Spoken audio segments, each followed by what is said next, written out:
Google and OpenAI are killing it at AI race, and Meta was left behind, so was their dream of achieving super intelligence first. But last week, something crazy happened. Mark Zuckerberg went on a hiring spree and hired some of the top AI talents by giving them salaries of over $100 million. Yes, you heard right. I said $100 million. That's even higher than the cost that most famous NBA and soccer players get to play in leagues. Because the race to own generative AI is on fire, and no company, not even Meta, wants to be left behind. Startups, MNCs, everyone is hiring AI pros like hotcakes because the future isn't coming, it's already here. And if you're not part of this, you are falling behind. That's why we at Intellipaat bring you this most practical, beginner friendly, free generative AI full course.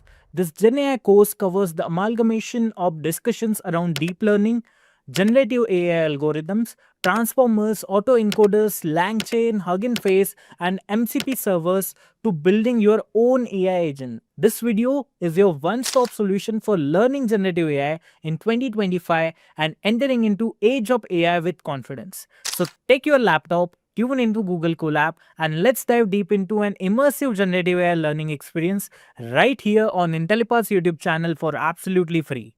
Recently, from Reddit threads to Twitter storms, one phrase keeps echoing: MCP servers are changing everything.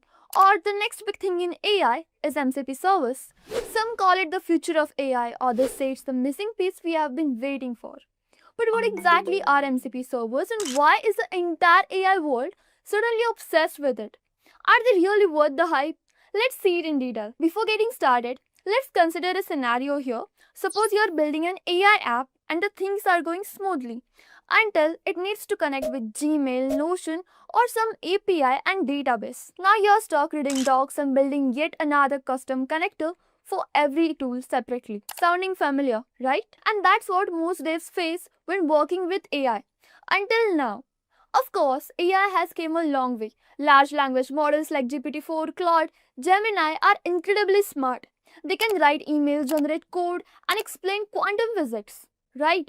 But here's the thing, they still can't send the email via Gmail or edit your UI directly in the Figma. Why? Because these models don't directly talk to the external systems or tools.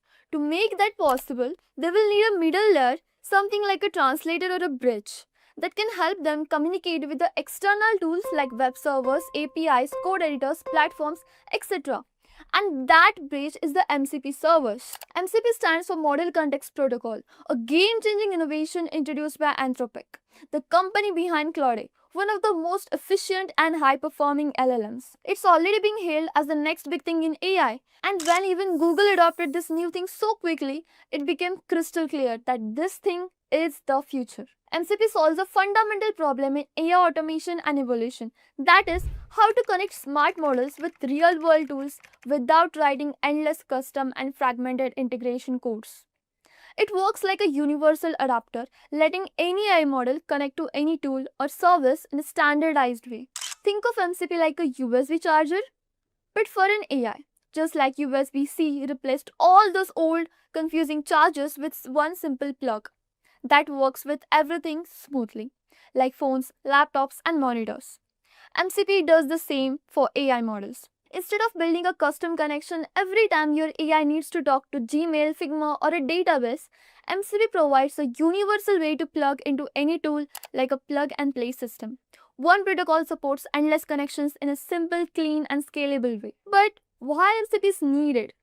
You might got an idea until now, but let's see in details. So yes, AI is smart, but in the fast-moving world, being smart isn't just enough. AI needs context tools and real-world awareness to truly become powerful. And that's where MCP becomes the hero, bridging the gap between what AI can say and what it can actually do. Now, before we jump into what MCP servers are, how they work, now let's see how MCP servers rose to fame and why it's making headlines and how it's quietly becoming the backbone of modern AI automation. Considering now we know that even the smartest LLMs can't act on your behalf. They can suggest, explain, even write the code, but they can't execute them. fetch the latest stock price, or move a Figma frame. And right there, Anthropic's MCP, that is Model Context Protocol, emerges as a pivotal solution to these challenges. MCP provides AI models the power to interact with the world beyond their own minds.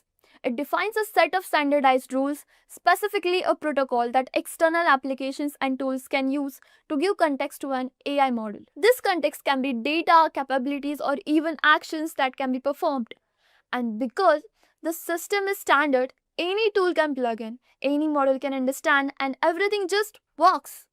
Now that you already got an understanding of what MCPs are, so let's see how do they work. MCPs operate on a client-server model. Imagine it like a team working together with the three main players like the host, the MCP client, and the MCP server. First, let's talk about the host process. This is the heart of AI-powered application, whether it's an app like Claude or a plugin in an IDE. The host is the part you interact with directly, and it's where AI agents live. It's responsible for processing the requests, initiating their actions, and giving responses to the user.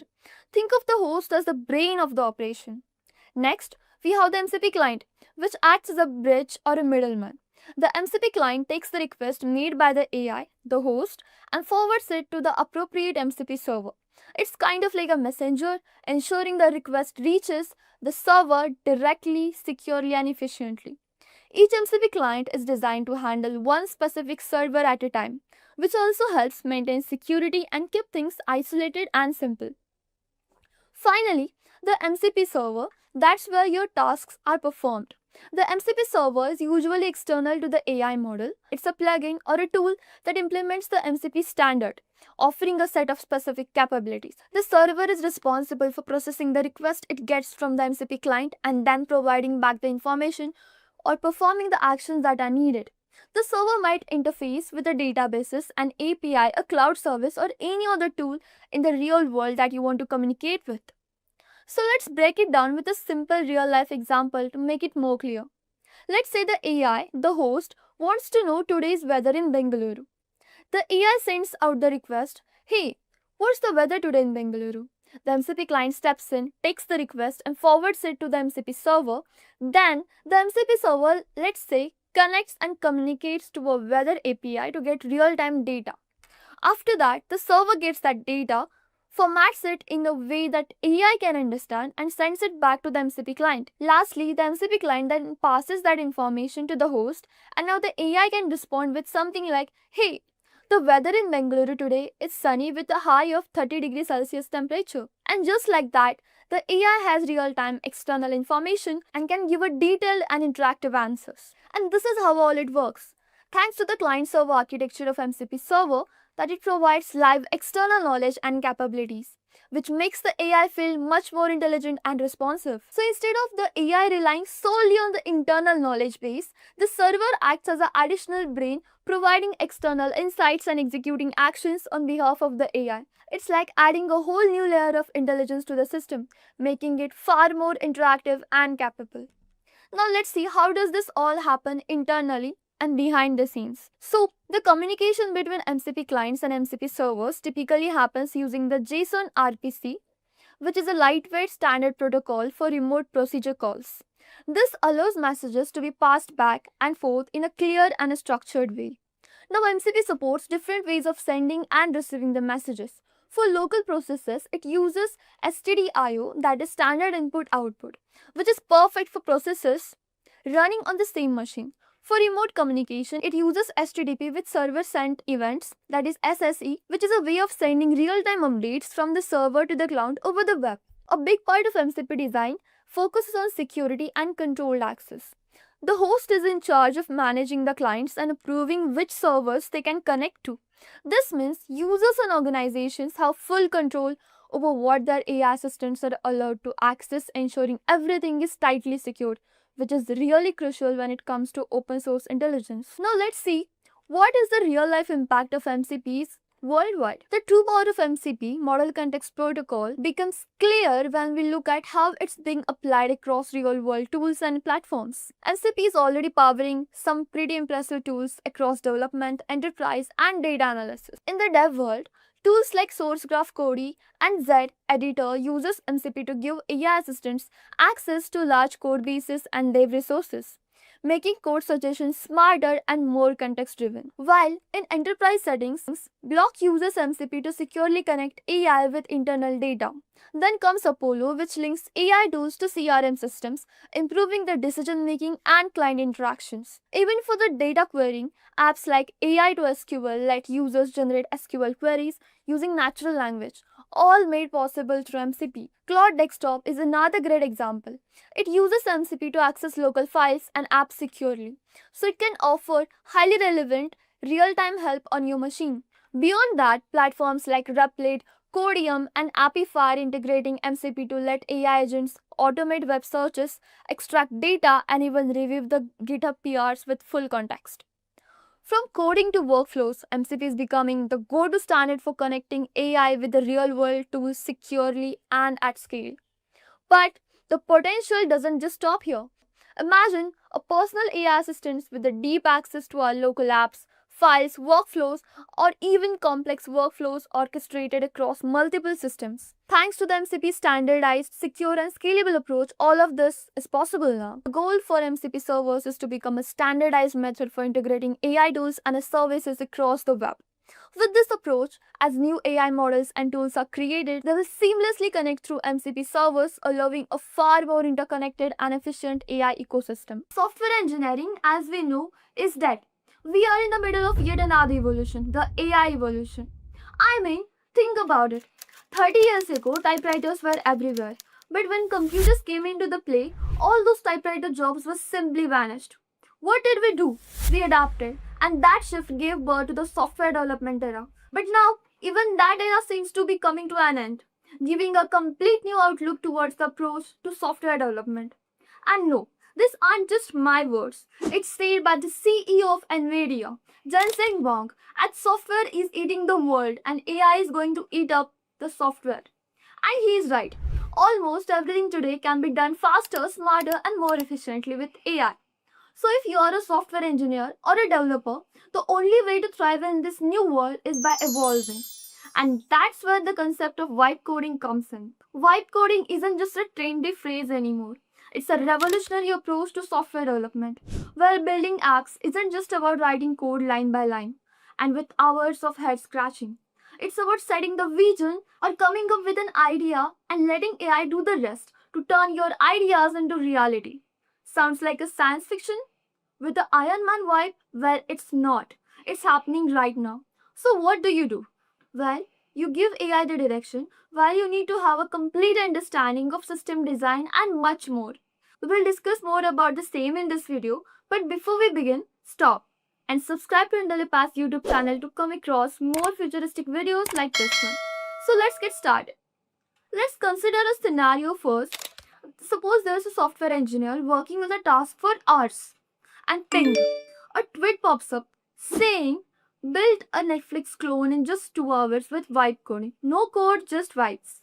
Now, apparently, this software engineer, just like many of you, doesn't have any idea about what exactly is vibe coding. He Googles it and then finds out it all started with a tweet, and not just any random tweet, but a tweet from Andresh Karpathy, ex-Tesla AI director and OpenAI co-founder, basically an AI legend. It began a whole new wave, or many of you would say a trend. Indie hacker Peter Lewis built an AI app, made $80K in just some days.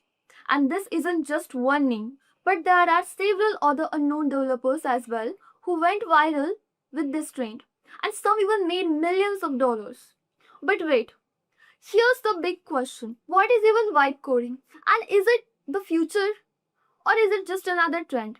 And is it really killing software engineering as they say? And can you really make a complete website in just 10 prompts? Let's get started by answering these questions now. So what exactly is vibe coding? It's not just some buzzword that you toss around in tech meetups anymore. It's a shift in mindset. With this, instead of treating code like a math homework, you treat it more like a vibe. Kind of like how you work out things while vibing on your favorite music or beats. Here, you just need to describe the vibe, the structure, the feel, and the AI works out for you while you sip up your coffee. Oh, no. This isn't just anything like traditional coding with loops, functions, or syntax anymore. But it's about intent, direction, creativity, and a vibe with AI. For example, you say, "Hey AI, build a React dashboard with tailwind styling, Firebase authentication, and a clean dark theme." And AI says, "Yeah, got it." So you see, now you don't need to build from scratch or brick by brick. You are the architect pointing to the blueprint, where you need to assign a structured plan to an AI and guide him to build your vision. And that's where it gets interesting. Because this isn't just a flex for solo developers or just some hobby thing. It's actually proving its significance and impact all over the world. As startups are launching MVPs in days. Yeah, days, not months, not quarters, just days. Even people who just had bare minimum of programming knowledge, they are building fully functional SaaS platforms with AI building the code and them just guiding the idea with innovation. The game has changed. And for recruiters, they are catching on fast as well. They are no longer asking, "Do you know the syntax for each loop?" They are asking, "How do you design systems? How do you solve problems creatively? What are the AI tools have you implemented to build your projects?" Thus, what I want you to understand is vibe coding isn't just about memorizing code or anything like traditional coding, but it's about how you think to guide AI with right and accurate instructions to build your vision or idea. Sounds promising, right? Well, not just yet. Because here's the twist. Just because you can build an entire app this way doesn't mean it's done. Like, really done. Can it handle 10,000 users at a single time? Is it secure, scalable? Is the backend optimized? Because AI might be your assistant or companion, but it's not your entire QA or software team. You have to manage it efficiently for that. But it's sure the best thing out there if you want to start coding but are stuck or don't know how to start or where to start. It also encourages and builds interest for even the non-coders or non-techies as long as they're willing to try it out. Beginners with some good hang of basics can start building apps, scripts, tools from scratch. And the bonus thing, if you have a solid idea or an innovative plan, you just need your computer, music, and a mindset to get started with. So, want to know how we can get started with white coding? Let me show you some simple steps. Step 1. Be clear about what you want, like be specific and clear. Like, I want a mobile first dashboard in React, Firebase for user authentication, Tailwind for styling, and a chart showing real time user data. Step 2. Break it down into a proper structured flow. Then, think in terms of prompts for each block, bite sized, clear, and focused. Guide it like you would guide a junior developer with clear and precise instructions. Step 3. Learn to think in terms of systems. Here, you're not just piecing together random components, you're building an entire experience. Thus, structure plays a crucial and a key role. Data flow matters, architecture matters, because it's about thinking smart and innovative. Now, let's see what are some handy AI tools that can help you boost your productivity and performance with our useful toolbox while building and programming with AI. First, we have GPT-4 or Cloud AI, which is a general purpose brain that can handle anything from design suggestions to backend logic. Then comes GitHub Copilot as your AI buddy inside VS Code, where it builds your code with your prompts. Then comes Cursor AI, which is a full AI native code editor built for this new wave of developers. Replit AI for a fast, clean, and perfect for instant prototyping. Superbase, which is a plug and play backend with a database authentication and real time support for other backend features as well. And finally, when your app is ready to go live, Versal and Netlify are always with you. One click deploy and you are up. So now let's see an example of vibe coding with a demo. I mean, how about building a website or a portfolio together? Thus, it's proof that this is interesting and might be not just a trend. Now you must be wondering why to use the word might. Well, just because AI gave you a working app doesn't mean it's ready for real world things or production levels, right? There are multiple things in the checklist like scalability, security, reliability, and many more. Now, wondering why it matters? Can your app handle 500 users logging in at once? What happens if someone injects malicious code? Can you debug a crash on the spot, or will it affect your entire app and its performance? And that's where the line is drawn, and that might be what pops up. Thus, vibe coding helps you build faster and a chillpill way? A big yes.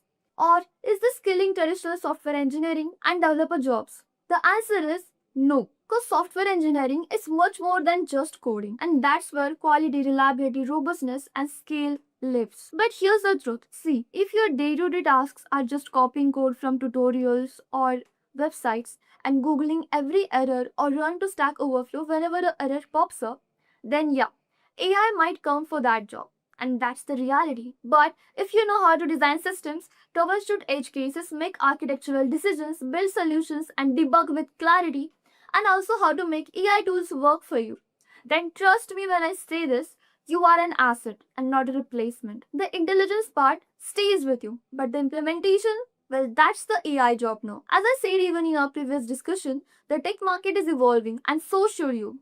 Because the modern dev isn't just someone who codes. They are builders, a problem solver, a system thinker, creative strategist integrated with the right structure and a solid approach. Basically, someone who partners with AI instead of being scared of it and leads with it with confidence to amplify the vision and turn ideas into reality. Because developers build systems that AI alone could never do. And that's the sweetest spot of this. So you understand now why coding isn't just a gimmick. It's a shift, but it's definitely not a shortcut to your laziness. It's a new line of creativity, speed, and possibility. Use it to experiment, use it to ship faster, but also sharpen your skills, understand the core, and think long term for sustainability.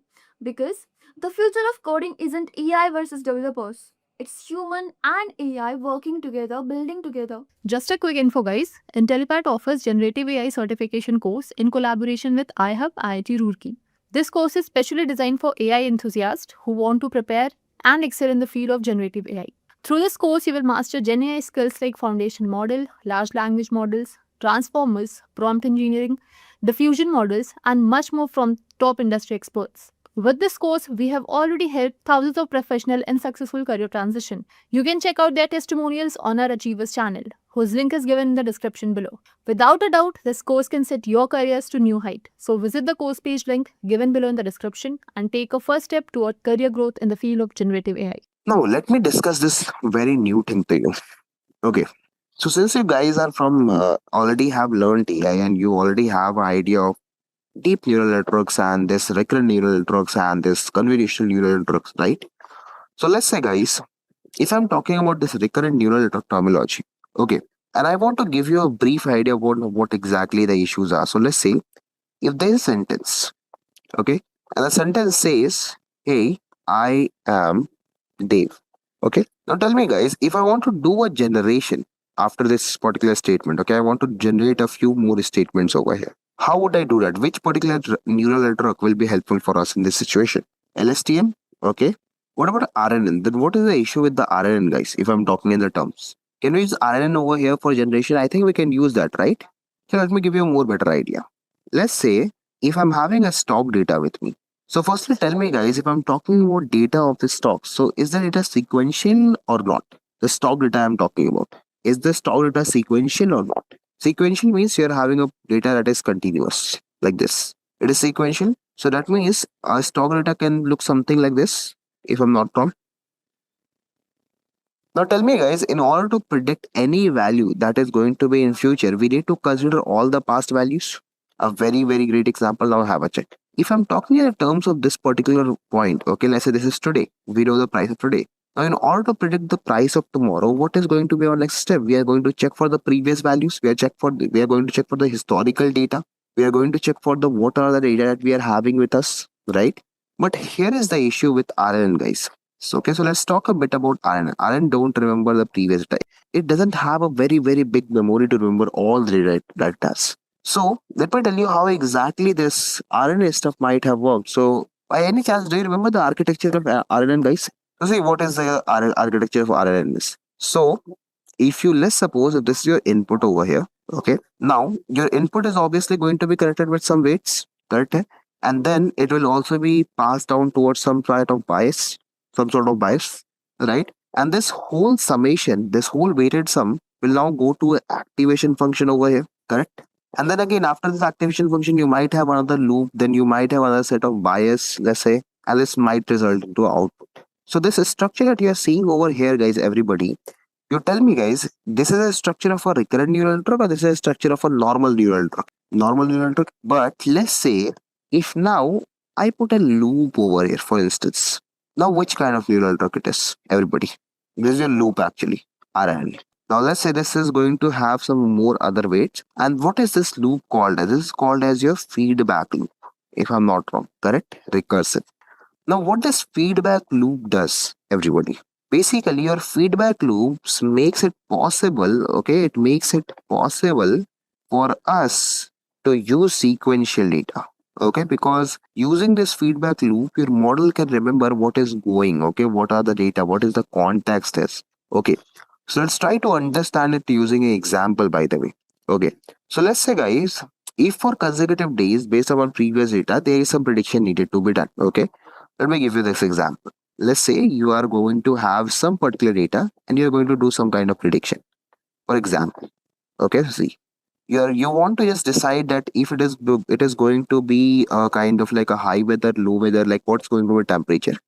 So let's say over here I've set high, here we are having at the lower bottom low, and in the middle we are having medium. Okay, now have a check, guys. If let's say situation over here is if for consecutive day, okay, consecutive days based on previous data, okay, you have to predict future values.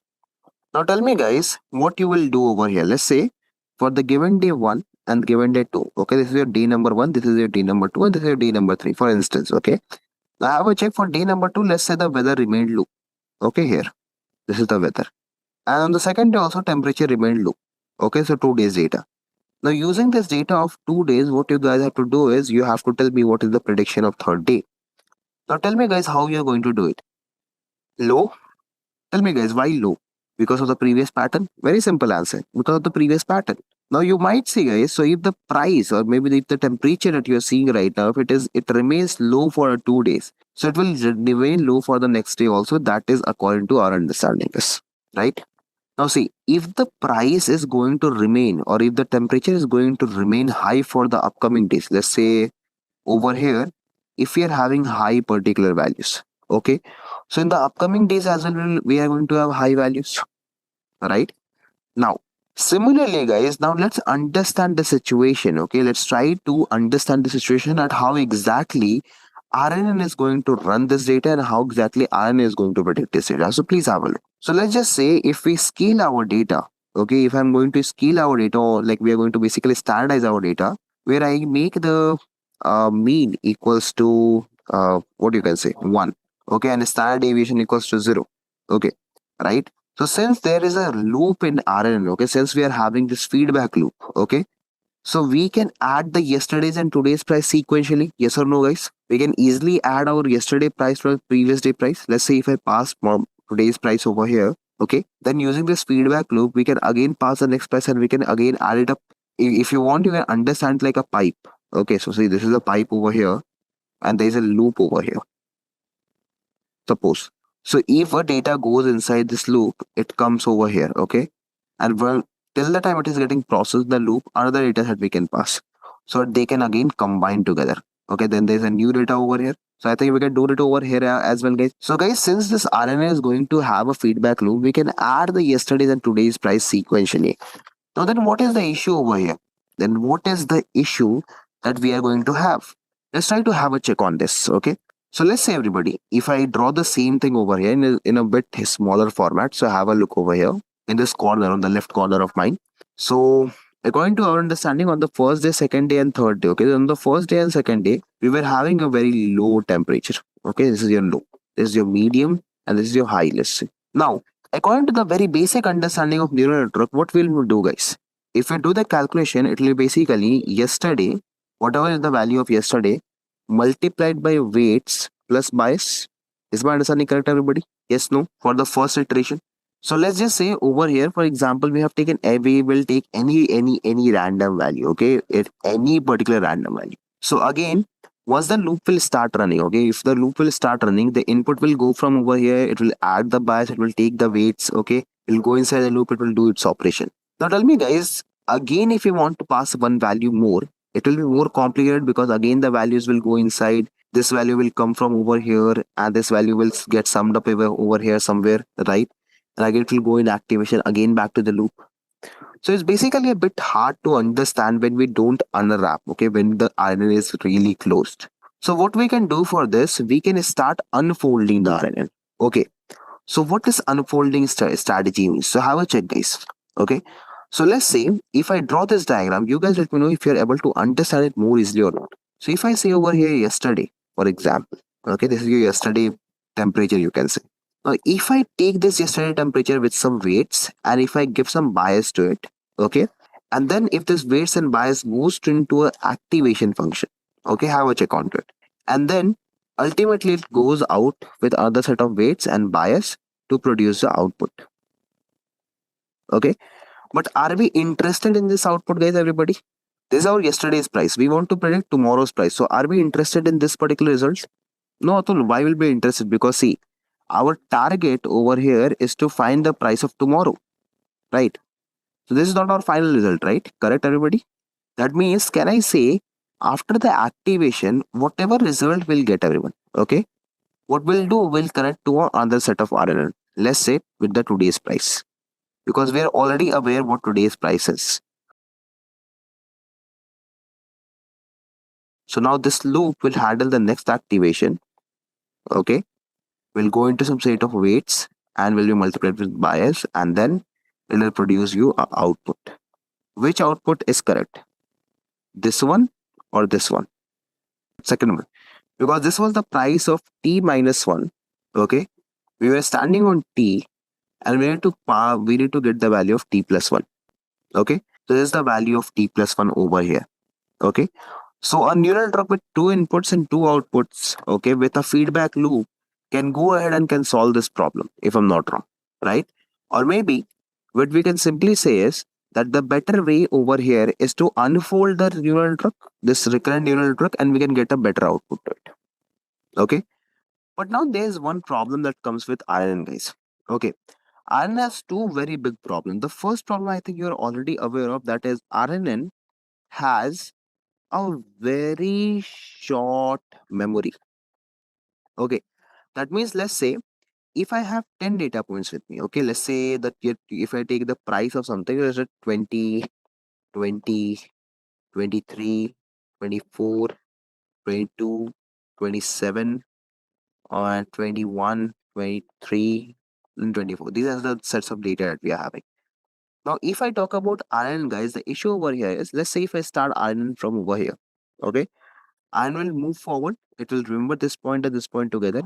Again, it will move forward, it will remember this point and this point. But after this, since due to this short memory limitation, what will happen is once RNN will jump over here, okay, what will happen is it will remember this part, and this last part over here that you are seeing, it will be no more in the memory. Okay, and that is the issue with the RNN. I guess you all are aware about this situation already. This is the first issue that we are having with RNN. Second issue, if I talk about, it is the problem with the vanishing and exploding gradients. If you keep on iterating forward in a recurrent neural network, since due to your short memory limitation, if since your recurrent neural network is having a very, very, very, very short memory actually, due to that, what will happen? It will forget the previous context. Okay, whatsoever you have learned previously. Now, let's say if you take this example again, once we'll move forward, right? If we talk about the recurrent neural network, it will forget the last part, the last context based upon its memory. Okay. And that is the issue for us, because in order to predict the data values more perfectly, we need to understand what is the context is going on, how the things are changing, what are the things, right? Perfect. Now, if I talk about the next problem that we are having, it's vanishing and the exploding gradient problem. So this was the first problem. That is, RNN has a very short memory. Second problem is with the gradients parts. Let me tell you what exactly exploding and the vanishing gradient problem is. Okay. Before that, what I'm going to do is I'm going to discuss one of the very, very, very interesting part over here. Okay. About RNN specifically. So let me cover up that as well. So as I said, one problem is when we unroll, okay, when we unroll a recurrent neural network, guys. Okay. Now tell me, guys, right now we are only having two sequences that we are training. Okay. So now have a check, guys, over here. If you see this neural network that is in front of you, the recurrent one that we are trying to unroll. So right now we are only looking at 2 sequence of data. Suppose guys we are having 10,000 sequence of data or maybe 1 lakh sequence of data. Is it possible for us to train that neural network using this structure that you're saying? Yes or no? Or if even if you're okay with training that, don't you think it will take a lot of time over there? So tell me, if we unroll a very complex recurrent neural network, don't you think the training, as the time passes, it will keep on like the training will keep on increasing its complexity and the time and the efficiency will also keep on decreasing? Correct? Hai? Now over here, and this problem that you see right now of increasing the training time and decreasing the accuracy and the efficiency is called as the problem of exploding gradients. Okay, this problem is caused by the exploding gradient problem. Okay, and moreover, there's also one more problem that happens in this particular recurrent neural network is basically a vanishing gradient. So we are going to discuss this both problems firstly. So these both problems are actually related to the weights. Okay, so basically, guys, whenever we are trying to unroll, so let me give you a very easy example to it. So let's say this is your input. Okay, now your input basically goes directly to an activation function after all the mathematical calculation. Okay, and then this particular activation function passes its feedback to the next particular activation function. Okay, and then this passes the next part to the next particular activation function. Basically into the next neural network. Okay, so these are all are having their some set of inputs and outputs. Okay, see, current it. Okay, now the thing is, all the neural networks have some set of weights associated with them. Issue is, let's say, think of it in this way, guys, everybody, okay?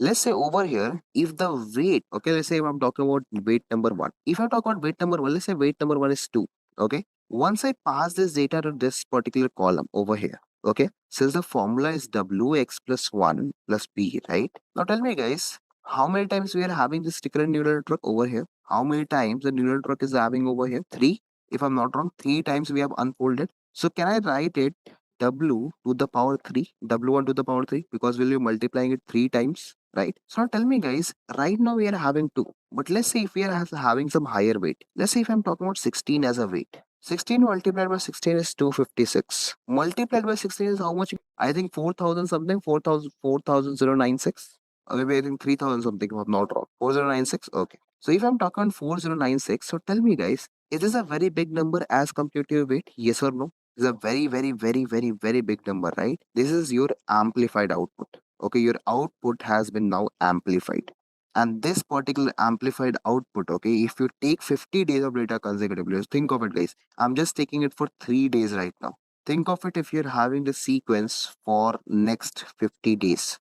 What will happen to your output, guys? What will happen to this data? Don't you think if we keep on adding this data for the next 50 days, your learning rate will become so large that your model, if you draw the diagram of learning rate, okay, like this, okay, if I draw the learning rate diagram, okay, yeah, now coming back to the problem of the exploding gradient, let's have a look onto this diagram, everybody.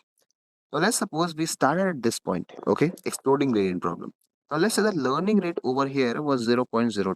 But as soon as we keep amplifying our input, guys, don't you think our learning rate will keep on increasing and increasing and increasing, right?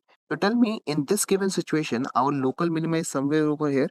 This is our local minima, right? So now tell me, guys, if you're having a very big learning rate, don't you think your model will just keep on bouncing here and there because of the high big learning rate?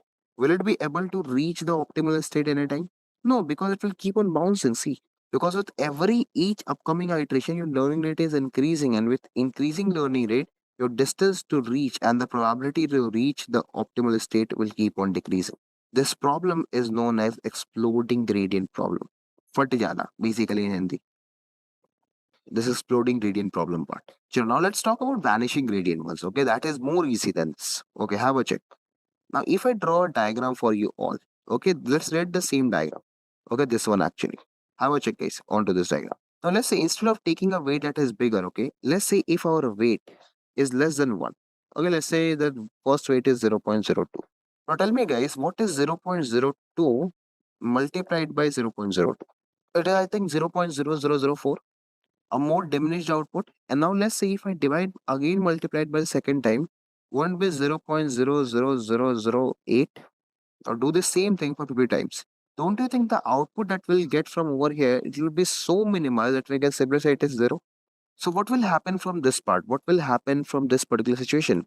Don't you think earlier we discussed the problem of exploding gradient? Now see this situation, guys. In this situation, tell me if I'm correct or not. If I draw the same diagram that we have seen earlier, let's say, okay, now have a check. If we start from this point where the learning rate is again 0.2, 0.02. Now since our outputs are diminishing, so obviously our learning rate will also decrease, right? Because of the short output, the machine will have to go ahead and machine will have to learn the complex pattern, right?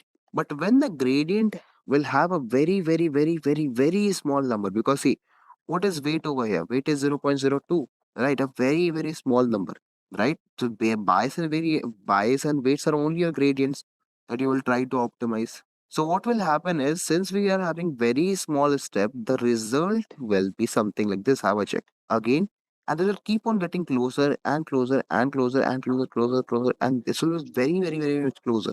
Now tell me, guys, if I'm running this machine for 10,000 times still, so for the, let's say, for 100 iterations, we had a learning rate at 0.02, and then once it will start decreasing, don't you think it will keep on decreasing like this? 0.002, 0.0002.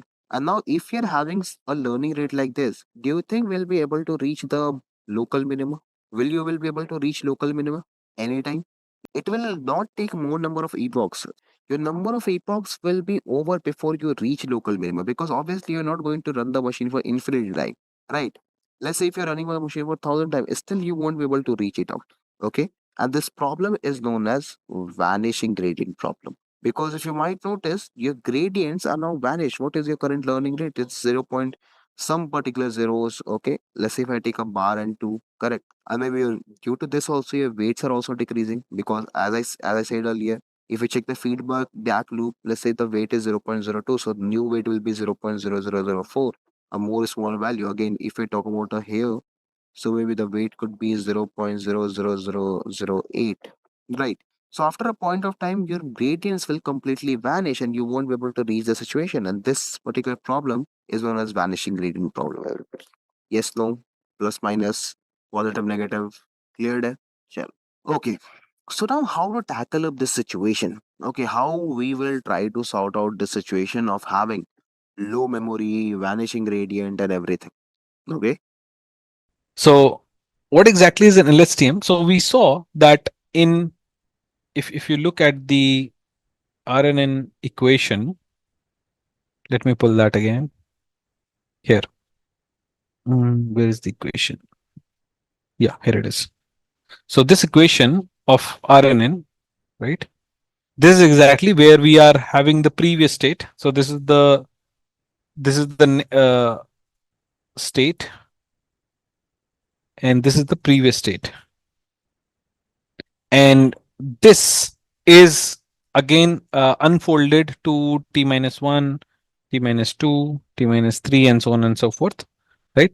And that's what exactly was causing the vanishing gradient problem for us. So now this can expand till infinity, right? Logically, it can have like infinite number of, or maybe infinite number of previous sequences. So that is exactly what is causing us the vanishing gradient problem. So if it means like if you increase the context length, right? Remember that we took some context. So if you increase this context size, you have to go a lot back in previous time steps. Okay. So then there came a new architecture, which is called an LSTM, which is called long short term memory. So the key idea behind this long short term memory cells, long short term memory, I think that's what we will focus more. That if you take, so this is the same RNN equation that we know. Instead of HT, I'm writing this as S of T. And if we can make this gradient h of t minus 1 equals to 1, then we can actually avoid the gradient vanishing gradient problem. Okay, because moment you if you start dividing this with the previous time step, this will become 1 for you, and you don't have to, it means like you don't have to go back in time to actually compute for certain values. Okay, So what this exactly means in terms of context? So it means like when you are trying to predict the word, let's say I love ice cream, and let's say this is the next word that you're trying to predict. Now this becomes the h of t for you, and this becomes the h of t minus 1 for you, and this becomes h of t plus 2 minus 2, h of t minus 3, and h of t minus 4. And you will also have h of t minus 5, which we initialize with some zeros. Okay. So we say that sometimes it's not required to go very long in time. We can skip certain parts. So we can skip this one. So we can go here, and rest we can skip.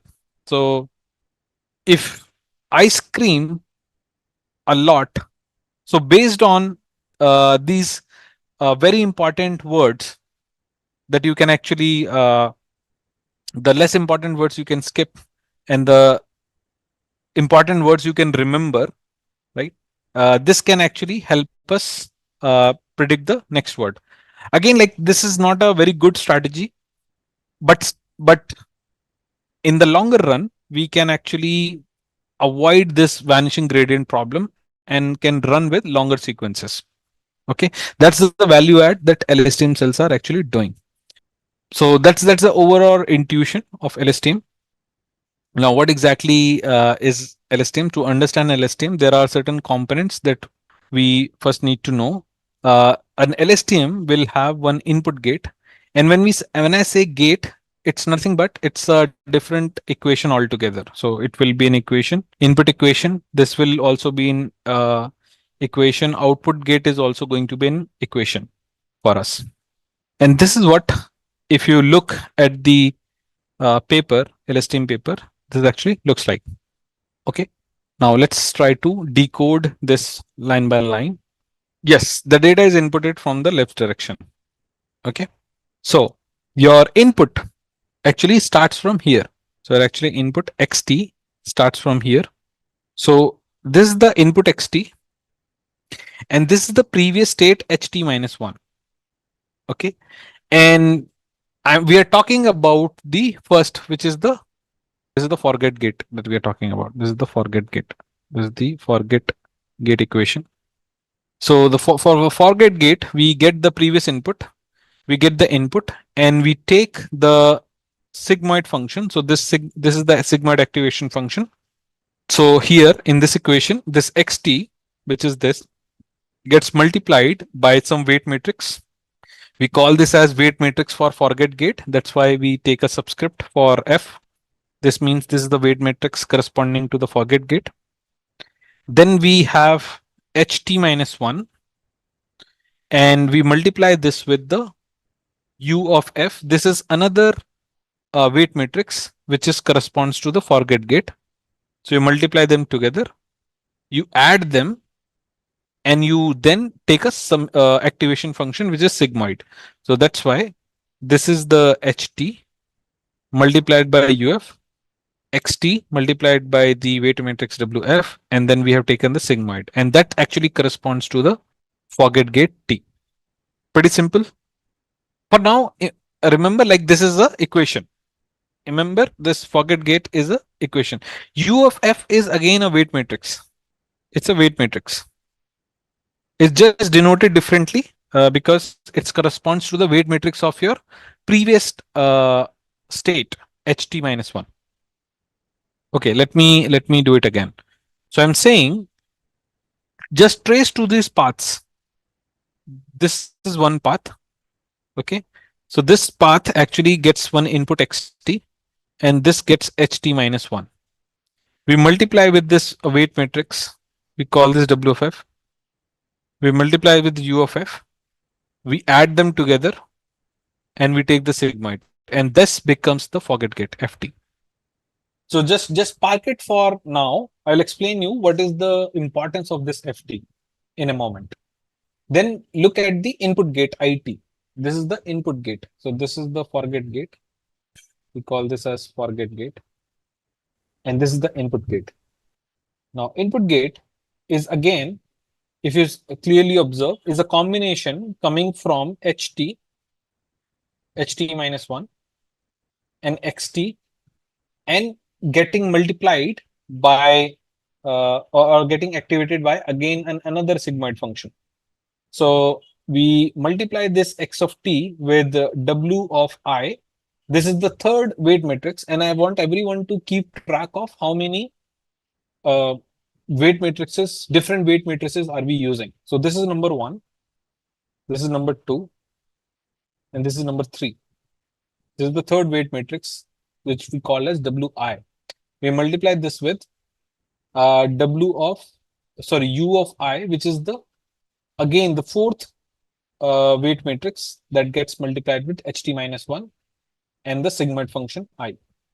Okay, so this is the input IT, input gate. So till here, till this point, this is the input gate. Now, the C tilde, this is what is called as an intermediate state, which we call as an intermediate state. Intermediate state.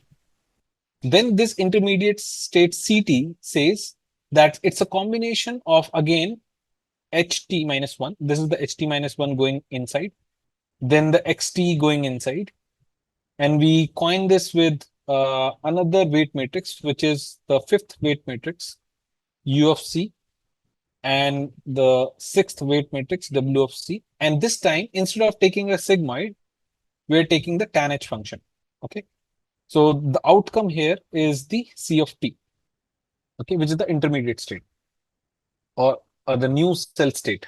Okay, and the cell state, this is what is called the cell state, this equation. So this equation is also clear how it is being derived, and this is also done. So now we are looking at CT. Now this CT is actually the dot product between the forget gate, this forget gate FT dot with the CT minus 1. So this outcome is actually your CT tilde. And you're taking, and this was your forget gate FT, and we are taking the dot product here, this. And we also take the input, which is the input gate, which is nothing but this one, this input, and we dot product it with the current time step CT. Okay, so what it says now look, like the magic is actually happening here in this equation, which is the cell state equation. This says that your cell state, the memory, this is the memory actually. This memory will only store something when your FT is 1. Okay, let's say the FT value comes out to be 1. Then I am going to remember what has happened previously. Plus, I will also remember the current input and the current cell state. But if this FT is becoming 0, right, then I will forget what has happened previously. I will only remember what is happening at the current time step. That's why it is called as a forget gate. Okay, because the forget gate value, actually it's like a on-off switch. Okay, remember this CT is not, so this FT is like an on-off switch. This is on and off switch for us. So this will dictate whether you want to remember something. Yeah, you can say it's like a Gajni model, exactly. So it's like an on-off switch, whether you want to remember something in the past or you don't want to remember something in the past. And that's the addition that you do in terms of the RNN, right? So now when you selectively choosing which information to pass and which information not to pass, then you are increasing your long-term dependency. Making sense? So let's say now, previously, let's say when you have the capability to remember, let's say 10 words or 100 words, but now if I give you the choice that, okay, you can selectively choose whatever 100 words you want, then probably your recall memory will increase, right? So you will say that, okay, I will not remember is, am, and this unnecessary word. I will only remember important words. Okay, So when you do selective, let's say memory, then you are increasing the long-term dependencies, and that's the value add LSTMs are actually adding on top of RNNs. Make sense? And once you have the cell state, right? Once you have the cell state, the CT, then you can get the outcome from the HT minus 1 and the XT. And this HT is actually getting from the output and the cell state CT. So this is, I think, the same equation as RNN. So this is the same equation as RNN equation. This is also like same as RNN, and this is same as RNN. The only value add that we are adding here is these two. This is what we call as the cell state, like this is the memory. And in order to control this memory, we have a switch, which is called as the forget gate. Intermediate state, because see, in calculating the cell memory, you need CT minus 1 also, right? So that's why you need to store the previous time step also, right? So that's why it's called an intermediate state of the previous value. Okay, so we don't have to actually code this from scratch, because similar to RNN, we also have an LSTM representation in PyTorch. So everyone, please open up your Jupyter Notebook instances. So we'll do the same next word prediction, but this time we'll do this with LSTM instead of RNN to see if you still see some improvement in the next word prediction. Yeah, open your collapse. And does anyone remembers the text that we have used? Well, let's create a new one. I'll just copy paste here. Yeah, the Virat Kohli one, right? Can somebody paste the text here? Or let's use the same. We'll just be changing few values there. So then that should be simple. Okay. So I'll probably use the same RNN example.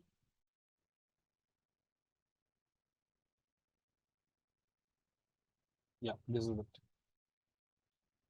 So here, the only change that we will probably make is that instead of using an RNN, we'll probably use an LSTM.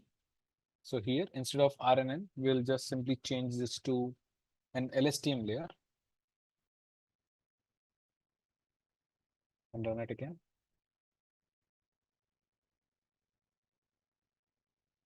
Or just the learning rate, train it. Okay, now, so there is some change that we need to require in order to do that. It's not very straightforward, because in an LSTM, so this need to be converted to an LSTM cell. This LSTM actually contains one more output, which is the cell state. So we have the H state, right? We also need the cell state. So I'll call this as HN, and we also need the CN, which is the cell state. So this is will be the outcome of your LSTM. And here also you will be requiring C0. And here also you will be requiring C0, which is nothing but the cell state for the very beginning of the sentence. So that's the only modification that you need to do. And you need one more modification here, because you need C0 also.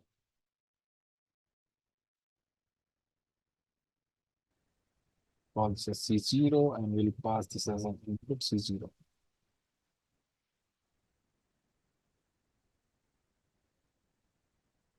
Let's do the training. LSTM forward takes 2 positional input, 2 were given. Okay. Because I think I have also need to do the return statement here. So my bad. So this will be HCN and CNN, and we can make this as a tuple.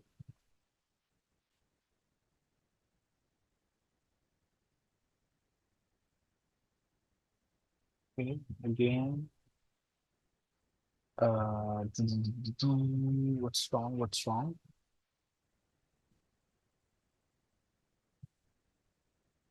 Out. And this should also be combined together.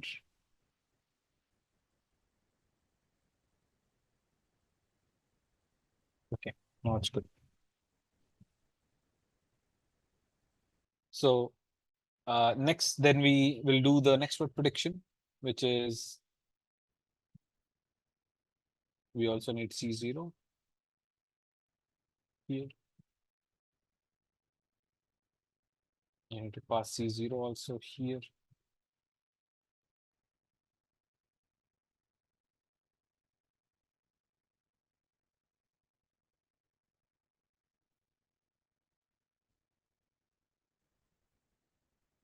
Zeros. One sec. What is the hidden size that we have used here? Hidden size 256. No.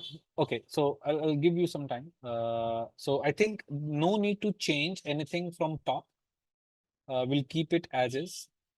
Make the changes directly in the vanilla RNN, right? Or we should call this as LSTM also. LSTM, LSTM, and LSTM. Okay, make these changes.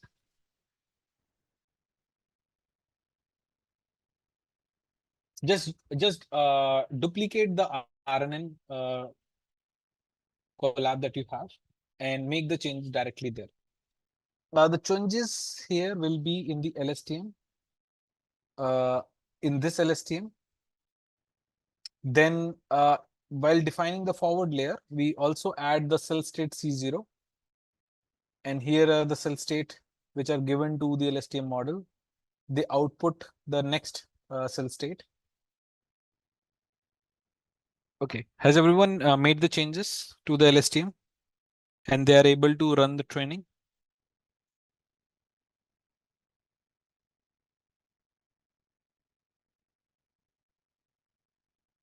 Okay, let me just check if everything is working good.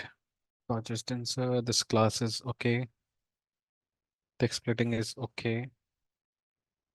LSTM model, okay.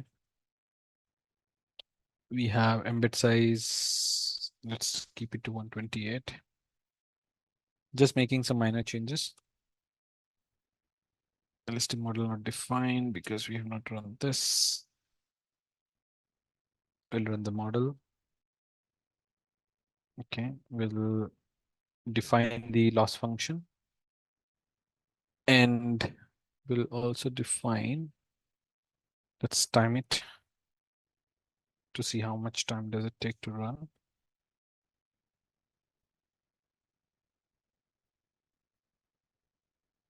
Okay, so running in 34 milliseconds, which is awesome. And the next word predictions will be this. Okay, so here the next word getting predicted from this is from the match 3, the, right? It says the next word should be the, and then you can retrain it again to see what's the next statement will be. Rerunning this again to find the next word in the story.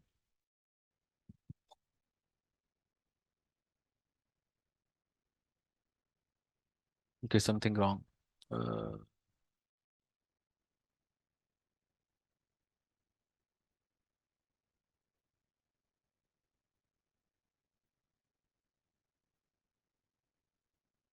Let me comment this.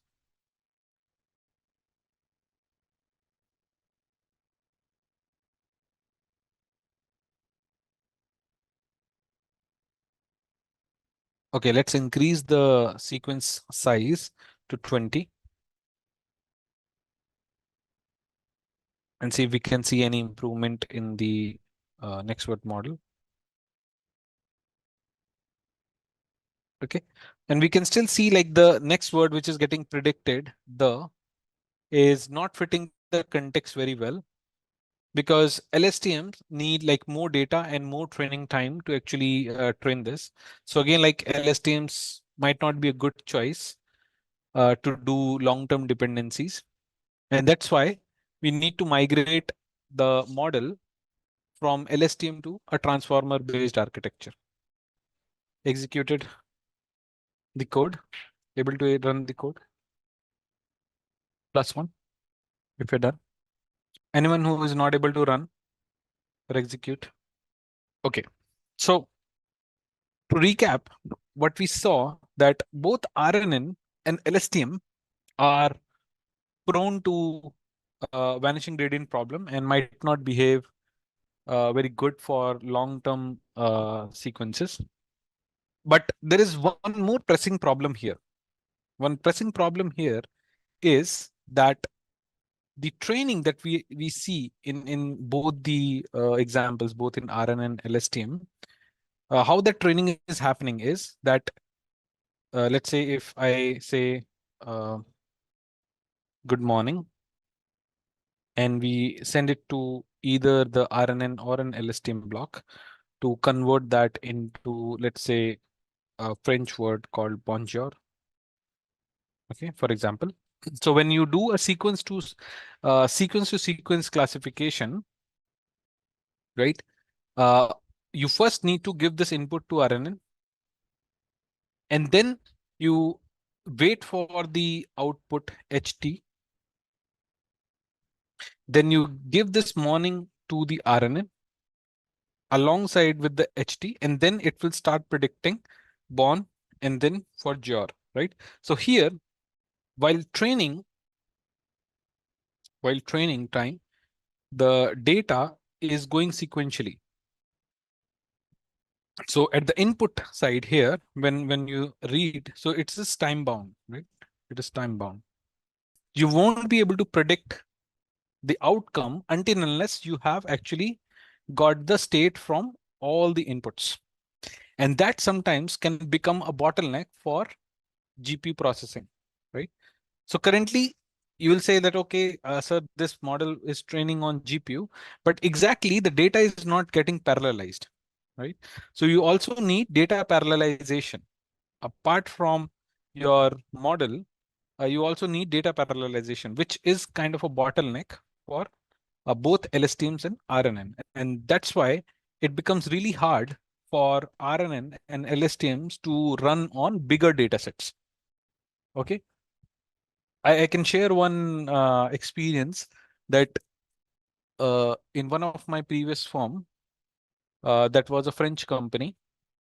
So we had a lot of documents in French.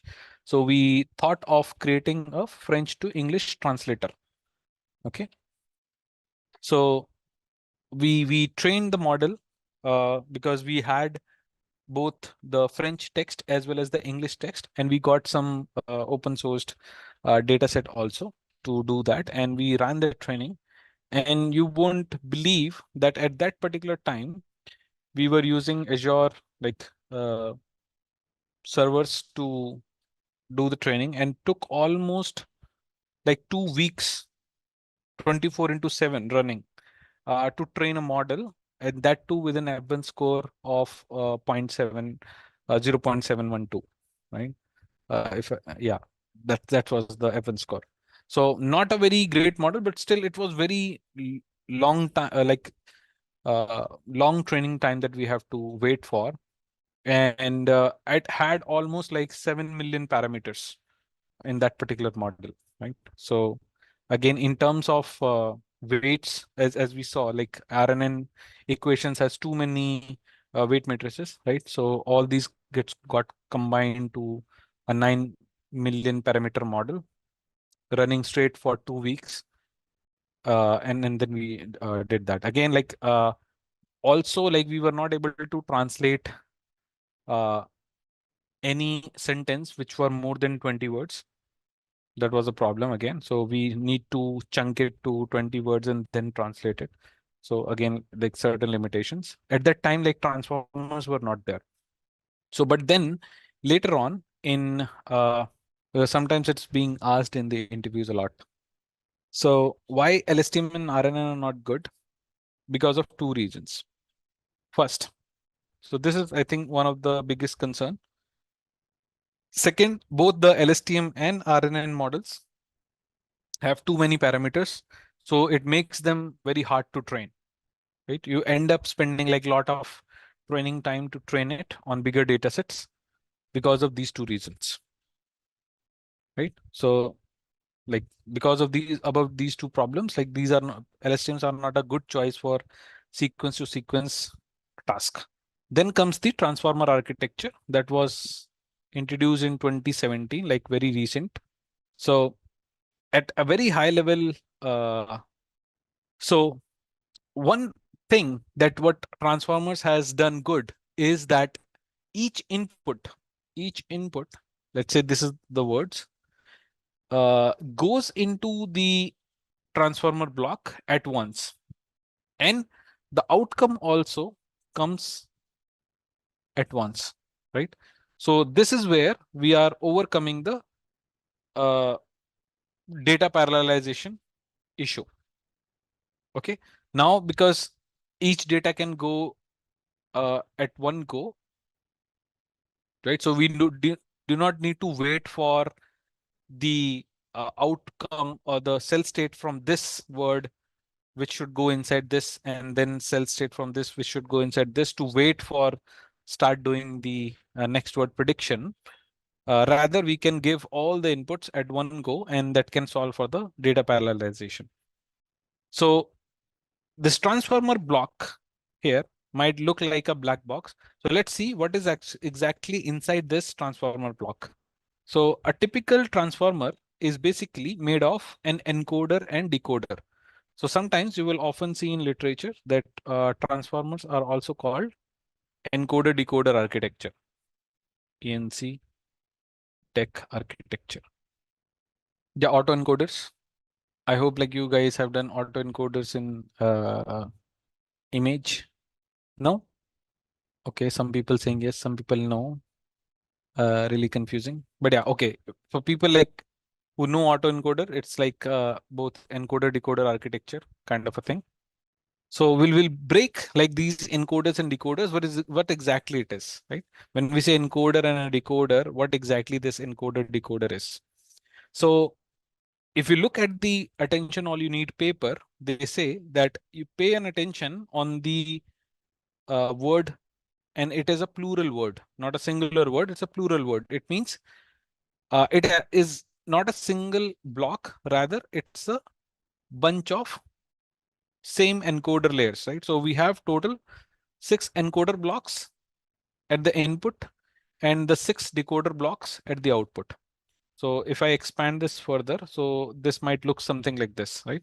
So we have 6 encoder blocks, and then we have 6 decoder blocks. Again, now the question is like, what is this encoder block then? So this encoder block is actually this. I don't know if you are able to see this. Let me zoom this.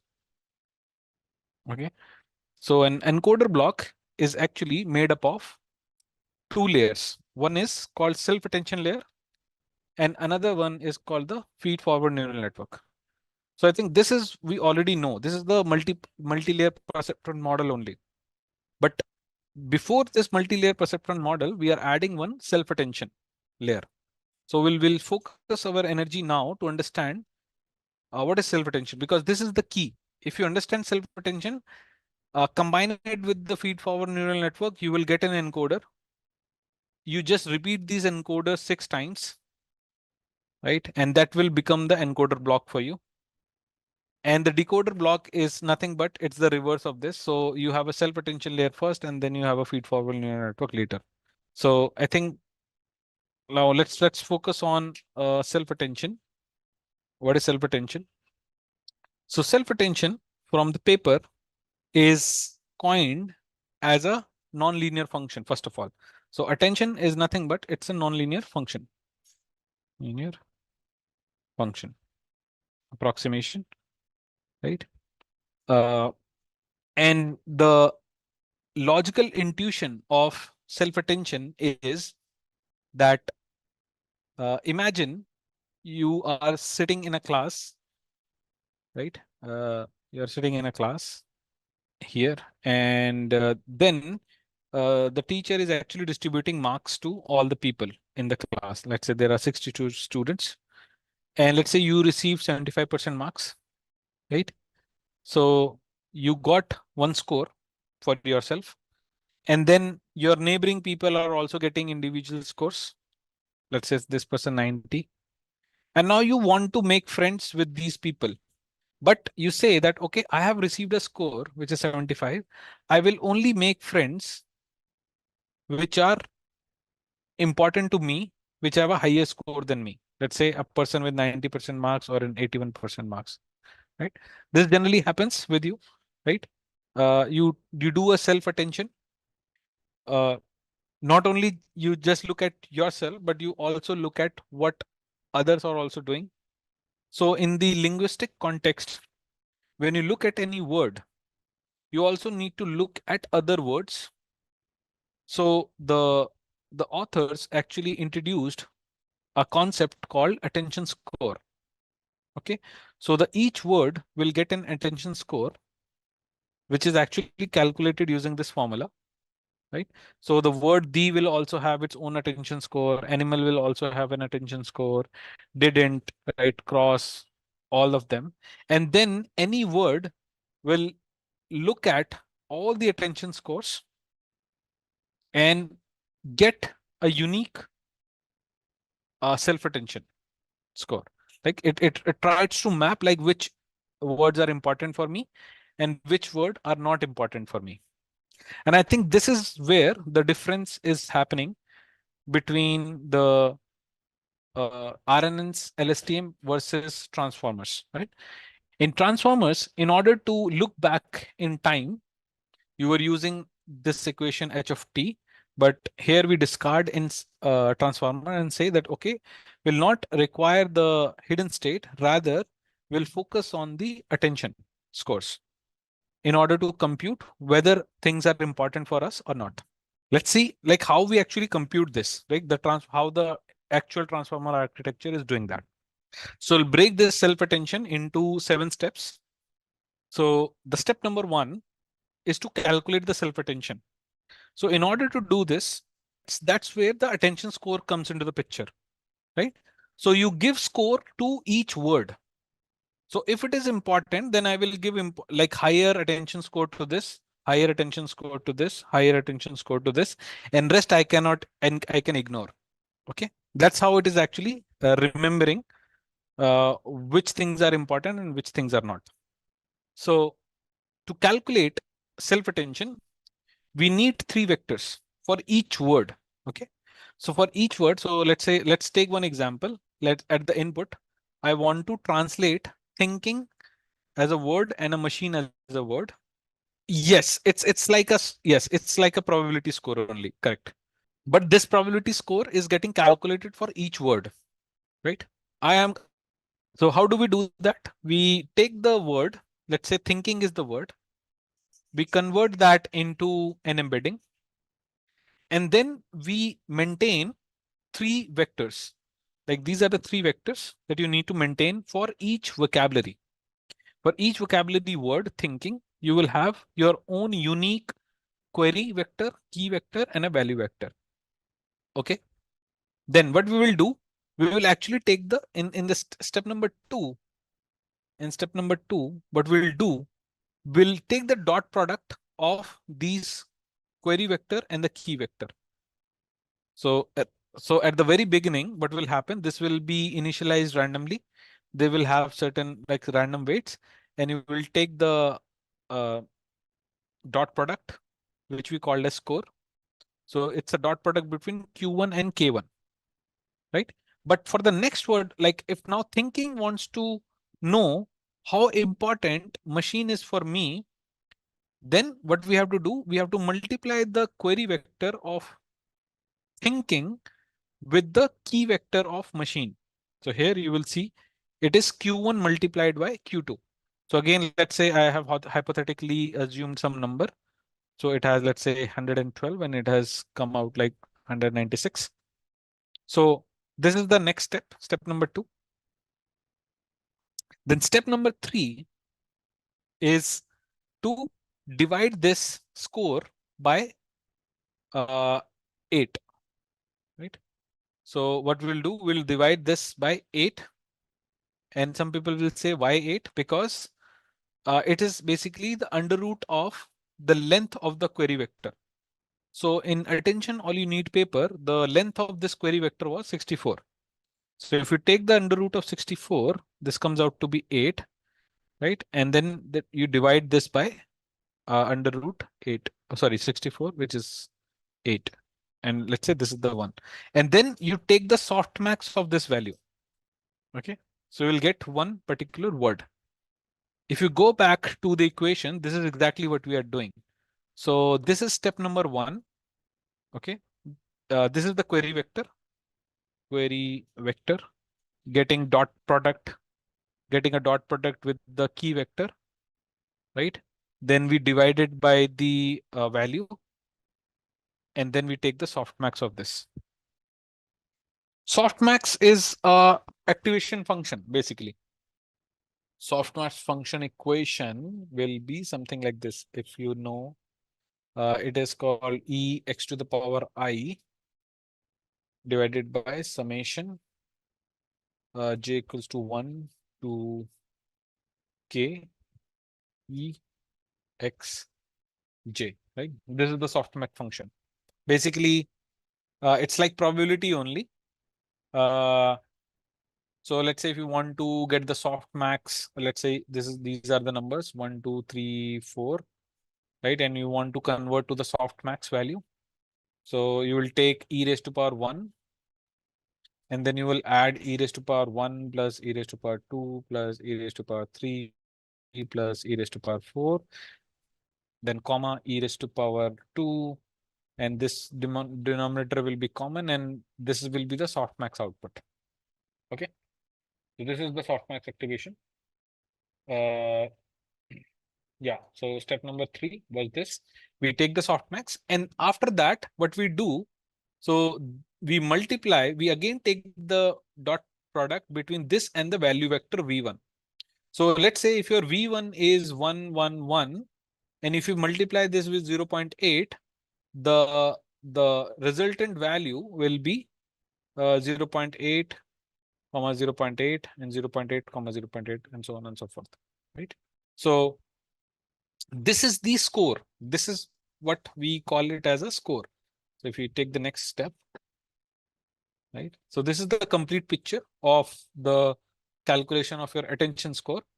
So we take the word, get the embedding, generate its 3 vectors with what is called query vector, key vector, value vector, take the dot product between Q1, K1, get the score divided by the length of the query vector, take the softmax, multiply the softmax value with the value vector v1, and then this is what will be the output, and we call this as the attention score. This is the attention score for this particular word, thinking, right? So this value actually contains now, if you see it very clearly, so the intuition of doing like the softmax is to keep intact the values of the word that we want to focus on, and the irrelevant words will be drawn out, right? So if the value of the softmax comes out to be 0.0001, then that particular word will automatically shrink out from the value. These will be initialized randomly, right? So similarly, imagine like how the multi-layer perceptron weights are getting adjusted itself for the task. So when you will use transformer and you will do a supervised training or an unsupervised training, then these query vector Q1 and K1 will take its desired value accordingly. So the actual values will be random. Initially, it will be initialized as a random vector for us. How many this Q1, Q2, Q3? As I said, that each word in your vocabulary. So let's say you we take the same example like this, the Virat Kohli one. Okay. Here, each individual word each individual word which you see in the data will have its own individual query vector, key vector, and a value vector. Okay, so if you have 1000 words, then you will have total how many vectors? 3000 vectors. And since these are vectors, what we can say is we can write this in the matrix notation, and each row is one word for us. So let's say this is word 1, and word 1's query vector q1, word 2 query vector q2, word 3 query vector q3, and so on and so forth. So we can write it in a matrix notation. Then we have word 1's key vector, word 2's key vector, word 3's key vector, and so on and so forth. Then this is the value vector for word, again, for all the words, right? So it will going to be a very big matrix. And then we take the dot product between the query matrix and the key matrix divided by the length of this query vector.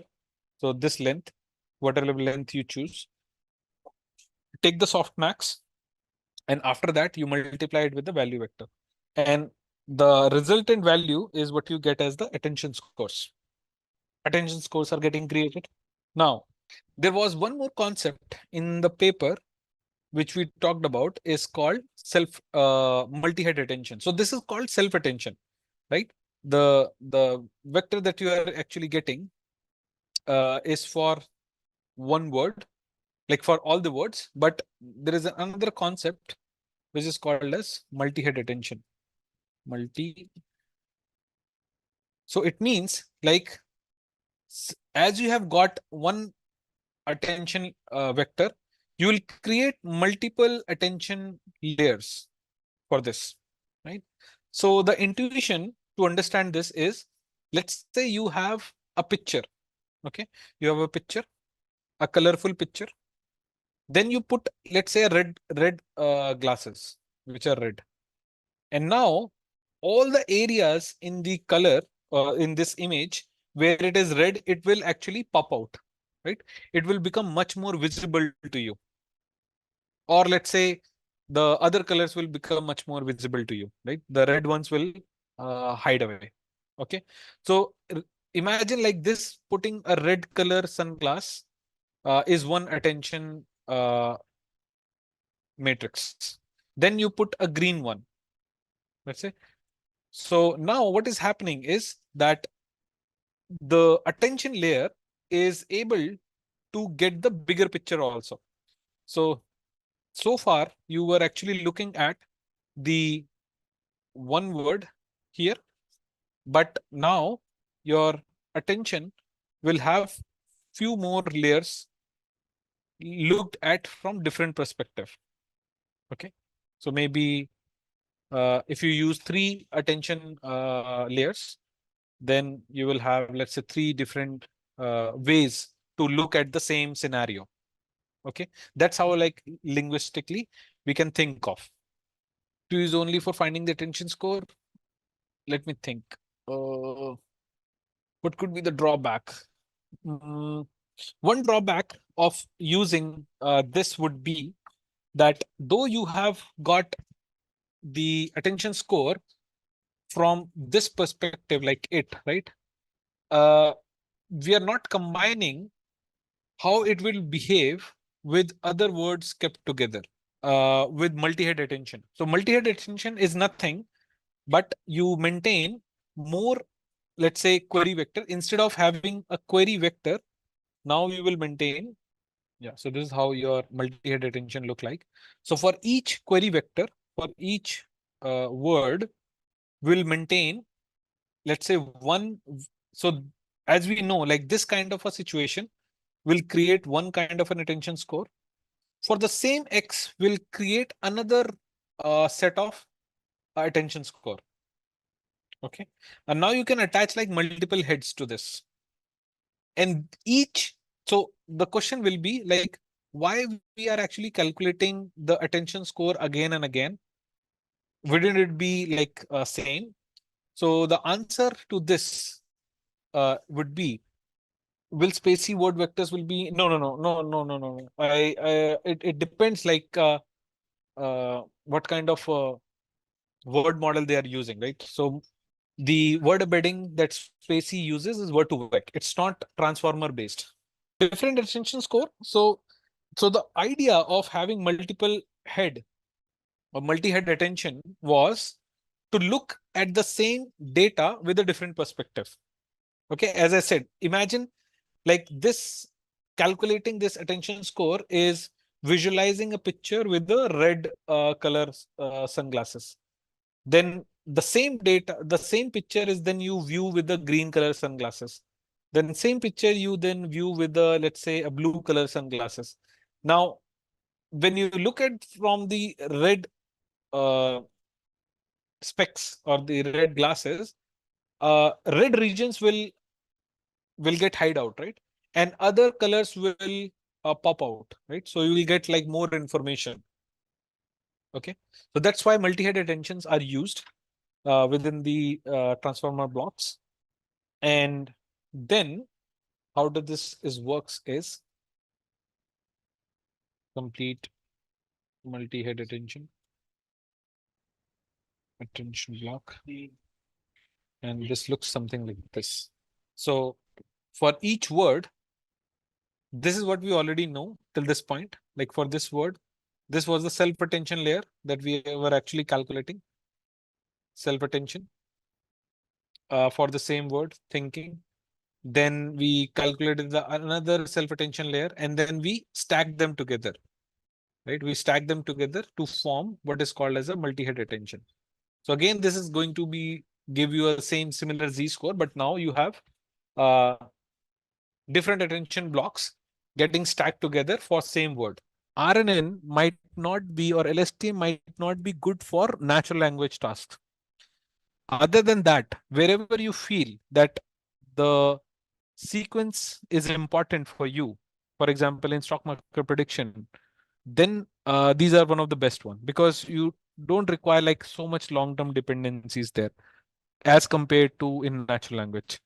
So I'll say the comparison that we are trying to draw here between LSTM and transformer is purely based on natural language tasks.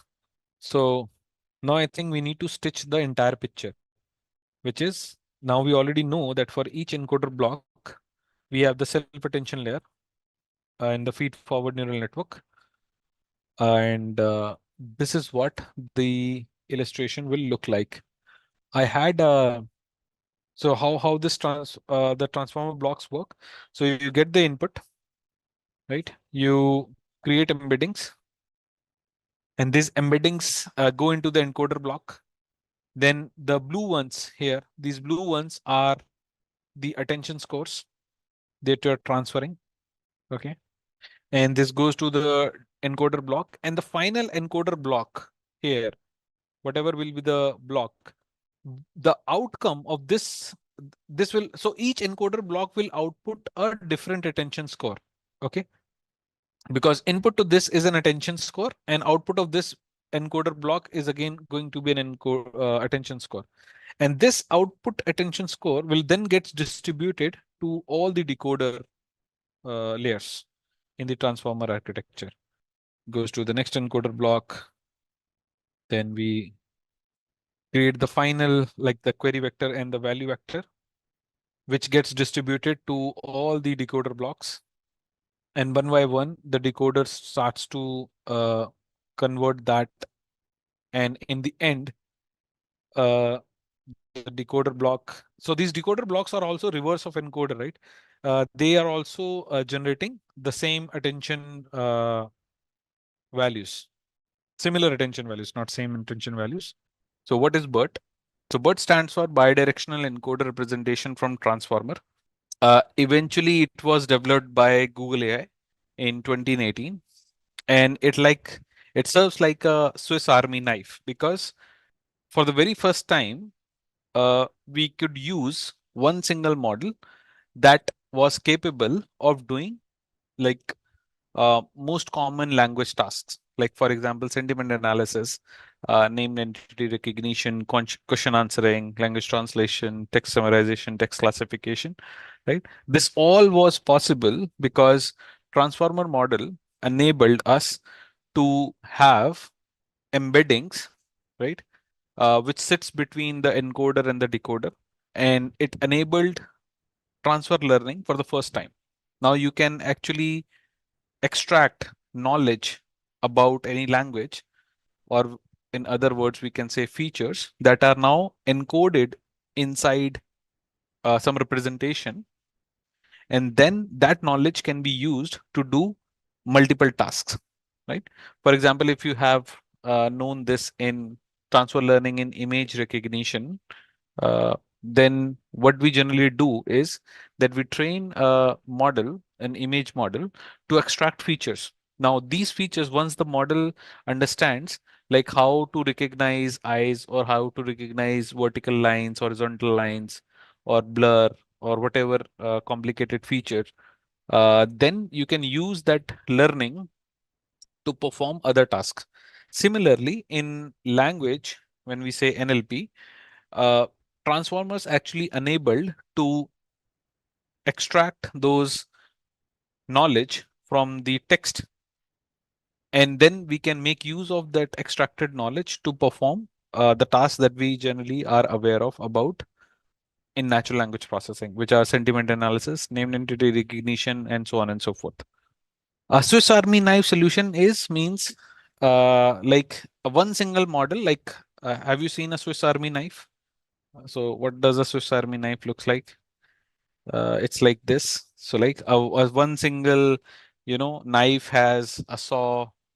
Yeah, it's a single man army kind of like a thing, right? So it has a nail cutter, it has a saw, it has a screwdriver, it has a knife, right? So one single thing can do multiple tasks. Similarly, like BERT enabled, a single model enabled to have multiple tasks. So eventually, the BERT model was trained on a massive data set, which was 3.3 billion words. And the training corpus actually included the entire Wikipedia that we know today, which almost had 2.5 billion words, and Google's book corpus, right? So Google have also its Google Books, if you know, right? They have transpiled collection of various books. And if we combine that, that was around 800 million words. Total was roughly around 3.3 billion words. And then we trained this using a transformer architecture on our 64 TPUs for the course of 4 days. And the model that got trained is called BERT model. And we're looking at transformers. So our transformer architecture is a collection of encoder and decoder, encoder and a decoder, which has the attention block inside this encoder and the fully connected neuron. In BERT model, we only utilize the encoder part, right? We are not utilizing the decoder one. So BERT is just a collection of encoders only, right? Because you at the end of the encoder, you get some weight matrix, which is act as an embedding for us, right? And then this embedding, we can say, has learned everything about the language, and now we can do multiple tasks with this kind of embedding, right? So in another words, you can also understand this as we have extracted the features out of the language, and now we can use those features to do multiple tasks. Okay, but over a period of time, like the BERT model was very popular. Why it was popular? Because it actually superseded on many of the benchmarks. Okay, so there is what is called as glue benchmark NLP. So if you look at that, so it's like a collection of various data sets that can do sentence classification, question answering, right?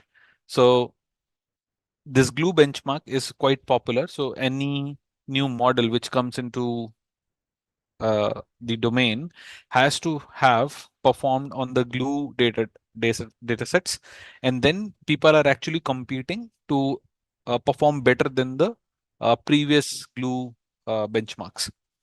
So BERT at that time was very better than what you see with Word2Vec or any other language encoding models. So BERT was outperforming them by a good margin. That's one, I'll say, misconception that people have, that encoders are LSTM. No, that's what the transformer architecture told us, that you really don't require an LSTM model or an RNN model to have long-term dependencies. Remember? Because to do so in RNN or an LSTM, you need the previous state equation, which was something like this, right? HT minus 1. And in the entire transformer paper, we didn't had anything which tells about the previous state. So we are not looking at the words as sequences of in time anymore. And that's what actually the transformer model actually talks about. Okay, so don't confuse encoder as an LSTM model. So encoder is basically the encoder block was a self-attention layer. So we had the self-attention layer in the encoder block, and the outcome of this self-attention layer goes to a fully connected neuron, FCNN. Okay, and that complete actually corresponds to an encoder. This we call as an encoder. So it's not an LSTM.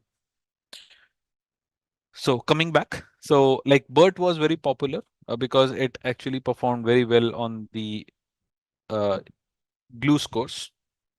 So there was a high demand to have smaller versions of BERT because it was very difficult for people to actually have like 64 TPUs to do inferencing or do other tasks, right?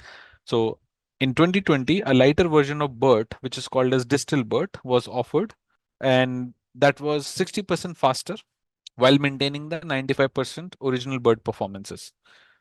Okay, so going forward, we will look mostly on the distal BERT, right? Because distal BERT is something you can actually infer on your local machines also, or maybe in Google Colab. So how does this BERT actually is trained? Let's look at that. So BERT uses a masked language modeling technique.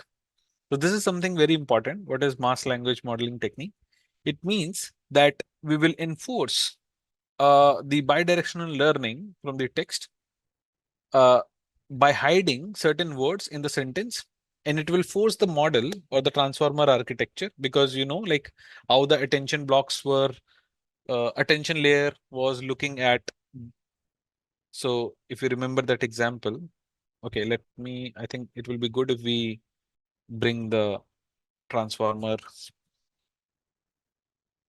So if you remember this slide, that each word actually has now the ability, because of this self-attention layer, to look at all other words and give it a score, right?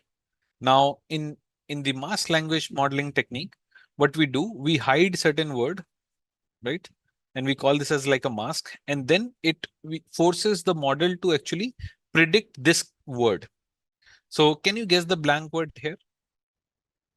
What could be the blank word here? And why did you say learn here? Why not any other word?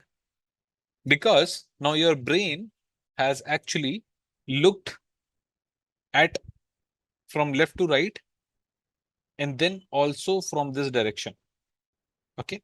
So you're not only looking at the first context like this left to right, but you are also are actually scanning through this text. Like that's why it is called bidirectional. So the word bidirectional in BERT is this, right? So we force the model, because now since we are masking it, uh, the attention scores are not only just calculated for these words, but they are strongly calculated for the other words. Okay. So in BERT training, what we do, we hide 50% of the tokens randomly, and then we ask the model to actually predict. So a typical BERT or any large language models are not supervised models, because it will otherwise will require a lot of manual data. But imagine like you have very big book, right? And now you need to learn the information from that particular book. So in order to learn that context, or let's say the information which is captured inside the text, what we do, we make use of mass language modeling technique. So we actually sometimes 15% or we make 50% of the data masked, and then we ask the model to actually predict. Now you already have the true label. So let's say you're correct that it is actually learn. But when you have, let's say, the sentence like this, so you can hide like data from here, and you already know the data. So this is becomes your target variable while the training, and the output will be what model will predict, right? And you can then self-correct that using some loss function, and that's how the training is actually happening. Of course, like it not only uses this one, we'll talk about another scheme. So a BERT uses basically two schemes to do this training. So is the masked language model or this masking technique clear to everyone? Okay, so let's quickly also see that in action. So everyone, please open up your Google Colab. And going forward, please use Google Colab only, because we will be actually downloading a lot of models. And since Google Colab has better speed, so don't try to run this in your local. Otherwise, like you will be limited by uh, the downloading speed. Like, so it's the label creation is not supervised. Okay. So when you get the data, uh, or let's say when we are creating a general embedding, we generally do that in mass language format.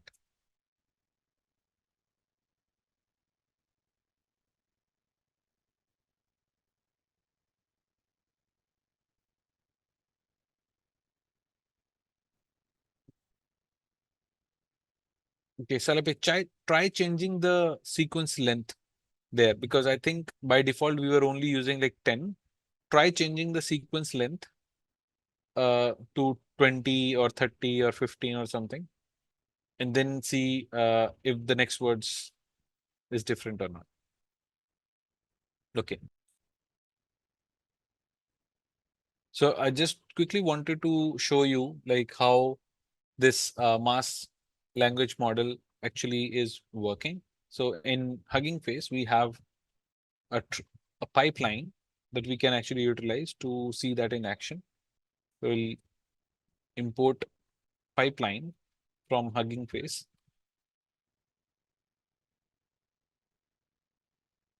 And I'll call this as unmasker. We'll define the pipeline, and here we will use fill mask.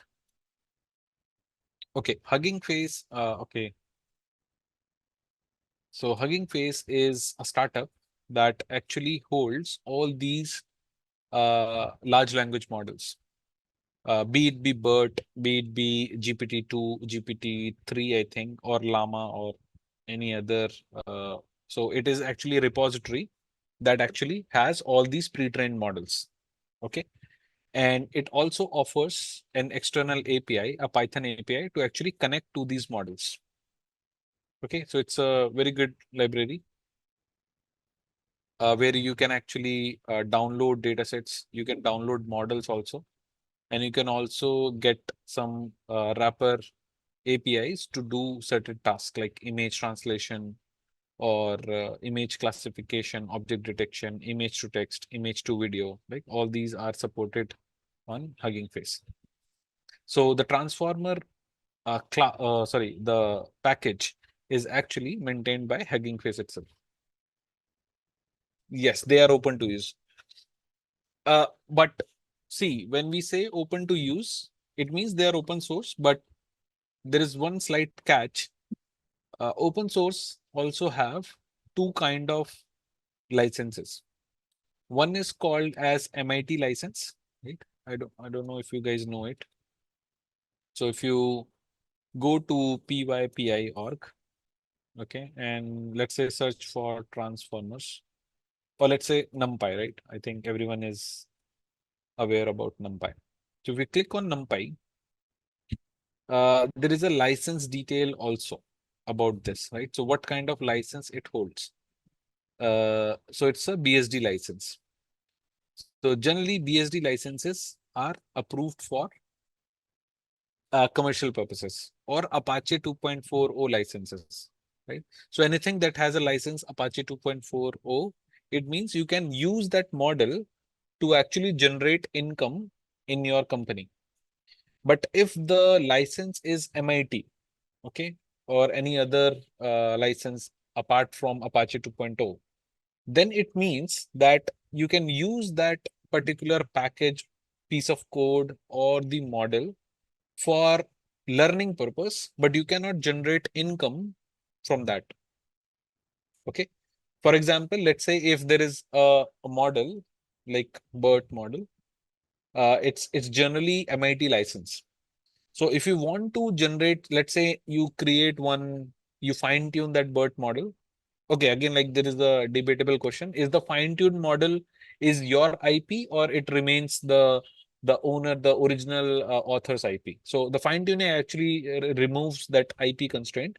But if you use that model as is and start generating, let's say, income, you created, let's say, some software and people are paying for it, then the original authors who had claimed this to be an MIT license can sue you and say that, okay, uh, you have infringed our IP. So be very careful. I think as a data scientist, we really don't look at these things. But later on, when things become commercial, this can create very serious problems. Okay. So always work with, uh, I'll say, open source, truly open source uh, models. Right. So I think that's a very good debate also happening currently in LinkedIn. I don't know how many of you are following that, but people are seriously talking about that Facebook releasing llama models, right? Or Google releasing the gamma models, right? All these are not truly open source, right? You can use them for academic purpose or learning purpose, but you cannot truly use them for commercial purpose. Okay, then what's the point of saying that they are open source?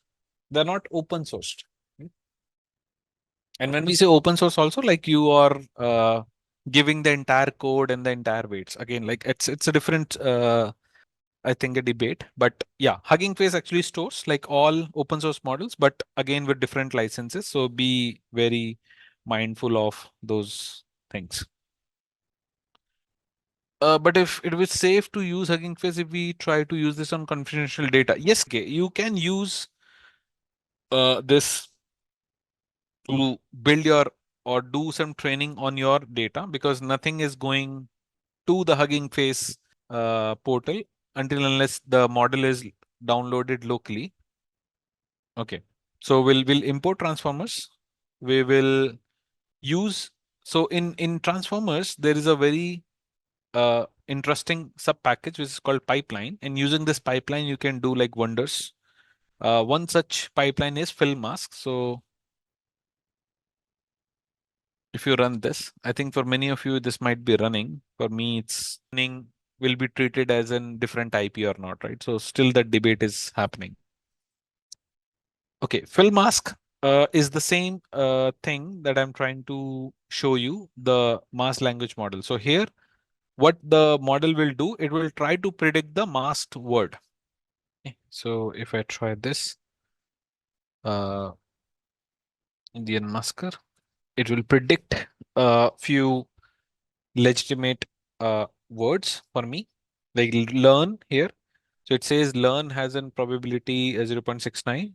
Then use can also be fitted in here. And I think if you use the word use, then it also is making sense, which is like I'm trying to use Python. Teach is also something which is a legitimate word, which is I'm trying to teach Python language to get. And you can clearly see that this has a better performance, right? And in understanding the words, not only just here, right? So if you remember, like what we were doing in RNN, right? We were predicting the next word here, right? So if we now try to predict this using this unmasker, right? So it is performing way better because due to two things. One, that it is using like more data to predict because it's trained on entire Wikipedia. So it has like better context. And now you can think of how it has have learned the long-term dependencies. So Wikipedia pages are sometimes very long, right? It can even span to 5,000 word paragraphs, right? And still like it's able to hold such information, right? That's the beauty of was transformers was, right? And that's how you can clearly see the difference now uh, with LSTMs and with transformers. So everything, because it is using self-attention mechanism, right? With LSTMs or RNN, you had to compute or you had the vanishing gradient problem. That's why you could not go very far beyond in the time. But now with self-attention block, you can actually, yes, but also at the same time, you are enabling uh, parallel data distribution also, right? So these two things actually accounted for better performances on transformer model. Okay. Masking for multiple words, you can give it a try. I think not possible because it will otherwise will get confused. Okay. So, but now you don't know which mask it is actually talking about. You can actually do that. It's not a problem. But then how will you distinguish uh, that which mask belongs to which prediction? Okay. It will surely work, but it will again create a confusion for you. So while doing training, we only mask one word at a time, not multiple words. But since the model, the moment it sees like this token, which is this mask token, it tries to predict that word. But then it will create some disambiguity for you if you have multiple masks here. No, mask one, mask two, it will say that this word is not found. Okay. So you need a mask token. So mask is a like a, you can say a reserved word for the model to understand. Got it? Has everyone tried this? Okay. So here, when you did or executed this line of code, it actually downloaded the BERT model for you, right? And which BERT model actually it used? It actually used Roberta for masked LLM. Okay, this is Roberta is also one kind of, you can say, a transformer model. But let's say if you want to use uh, the original BERT model, so you can say BERT cased, BERT base, uncased. So now the BERT uncased model will be used here. And strangely, if you run this using the BERT model, right, this will not work because the word mask is used like this with a capital M, right? So since it's a cased model, so you need like this mask token, right? So the token is the differentiation here. So what I was saying that if you just use fill mask, the default model that gets downloaded is Roberta model, not, so it's again like a more refined version of BERT. Roberta was again like published later on when the BERT model. But if you want to work with the original BERT, so you need to provide the model. You can also say model equals, right? BERT base uncased. And this will actually download the original BERT model. Okay.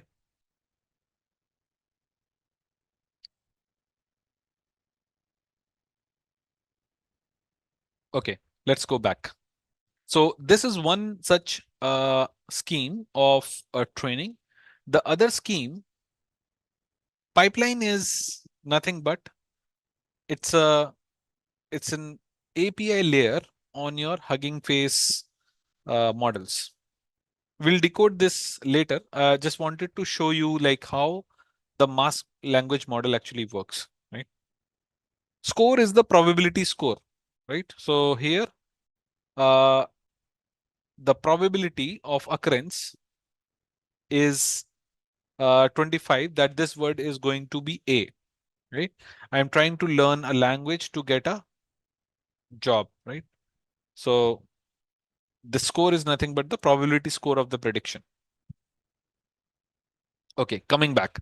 The second scheme in which the BERT models are being trained is predicting the next sentence itself. Okay. For example, uh, you already know, like you have the pair of words. When you start training the model, you already have bunch of sentences. So what we do is that, okay, let me do some annotations. So let's say this is one line, then there is the another sentence, then the another sentence and another sentence. Now you actually make a pair which says, uh, if we simply just ask the model to predict the entire sentence, whether the new sentence what the model predicts, right?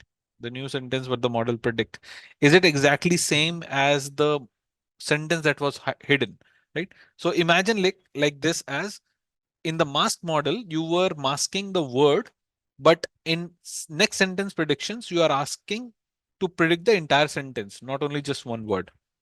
So if the model is able to perform like the or even to predict the next sentence entirely correctly, we say like this is a win situation. And if it's not, then it's an incorrect pair. And while training the BERT model, the actual BERT model from the paper, they said they used 50% of the correct uh, pairs and then 50% of random sentences, right? To increase the sentence prediction. And BERT is then trained on both of these schemes, right? It is trained on masked language models as well as NPS. So MLM and NPS together is applied while the BERT training. Okay, not only just one sequence, one scheme. NPS is next sentence prediction. NSP, sorry. Okay. So BERT sizes, as I said, like this BERT is nothing but an encoder only. So this is the encoder, typical encoder block that we remember. It has self-attention layer and then it has a feed-forward neural network. So if you combine these encoder 12 times, right? So if there is an encoder, let me call this as an encoder, and 12 of these such encoders, right? Encoders actually creates what is called as BERT base. So if you go back to the model here, remember I downloaded BERT base, which means I am looking for the model that has 12 encoders in it. If I make this large, right, again, the size of the model is going to increase because then I will have a model which will have 24 such encoders. And remember that each encoder block will have like its own weights and matrices. Imagine if you combine 12 such encoders, so you will end up having 110 million parameters. So in today's world, you will see that all these big models, you will say that, okay, the GPT model is 7 billion parameter or 32 billion parameter or 178 billion parameter. What exactly you are doing, you are just increasing the encoder layer, right? You are increasing more encoder layers in it. And that's how the number of parameters, the learning or trainable parameters also increases. Okay. So be very cautious about which type of base model that you want to actually use. If you use smaller models that will have lower parameters, it will be easier for you to fine tune them. But if you use a big model, let's say 340 million parameter or a 1 billion parameter model, fine tuning those will be very time consuming and cost expensive, because then you will need like more GPUs to actually fine tune it. How these transformers handle so many parameters? Because remember, what was the biggest advantage transformer brought? What was the biggest advantage transformer brought in terms of LSTM or RNN? Okay, let's ask this as a quiz. Attention layer, okay, that is good. Attention layer only is a substitute for long-term dependencies. Yeah, that you can also handle with exactly parallel processing. Parallel processing of data. That was the biggest advantage with transformer architecture. And now you can actually use data like parallel data processing, which can be enabled using GPU. And that's how these parameters are being handled. So imagine like all these training is happening on one different GPU. So you can literally do the training of this. So as I said, like these are 12 encoder blocks, right? 12 encoder blocks. So this can actually run on one GPU. This encoder can run on a different GPU and a different GPU and different GPU. And then these GPU can actually communicate with each other uh, to share the data, right? Or doing matrix multiplication and addition and so forth.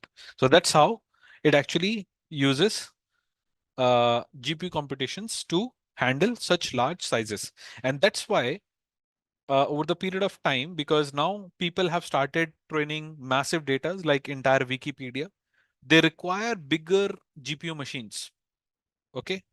So GPU machines like H100. So this was the H100 CPU machine, which was actually used to train your chat GPT models. And look at the price, like you will be shocked by the price, H100 price. So it's somewhere around, I think, $25,000, and convert $25,000 to INR, almost 20 lakh rupee for one GPU. And these H100s, actually, they have, so NVIDIA stock prices actually started booming because uh, Facebook, Google, and OpenAI both now require these GPUs to handle bigger models. So everyone is now in a race to build the massive model, and they're trying to defeat everyone, right? So the earlier ChatGPT model was 1 billion parameter, like sorry, 7 billion parameter. Then it came like uh, even more bigger parameter model on even more bigger parameter. So there is no limit, like there is no theoretical limit on how many big parameters you can have, because all you just need is to increase the encoder size, right? So if you have 24 encoder, let's say you say that, okay, it's now my wish, I want to add 100 layers of these encoders. Now, in order to support this 100 layers of encoders, you need more GPUs, right? So there is a GPU farm which will actually run this, right? So that's why like NVIDIA is becoming super rich right now, right? Their stocks are booming because everyone is now in a race to buy the GPU and do that training. Yes, there are models, right? That's why I think, again, like we are going into a different debate. Like, is 12 billion model not sufficient? Is it bad? Is it bad at doing things, or is it bad at doing things? Okay. So if you go and download a large model, right? So let's do that. Download it. I think it's almost like 1.4 GB model, since it's much more bigger. Okay. And it will still be able to predict what you could have predicted with a base model, right? It's still predicting A here, right? I'm trying to learn a language, right? So I think the important point here is that there is no, we'll say, like a rule that you should not use big models or you should not use small models, but it all depends on the use case also sometimes, like what kind of use case you are running. Okay. People wanted to have more parameter models because the more parameters when you increase, right? So, okay, let me tell you what exactly is happening there with the GPT models. So the earlier GPT model, right? If you see GPT-2, then got advanced to GPT-3, which is actually the base for your chat GPT, the initial chat GPT that they released. And GPT-3 was very good at generating like new text, but it was not able to do mathematical calculations. Okay, so if I give 2 plus 3 equals, right? Now, if like see the like irony here, that we are not looking at, so this is also a next word that it's want to predict. So it's a prediction, not a calculation. Okay. So what the model is treating, it is treating this as a new next word to predict, but it's not calculating this, right? So that's why people said that, okay, if we yeah, this uses this as a string. So sometimes it might say 8, sometimes it might say 6, because it is actually a next word predictor only in the end, right? So that's why they are trying to increase the number of parameters so that they can tap inside, see, or and tell me like where exactly the intelligence is actually happening. It is actually happening between these encoder blocks, right? We saw that the intelligence is actually captured inside between these encoder blocks. So if you increase like more encoder layers, so what it is saying that it will capture more intelligence. Okay, so in order to capture more intelligence, you need to increase the encoder blocks, and that will actually increase the number of trainable parameters. So that's why like people are going crazy to build like more larger models, right? Uh, but yeah, I think there are also very good studies which says that if you keep on increasing, there is some level of saturation will happen sometimes, and you will not be able to extract information because information will also saturate at some time. If the data increases, won't it increase the processing burden? See, data is also one aspect of it, Saket. It is being speculated, right? That for building these chat GPT models, they have used the entire internet, right? So the scheme that they actually used is they went to Google, right? Whenever you do, uh, let's say Harvard. So when you do a Google search, Google actually gives you these pages. So what ChatGPT did, it actually scraped out the top 10 pages of all Google indexes. And that was the data for them to be trained on. Unlike BERT model, which was just trained on the Wikipedia dataset and the Google book corpus, ChatGPT actually trained it on top 10 pages of Google itself.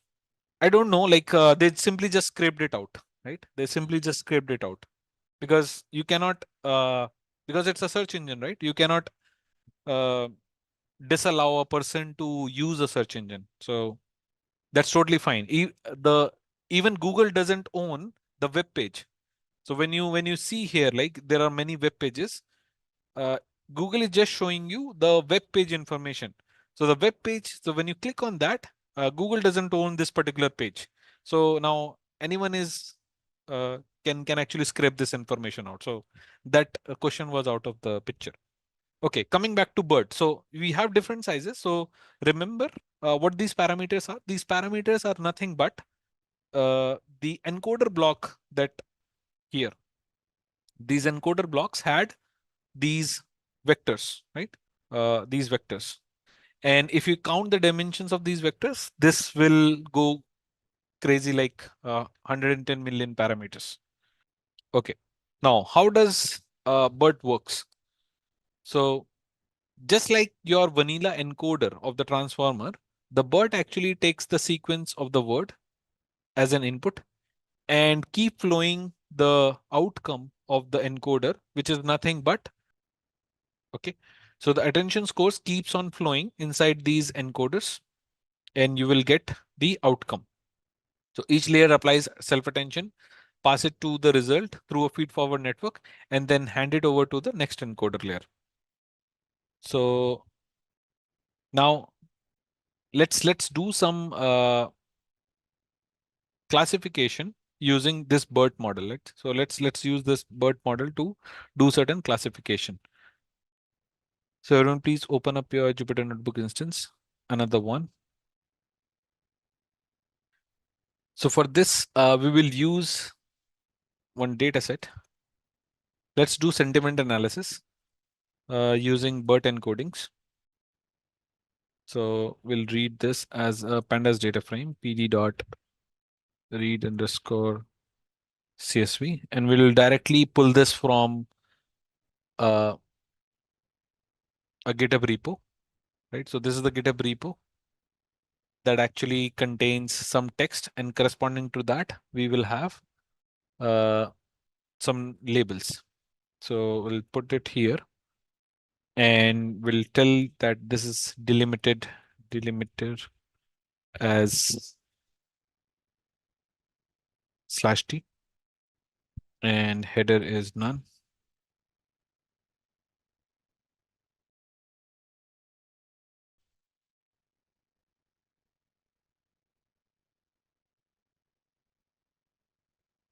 Okay, so the data frame should look something like this.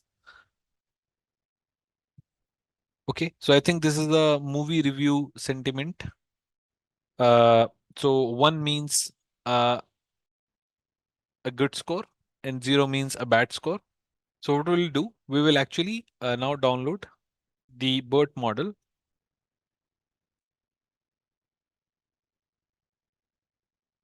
So we'll do from transformer. Okay, let's import transformer directly. Import transformers. This might take some time. Cool. Now, so when you download this, right, there is there are few things that first get downloaded. One is the vocabulary text, right? So if you go and check this out, here somewhere in the config, you must find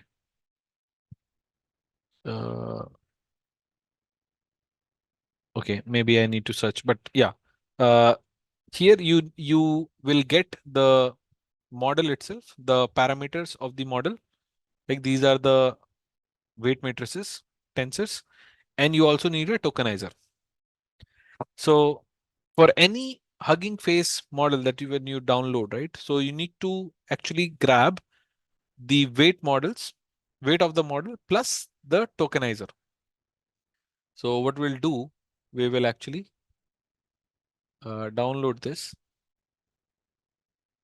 So we'll say model class and then tokenizer class and pre-trained weights from the distal BERT model, distal BERT dot tokenizer, and which model that we want it for the distal BERT. Remember, like distal BERT is the smaller version of your BERT. Okay, now the first thing that we need to do is to convert this text into some sort of encoding representation by the distal BERT. So how do we do that? So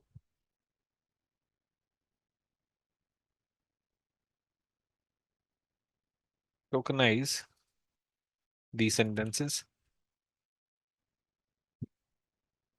and convert the sentences to encodings. So a typical like how do we can actually use df dot tokenize sentences, and that will be equals to df. We are looking at this column, which is the 0th column, and then we can use pandas apply function, and inside that we can use lambda. Okay, I think I can go with the intelligence. It tries to. No, I think this is wrong. This should be lambda x apply tokenizer. Okay, I actually missed one thing here. Let's first get the tokenizer for this BERT model, which is we get from the tokenizer class dot from pre-trained, and we give the pre-trained weights. So the tokenizer gets initialized. And then we will also initialize the model. So the model will be from the model class dot from pre-trained weights. And now the model is also initialized. And after this, we can create a new column, which is called as tokenized. And this will be applied on your df0. We'll use a lambda function to call this tokenizer and use a function called encode, take all the sentences one by one, give it to the tokenizer.encode and add special token equals true. I'll tell you like what exactly this means. So let's try to run this. I think it shall take some time because we have quite good amount of data here, which is df dot shape, almost like, okay, it's done. So we have total like 7 K records. So now if you look at your df head, so it has actually tokenized this right +1. Okay, let me hide some of the print statements here so that everything goes in one line. I think after doing this, you need to write step number 8, 9, 10, and 11. These are the model size. So this distill BERT is a 628 MB, and this is 466 KB. So this is MB and KB that we are talking about here. Yeah, size of the models, correct. Okay. So here you will see that your sentences actually got converted into something, okay, which is as good as doing this. So let's say I write this, for example, I love Python. It will actually encode, and you will see that what it has done is it has encoded I into some vocabulary ID, and Python did this, and then you have 2 extra tokens here. These are the special tokens that we are talking about. Okay, so your encoding scheme, no, it's not padding actually. It's a special token. So this is like, it's called a CLS token. It's called a CLS token, which is used for classification. Okay, and this is called separator token. It means like there is another word after it.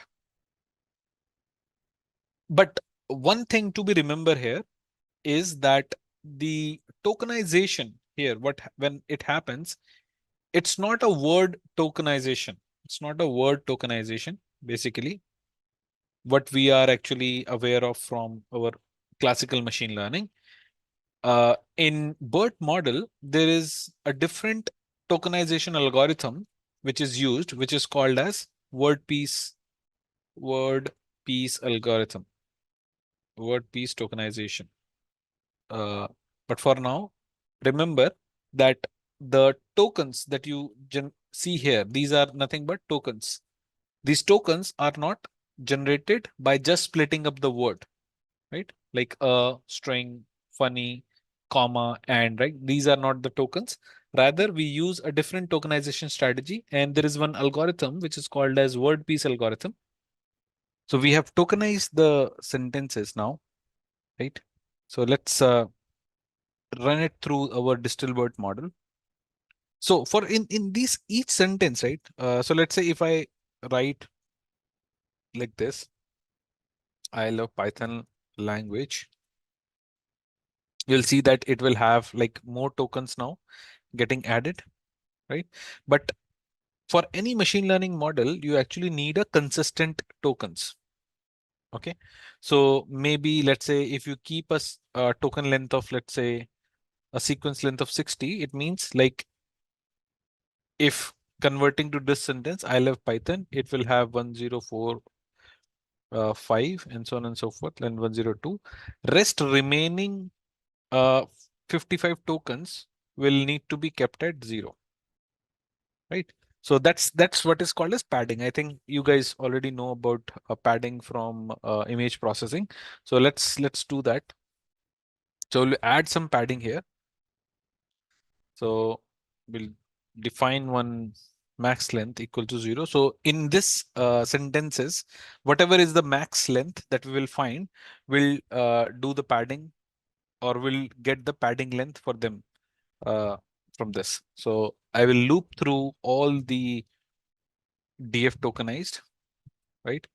And if my length of that vector or this list is greater than my max length, I will assign just the max length to that. And this will actually give me what is the maximum length of the sentences in my data set. Okay, so you can check the max length now. So max length is 67. It means we need at least 67 values here, and rest remaining will be padded to 0. So we say that, let's say, padded equals np.array I plus 0 max tokenized dot values. We need to import numpy as well.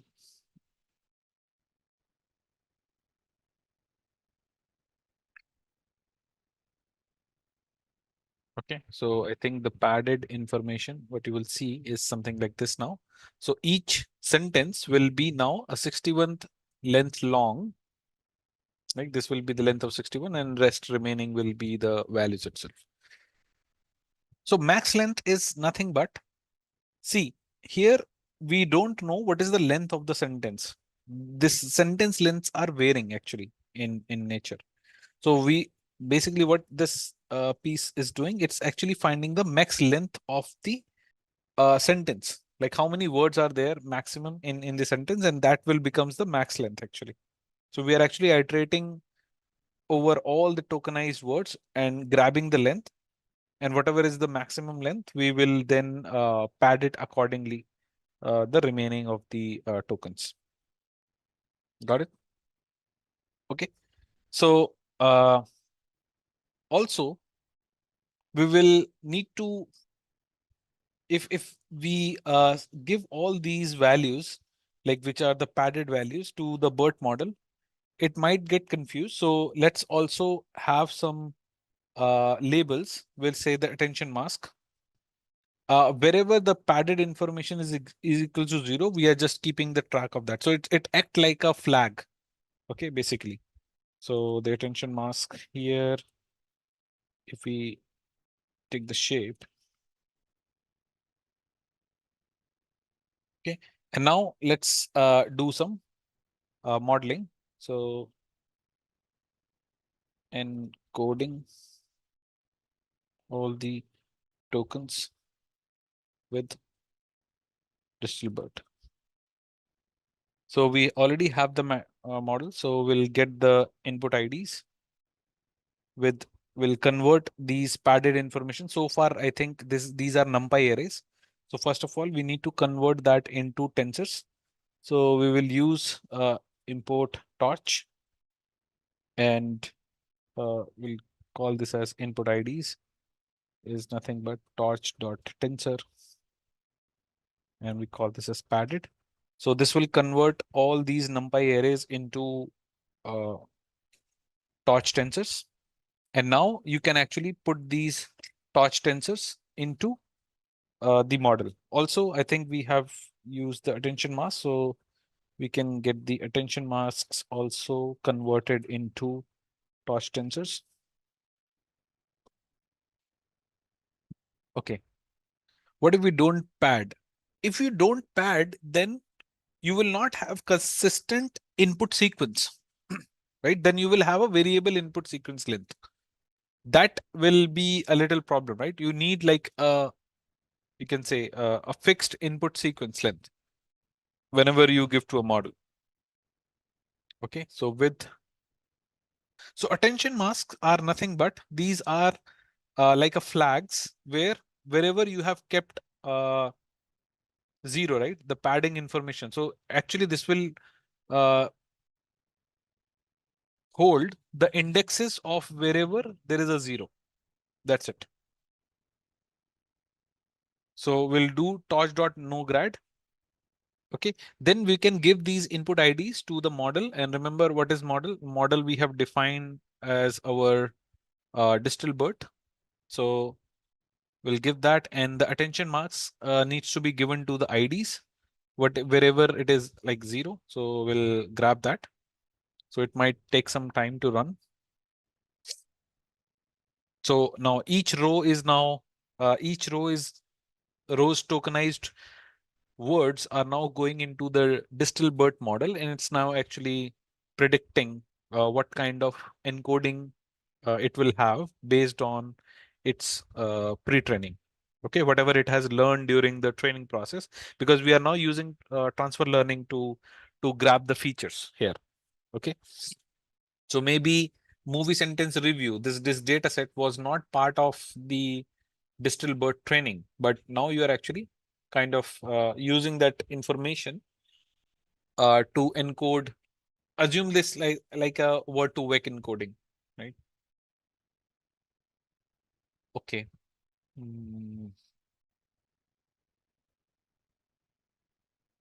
I think it will take a lot of time, and my RAM is also getting shooted up, almost consuming the ones. So instead of like since we are not on GPU, what we can do, we can actually restrict this DF to some let's say 1000 or 2000 rows, right? Otherwise, like it will keep on running for long. So let me quickly do that. So tokenization is okay, but here exactly what I can do, I can restrict this to have df dot head 1000. Okay, so let me kill this.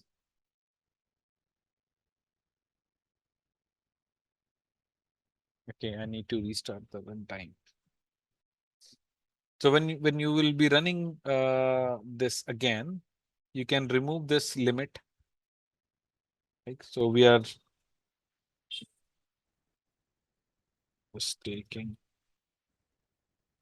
1000 rows to optimize the run. Yeah, I have to run this again.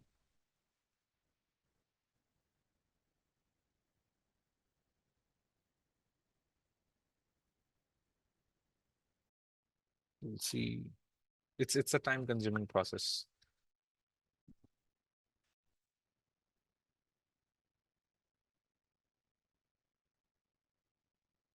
Yeah, it's still taking some time.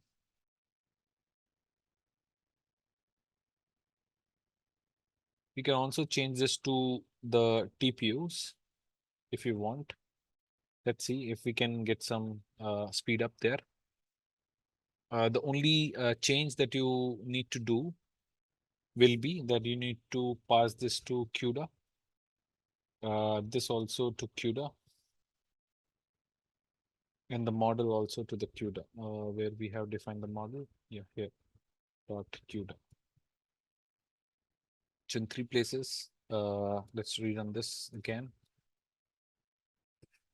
So now this can run on directly on the T4 GPUs. Let's see if we get any performance improvement.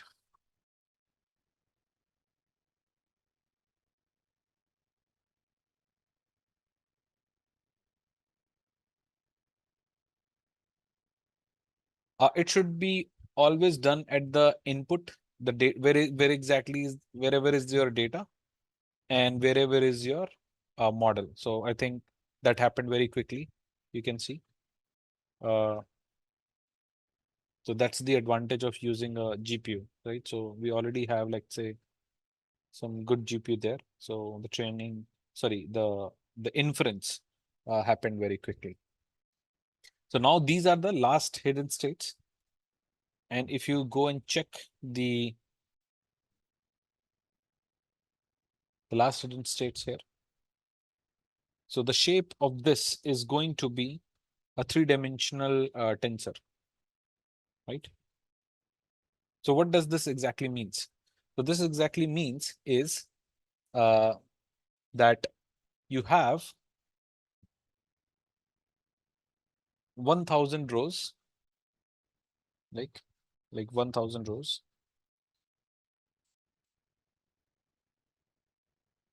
One, two, till 1000. Then 59 is basically the maximum sequence length, right? So remember, like last time it was coming out to be 67. So 67 was the maximum length, the max length. But this time, since we have reduced this data frame to only 1000, so that's why the maximum length coming out to be 59. So this is going to be 59. And then we will have the outcome here, the hidden units, like these will be the hidden units. And we have 768 such dimensions in this, in the third dimension. Okay, so this is the hidden unit output. And what we are interested in is the CLS token. So remember, right, when you started the BERT model, we had 101, right? So this 101, which is at the 0th position, right? This is at the 0th position, is actually the encoding for all your sentences. Okay, so that's why we will only fetch out the 0th position last hidden state outcome. Okay, so the features basically that we are looking for, the features will be nothing but the last hidden state 0. And since it's a three-dimensional image, we'll take all the rows on this dimension. We will only take the CLS token, and we will take all the values from the third dimension, and we'll then convert that into a NumPy object. Okay, we first need to convert that to item and then to NumPy. So whenever you want to do that conversion back,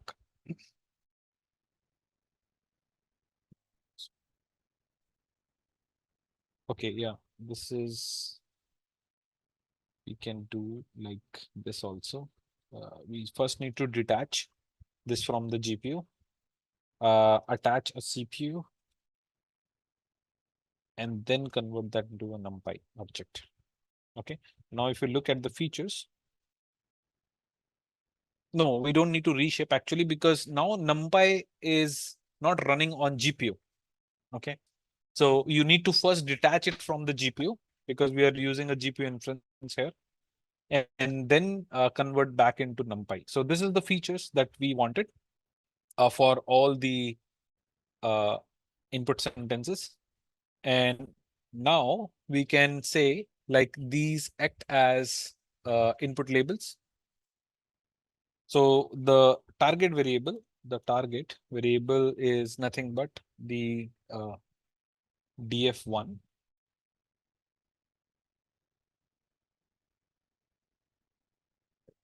And now we have both feature and target variable. So either you can actually do like a scikit-learn based logistic regression model, because it's a binary class classification problem.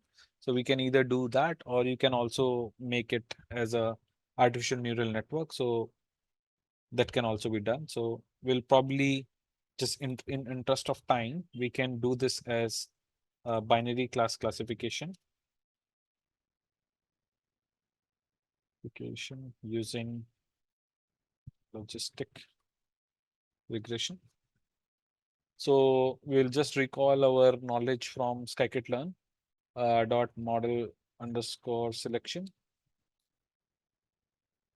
import test train split, train test split, sorry, train split. And what we'll do, we will actually get X train, Y train from the features in the target. Our test size will keep it like 80-20. So we'll have 800 samples for training and 200 sample for testing. For the model, we can get it from scikit-learn leader model logistic regression. We'll define the model.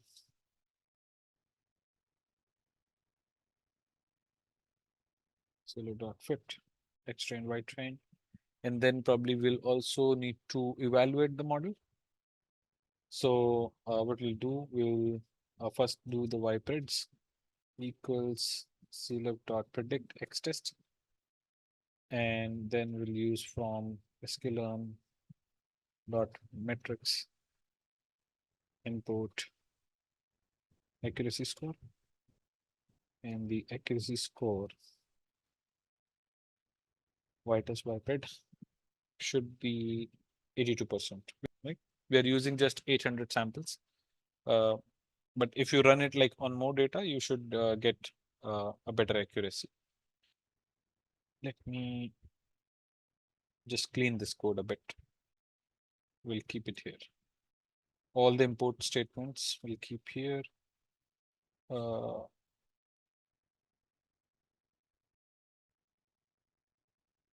this is the piece of code that you need to run. So the word piece algorithm, in the word, as I told you, like the tokenization that you see in BERT model actually uses a word piece algorithm. I'll try to quickly tell you like what exactly is word piece is. So, and what's the intuition is. So let's take an example. Let's say you want to have a bird called bugs, right? Then what we'll do, we will take the first word and try to find the longest subword which starts with this word B. And the longest subword will be bugs, right? This could be bugs also. This could be bug also, right? This could be B, this could be bug, this could be bugs also. And let's say somebody just misspells it and it writes as B-U-G, B-U-G-G, like this, bugs, right? So this is can also be a longest substring, right? So what we do, we generally like suffix this with double hashes. Now the double hash U can be the longest subwords, and that's how we actually make the token out of this, right? And finally then with hash G. So we say that any given word bug can have these three tokens. Now these are the tokens here. So the definition of token is not the actual word that we are generally used to within natural language processing, but this is the how the word piece algorithm actually works with. And then there is some another piece that it tries to do. It actually tries to match the pairs which are matching together, right? So it will then compare some pairing like this word with B. There might be other words also in the sentences. So they will try to match and try to find the frequency of their occurrences. And based on that, it actually tries to give a score. What is the advantage of having word piece algorithm? So word piece algorithm actually can handle out of vocabulary words also. Okay, so sometimes like it's not possible to put everything into the vocabulary, but then this word piece algorithm is sufficient or good enough to handle those out of vocabulary tokens. Transformer, as of now, just understand transformer is a black box, right? And this black box is doing something. So basically, the transformer, when it came, when the RNN model fails to do the when you have heard about something called sequence to sequence uh, modeling in a recurrent neural network, it failed to do the translation, right? It failed to do the translation, then the transformer architecture was proposed.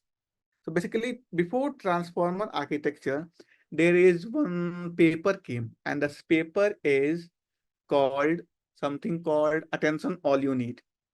So Attention All You Need says that uh, in 2017 it came, and it also varies that okay, the encoder is every part of the encoder is maybe related to the every part of the decoder with some of the factors, and that the attention mechanism was saying. So they introduced RNN with attention, and then they found that okay, it's working, but RNN was still a limitation. We'll see in detail.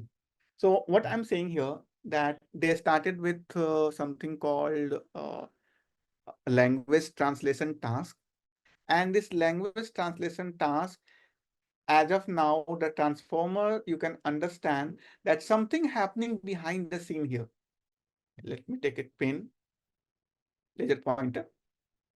So something happening behind the scene where the how are you become the input, and then the camo casta is the French word that will be your output, and something happening behind the scene, right? So this part, what something happening, that will open one by one. So when you go to the next part, that okay, what may happen? So actually, it's more about that. Okay, it's how are you is going to be an input to something called the encoder, and encoder is going to send to something it is going to send their input, and that input, the output of the encoder becomes the input of the decoder, and that decoder finally give me the output, right? Means my input is the encode. What happens here, the encoder is going to take input, and that input might be in some format. It's not the text, but how the input it going to take, that we are going to understand here, right? And it gives some output, and that output becomes the input of the decoder, and then it's becomes like a output that we are going to expect, right? This is what so far we understand, that this transformer architecture is having something called two things. One is the encoder, other is the decoder. Now, if we go further, then encoder, this encoder is not only a single encoder. Instead, it is the stack of the encoders, right? Similarly, this decoder is not a single decoder. Instead, it's the stack of the decoder.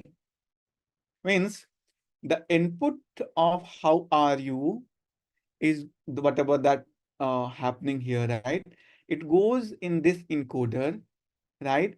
Then this output becomes the input of the second encoder. Then this output of this second encoder goes to the third, and so on, right? And then it becomes to the third, last one. If you go to the paper, right? In paper, it's 6 encoder and 6 decoder they have taken. The original architecture that was consist in the paper, it was happening 6 encoder and 6 decoder. But it depends.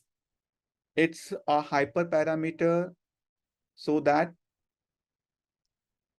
we can, depending on our need, we can increase number of the encoder and decoder. Now let's move further. So we'll understand this, what is happening behind this one encoder block, right? Let's move further. So in encoder workflow, what is going to happen, right? So here we have a 6, right? So I'm going to focus on this single one. And the single ones, basically what is going to happen, the primary function, if you try to understand what is happening behind the scene, whatever the token that we are going to send right here, how, R, and U, and all those things that need to be tokenized, and this encoder is going to make a contextualize, remember the word, contextualize representation, right? And the crux is that earlier in RNN, remember in RNN what we used to do?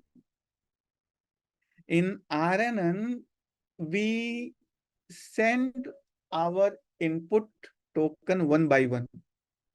But here, we are sending the input token at one in a parallel. No, Kapil, it's not batches. It's a parallelly we are sending, you can say the batch also, but the parallel processing is happening here, right?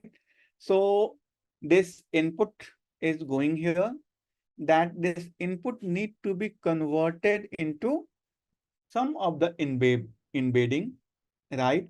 After the embedding, we will going to add something called the positional encoding. This input embedding and positional embedding is going to happen. And then this vector that we are going to see, that need to be converted into a 3 arrow. What is this 3 arrow? We'll see that what is this 3 arrow. Then something called multi-head attention happened. Then add and normalization happened. Then feed forward happened. Then again add and normalization happened. And then we are also sending this add and normalization to the next layer. This complete annex part is happening. So now let's jump on this input embedding. What is input embedding and how it happens, right? So let's move and understand it. So this input embedding. So let's understand that, okay, there is something called a word token. We tokenized it and we send input that input embedding. So there are the several way of the tokenizations, and the tokenization we generally take with the help of the byte pair encoding, right? With the help of this byte pair encoding, we tokenize our words, and all these tokens are sent into the embedding layer. So that embedding layer might be, you can use any embedding layer like word to vec and other things. In the paper, they have taken word to vec, right? Or any embedding layer, or normally you can simply start with any kind of other part. Then after input embedding, right? So how R and U put into the input embedding, and then it has been embedded into a vector size of 512, right? Now, once these 3 vectors are ready, the 3 vectors, how, R, and U. So we are sending this how, R, and U into these 3 vectors, and these 3 vectors are ready. I'm going to add something called this word vector. There is something called the positional encoding.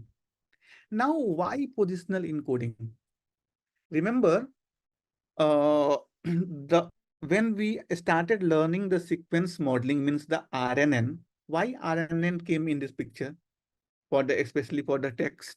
Because RNN keep track of what word comes in what position in a sentence. Now, RNN was slow. Why? Because we are giving input to the RNN model. Each word, with respect to time, and each time one token was passed, right? So that became one bottleneck. That is one bottleneck. Also, next bottleneck was the vanishing gradient. Someone has already said that in the chat. Now, try to understand. When we are sending here in back, what we are trying to send, we are sending how are you at a once. Now, when you try to send this how are you at a once, then how your model will understand that this first word is how, then it after that are will there, and after that you will be there. This sequential, the positional value, the position of the word in a sentence was not known to my model. For that, we are going to add something called the positional encoding with that word vector, right? And then the embedding with the positional context that we get. Now, what positional encoding has been used? So the positional encoding which has been used is called the sinusoidal positional encoding. And it is based on the sine waves, right? So if someone is going to ask you that this, because sine, if you see the curve of the sine, right, it's it's add some value so that the sine is going to add some kind of the vectorized form so that a special position can be matter there. And also like here I have mentioned here that it is ranging from -1 to 1, representing from here. So that why positioning coding? So understand that, okay, we are sending the parallel, and to make that what kind of the words will go to what label, that we have to add the positional encoding, right? So that is how it has been mentioned here, that each dimension is represented unit frequency and offset of the wave with value ranging from the -1 to 1, effectively representing the edge position. So this is the answer of your, and it's not only I'm saying, when I'm saying so sine and cos are almost same. Only if you uh, make a range, make a shift of 90-degree, right? So sine becomes cos, isn't it? Now let's move to the next layer. There will be encoder stacks, right? And the encoder stacks will transform all the input sequence into a continuous representation that encapsulate the learned transformation into the entire sequence. And it will consist of a multi-head attention as well as the add and normalization, right? I mean, it's fully connected from here to here. It's a fully connected network. So the positional encoding, the embedded input with the positional context that we have, right? That we are going to send into the multi-head attention, right? And after multi-head attention, there is add and normalization factor that we have. And after that, we are going to send it to the feed forward neural network. So this is the step number 3. Now, in this step number 3, there are multiple steps. The first step is multi-head attention, right? So what is happening in the multi-head attention? So basically in multi-head attention, right? It's basically it's try to find it out that how each word is related to the its sentence. Means how each word is related to each, not its sentence, each other word in the sentence, right? So this is what I'm saying. that in encoder, the multi-headed attention utilizes a specific attention mechanism known as self-attention. And this approach enables models to relate each word with the input to the other words. Means how, let us three words like a, how are you? So how, I mean, how are is related with you, how is related with are, and how is related with you. So it's you can say that it's why it's saying the self attention, because the three words, right? These three words, it's going to understand that what is their relationship, what is their contextual representation among themselves, right? So this is the multi-head attention. Now, how it happens? So remember in back. So go back here. When we are sending, right? When we are sending it here, it's going to convert it into three things, right? It's going to convert it into a same vector. Let's say we are sending how this x1, x2, and x3 are the three representation of my words, right? This x1 again, it's going to convert it into three more words. And those words, those vectors are the query vectors, the key vectors, and the value vectors, right?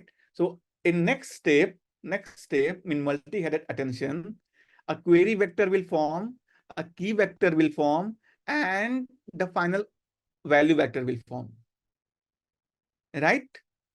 Now let's move further and try to understand that what the next thing going to happen. So basically, this query, key, and value. So this query and key is go on the linear transformation, linear layer.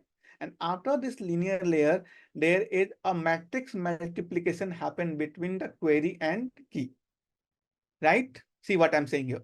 This matrix multiplication happen between query and key, and then we'll scale this.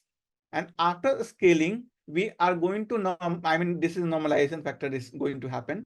And then we going to pass it to the softmax. And then what the value is coming, that value vector is again matrix multiplied by this. And then we'll finally concat, because we have, this is only happening for the one vector. So we have a three vectors, right? So this three vector is going to be concat, and that concatenation is going to again send for the linear transformation, right? So as of now, this is happening.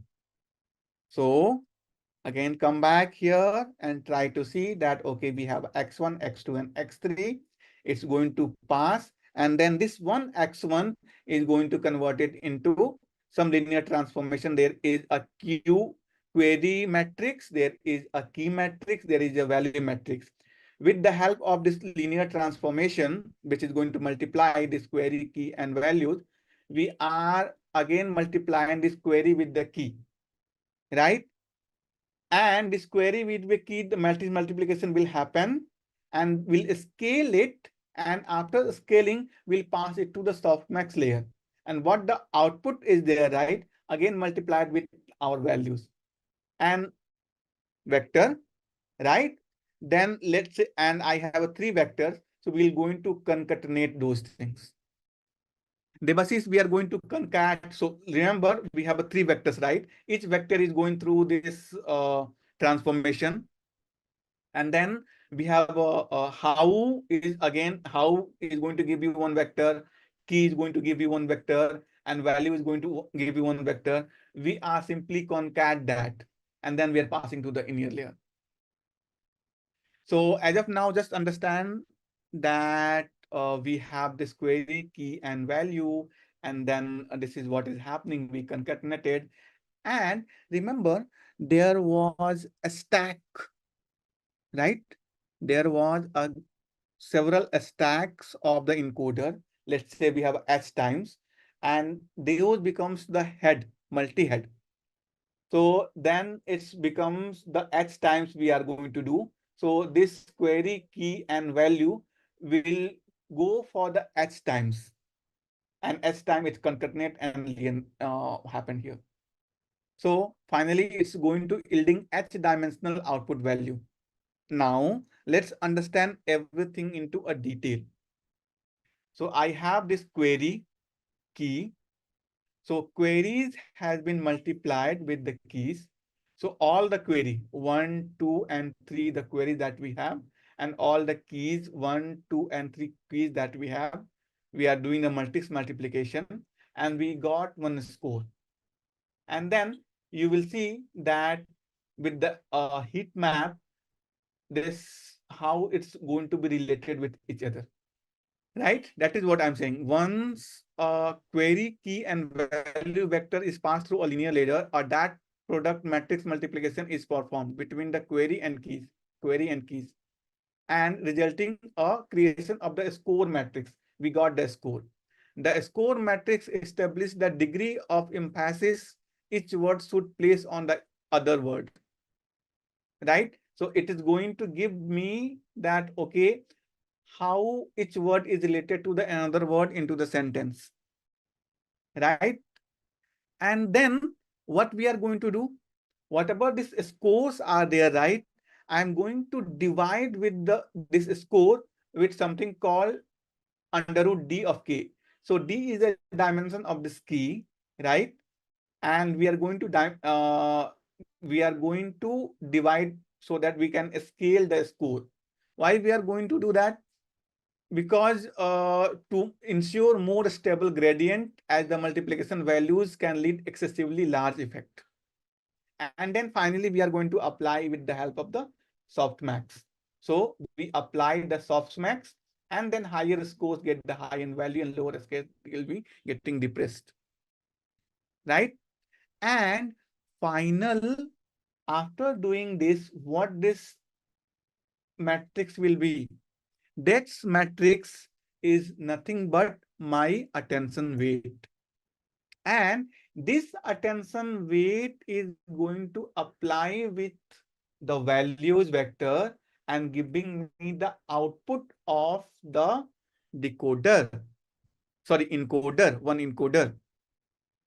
Let's move further and try to understand this. Means this output is nothing but my attention mechanism. And here I also explained that this we broke our query and key and value h times, right?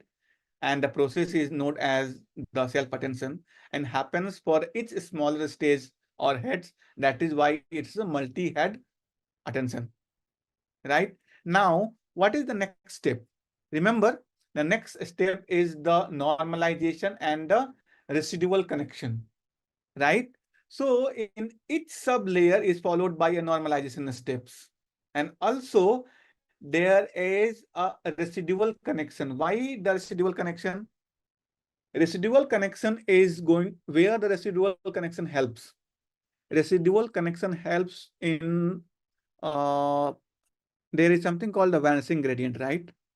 To minimize the effect of the vanishing gradient, we'll do this skip connection, or we also say that the residual connection. So that if the model becomes deep, we can train this. So we normalize that. Okay, so here it's multi-head attention. Multi-head attention goes to the normalization layer. And now, what is happening behind the scene? Now, after that, next step, we pass it to the feed-forward neural network. In feed-forward neural network, it is first it linear layer, after that activation function, again linear layer, and then add a normalization. Same thing happen. And this output, right? This output is final output of the decoder that we have, right? And then you can see that this is my, okay, this is the encoder. The output of the decoder is main point. From the output of the decoder, we got this. That output of the final layer is set to a vector. it's representing the input sentence with the rich contextual understanding. Means one by one, we did it here, right? Come back. Yes, here. So in one encoder, again, we are going to send the same thing. So output of one encoder will go to the input of the next encoder, and then it's try to understand, it's try to happen for the n number of times. And when it happened for the n number of times, the final output will be a final contextual representation, right? It is the final contextual representation, which is having the rich understanding. Means how every word is put into the each word. Now, Bhavya is asking that norm and fit verbal is between two encoders. No, it is one encoder output only. See here, in one encoder only. And then it becomes the output.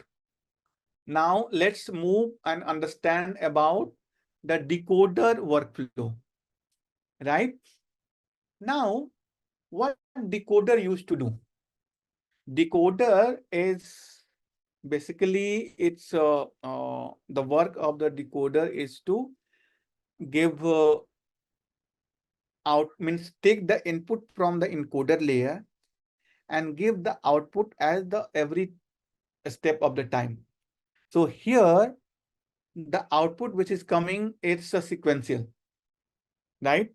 So what does it means? That the decoder role centers on the crafting syntax sequences, means the output sequences. Mirroring the encoder, the decoder is equipped with a similar set of the sublayers.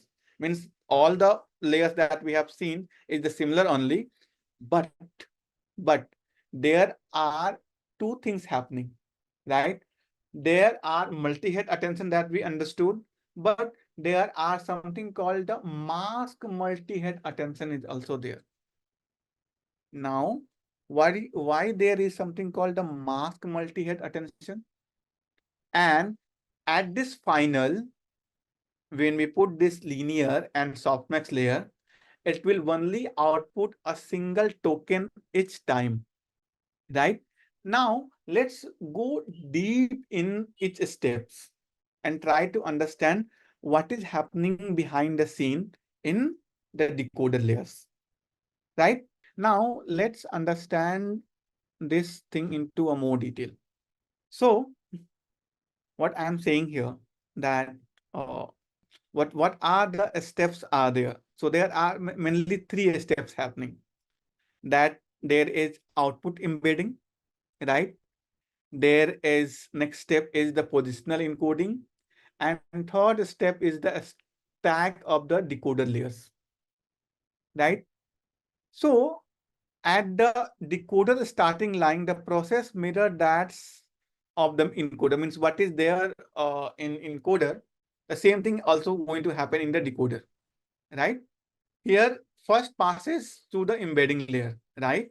And then we add the positional encoding as we did like into the decoder layer. And then there are the stacks of the decoder layers. Okay, we have the stacks of the decoder layer.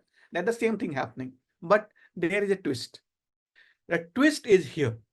The twist is mask self-attention mechanism.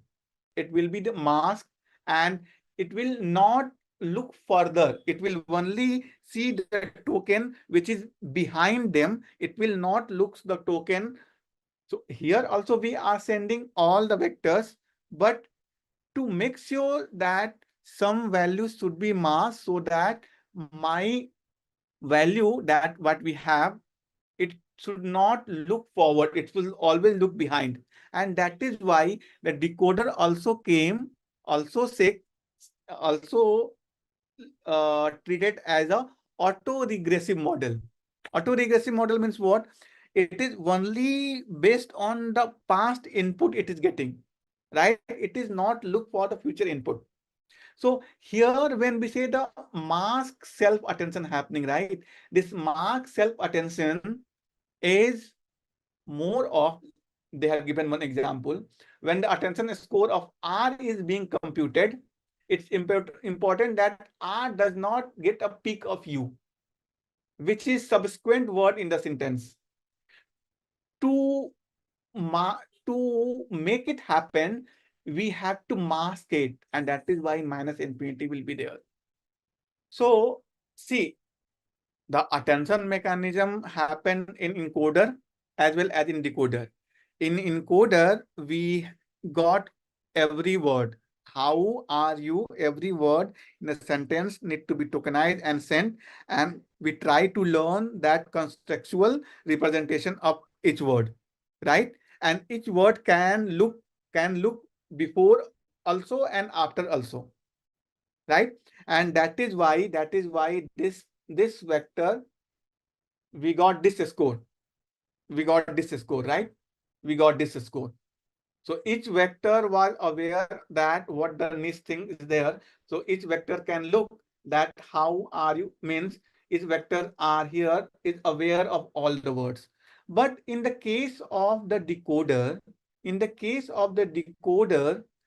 what we are sending, we are what the crucial difference, it prevents position from attending the subsequent position. Means when you are sending that what R is being computed, the attention of R is computed, we have to make sure that R will not get the information what there in U, right?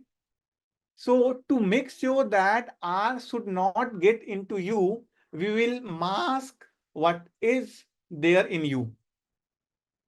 That is why this minus infinity is there. Now, why? Why? Because we have to do decoding part, and decoding part will happen one by one. But how the computer knows? This is what that for the making the computer aware, that is why we are doing this. And masking will happen, that will go into a detail. So we got this mask scored. Now, then there is one new encoder decoder multi-head attention came. That is called the cross attention. In cross attention, the query and key come from the encoder and the value is coming from this decoder part. And again, the same thing happened, right? So this is called the cross attention. Why it is called cross attention? Because this query and key is coming from the encoder part, and this value is coming from the decoder part, that is from the multi-head attention, right? Now, then again, we are going to add the feed-forward neural network. And then finally, here we put into the softmax layer, we have the N classes. N classes, we put the softmax layer. And then we got the highest probability word. So this is the next step. And then our final thing will be like this. That, okay, it goes as an input. Everything we understood. Then here is the mask multi-head attention happening. Here it is happening cross attention. And then always this fit for neural network and the final softmax. So this is the output of the decoder that we got. So this is the overview and the easiest way of explaining the transformer architecture. Now, the easier method that I said, right? That we understood that overview, that how this transformer model works. Now we are going to learn into a detail that why this transformer model came in the picture and how the things started. So we'll go deep and understand each thing into a detail. Now, let's understand everything into a more detail. So remember the RNN. So what is happening into the RNN? RNN, we send the input one by one, right?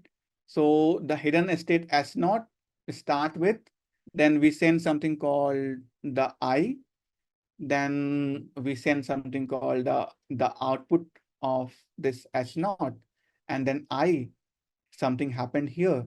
The transformation happened here, and the output becomes the H1.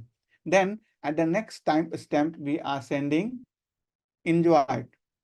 And then this H1 is having the understanding of this I as well as S0. So we're adding the enjoyed, and this enjoyed will again becomes the H2. So this H2 is also having the knowledge of this I and enjoyed, and that is how the I S3 came, then H4 came, and then transformer came, right? And final H5 came in the picture, right? And these are HIs are nothing but the hidden state of the your encoder RNN. And H5 is the context vector or the concept vector, and it is having the knowledge of all those things, means encoder, enjoy, I enjoyed, all those words has been embedded in this H5, right? And then we send into the decoder, and this decoder, this H5 becomes the first state of decoder, and then it is this H5 is responsible for making the translation. And at first time, it is going to send you NaN, and then transformer, and then transformer came in the picture, and then Padatai, something like that. And then it becomes the resistance, where Si is the hidden state of the decoder, and this is how the actual picture of the RNN is. So we are again learning the thing into a more and more detail. Now, in this detail thing, we started with the RNN, right? Now, in this RNN thing, I'm going to do the transformation from the English to a Tamil, right? And then one by one we sent, and this H5 came, and this H5 is able to depict this non-transformal patatai and resistant, right? So this non again becomes the input of S2. This transformer again becomes the input of this, and this becomes the input of this. This is how our RNN works. Let's move further. So, but what happens when it was a smaller sentence? My H5 is able to depict and spit all this word clearly, but as well as the length of this word has been increased, the quality of this translation has decreased, right? So there was no such alignment between these non-transformer padatai and resistance, and this I enjoyed the movie Transformer. So how this each word has been related with these output words, there was RNN was not solving this. To solve this, attention mechanism came in the picture, right? So what is happening in attention mechanism? So in attention mechanism, we create a copy of this hidden state vector S1 to S5. So we took all this H1 to S5, and then we just took this H1 to H5, and once this H1 to S5 that we have, we only took this extension score of this H5. Means we took this H1 to H5, and then we send it over to, with the help of one input sequence, we send the complete H1 to H5 with some mechanism. What are those mechanisms? So that mechanism is called the attention mechanism. And there is a parameter called alpha Ti. So this C1 will have the input of all H1 and H5, but multiplied by a term called alpha. And That is how it's look like. It's together or separately. This is what till now, let's go back. Go back. Till here, the things were happening into the sequence, right? Till here, the things were happening into the sequence, right?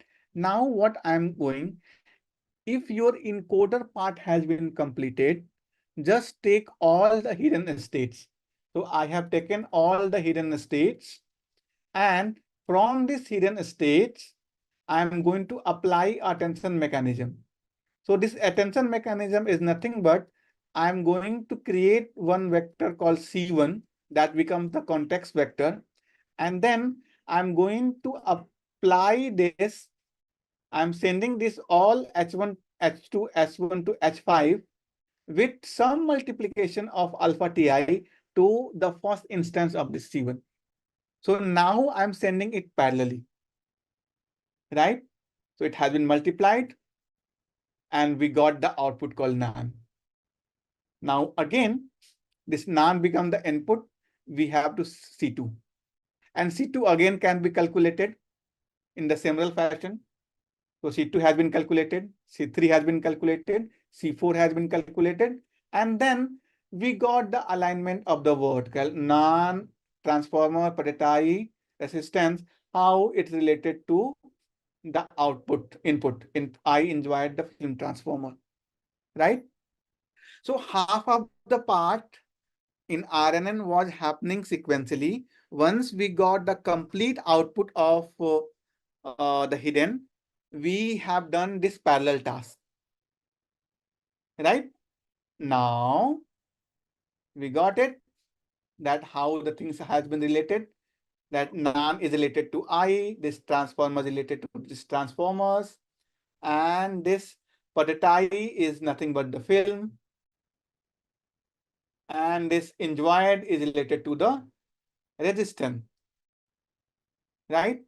And the function is align of yt to the hi. Now we need to look at this align h. What is align yt of hi? So it is nothing but the exponential of a score between a score function of st minus 1 to hi, and then the exponential of all from 1 to n for st minus 1 to hi prime, right? Let's move into a more detail, right? This is that we have. So this alpha Ti can be computed parallel for the all I. The answer is yes, that we did, because Hi is available for all I and St is also available for the stem T, right? But means attention can be parallelized, right? So the take away from here that attention can be parallelized, but can Hi for all I can be computed in parallel? What is Hi? Hi is the hidden states. Hidden state can be computed? No, it cannot be. Why? Because in RNN, we do things one by one, right? So there is one drawback, and it has becomes the major limitation. So everything about RNN based on the sequence to sequence model seems so good far, but they cannot do the linear. They cannot becomes the parallelism. We cannot parallelize the sequence to computation across the time step. So there is one need of new architecture, right, which incorporates the attention mechanism and also allow parallelism, also allow the parallelization, and of course get rid of the exploding and the gradient descent problem. Now you guys can tell that why attention mechanism came in the picture. Sorry, why transformer architecture came in the picture. So attention came. Attention solved one issue. The issue is that how input is related to the output, right? And it increased. But there is something missing. What is it missing? That still we cannot train those model efficiently because half of the part is not parallelized. And to put this, to include this parallelism, what they have done, they have thought that can we remove this RNN? Can we remove this RNN, and based on this only attention mechanism, can we create one architecture which is going to solve my purpose of doing the encoding and decoding? And that is how this attention, the transformer came in the picture. So as of now, we only understood that why RNN are bats, though the attention mechanism came in the picture, but attention mechanism only solve the contextual relationship between the input and the output, but they have not speed up the process of the learning or the training of the model. So there was a need that we need to do the parallelism. We also need to do the contextual learning. And that is how the new architecture came in the picture. So let's learn about this new architecture. So how we transition from RNN to the transformer. Let's go here. So from the encoder, we did encoder with attention, and the attention score has been passed. We simply come to our transformer model. So I will give you one more time. This is our encoder-decoder. After encoder-decoder, we came into RNN. It was the RNN encoder-decoder. From the RNN, we came here RNN with attention. And from this RNN with attention, we put into the encoder. So we completely removed the RNN block, and we started with word embedding. And word embedding, instead of attention mechanism, right? Remember, we were doing the attention mechanism here, right? This attention mechanism. Instead of attention mechanism, we are using something called the self-attention mechanism. Now, this self-attention mechanism is the replacement of what? This self-attention mechanism is replacement of this guy called hidden weights, hidden states, as well as this attention score. So we are going to replace this guy with this guy called self-attention, right? So now there will something very important come. So when we go and look that the mathematical expression of this, right? The mathematical operation of this will look like this way. Okay. Before that mathematical operation, let's understand what is happening behind the self-attention. So in self-attention, you guys understood that, okay, this will be the all I enjoyed the movie Transformer, and that has been converted into the token, and the token is again converted into the word embedding, and that word embedding is going to the self-attention mechanism, right? The word embedding and output are also the vectors. And then this attention is, so it requires as a pair of the vector as a input, right? So one vector is this. And remember, this self-attention mechanism requires two vectors, right? A pair of the vectors as an input. So one vector Can you think this word embedding as HI? So this becomes HI in RNN encoder. And then let's understand the self-attention into a detail. So as of now, here we only understand that, okay, this becomes the self-attention and this becomes my HI. So I'm sending this HI and then something happened here in the self-attention. But in the self-attention also, in attention mechanism also, we need two vectors. One is the H1 to H5, one is the alpha 11 to the alpha 15, right? So two vectors are there in the original attention mechanism. So in this attention mechanism also, we need two vectors. One vector we got as this input embedding can be treated as one vector. That is what it has been mentioned that, okay, let's take as of now this embedding as a HI that was there in the RNN. Now let's understand this self-attention intuitively. Mathematically we'll understand, but what is intuition behind that? So to understand intuition behind that, let's see one sentence. The animal didn't cross the street because it was too tired. Now, tell me, this it correspond to the street or the animal, right? So now we say that the word it in the sentence refer to the animal or the street, and we know that it is referring to the word animal, right? Now let's take another example. The animal didn't cross the street because it was congested. Now, how this it has been related? Now, this it is referring to the street. Yes. Now, you can understand why self-attention came in the picture. Means it is very important to establish a strong connection between the words it to the word street or animal based on the context. Right?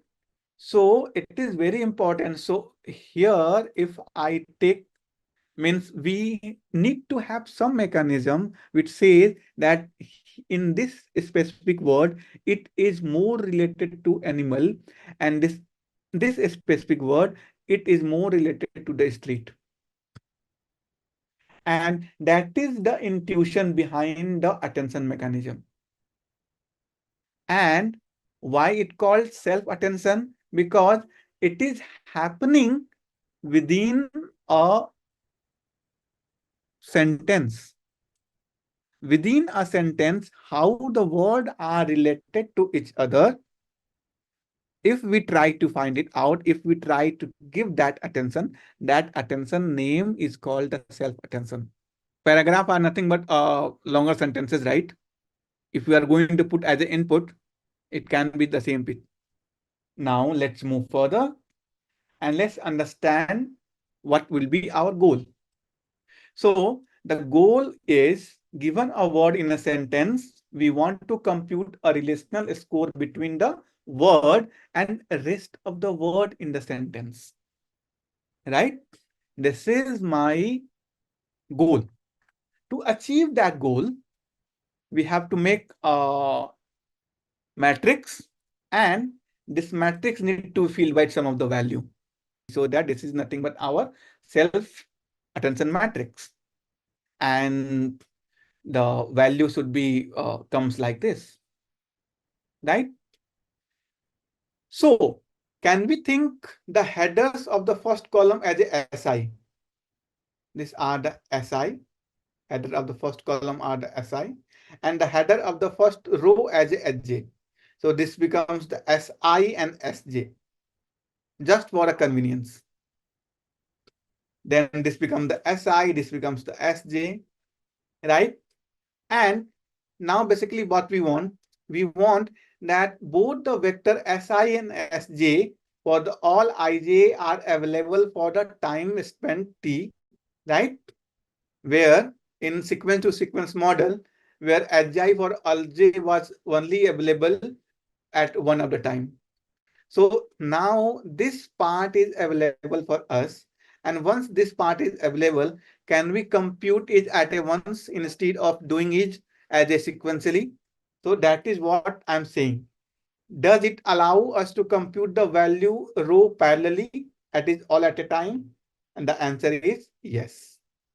And and remember the score function. So this score function of the attention mechanism is nothing but st minus 1 multiplied with ut attention, then vt attention and sj, and then one it goes under the tan transformation and again multiplied with a va, right?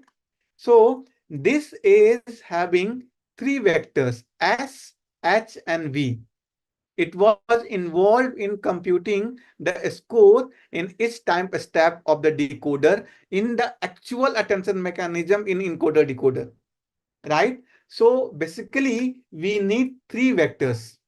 One vector is this, one vector is this.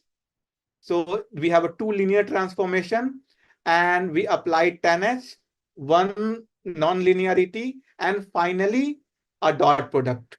That is Vt multiplied with the what is coming from the non-linearity, right? Which has been multiplied here, right? So the input of the self-attention module is only the word embedding Hj and Hj, right?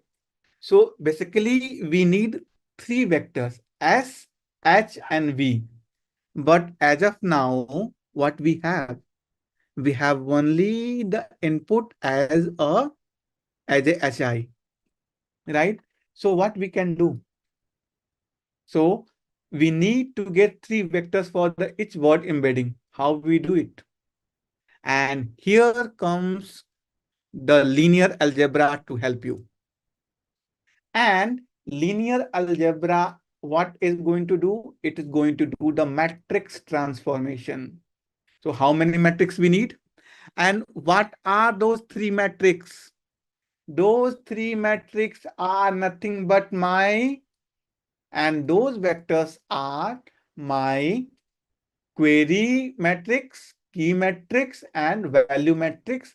And when we multiplied my Hj, means the all the hidden right, this Hj, Hj, Hj multiplied by this query matrix, value matrix, and key matrix, we get our query vector, key vector, and value vectors. So Qj is called the query vector for this word embedding Hi. Kj is called the key vector and Vj is called the value vector. So basically, what we are trying to do, these are the respective Q, WQ, WK, and WV are the respective linear transformation matrix, right? So let's calculate. The answer will come here. That why this key value is coming. So we put this self-attention mechanism, and the mechanism, I applied this linear transformation, and I got Qn, and then K1 and V1, and so on. We got this transformer representation of this current transformer, and also go to the Q5, and then it's K5, and then which got the K5, and all is happening in parallel, right? So we have st minus 1 also, sg minus 1 also. This value is fixed. This value is variable, right? So a score function will be our dot product. So we got E1. And my E1 vector is Q1 dot K1, Q2 dot K2, and so on Q1 dot Y1. And alpha 1j will be the softmax. Remember the softmax that we are getting? And then we finally apply this Z1, which is the output of this attention mechanism. That will be the J1 to 5, alpha 1 of J, V of 1J. Now, what this E1? E1 is nothing but the query vector multiplied by the key vector, This query vector multiplied by the key vector. Means it simply intuitively it can say that what is the importance of this specific word with respect to the other words. That is why for one Q1, we are making dot product with the each query. What is the importance of this specific Q1?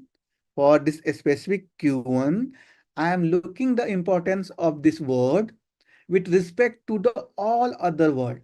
And that is why I multiplied with Q1, K1, Q1, K2, and so on, Q1, 5. And that will be my alpha 1j. Remember, it's 1j.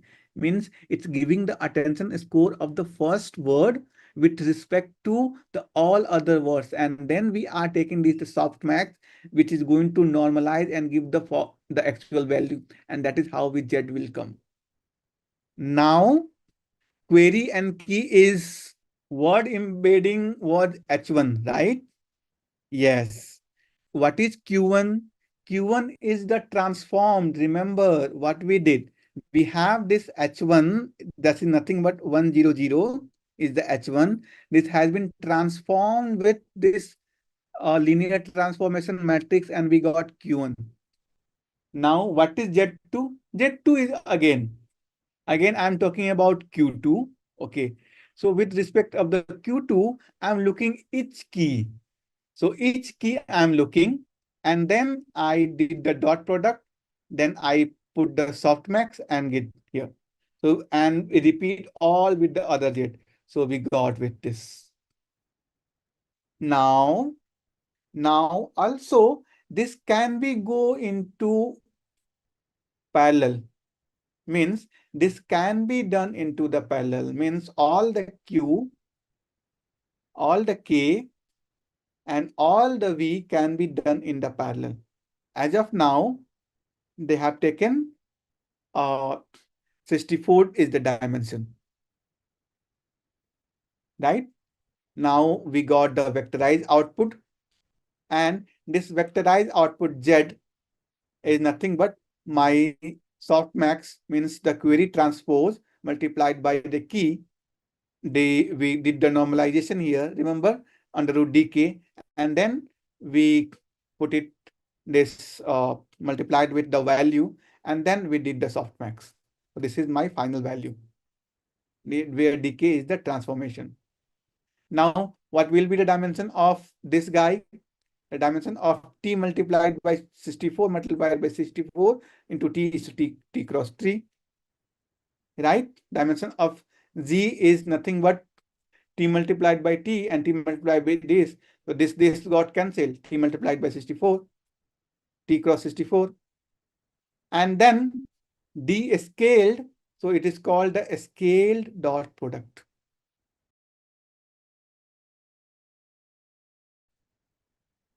Wow, this is what I wanted from you guys. Now, scale, we got the scale dot attention head. All the things has been done clearly. We put it here.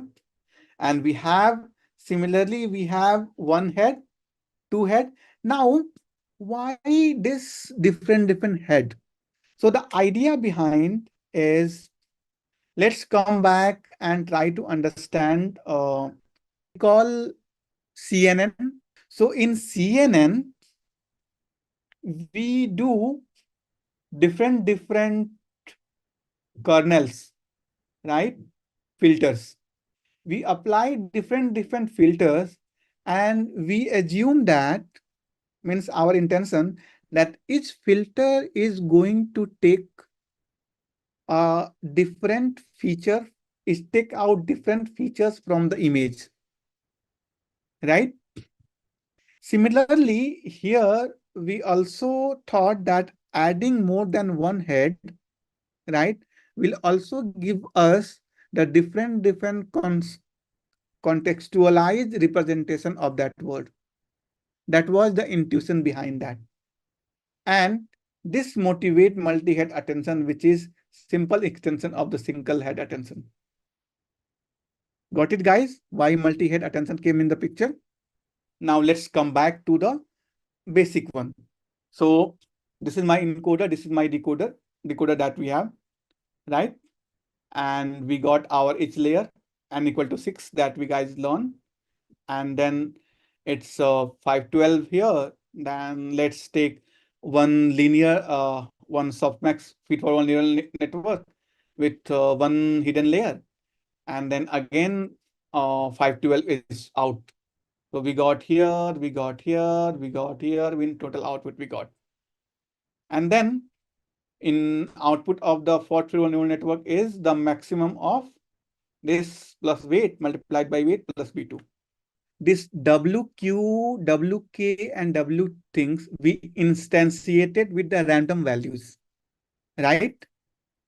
And these are the learnable parameter so that when my model will learn, the value will change. Means it will learn the complete things into a detail and it will get trained. So these matrices that we introduce, that was dimension of 64 multiplied by this, guys. These all are the learnable parameters that we have.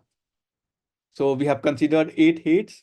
So this total is this much of the parameters that we got, right? And then the total of the parameters will be this. So in feed forward is 2 to the power this, and we have 3 million parameters per layer.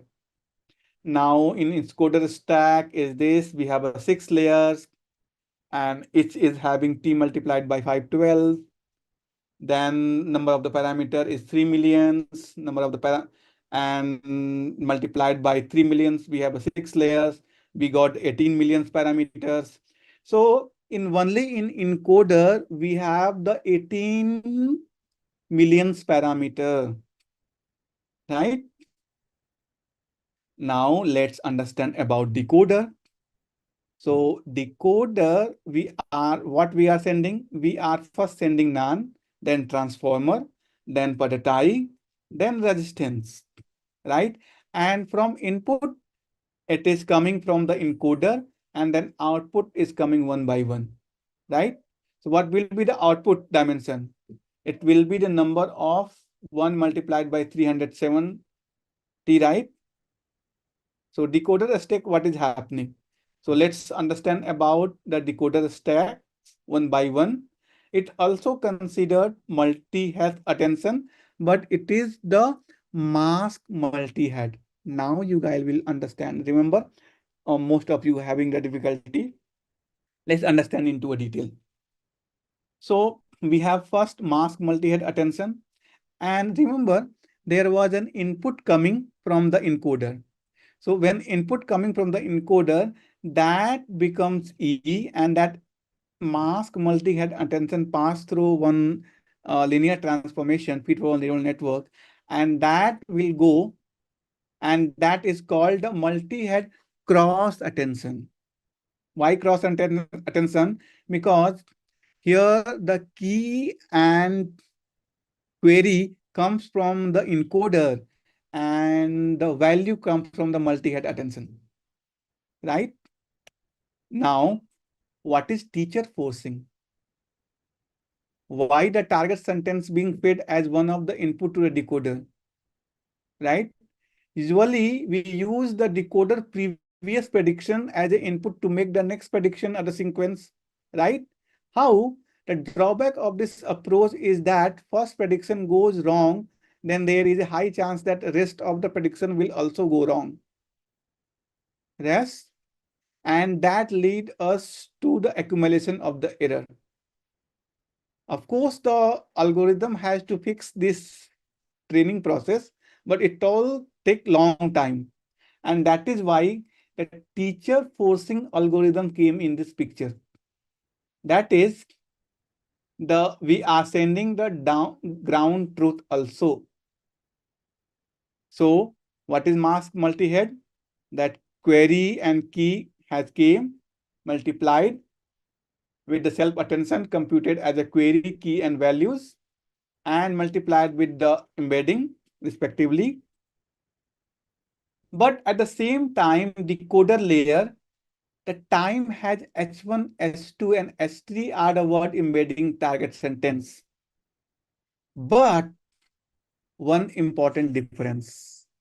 Here comes the specific things that masking to implement teacher forcing approaching during the training. We have to implement this, and we can't use teacher forcing during the inference. Instead, the decoder act as a auto regressor. That is, I was trying to explain that time that we have to put the ground truth so that masking will happen. Now, how masking has been done? So masking is done by inserting negative infinite as a respective position. So all that position T we have, and it will take the triangular matrix format. One half all 0 and other half is the negative infinity. Right? You can see it here. So this is your mask multi-head attention, where we have the vector S1 to ST coming from the self-attention layer of the decoder, right? Then we also have the vector E1 to ET that is coming from the encoder stacks, that all layers share to the decoder stacks. And again, we need to create query, key, and value vectors applying this linear transformation with query vector, query matrix, key matrix, and the value matrix for this vector Si and Ej. And these are called the encoder-decoder attention or the cross attention. So that came, and we again applied a softmax. And finally, we concatenate the vector, and this is how it goes. So we send go here, none here, right transformer, and this has been, these two guys has been masked. So it's sent to the mask for neural network. Here the input came from the encoder, cross attention happened, and then we got our this query key of matrix is happening here. See what is happening. We key and value coming from here. Query is coming from this side. And then this function become a Q2, K2, V2, and this WO2. This is WO2 coming from this pipe. And then it becomes our parameters. And this is how we calculate the number of the parameters. Just a quick info guys, Intellipaat offers Generative AI certification course in collaboration with iHub IIT Roorkee. This course is specially designed for AI enthusiasts who want to prepare and excel in the field of generative AI. Through this course, you will master Gen AI skills like foundation model, large language models, transformers, prompt engineering, diffusion models, and much more from top industry experts. With this course, we have already helped thousands of professionals in successful career transition. You can check out their testimonials on our Achievers channel, whose link is given in the description below. Without a doubt, this course can set your careers to new height. So visit the course page link given below in the description and take a first step toward career growth in the field of generative AI. Yes. Right? So basically, as of now, you just understand that Hugging Face is, there is so many answer of this question, but as of now, you understand that Hugging Face is a company, right? Hugging Face is a company which creates a different which has created a platform where several machine learning models, dataset, as well as spaces, means it is a kind of a one go solution or one to go place to find everything related to machine learning. Means, so generally what you do, generally if you create your model, right? So that model creation happen on your maybe in your server or in your laptop. But if you want to share that model, so you need to deploy that model somewhere and store that model somewhere, and you can leverage that model somewhere, right? And that model might be your own model, and that is a closed source model that you have built on your data set. right? So if and there are several people who are doing the same, but there are something which can be shareable. Means suppose I have created one model and shared the code, and someone want to leverage the same code and same model. So earlier, either you can give that model to them, but the benefit of the Hugging Face is you can put that model into Hugging Face model spaces, and from there, someone can already download it. So if I can say that Hugging Face is a GitHub for machine learning, so it is like a GitHub, but it is GitHub for machine learning. And they have, in Git, there is something called LFS, large file system. So GitHub and Git, so with the help of this open source Git command, so there is two things. GitHub is one enterprise solution where your all the coded we used to do, right? That is different thing. I'm talking about the Git, the source code management system, the Git SCM, the version control or the source code management system, where we put the code and we may make it private. Your repository can be a private or can be a, like I will give you example. Just give me 1 minute. Let me give the example of, so I'm giving github.com.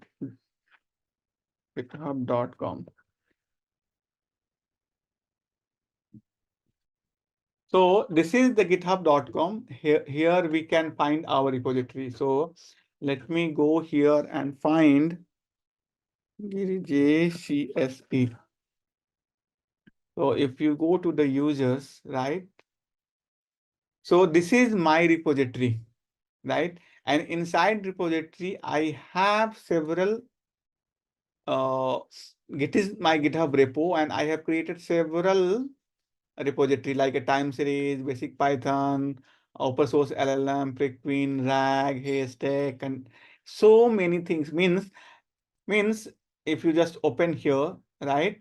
So I have created some code, and I have made this code as a public so that everyone else can use it.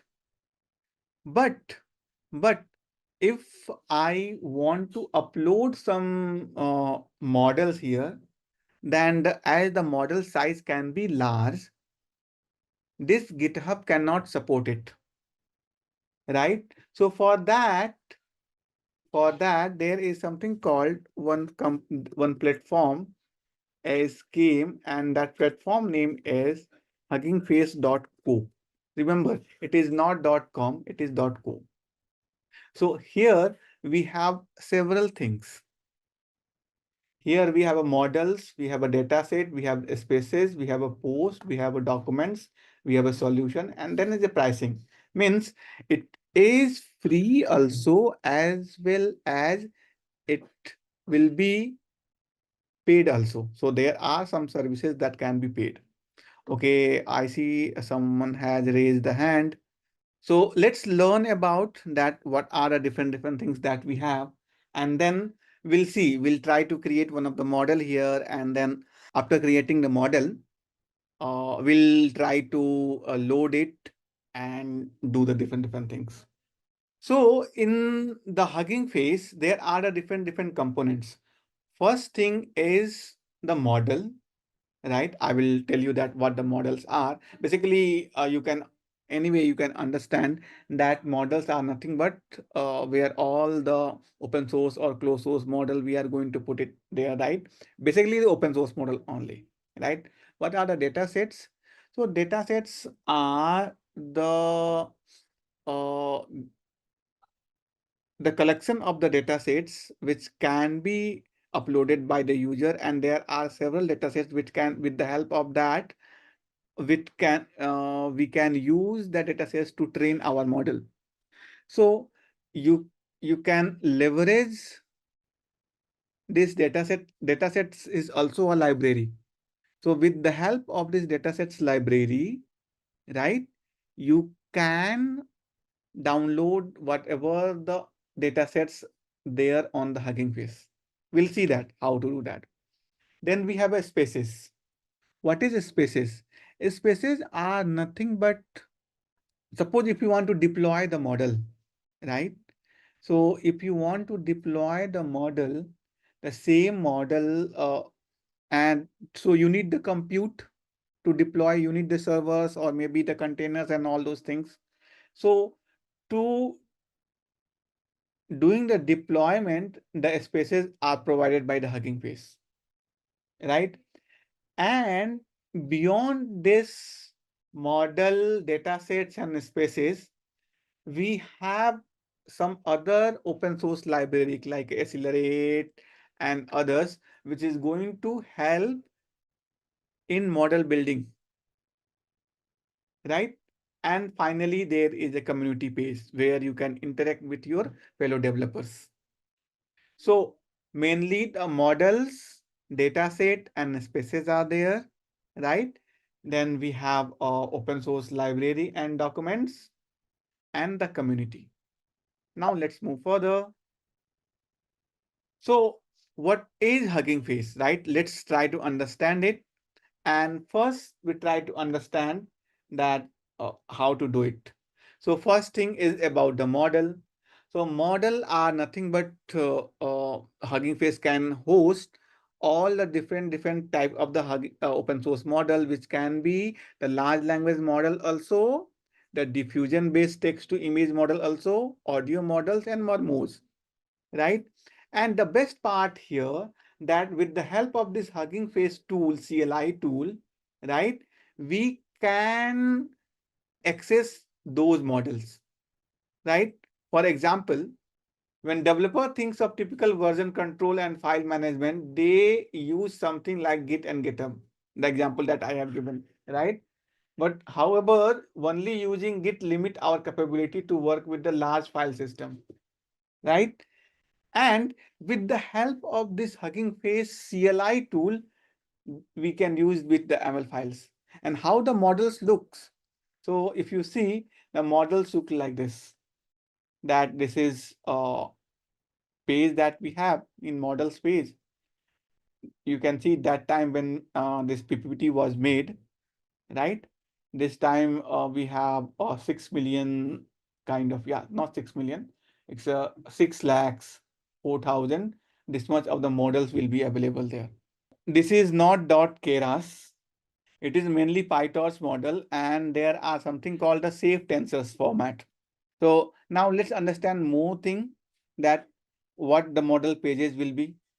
So the model, if you go inside one model, right, there will be a model page, and it include lots of the tool and the information, right? And there will be some direct link to run the inference, how to take the inference and all those things. And then, and remember that it is not essential that every model is having the model page. So actually everyone can create a model, right? And one can upload those things. So it depends on the user who is going to create the documentation.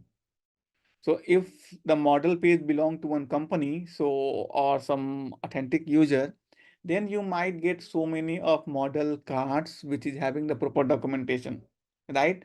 But for the other model, you might not get. But what is datasets, right? So for the training and evaluation, you can host your datasets to the Hugging Face library, right? And it can also contain the datasets using audio data, image data, text data, and several kind of the datasets can be hosted over the Hugging Face, right? How the datasets looks like? So datasets looks like that based on the task. These are the different datasets are there, right? We'll see those things. We'll see those things, that how we can look further and all those. Now, with the help of this datasets library, right? With the help of datasets library, we can download the data with the command, right? But there may be some data, right? There is some model and some things are already there, where remember when the Llama 3 came or the any other model came, so we need some access to download it. Might be you have not used that, but I am telling that when Llama 3 came, right? Llama 3 is a large language model uh, given by Meta. Meta means Facebook. So they have restricted the access. Though Hugging Face is a platform which is open source, but even in Hugging Face, you can restrict. Like simply, remember in GitHub, there is a repo that can be a private or a public. Similarly, a model which can be gated or the open source. Now, what is spaces? Spaces are nothing but where you can, yes, Bhavya, for the every model, you need to specify that which model, they will not give you the license, but every model is having the correspondent license, right? The MIT license, Apache license, different kind of the license should be associate when you are start with uploading your model, right? What are the spaces? Spaces are that suppose if you want to take one inference, you want to deploy that model. So with the help of the spaces, you can do that, right? So let's say here in this example, in Gradio, we created one, take this image, and from that image, if you want to remove the background, so with the help of that Gradio app, which is nothing but the instant mesh model has been running on this, we can do it, right? So it is more about that how to use the model into the real life or how to take the inference from the model. The species is all about those things. Now, apart from all those things, we have this model in the Hugging Face. We have transformer, diffusers, gradio, accelerate, and many more. What are the transformers? Remember, we don't, people do not sell model on Hugging Face. You cannot sell because Hugging Face itself a company which going to charge for it. Now, remember the transformer, if you code the transformer, right, and you try to use for your machine learning from the scratch with the pure vanilla Python or the PyTorch, it will be very difficult. Even long back when I was doing with BERT and this one library called Keras. Before Keras, there is one more library was there, right? TensorFlow. So even coding in TensorFlow, a transformer was very difficult. So what Hugging Face has done, Hugging Face has made our life so easy. Hugging Face has made our life so easy that with the help of this transformer library, right? With the help of the transformer library, so with the help of this transformer library, we can do this word with a few lines of the code. Just with the few lines of the code, we will do that. Now, what is diffuser? Diffuser is more about the diffusion model. So it's more about from text to image generation. So when there is a diffusion models which works on the basis of the text to image generation, right? That diffuser library uses the diffusion model behind the scene, and it also is integrated in the Hugging Face. Then there is something called the Gradio, or people say it a Gradio. Gradio is a simple UI, right? User interface. With the help of that is a Python based UI library with the help of that, you can simply create a web app very easily, right? So with the help of the single click, you can create one application. Now, what is Accelerate? Accelerate is a library which accelerate our the process of training a model, right? And so on, right? And then we also have open source libraries as well as the documentations. So for the open source library, the source code might be on the GitHub, right? But the official docs are, or the example will be on Hugging Face. As example, let's say if you want to know about the transformer. So the transformer maybe have this Hugging Face transformers, the state of the art machine learning for PyTorch, TensorFlow, and JAX, and all those things. All the code will be hosted over GitHub. But if you want to learn more about this, so all the documents will be on the Hugging Face. Now let's understand what is transformer. Transformer, you already know that if we have any pretend transformer, right? This, with the help of that transformer library, you can use that. Diffuser is nothing but a diffusion based model. Generally, it's a text to image generation. And Gradio is creating a GUI, your ML applications, right? So community means you and me. The users like you and me will go and create a community and discuss about all those things that is about the community. And then finally, let's come back and create our account and then also create the tokens so that we will be able to create a model. So go to huggingface.co. Everyone go to the huggingface.co. Devashish, ML Ops is machine learning, DevOps for the machine learning. It's an enterprise grade practice, right? Here, spaces are just about to give you the quick demo. Everyone signed up. Make sure you also install Git on your system.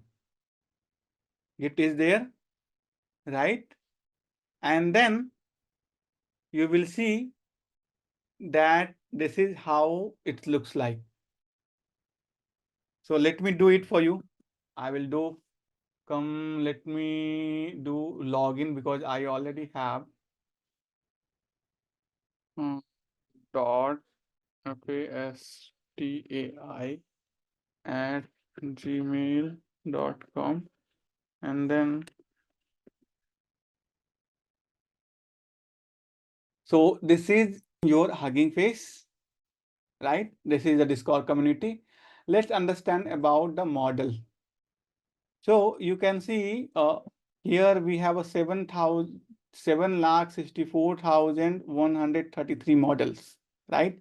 And the model is also having based on the different tasks. Let's say the task is text classification, right? So if I click text classification, then I can see that I have 66,297 models that we have, right? And then if you want to do the sort, right, you can either sort with the trending, which it has been done, or you can go for the most like, right? You can see that Finbot has been most liked. Then you can search for the most downloaded, right? You can see Facebook fast text image identification has been most downloaded, or maybe recently created. This has been recently created about 1 hour ago, and maybe recently updated means this is updated about 1 hour ago. So this is how you can check that. Let's say I'm just checking up the most liked, and I'm just taking about this Finbot model, right? So if I check this Finbot model, I will see that I have this model card, that what this model about. And this model is about that, okay, this is a pretend NLP model to analyze financial text. it has been built further by training the BERT language model in the finance domain, using a large financial corpus, thereby fine-tuning for a financial sentiment classification, right? This is about the FinBERT. If you go down, okay, only one thing is having here. Now, see here, the inference API has been already given. Now, they have given one example. Let's talk about some Tesla. Tesla, no, TESLA. Tesla stocks are skyrocketing, right? So right now, what I'm doing, I am simply showing you that how you can go and from that model, from the simple model, right? You can look for the what task you want to do. Like, let's say I'm going to do the text classification, right? Or even question answering or the translation. Let's say this time I used something called the translation. And it says that now if you just use here translation, right? So there are 3,670 models has been hosted over this Hugging Face, right? And in that, you can see here that it's 3.2 million download and this T5 base model. Here you can sort it out on the basis of trending, most like, most downloaded, and so on. Let's say I have chose most downloaded. So most downloaded one is Google T5 Small, right? Let me use this. So I'm just taking here and then it shows the model card.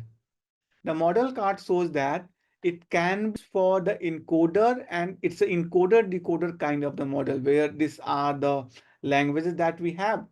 And we can, with the help of the encoder-decoder T5 model, we can get it here. In this, remember in earlier, we have a very limited documentation, but in this case, because it's coming from the Google, everything model detail, usage, bias, training detail, evaluation, and every citation will be there. So here, see the model description. The developers of the text-to-text transformer model writes that we propose reframing of all NLP tasks into unified text-to-text format where the input and output are always text string. In contrast to the BERT style model that can only output either a class label or a span of an input. Our text-to-text framework allows to use some same model, loss function, hyperparameter for any NLP task, right? Then it has given that it is developed by person. It is which kind of the model is there. It is a language model.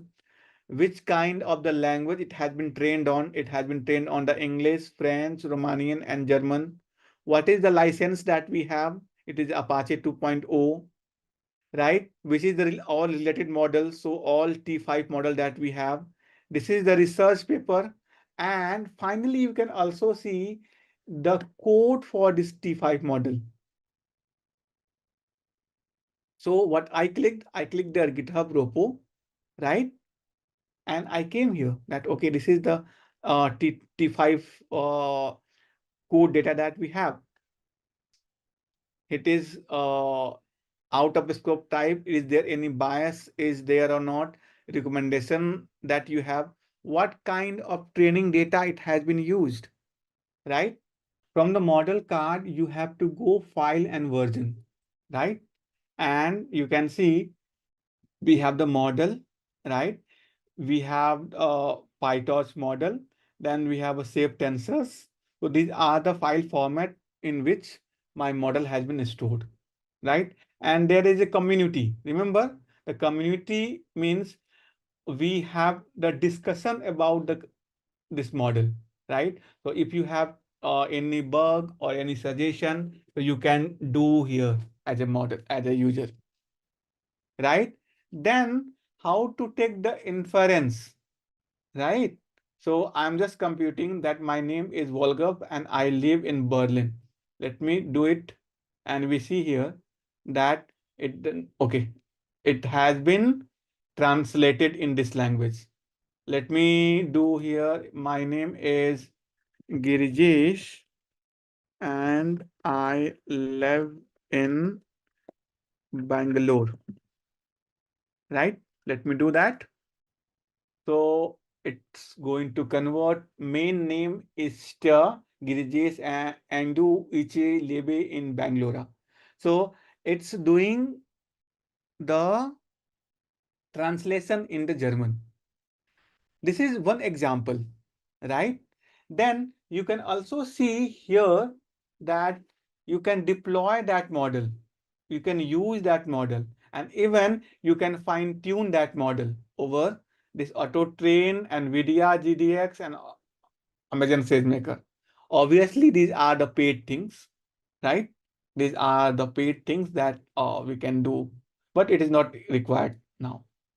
Here we can clone the repository, right? And here we can, if you want to create your own collection, you can add to the collections, right?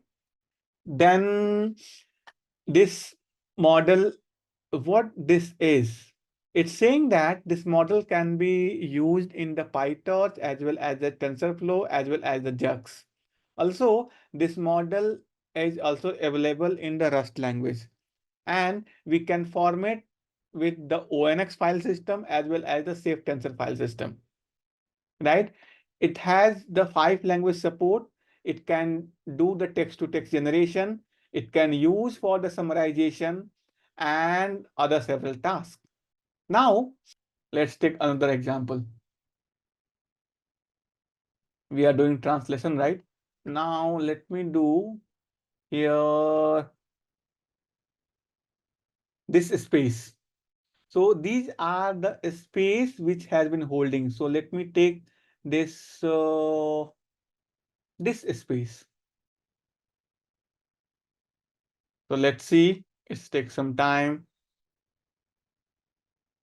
So this is the demo of the music gen, a simple and controllable model for music generation presented at this, right? So here we can describe the music, or let's say Indian Bollywood music, right? And condition on, okay, I don't want any file should be, let's say if I generate record from the microphone, we put the generate, let's see how, what kind of things has been taken. So it's taking that, it's going to take 82 seconds. The processing is happening. So it's from text to music. Let's see how it goes. I am doing it the first time. Otherwise, we'll take some other example. Okay. So with that, we can even generate the music. Now let's use some other. Let's use this chatbot. Okay. Now this chatbot is H2O GPT and behind the scene, it's using the T5 model. So, hi, how are you today? I'm just asking a normal question. And then the answer is, let's see what the model is giving the answer.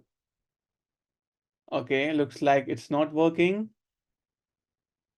Let me ask, what is 2 plus 2? Submit. Okay. Okay, it's already in running state. So might be this is happening behind the scene. Okay, it is using Llama 270 billion chat. So why it has been showed here in T5?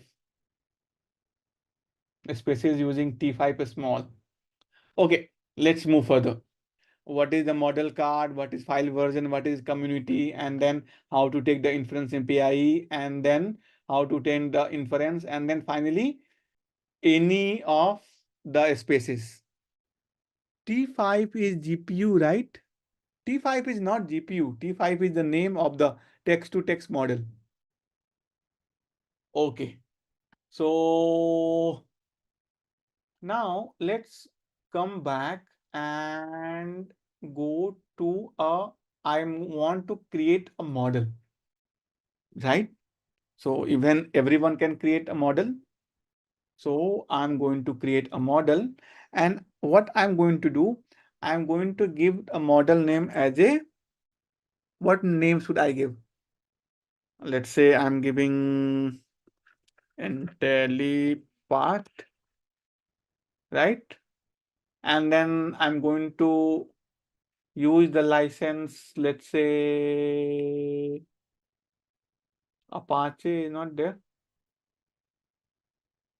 Leave that. I'm just giving MIT license. And then I'm putting it as a public, right? And then I'm going to create the model. So now there is a model card. So here we can edit the model card, right? And license is get Apache, and then here I can simply say that this is the test model for our LLM class, right? This is the test model for our LLM CLASS, right? And then commit the changes, first commit, right? And then we can simply edit it here, commit, first commit, do the preview, commit changes to main. Okay. Control X.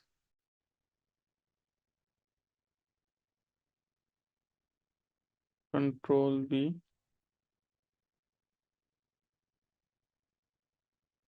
Okay, this has been done. So there was some, what was the issue? The issue was that I have not formatted it properly. So it has been committed. Now you can see the code here, right? This is the code.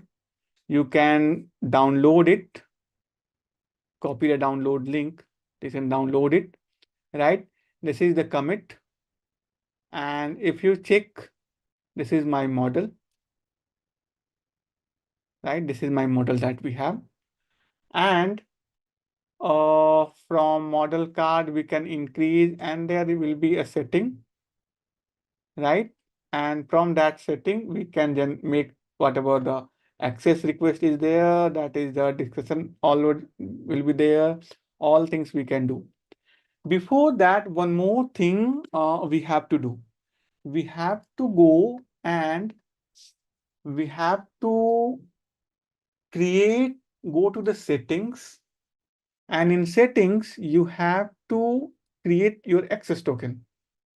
So I have already created the access token for the one for the Llama, one for the long back, for one Udemy course, which I have created. For that, for teaching Hugging Face, this was long back. I think last year I have created. For you, you have to just do here, and then you can give your token name, and then you have to give that appropriate permission, and then finally you the create token, right? This you have to do if you want to use this Hugging Face. Then next thing is about model has been done. You can create the model. Even from the command line, you can do it. We'll do the practical. Then there is something called the datasets, right? So the data set is more about that, okay, what kind of data you want, right? It's also depend on the task. So let's say I want to train my model on text classification. So I took the task, I put the text classification, and then you can see all the data sets which has been uploaded that has been done here. Let's say I'm taking most liked. So Open Okra are the most liked, Glue, Slim Okra, IMDb. I think you guys have heard about IMDb, right? So IMDb dataset you guys have heard, right? This is the same datasets. And datasets, you guys are able to see that these are the datasets. And with the help of these datasets, right, which you can see these are the label as well as the text that we have in data. So this is how the words look like. And this is the split of the data that 25,000 is trained and 25,000 is test, right? So this is the data set that we have. Now after dataset spaces, now you can create your own spaces. It's just a, what you can see, it's just kind of your Gradio app. So let's use this Flash LoRa, right? So this Flash LoRa, it's more about it's interactive demo of the Flash diffusion on top of the existing LoRa, right? So these are the things that we have, and we put the LoRa weight, we put the prompt, and things will come here, right? Let's say I'm just putting this. So I created this by interior prompt. Make it pixel wise and run that. So I selected this 3D render has been selected. I put some of the things, and then this is what is happening. It's taking too much time. Okay, GPU task aborted. GPU is not there. So it's required GPU, and we don't have the free GPU. That is why it's not happened. So let's say some other GPU, or maybe you can use all running app, live update, Midjourney, stable diffusion. Let's say I'm using this.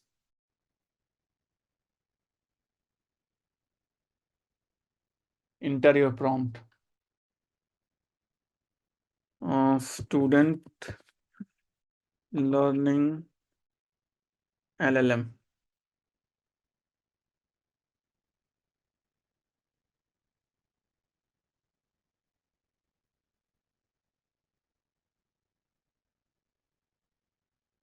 See, the students are learning LLM, or let me do that transformer model.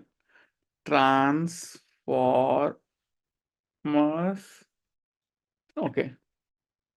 Transformers architecture.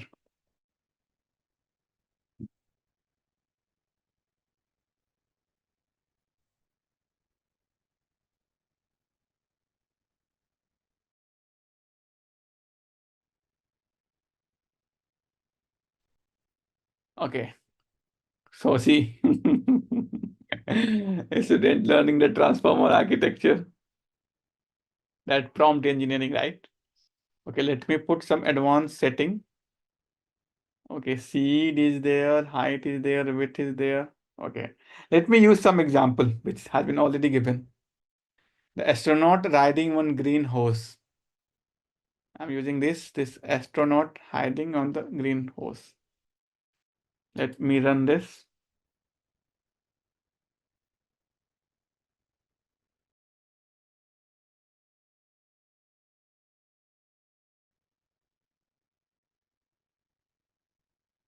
See, the astronaut hiding one green horse.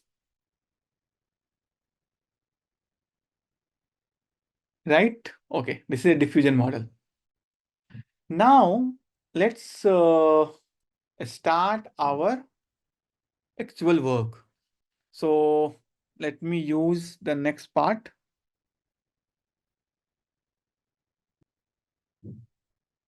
Transformer and the text model. So let's directly jump on the transformer and what they can do.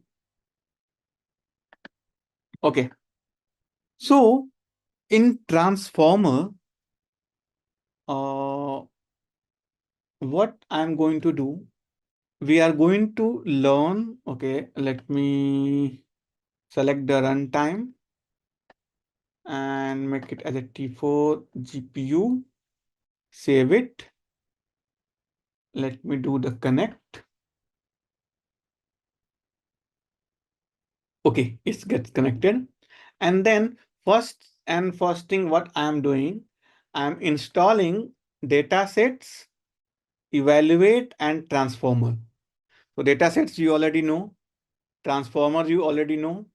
What is evaluate? So evaluate is nothing but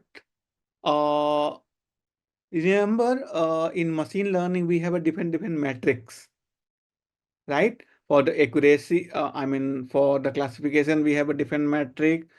For the other, we have a different metrics, right? So evaluate consists the matrix related to the text data which is on the Hugging Face. Means is Hugging Face related like a blue score, rouge score, all those things is already implemented behind the scene in evaluate. So this is the metric library from the transformer Hugging Face. This transformer you already know, right? I installed it, right? Now, what I'm going to do, why I say this transformer, this Hugging Face is made our life very easy, because they have done lots of the thing behind the scene. So what they have done, so from transformer library, if I'm importing the pipeline, this pipeline function is having lots of the thing. Let's say I want to do sentiment analysis, right? So I can create a pipeline for the sentiment analysis, right? Let me just uh, cut it, right? This has been done. It will take some time. It says that it's a positive, right? Let's say if you want to do for the 2 sentences. So I have been waiting for the Hugging Face course in my whole life, and I hate this so much. So if I execute this, so first is positive and second one is negative, right?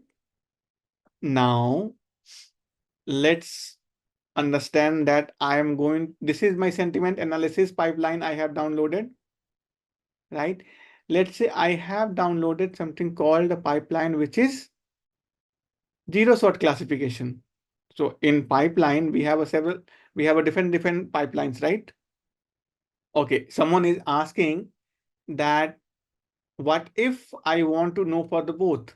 So similarly, you have to just do like this. Let's see.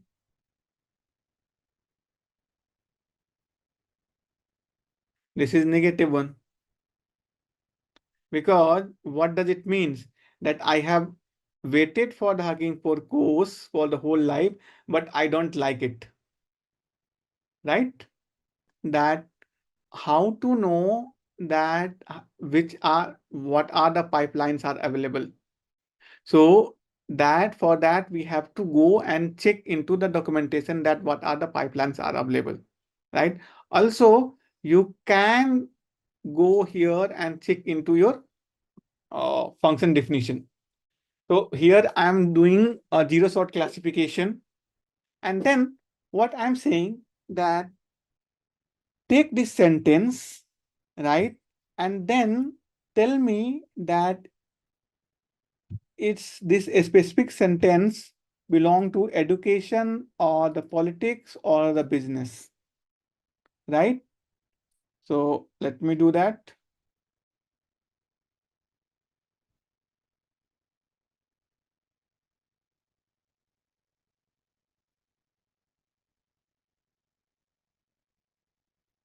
So you can see this course is about the transformer library from education, business, and politics. It has given 84% confidence on education, 11% on business, and 4% on politics. One person has said that with the help of this DIR function, we can get this pipeline. If pipeline are there, right?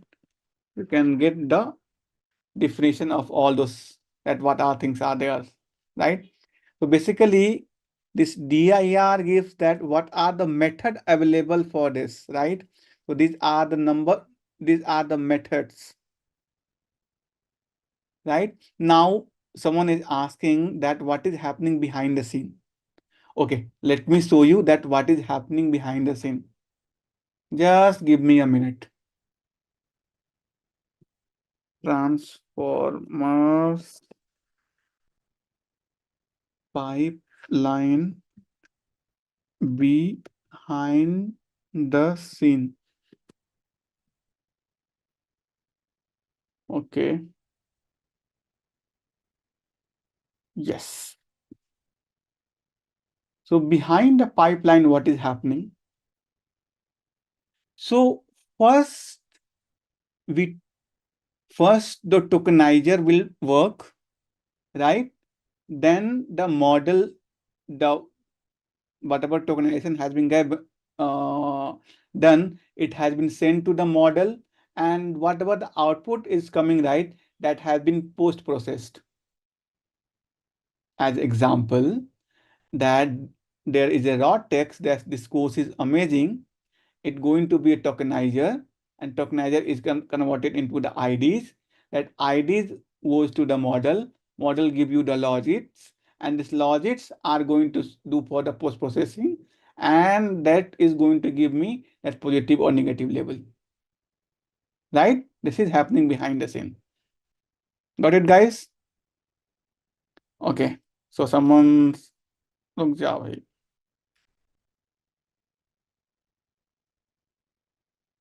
Okay, if you want, I can give you that also. Doc. So this is the doc string is there, right? See, this is more about the doc string. But the best way to go and learn from here, that's our documentation, and you use pipeline. Pipeline. So it's not behind the pipeline, it's more of that what the pipelines that we have.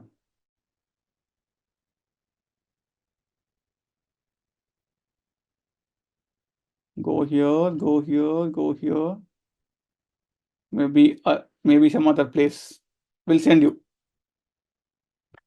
So as of now, we have seen that two pipeline. One pipeline is about the sentiment analysis. One pipeline is about the zero shot classification. Next one pipeline is for the text generation, right? So I again imported from transformer, import pipeline, then generator. From generator, you just take a pipeline equal to text generation, and you just give some sentence, and then it will start filling next line one by one, next word one by one. Now you have to tell me behind the scene what it uses. Is it uses encoder type model, decoder type model, or encoder-decoder type of model? Who have said right the decoder only model? That is correct. Why? Understand. Remember what the task of the encoder. Encoder task to just learn the contextual representation, right? In encoder, what was happening? In encoder, only attention mechanism was happening, right? But in decoder, one by one, there is output is coming, right? So when and that output was it was the generation kind of the model. So here we have given this input, right? And then we start that, okay, do generate next one. So you can see that no model was supplied. So we are using OpenAI Community GP2. What is GP2? Generative Pre-trained Transformer. This is a decoder kind of model, right? Let's do now. Here you can see that, okay, can we also use something called means if here by default it's using GPT-2, can we specify the model, that what model we wanted to use into a pipeline? That will also possible. And it can be like generator I'm giving, right?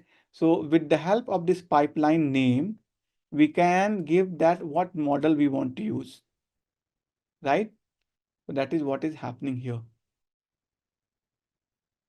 And then I can also say that maximum number of token you can give 30, and then number of return sequences equal to 2. Means you can give 2 sequences. So let's see. In this course, you will teach you how to. Then it will start from how to. After 2, what is that?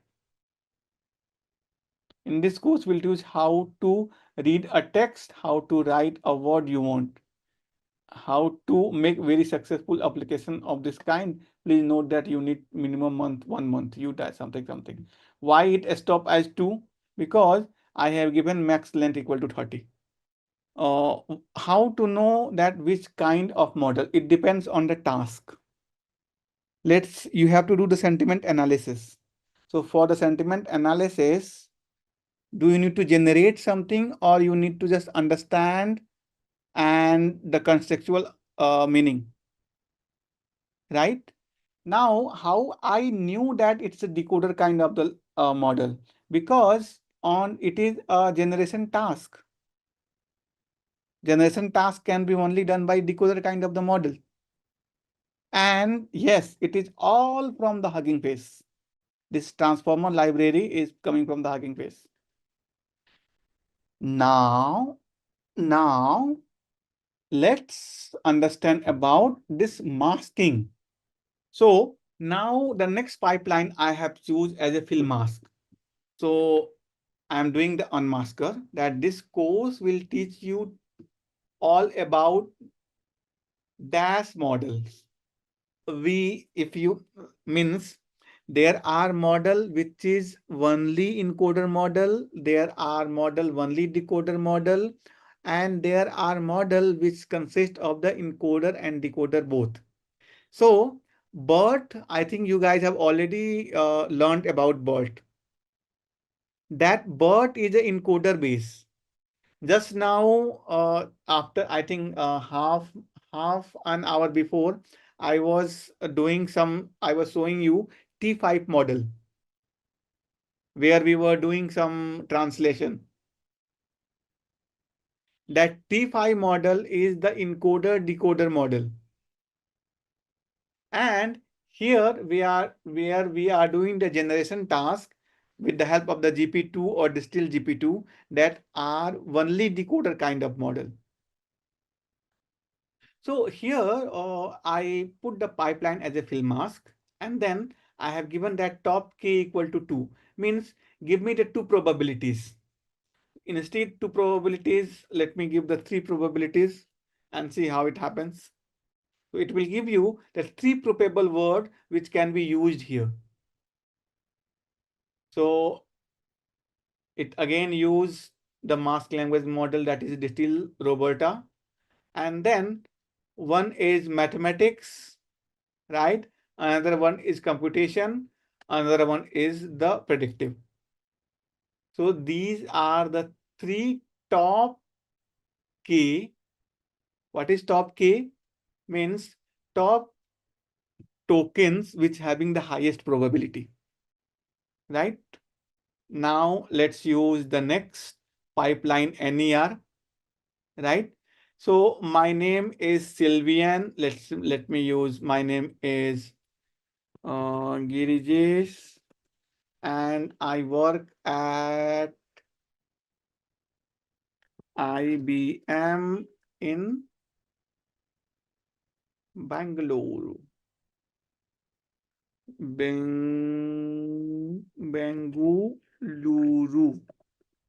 right? Let's see how its NER things are happening here.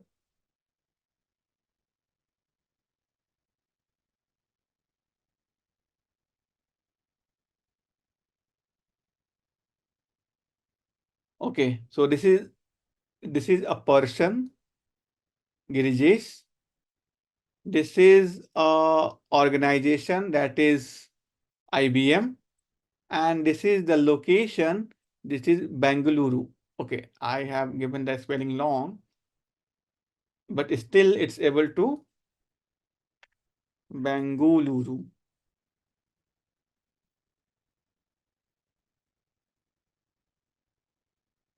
See, okay, location. Yeah, Bengaluru, but it able to fetch it that, okay, this word is location. This IBM is an organization, so NER also can be done. Remember, it was so difficult that time when we tried to train one model for the NER, right? Here, with the help of the pre-trained model and with the help of just using your pipeline, you are able to do your NER work with the few, just 2 line of code, right? Just 2 line of code. Now, what is start and end? Start and end means this is the 11th.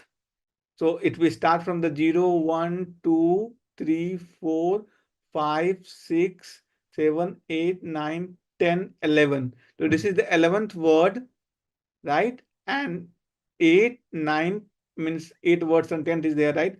19th I'm ending. So this is the start of the word. This is the end of the word. So Hugging Face has made our life very easy. So in industry right now, most of the things are either happening with either Hugging Face or with the help of the LLM. Let's move further and try to do the question answering, right? So for the doing the question answer, I need to give some context. So I'm giving, again, I'm going to take this same sentence, Control C, and I'm going to give it here, that this is the context that I have. Control V. So my name is Girijesh and I work for IBM in Bangalore, right? The question I'm asking, that where do I work? So the model has been trained that from given context, it will answer this question. Let's execute this.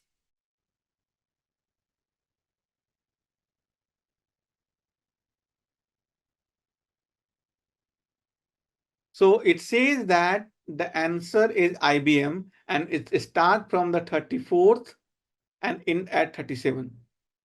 The score is 66% of things that we have, confidence score.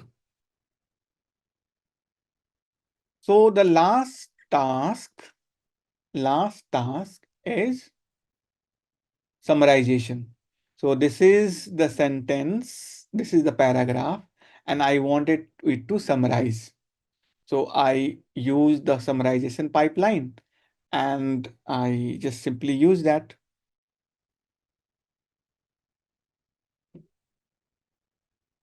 Now, can you guys tell me that in summarization pipeline, which kind of the model has been used? Any idea? From the class that we have gone through, right? Can you guys tell me that which kind of the language can be used? Now, why? Because see, here we are taking the encoder and then giving it the output as this. So it is more about a translation kind of the work or summarization kind of the work. So encoder will encode those things and then that will decode. In decoder part will do the summarization, right? And finally, if we want to do the translation, you can do the translation also.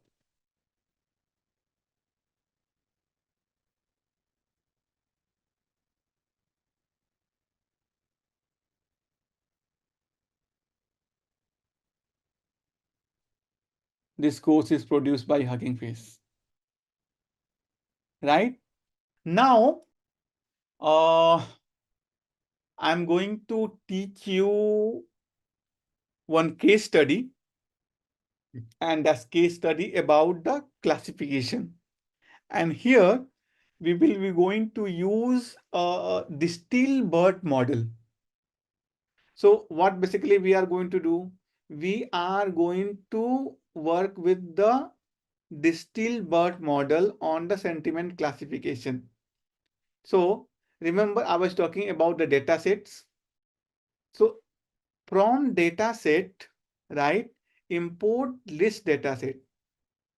And then all data sets I'm going to, so from this list data set function, I'm putting into the all data set and trying to fetch you that what are the data sets are available on the hub. So let me execute this.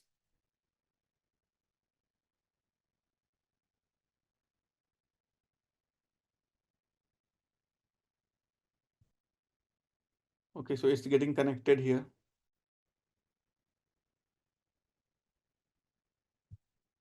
Okay, so these are the first 10.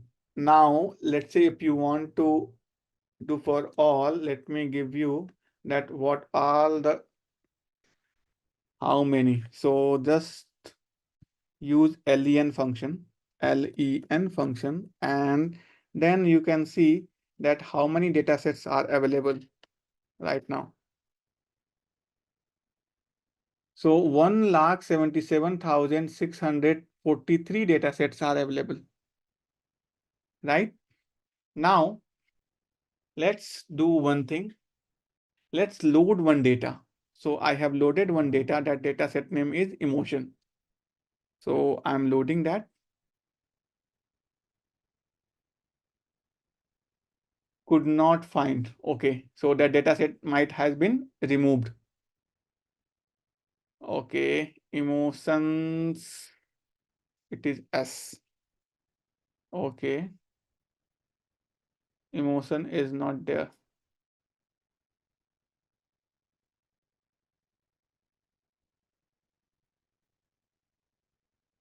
So looks like this data set has been removed.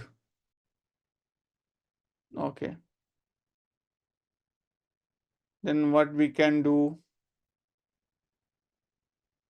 Let me see if this data set is there or not.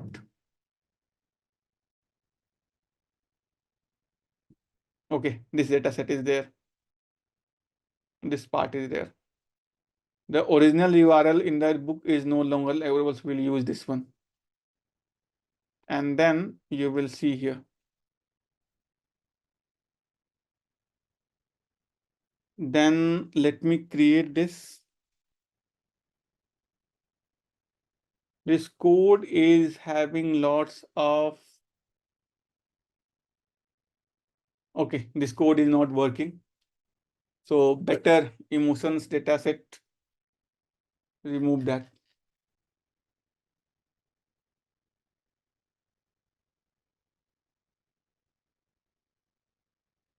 Okay.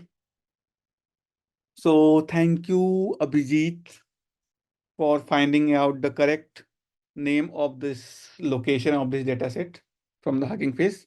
I hope it will work now. Okay, we let it complete. Okay, this is done.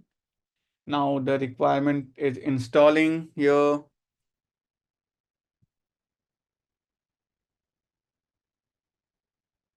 Oh, I need to tip it. Again, I have to do it.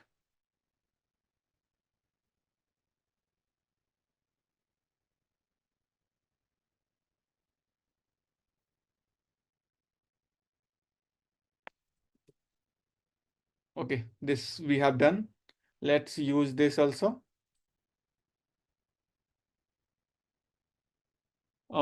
After selecting the model, we just need to train, evaluate, and deploy using. We don't need to train. This is what I'm saying since the beginning. Hugging Face is all about pre-trained model. We can fine tune if we require. Hugging Face does not provide GPU. Hugging Face is having collaboration with AWS or NVIDIA to provide the GPU. Now let's say, now it's working fine. Now let's see what is behind this. So we got our emotion. So now you can see we have a train, we have a validation, and we have a test. So in train, we have a 16,000 rows, which having the text as well as label. Similarly, in validation and test, we have a 2,000. Right? Now let's see, I'm creating train DS from train. So my data set got feature train and 60,000, I got a train DS. And length of the 10 DS you can see here is 16,000.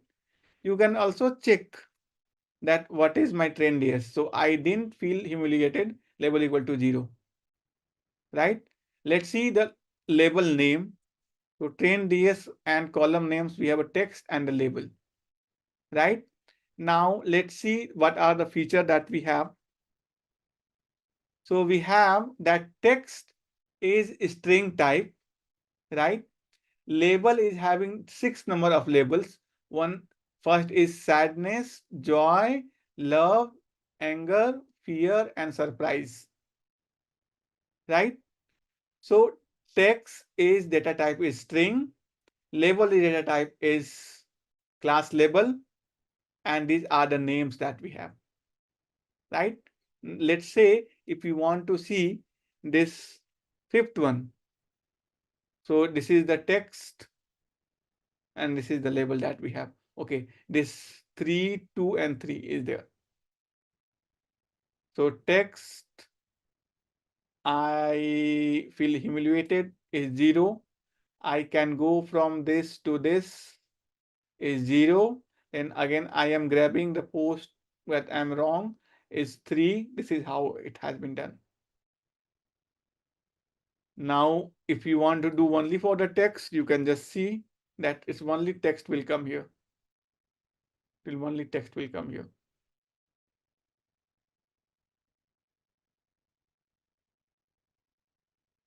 This is what in my dataset is not there. Okay, remove those. Local dataset, this remove those. This is also not required. Okay. Now I'm creating pandas data frame from the dataset. So remember the datasets that we got, and then we are putting set underscore format equal to pandas, and then I'm just taking train, all the train. So we got it like this, that this is my text and this is my label. Right? Now what I'm going to create, I'm creating one helper function. So this 0, 3 are the numbers, right? Just I'm doing the map that What is my map? Remember here we came that these are 0, these are 1, 2, 3, 4, 5, right? So we need to just map it. So for that, I have created one function here that label integer to string. So here I'm just doing emotions of train, means train this data set, take the feature of labels, and then do integer to string of all the row. And that is how we will get this label name. See here the label name we got. This is the sadness, anger, love, and all those things.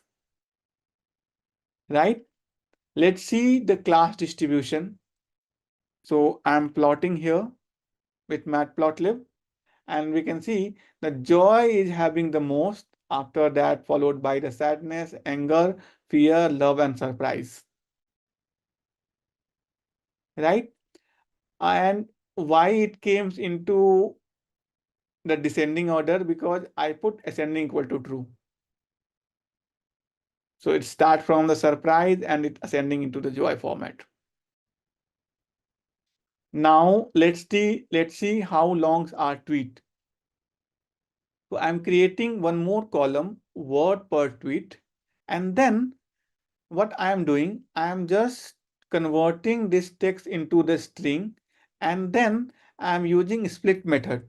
So what split method will do, split method will just convert into the different words, and then I'm just taking into, I mean this still here, it becomes the words of list, I mean the list of words, and then for that list I'm just checking the length, right? So this will be the word of per tweets, right? And then I'm going to put all the box plot.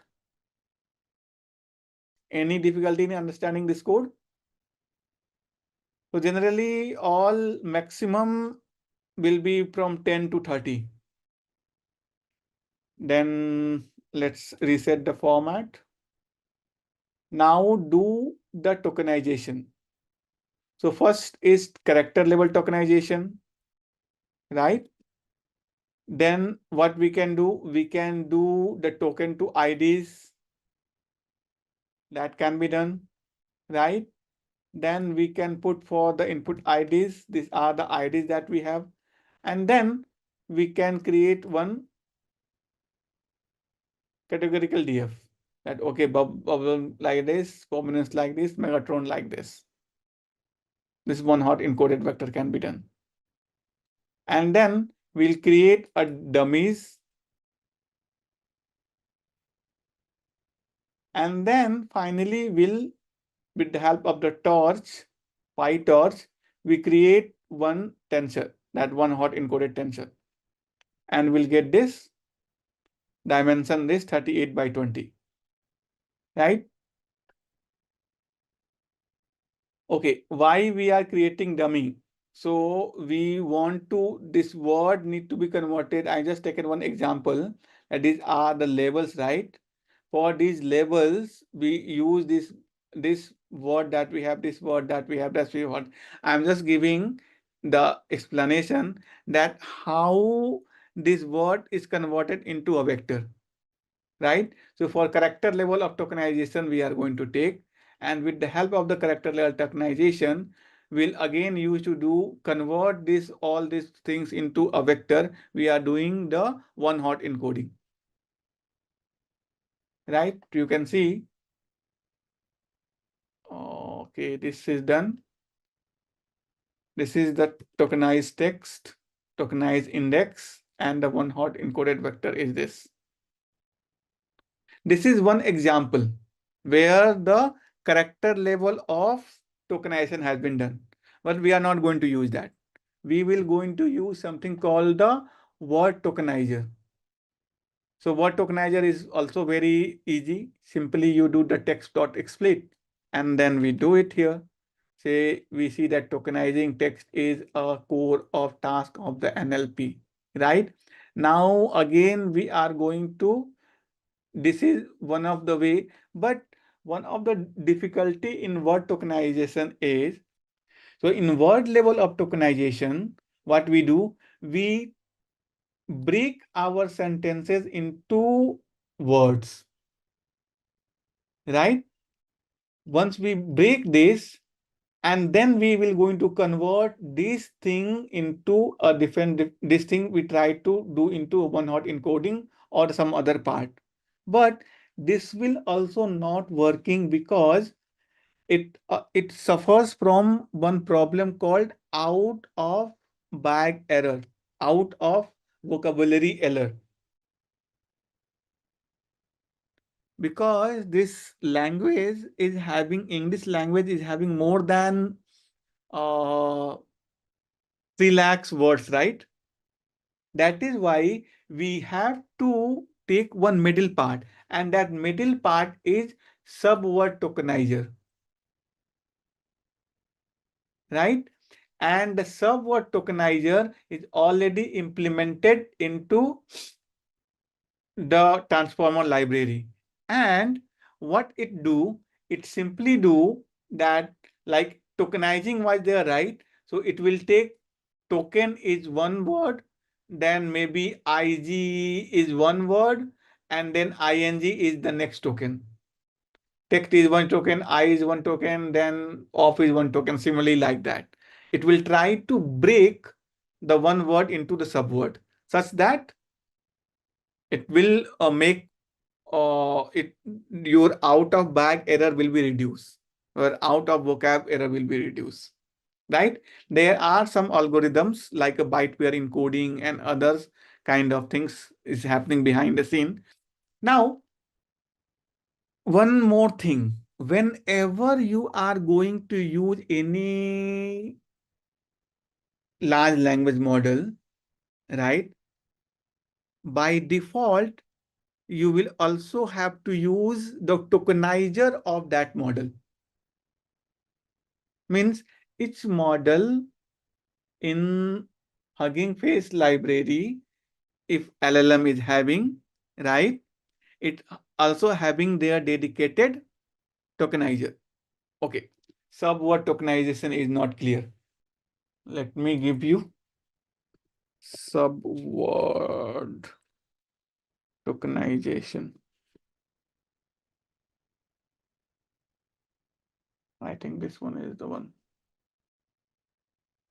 Yes, try to understand here. So what is subword tokenizer? Means it will start with one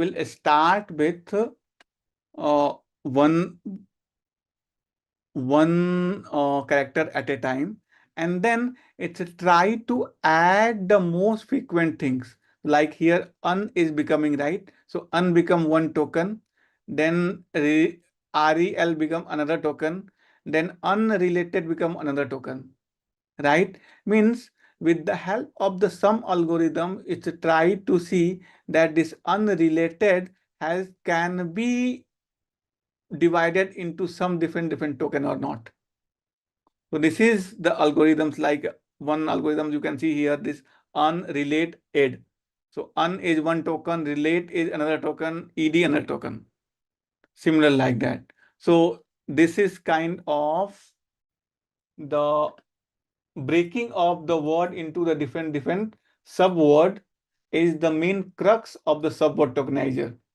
And the crux behind this is only that it will reduce the out of bag error. And remember one more thing, that for every model, like distilled word I'm going to use, right?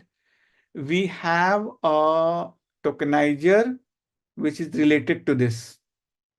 Yeah, it helps because let's say I am using ing, right? So let's say there is something called the, okay, you got it right, breaking. So break and ing. Now break is one subword, one token, ing is one subtoken. Now that ing can be used several, right? In run and running, right? In running also ing is there. So for the running, I have one token ing which is already known. So we got this tokenizer, right? Then let's encode the text. Encoding has already happened.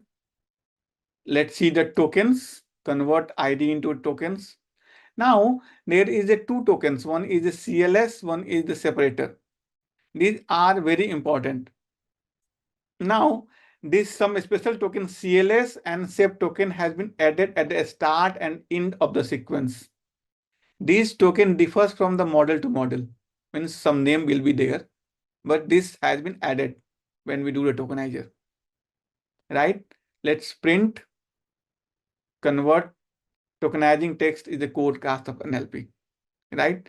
Let's see what is the size of tokenizer that we have. We have around 30,522. Let's say the model length. We have 512 is the model length. What is the input? We have the input IDs and the attention mask. Remember from the encoder side. Now we are going to tokenize the whole data set. So we'll create one tokenizer, right, in a batch and padding equal to true, truncating equal to true. And then first try to tokenize first two word in the tokens. They have printed it out and this is how it has been done. Then I am creating all this tokenizer for the all special token and all special IDs and sorted and created on data frame. So this has been done. And then we got the emotion encoded equal to emotion.map, put the tokenize, and here the complete things I'm using for the tokenized. You can see now the token names. We have attention mask, we have the input ID, we have a label, we have a text. So what you're seeing on the screen, right, on the right side, on what you're seeing right now is essentially like an evolution of everything that has happened over the course of the last, I would say, the last 5 years. But as you already see, the timeline between 2021 and 2023, and actually even within 2023, is significantly stretched. The reason for that is because, as I had mentioned earlier as well, and what you may have also observed in the industry out there, is there has been a massive influx of a lot of different models in this particular space over the last few years. Why is that the case? Right. So you all have heard about the encoder-decoder architectures. You have all learned about the transformer architectures. Transformer architectures being one of the fundamental reasons why things just completely turned on their head, right? So what you're seeing here, let me take you to the photograph itself. So this is the link. This is actually a very interesting page.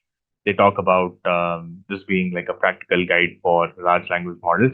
Unfortunately, they actually haven't updated this. It would have been amazing had they updated this, but unfortunately, they really did not update this as much. But I think I still want to drive the point here. The point here being that if you look at this photograph, what is very clear is the fact that over the last 2 years or so, there has been a significant influx in the number of models and the type of models that have sort of come out there, and that have started being used abundantly. So you have learned about the encoder-decoder architectures. So what you observe here, right? So everything that kind of goes this way, they're all encoder models. Everything that kind of goes this way are all decoder models, and models that go this way are both encoder-decoder models. Now, what do I mean? What do we mean by that? So as you can see, when you talk about encoder-only models, these are models that are only taking, raw piece of text, and then you have an encoder model over here, and that is essentially outputting a sequence of numbers as an output, very popularly known as your embeddings, so to say, right? So your encoder-only models are very, very popularly referred to as your embedding models. So as you can see, all of these models, right? So your Elmo, your BERT, Roberta, Albert, Electra, these are all models, and even Distal BERT, right, by Hugging Face. All of these models are very, very, very popular embedding models. What do I mean by embedding models? Well, you can use them for other purposes as well, but fundamentally they are doing either sentence embedding or they are taking piece of text and converting it into some kind of a numeric representation. They are not necessarily used for anything else beyond that much. However, right, on the right hand side, if you take, for example, the decoder models are all the generative models where they are taking the embeddings as an input, right? And then they're actually, or embeddings and another piece of raw text as input. And then they're trying to actually generate some new piece of information out altogether, right? Which is why, as you can imagine, your GPTs of the world, right? GPT, GPT, your chat GPT or your GPT-3, GPT-4s, they all are essentially in this particular space because they're all fundamentally, decoder models. They are essentially the second half of the model where they are taking a piece of text as an input and then generating another piece of text as an output. They're taking a piece of image as an input, they're generating another image as an output. So that's the reason why they're all transformer models, but more importantly, they're all decoder models. And these decoder models that you see on the right top, they have just grown in number like crazy in the last few years, right? So after this, right, even in 2023, there have been other companies like Mistral, like Claude, or rather Anthropic. Anthropic is here, by the way, but yeah, Anthropic has actually done much better in the last 1 year or so. They have come up with their own models, and yeah, there are multiple players that have sort of come up in this particular space. What are they all doing? What they're doing, and here's I'm going to give you a bit of the industry play here as well, right? Before we go into the technicalities of it, how is the space sort of evolving? I'll give you a bit of that industry perspective, and then we will go into the technicalities and the actual implementation itself, right? So, what are they trying to accomplish? What are these models all trying to do? What are these companies all trying to do by creating these models? Now, what they're trying to do is they're essentially trying to pump in as much data as possible into these models. Firstly, the world has realized that this transformer architecture is a game changing architecture, right? Until 2017, 2016, when people thought, you know what, the best way to understand language is to try and understand language sequentially. Until that time, at that point in time, we did understand the encoder-decoder models, but more from an RNN, recurrent neural network / LSTM lens, right? So data was being sequentially read, you are sequentially generating outputs. But thanks to the transformer architecture, it completely changed the game. It took away the whole concept of sequentially reading data. It said, attention is a completely new concept. It brought in attention, and it said, you know what, you just don't look at one word, you look at a bunch of words together to try and find what the next word is.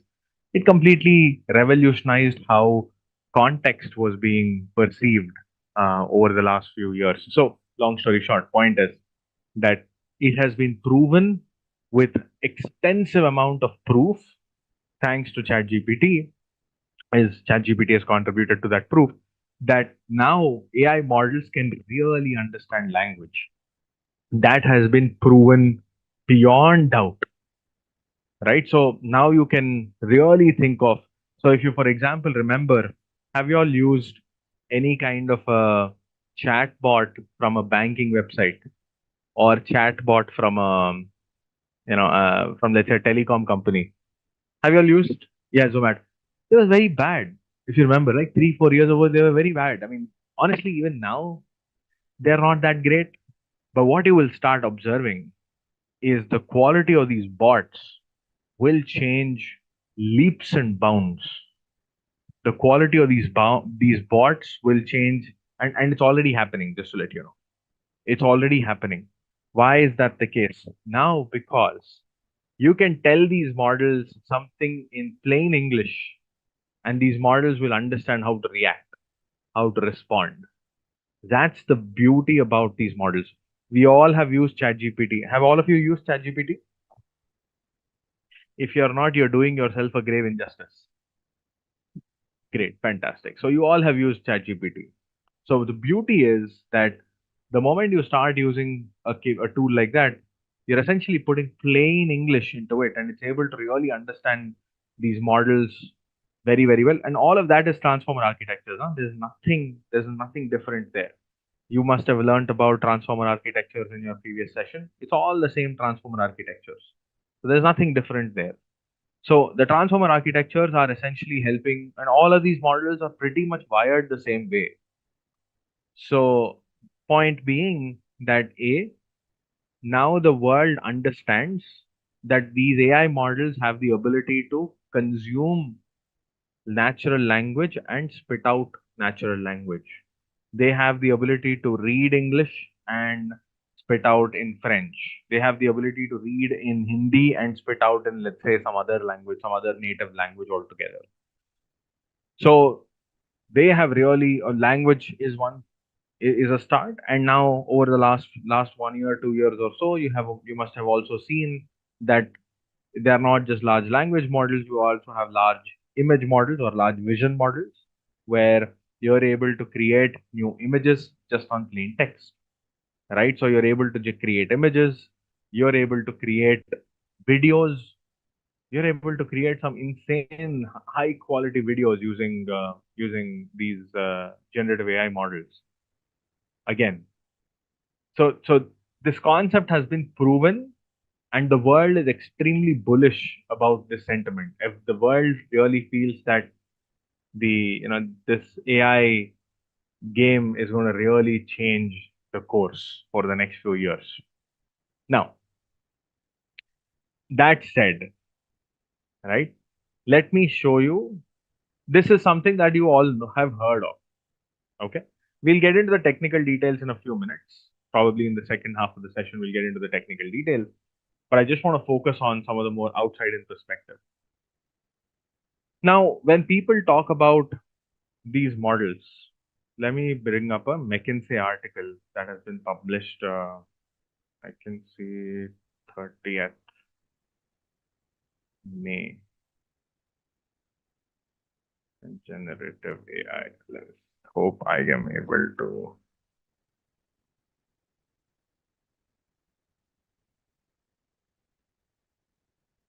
This is the one.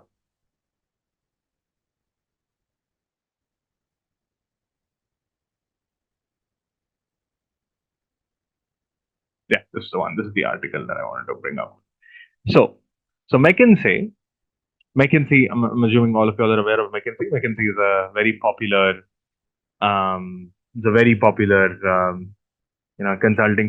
consulting company, right? So they do a good job. McKinsey, Bain, BCGs, right? So for example, my company consults quite a bit with Bain. McKinsey is one of the other firms that we also consult with. They are a strategy consulting company, technology consulting company, whatever. So there are two very, very interesting articles that have come up exactly on the same day. So May 30th, 2024, there is this that was published by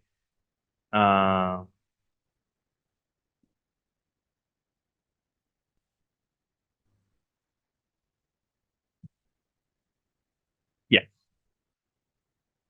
So two articles have come up exactly on the same day, right? Oh, just one day difference, right? One on 30th and the other on 31st. McKinsey on one side is saying that the AI in 2024, Gen AI adoption spikes and starts to generate value. So they have apparently conducted a survey, but then what they're saying is that the AI adoption has really taken the world by storm. A lot of companies are adopting artificial intelligence. Starting, AI has regularly been used, but 2023 onwards, a lot of companies have started to use generative AI based solutions within their ecosystem. And then what they're seeing across all business functions, people are seeing that there is a massive uptick in Gen AI based solutions. And they also talk about the fact that across multiple sectors, right? Marketing and sales are the ones that are primarily using generative AI based solutions. And they also talk about some really interesting solutions here are much more likely now than 2023 to say that they're using Gen AI, right? So, and then they also talk about the fact that across all of these areas, as you can already observe, there's a lot of budget that's also being spent. So today, companies are at least spending a good $5 to $10 million. Bain sent me an article the other day saying that they're able to spend at least a good $5 million in per year in terms of budget as far as AI is concerned. So on one side, their survey is saying that the world is doing or AI is really helping drive a lot of value. As you can see here, investments in Gen AI are beginning to create value. Whereas on the same day, you have another article published by the Wall Street Journal where they're saying the AI revolution is already losing its steam. The pace of innovation in AI is slowing, its usefulness is limited, and the cost of running of it remains exorbitant. So somebody else has actually written this article. Perfect. This is the article. Yeah. So this is the article that was published. The AI revolution is already losing its steam. So there are some companies that have definitely made money. Nvidia reported an eye-popping revenue last week. So last year they had they made their revenues, and some of these companies have made a lot of money. But it's only the technology companies like Nvidia's, like the Intels, like Microsoft's, and Amazon's making money, but not necessarily any of the other actual companies that are going to be using AI or generative AI per se in their things. So they're saying that the OpenAIs are making a lot of money, the Anthropics are making a lot of money, but not necessarily any of the other companies like, let's say, any of the CPG industries or let's say some of the other industries. They're not necessarily making money because the cost of using these models is extremely high, and it is slowing down the rate at which people could actually start using it. So they gave some examples over here and everything. My point is, the point that I'm trying to drive here is that these models, from a research standpoint, the world has really moved on. The world has really started to create, or the AI research industry has been doing an amazing job with regards to these models. However, when it comes to real world practical applications, there are still a lot of doubts. The world is sort of split, the industry is split. Some of them think that it is very valuable, some of them think that it is not very valuable, it is still very early days, and that the space will probably evolve over a period of time. Now, if you take a step back, what does this mean to us? As practitioners, as data scientists, and as practitioners who are going to be adopting the space of large language models, as practitioners of generative AI, one thing that we all have to bear in mind is that AI will evolve. My perspective and my understanding of this particular space is AI as a space will significantly evolve over the next few years. Generative AI is here to stay. The models will only get better. The model will only the large language models large vision models, the generative AI space will only become smarter and smarter by the day. Now, when they become smarter, they're also the hardware will become cheaper, and hence you and I will be able to use these models in a much easier fashion. People will start finding better applications of these models in real world scenarios. I will give you a couple of examples of how these models can be used, in specific areas. I can take, for example, my own industry, the world that I come from, the consumer packaged goods industry. A company like mine, or let's say a Pepsi or a Coca-Cola, all of us, we come from the beverage industry. So the kind of problem statements that we could solve using generative AI could very well be very, very similar. So I will give you a few examples of firstly how and where these generative AI models are being significantly used, the lay of the land, and then we will start looking at some examples of how you could maybe implement some of those. Okay. So I'll start with something more fundamental, right? So let's talk about firstly what is the space of Gen AI. Okay, so where did this space sort of come up? So let's understand how and what is this generative AI. So you remember in the beginning of the session we spoke about those big circles, right? So those big, the big AI, right? ML, and we told that ML is essentially a subsection of AI, and then we told ourselves that what, somewhere inside this also lies this thing of DL or deep learning, which is essentially a subsection of or rather a subset of machine learning. And as you would have observed in your deep learning sessions, a lot of the work that we would have done regarding deep learning is very, very similar to that of your machine learning, right? So you just have a cost function, you're minimizing it, and blah blah blah. Now within deep learning, right, there are two kinds of right. So there are two kinds of AI under deep learning, right? Again, why deep learning specifically? Because see, the thing is, the moment you talk about deep learning sort of has opened up a very interesting set of a very interesting landscape, right? Because of the neural network models, it has created some extremely new avenues. So within the deep learning space, there are two types of problems. One is deterministic, right? There is deterministic deep learning or deterministic AI, and the other is generative. What is the difference between the two? So, simple question. I have two images, one image of a cat, one image of a dog, right? And when I ask a machine learning model to say, between these two images or these two, sets of images, right? Try and tell me which one is a cat and which one is a dog. Let's say I have 10,000 images of cats, 10,000 images of dogs, and I have a machine learning model that I'm asking to figure, like, given any new image, learn from these images of cats and dogs and tell me on any given day, if I give you a new image, what is it? Is it a cat or a dog? It can be cat, dog, or let's take for example, if there are even 100 classes or 1,000 different classes. In such a scenario, even in that case, what you're doing is you're getting your machine learning or your deep learning model to simply learn the differences between each of these classes, right? You're not asking it to create anything new altogether, right? This AI model or this deep learning model is simply trying to understand sort of a very, very large, ultra complex decision tree of sorts, right? I'm simplifying this concept, but it is essentially trying to learn simply the difference between 10,000, 1,000 different classes, or five different classes, or 20 different classes. You're just asking it to discriminate between one class versus the other.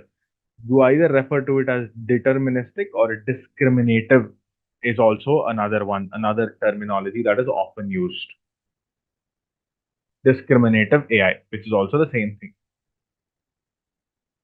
These two, deterministic or discriminative AI, essentially what you're saying is you are trying to simply find differences between two different types of categories, or 10 different types of categories, or 100 different types of categories.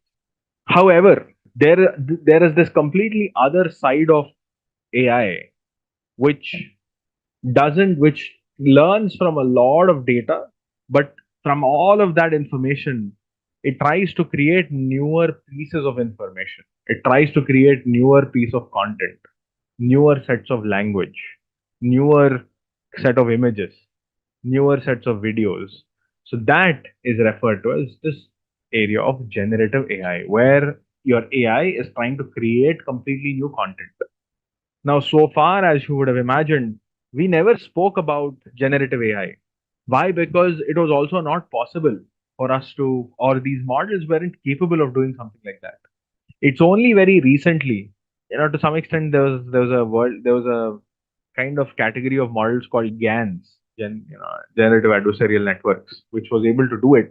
But more broadly speaking, it's only very recently and large contribution of that goes to the transformer architectures. Because of the way the transformer architectures works, because of the way the transformer architectures have this encoder and decoder concept, the moment you were able to build good decoder models, people now were able to create newer images. People were able to create newer content.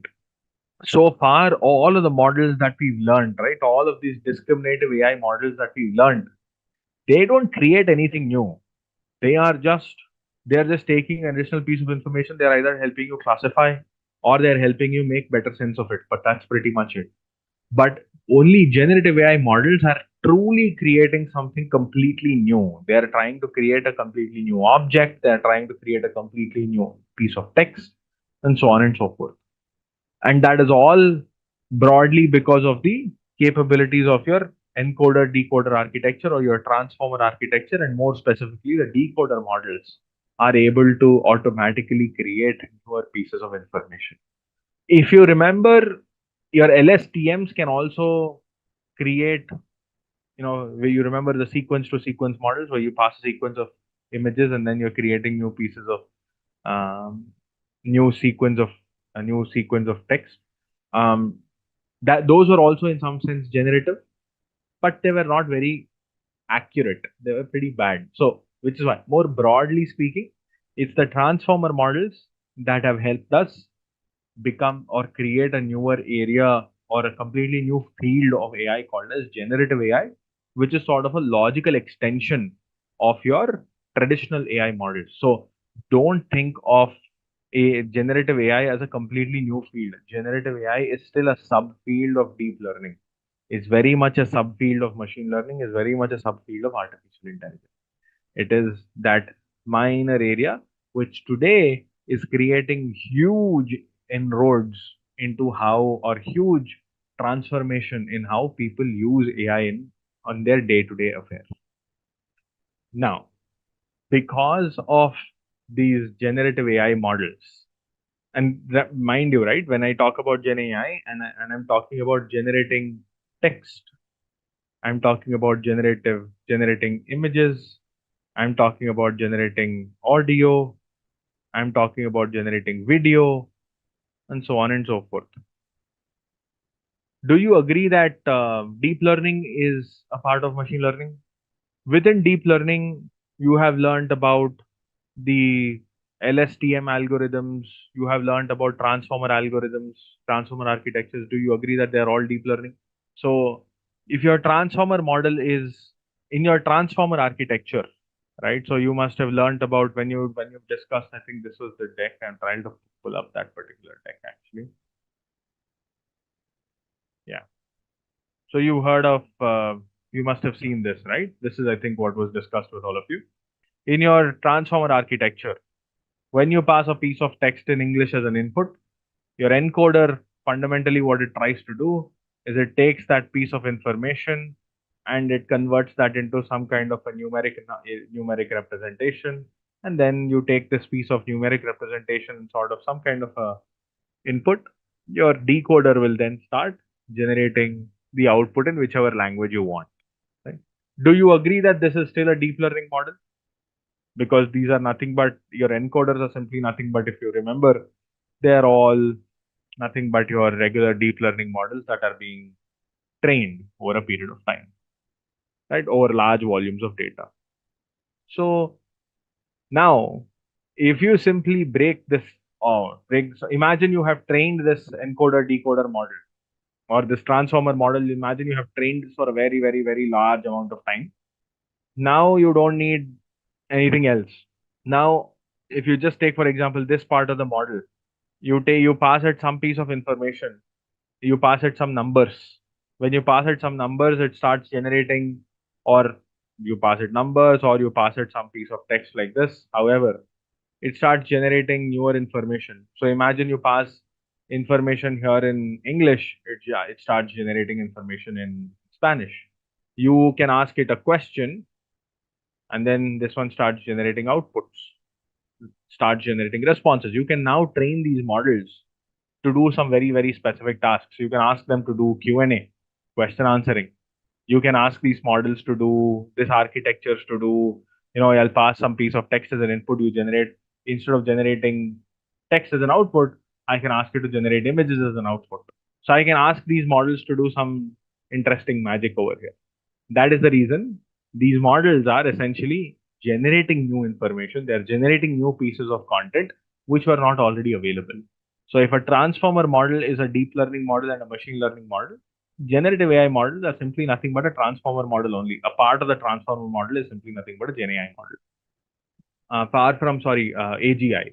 AGI will take time, but this is a massive step towards it because we have been able to get we have been able to get these models understand language like never before.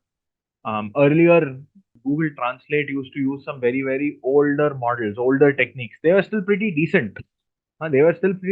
But now the translation is just amazing. The translation models are very, very, very good these days.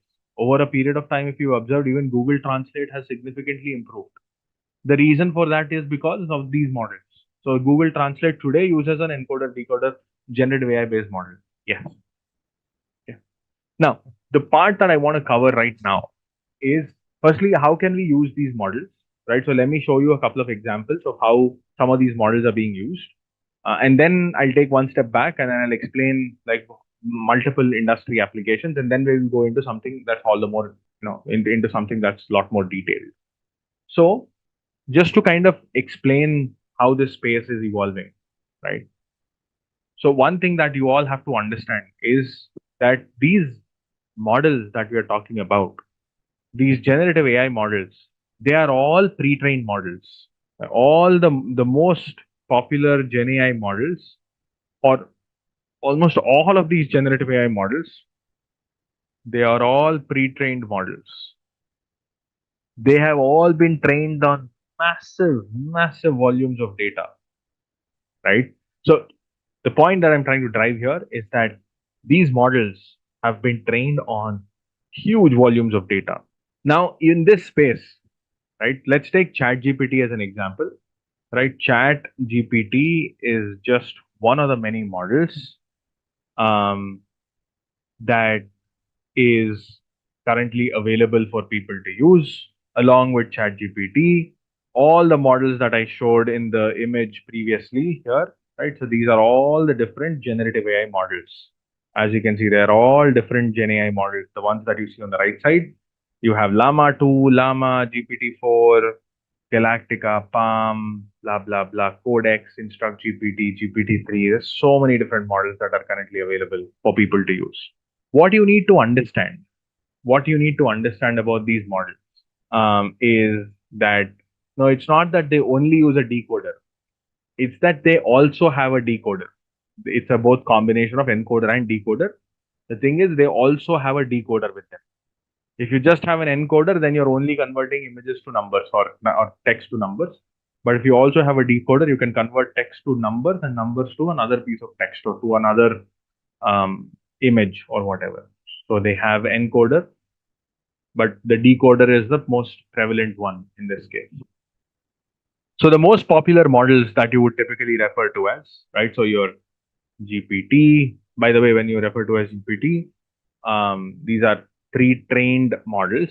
When somebody referred to as pre-trained transformer, and you have, let's say, your models like Claude, you have models like Llama, and so on and so forth. There are a lot of different models that are available. All of these models, for a lack of a better word, are all pre-trained models.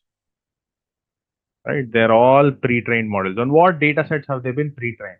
You can consider pretty much the all of internet, right? So the most, instead of calling them pre-trained models in this world, these models are very popularly referred to as, any idea what are they referred to as very popularly? Foundational models. They're referred to as foundational models. Basically, they're pre-trained models. These models have been trained on the complete internet, all the books that have ever been digitized, all of the Google Images data. These models have been trained on such massive, massive volumes of data.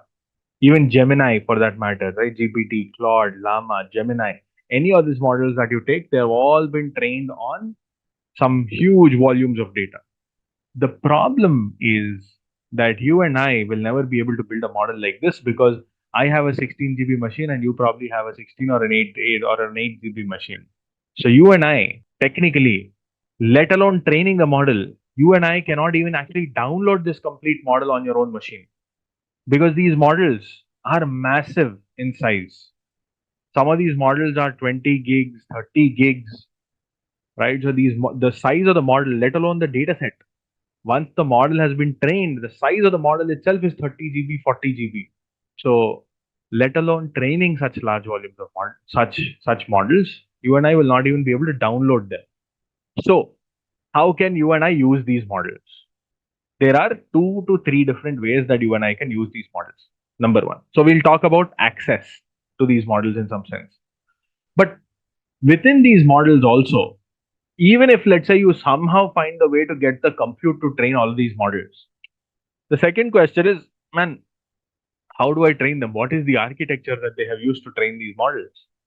That is also not known to a lot of us. Not the architectures of these models are not open sourced. In some cases, like Llama, for example, the model has been open sourced, but not the architecture. Nobody knows what the underlying architecture is, right?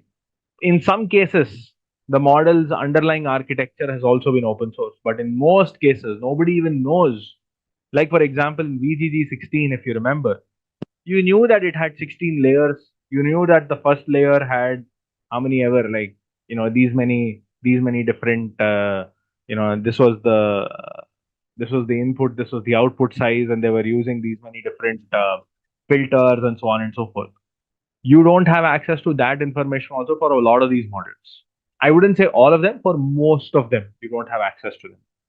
So point is, one, these models are massive, that have been trained on massive data centers. Number two, these models, you don't even have access to the architectures of these models. You may know high level how they've trained it, right? Like, for example, in one of the in one of the Microsoft build conferences, the OpenAI team had actually spoken about how they built the GPT 3.5, GPT 4 models. They had very, very high level spoken about it. My point is, there's nothing that you and I can even understand with something like that. They had spoken about the process of how it's been trained and everything, but now there are a lot of articles also that have tried to learn or build on top of it, and so on. Training process. Let me pull this up. So this is the one. So by the way, this if you ever have time, try to follow this man, Andre Kaparthi. He is very, very popular. By the way, this is sort of what they shared in public.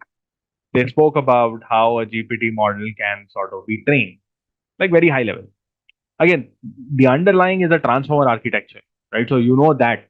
But the thing is, there are 4 different stages. There's a pre-training stage, there is a supervised fine-tuning stage, and there's a reward modeling stage, and there's like a reinforcement learning stage. There are apparently 4 different stages. And in each of these stages, there are some different types of algorithms that go in. And as you can see, thousands of GPUs are being used, months of training. Good examples are GPTs, Llama, Palm. They're all some good examples. And same is the case here as well. Reward modeling, reinforcement learning, supervised fine tuning. They're all different categories of different models. We'll discuss about this in much more detail later on. My point is that today you and I have pretty much very little visibility into the actual architectures of these models. What does that tell you? It tells you that these companies are holding on super tight to the underlying architectures. We know how they have been built bits and pieces, but not the whole thing. Right? So high level, right? Raw internet, pretty much. $30 trillion. Sorry, 3 trillion large data set is what was used here. 3 trillion. words, very much the whole of the internet. That is what was used to train the GPT models. And they're just throwing larger and larger volumes of data against it. So the second thing, so those are the foundational models and the architectures. We will understand some of the details of these foundational models as we go along.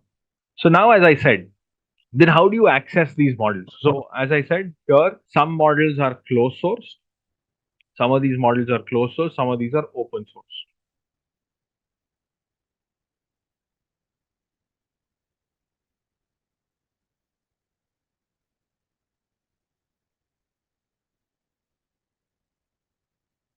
Closed source meaning the source code of training is closed, and here open source meaning the source code of actually how the models have been trained is open. In both the cases, accessing these models is very, very complex, it's very challenging. So how do you access these models? So meaning, how do you do inferencing? So to inference these models, there have been a lot of companies that have come in and that have created these API layers on top of it for people like you and me to access these models. So they've said, be it the open source model or the closed source model, we have access to, we have built these APIs, around this that can give you access to all of these different models. And they say, we will, if it is an open source model, we will host that open source model on our own compute. And then we will simply will have to access these through an API. If it is a closed source model, meaning if this is a model that is hosted by OpenAI themselves, then in that case, we will just give you a very thin layer through which you can access these models. Meaning, we will abstract all of the complexity for you. You don't have to worry about anything. So these APIs per se are being built by your companies like Microsoft or AWS. These cloud companies are the ones that are actually building a lot of these APIs or providing the compute for people like you and me to access. So why are they doing that? Because you might want some kind of enterprise level security. You might need some level of some form of enterprise level guardrails around how the cybersecurity concerns and everything. So in all of those cases, Microsoft's and AWS's are providing these open source as well as closed source models in your tenant, in your Azure tenant, or in your AWS tenant, or in your Google Cloud Platform tenant, in your GCP tenant, so that you don't have to download the models, but these models are guarded by your own tenants. So there's security and everything is sort of taken care of. Now comes the poor boy or the poor girl, the developer or the data scientist who's trying to access these models. Now, how do you access these models? So you can access these models at multiple levels. If you want to access an open source model, you can go and access the open source model as well. You cannot access GPT. You can try and access some of these open source models. You can go to GitHub, or you can go to Hugging Face models and you can download Hugging Face Hub and you can download some of these open source models and then you can try and do it yourself. If you say, man, I'm not very keen on downloading the raw model and then working on top of it, I am just interested in using the model in as is, then you can just access some of these APIs either through the APIs that are provided by the companies itself, right? So like Google, Microsoft, AWS, or OpenAI, or you can also sort of host one of these models on like a VM and then try and access it. Generally, this is sort of the most preferred route. The third way for you to access these models, right? The third way that you can access some of these models, I wouldn't say it's like a way, but it's more like a developer sort of a approach. You can say, what, and the problem is, because you are going to be accessing the GPT models, you're going to be accessing the models from from Llama, you're going to be accessing the models from cloud. There are some companies, what they have done is they have written a small, again, an orchestration library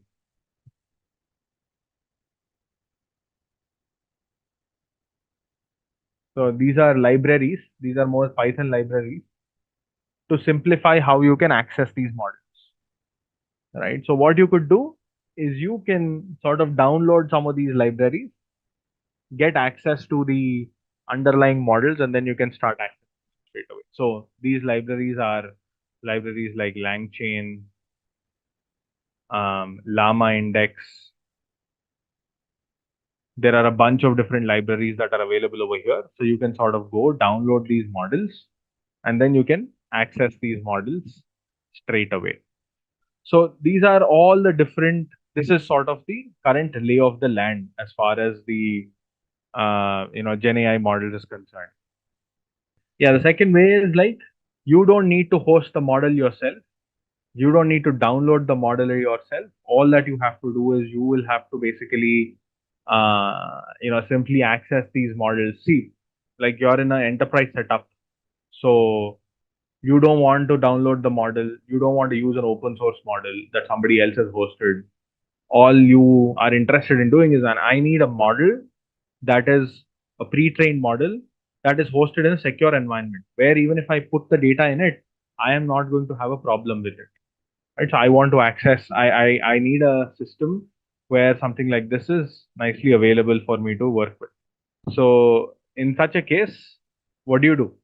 In such a scenario, the best way to kind of think about it is that what you could do is you could try and like access some of this through um, the Azure OpenAI models, or you can try and download a model from the AWS Bedrock, and you can access it or whatever. So those are like some of the other options that are available in this case. So LangChains and let's say LangChain or Llama Index, they are not model providers. They are just small orchestration libraries that abstract how you can access multiple models. Because if you have to access, let's say, the OpenAI models, you need to write a code in a certain way. But if you need to access, let's say, the Claude model, you need to write the request body, and the code has to be written in a certain way. Same with, let's say, the Llama Index. So same with the Llama models. So how do you like create one common library, a middleware or an orchestrator that helps you access all of these different models in like a very very abstracted manner. Exactly, the abstract factory pattern. That's what a LangChain really here is. They are just an abstraction layer. And they also provide some capabilities, but they're pretty much an abstraction layer. Okay. So the GPT-3 and the GPT-4 models, even if they are closed, you can access them through Microsoft. That is Microsoft's game, by the way. That is what Microsoft is trying to do. So that's the beauty. Microsoft and OpenAI have a deal here. So what they're doing is all the OpenAI GPT-3, GPT-4, GPT-4o models, all of them are now being made available through Azure OpenAI, which means that these models are hosted on Azure and they can provide you access through your Azure tenant. So that's the beauty of it, number one. There's a lot of AI wars that are going on over here. Microsoft is after everything and anything. Yeah, literally. So I don't know how many of y'all followed the saga of Sam Altman getting fired and again being made the CEO and everything of OpenAI. Yeah, it was crazy. It was like a soap opera. Luckily, I was in San Francisco at that time. The day when Sam Altman got fired, I was in Mountain View. I was there, and I was like a commotion there. Everybody on the floor were like talking about. I was at Microsoft, and Microsoft was like talking about this, and Microsoft immediately made the offer of, getting Sam Altman as onto Microsoft and then give him a separate team and everything. So it was kind of funny. But a lot of that happened on like one evening, one weekend. Super funny what everything happened there. All right, so let's go. Let's go one step further. So how do you now access these models? Okay, so let me quickly show you some. Yeah, I want to show you this, like a very interesting set of companies that are sort of playing in this space. across different global landscape. This is sort of global landscape of this. So, for example, in North America, if you look at it, you have, again, these are all different companies that we're referring to, right? So in the multimodal space, you have Gemini. These are models, by the way, Perplexity, and Meta and ChatGPT, or rather the OpenAI models, so on and so forth. You have all of them in this space. From a chatbot space, you have these Lean, Observe AI. They are all different companies. On the tech space, blah blah blah. So in Europe, again, you have different companies. In Asia, AI 21 Studio. In China, they're doing a fantastic job. Tencent is doing a very good job. By the way, China is playing a huge, playing a massive game here in this area as well. This is the other thing that I wanted to also show you, which is, see, there is one thing that I also want to talk about here. So you have seen this space, right? Now, today, when people talk about the fact that a lot of companies are making a lot of money in this space, unfortunately, India is not in leading in this space. They're playing catch up in the AI space in general. India is sort of playing catch up. So yeah, we're kind of punching above our weight a little, at least in the tech space. Unfortunately, I don't know why that's the case, but that's the case. So if you think of which companies are making money, what kind of companies are making money here in this Gen AI space. So you can think of all the different players over here, right? So if you think of it, ChatGPT is free. There's a freemium model, and there's also a pro model where you are expected to pay like $20 a month. So ChatGPT is making money, or OpenAI is sort of making money through that. In the enterprise space, of course, companies like Microsoft and AWS are making money. Llama Index, LangChain, these are open source libraries, so they're not actually making any money. They're open source library. They have their own platforms that they have built, so they are probably making some money. So if you look at this complete ecosystem, who is actually making the most amount of money? Who do you think is minting money here? Compute providers. So there's even one level lower here. So when you talk about compute providers, there are two forms of compute providers, right? Compute providers to train the model, and compute providers to do the inference of the model. The company that made shitloads of money is Nvidia. Why? Because Nvidia graphic cards, GPUs are needed to train such massive data sets or massive models, and Nvidia's made that guy has become rich, right? So he's become a billionaire. He's the newest billionaire on the block, right? So he has suddenly made most amount of money that anyone else could have ever thought of, right? So the companies that are making the most amount of money is the ones that are at the lowest end, right? So the companies that are giving the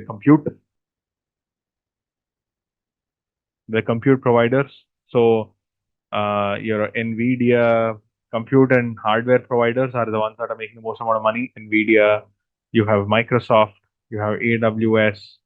Google is trying to make money out of this, but that's where the money is. Most amount of money is sort of going in here.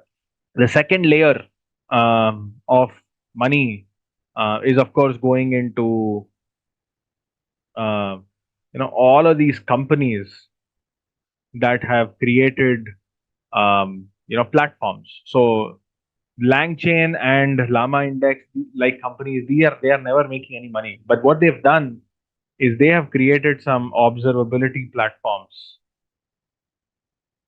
or LLM ops is what they call it. Right. So there are some companies that are in this area. They are making some money. They're not making the most amount of money. So as you go from bottom to up, or rather, the money is higher money, lower amount of money, and as far as the value chain is concerned, then AI training institutes are probably way at the top. They're making the least amount of money. Trust me about it when I say it. They're making the least amount of money. Right? Those are surrogate businesses, right? So they're not actually making any money because of the industry. They're just surrogate businesses that are just trying to like Bhedi Ganga mein haath dholo types. But the thing is here, the next companies that are actually making a little bit of money are the companies. These are the product firms. So right, so these are the product companies that are building product capabilities on top of it. Like for example, no, not Meta, not Google. So maybe something like that. But if you think of, you know, again, sort of, they are also making money here through their products. So Microsoft Copilot, right? Or you can think of AWS's AI capabilities, or you can think of, let's say, somebody has built, let's say, a tool that will give you access to that will help you make analysis much faster. Somebody has built you something like a mid journey, for example, is probably going to be here. Somebody has built a small product that will help you, let's say, analyze PDF documents better. So all of those products.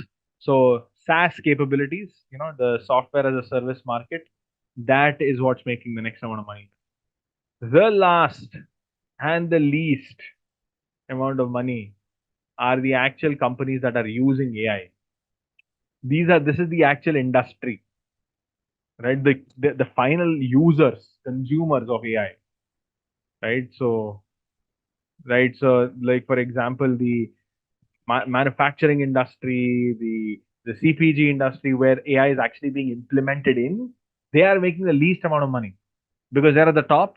They're paying for all of them, right? For example, my company pays all of them, right?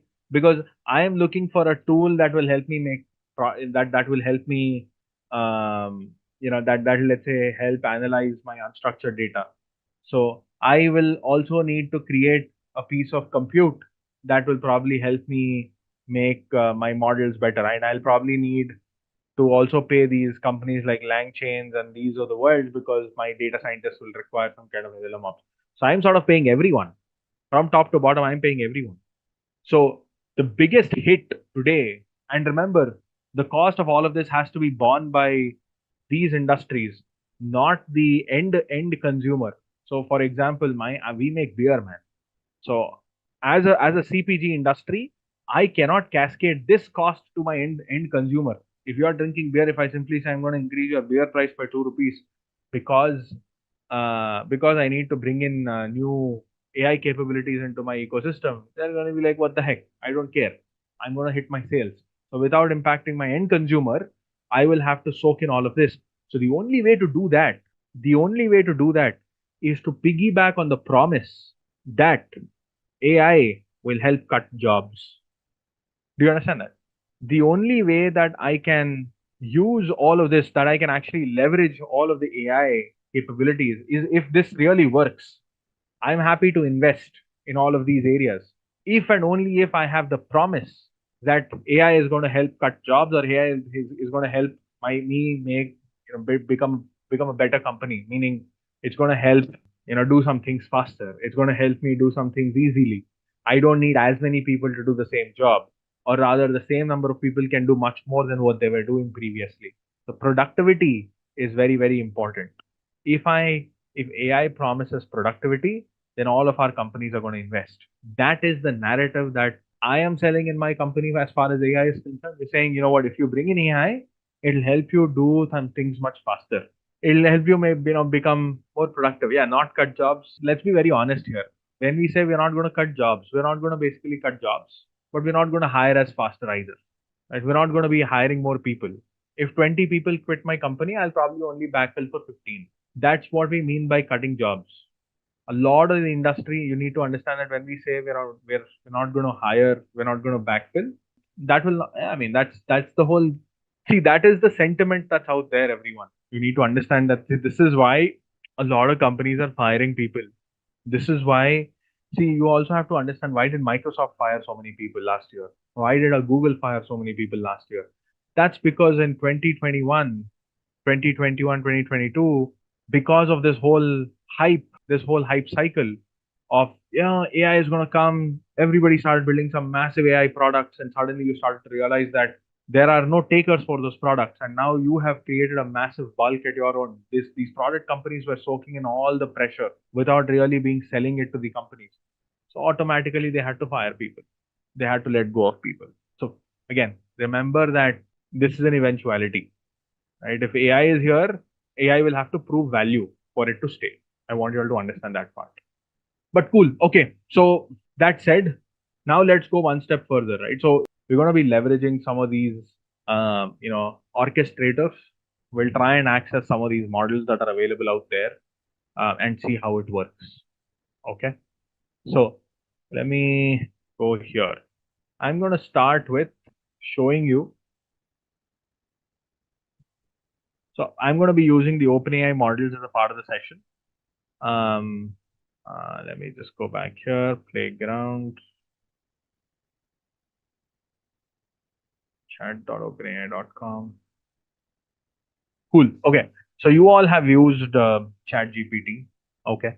And you all must have also used, I don't know if you have used Microsoft Copilot, but I am a huge fan of, not fan of Microsoft Copilot, but the idea of a Copilot. I'm uh, a huge sucker for it. I think it's like a massive opportunity for us to kind of really take this forward. So if you don't have access to ChatGPT, you can also use Microsoft Copilot. It uses GPT-4 at the background, and it's free for people to use as well, actually. So everybody can use it. I think there's some credits if I'm not wrong, but everybody can use it if you think of it. So yeah, you can use both, either this or that. Yeah, man, I mean, they're all the same. Gemini is better, ChatGPT is better. ChatGPT is not funded by Microsoft. I mean, OpenAI and Microsoft have a deal, right? The deal is Microsoft funds the OpenAI projects, but OpenAI then takes their models and lets them host, and they have an exclusivity deal to have OpenAI models hosted on Microsoft Azure. That's pretty much it. But what you will observe is these models are available on both sides. Microsoft has their own Copilot. ChatGPT is also there. ChatGPT is for everyone. ChatGPT is not necessarily, I mean, this is also hosted on Microsoft, but Microsoft has nothing to do with this. This is just a pure play, OpenAI's interaction with the external world. There's no Microsoft play here at all, so to say. This is Microsoft's way to interact with the end consumer. So we all have used these models, right? So like, for example, if you ask a question, explain superconductors like I'm 5-year-old, and then it comes up with a nice response for you immediately. As you can see, you have the model and everything also over here, and then you can ask for like a bunch of different things. So point is, when you ask a question, it generates a nice response for you immediately in this particular case. So this is how these models sort of work. When you ask a question, there is a quick response that is being generated. Now this UI that you're seeing over here is for people, is for everybody and anybody to access, is for non-practitioners, right? So it is for the common man, right? So to access. But for you and me, because you and I, we plan on building more complex systems, right? So we are not going to simply be using it just to do Q&A. We'll be using it to do Q&A and much more complex systems. So in such a case, we need access to the underlying models, right? The model itself. We need access to the underlying model itself. So how does that work?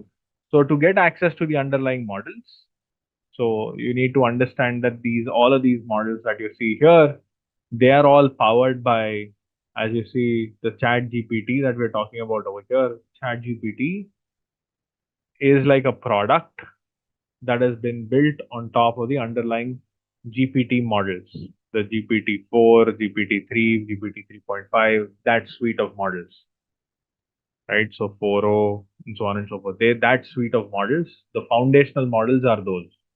ChatGPT is like a capability that has been built on top of it. So when you ask a question to ChatGPT, ChatGPT somehow finds a way to route it to GPT-4 or a GPT-3, and then generates a response, and then it returns it for you back onto the UI. And in between, there are like a bunch of different steps that happen over here. So exactly, ChatGPT is merely just a chat interface. It's just a web product or a web interface for you and I to simply interact. The underlying models, right? So the underlying models over here are still the foundational models that we're referring to. So what you and I will be doing is we will not be accessing these models through here. We would rather be accessing these models from there, right? So we will get access to the underlying models, the underlying complex models that you see over here. We'll try and get access to these models. What will we do with the getting access to these models? So once you get access to those models, then we will start seeing all the different functionality that you are able to do through the chat interface. We will start doing it through backend. We will do it programmatically. Now, when you start doing it programmatically, then you can see how you can integrate and create those smart workflows and integrate that into your pieces of work, right? So we will get to that. Like, for example, how can I use natural language to, let's say, do some data analysis? Here you will have to type it out and everything. You will have to put the data set, paste the data set here. There are certain limitations beyond a certain point. However, you could kind of do that in a much more efficient fashion if you have access to the underlying data sets. So we'll talk about that, right? So we'll try and see how we can do all of that when you get access to the underlying model itself. So let's firstly see how to access the underlying model through APIs, and then we will take it one step further, right? So the first step is to be able to access the models through APIs. And then after that, we will see how we can start building slightly more intelligent workflows. ChatGPT is trying to, because ChatGPT is not trying to answer these questions based on what it has learned. ChatGPT is trying to also, so there are two kinds of information that ChatGPT has. Right? ChatGPT has learned some information. And then the other is ChatGPT is also trying to access all of this information in real time from the internet, extract it, summarize it, and return it. So it's doing both, some from its past knowledge, some in real time. So it's doing sort of both in parallel. The real time thing is referred to as Retrieval Augmented Generation, which I will explain. And some by default bases some of its history. So we will learn both. We will try to understand both. Cool. So there are two things, right? There's a pro version and there's also like there's the free version. The pro version is it has access to the internet. The free version doesn't have access to the internet. So it only has access to data until a certain, not data, but it has only been trained until a certain point. So when you ask it any question, it only has memory until at that point in time. So it will only be able to return responses until that time. So the model by itself does not have any knowledge. Okay. The model just has the ability to answer questions. But if you wanted to answer some questions basis some information, then it doesn't have the ability to do so. So what do I mean by it? If you ask it a question, the model will return a response basis everything that it has learned so far. It is not holding any data. So when we say that the model only has knowledge up till a certain time, that means it has only learned about the world affairs until that particular point in time. So if I ask the open source ChatGPT what happened to Donald Trump during his rally recently, it will not be able to answer, right?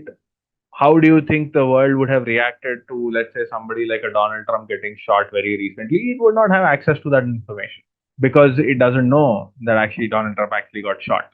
So my point is, it does not have the necessary context. It might just make up something for you. It might just make up some random stuff for you. But the underlying understanding of an event like that, it doesn't have that information because there's no data backing that information. Had it been the case, it would have been trained on that concept, those words and everything like that. So, okay, simply put, the model has no knowledge. The model only has the ability to understand language, right? It is just a great speaker. Without the underlying data corpus, it is just a model that has learned a lot of books, that understands a lot, that has learned how to consume information from a lot of these books. As a result, it may have a perspective about what is being spoken about in those books. That's pretty much it. But it's not holding information by itself. Number one, it's just like any other deep learning model. Number two, If you want it to comment on anything that's happening right now out there, you need to give it information. You need to provide an environment for it. You say, you know what, take all of these 100 documents, bases all of these 100 documents. Now you tell me what do you think is happening? Let's check. Comment about the recent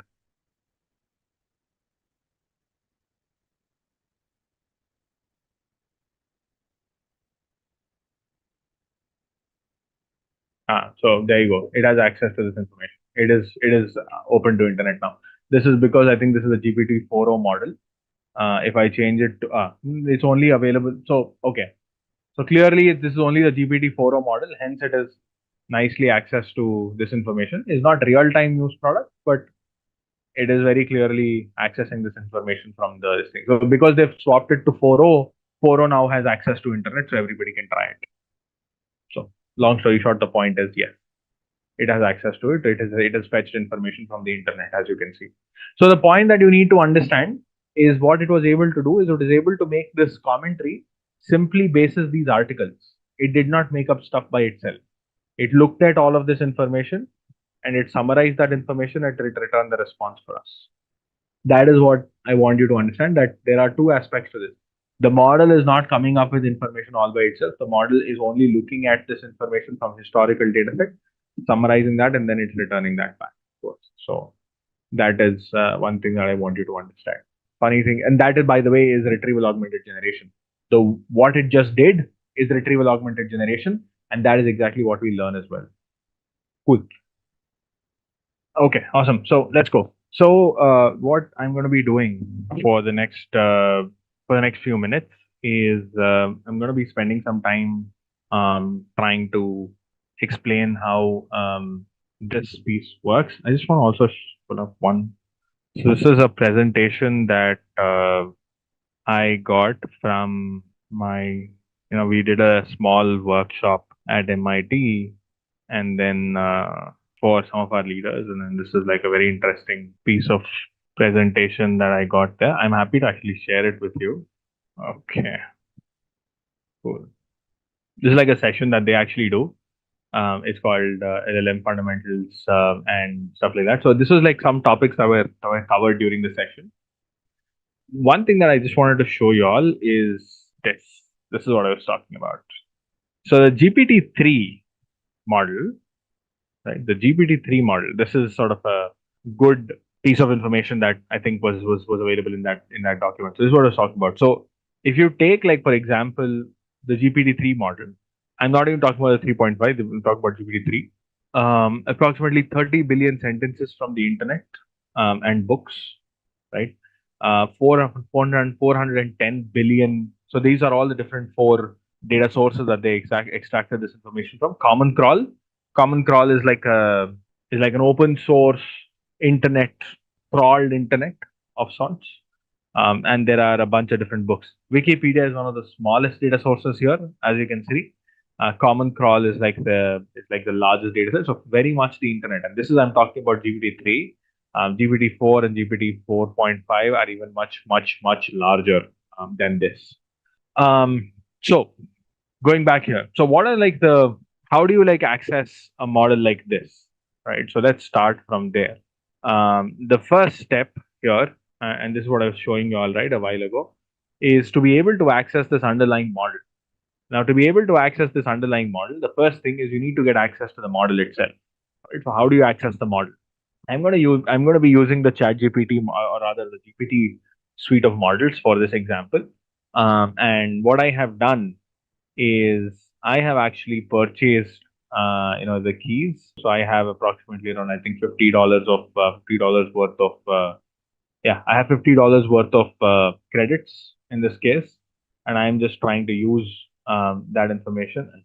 Yeah, this is for all of my sessions. So I have a key that I've created, and I'm going to be using that particular key, and this key is available for me to use here.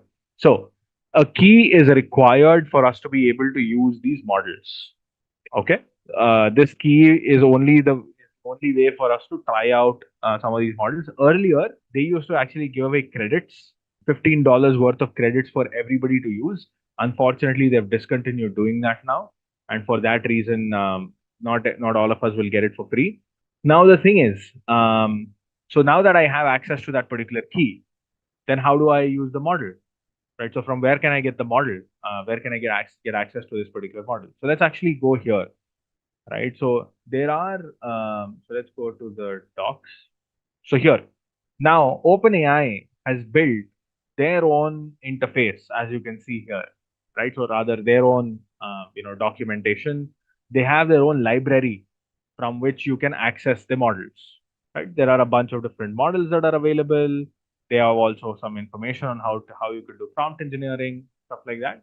But we'll firstly understand how to get access to some of these models. So first things first, let's try accessing the model directly through the OpenAI library itself. So this is how you will have to access the models. Let me just quickly copy this piece of code. And then let's go to Python. Let's go to this file, new file, Jupyter Notebook. And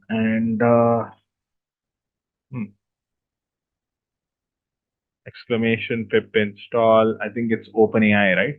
What's the name of the library? OpenAI.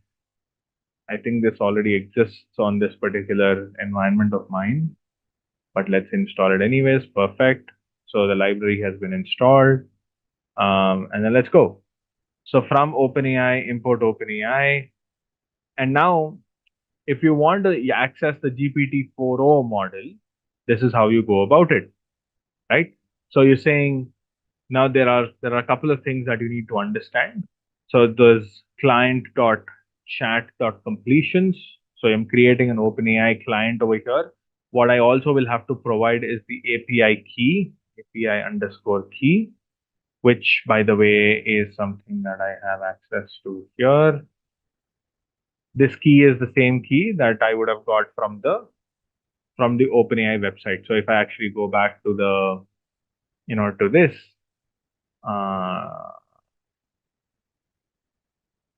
actually go back to API keys. This key is what it is. If you don't have a key, you can just click on this and it will create a new key for you. Okay. And I'm using the same key over here. So that key will provide me access to this particular GPT-4o model, and it is asking a question, write a haiku about AI. And now what you will start seeing is the response. That's the completion. That's the chat completion. So you've asked it a question and it has responded to you. You see the message here? Code weaves through silence, machine mind wakes, learns and grows, whispers of the cloud. So, and it has, as you can see here, it has taken the role of an assistant over here. So as you can see, there are two roles, the role of a user and the role of an assistant. So there are three things that you need to understand. When you ask a question, right, there are multiple ways you can ask these questions. One is you can ask a question there are three roles you could take. There is the role of a user, there is the role of a system, and there is the role of the assistant. The assistant is the bot, user is you, and then there is, of course, another role of the system. Meaning you might want the AI to play you might want the AI to sort of play a very, very specific persona. You might want it to bear a very specific persona, and that persona can be embedded into the system prompt. I will explain that as we go along. But broadly, when you ask a question here, this is essentially how you can get it access to the 4o model. Instead of the 4o, you can also ask it to take any other model that you wish to. 3.5 model, not the 3.5, 3.5 instruct. 3.5 unfortunately is not a chat model. 3.5.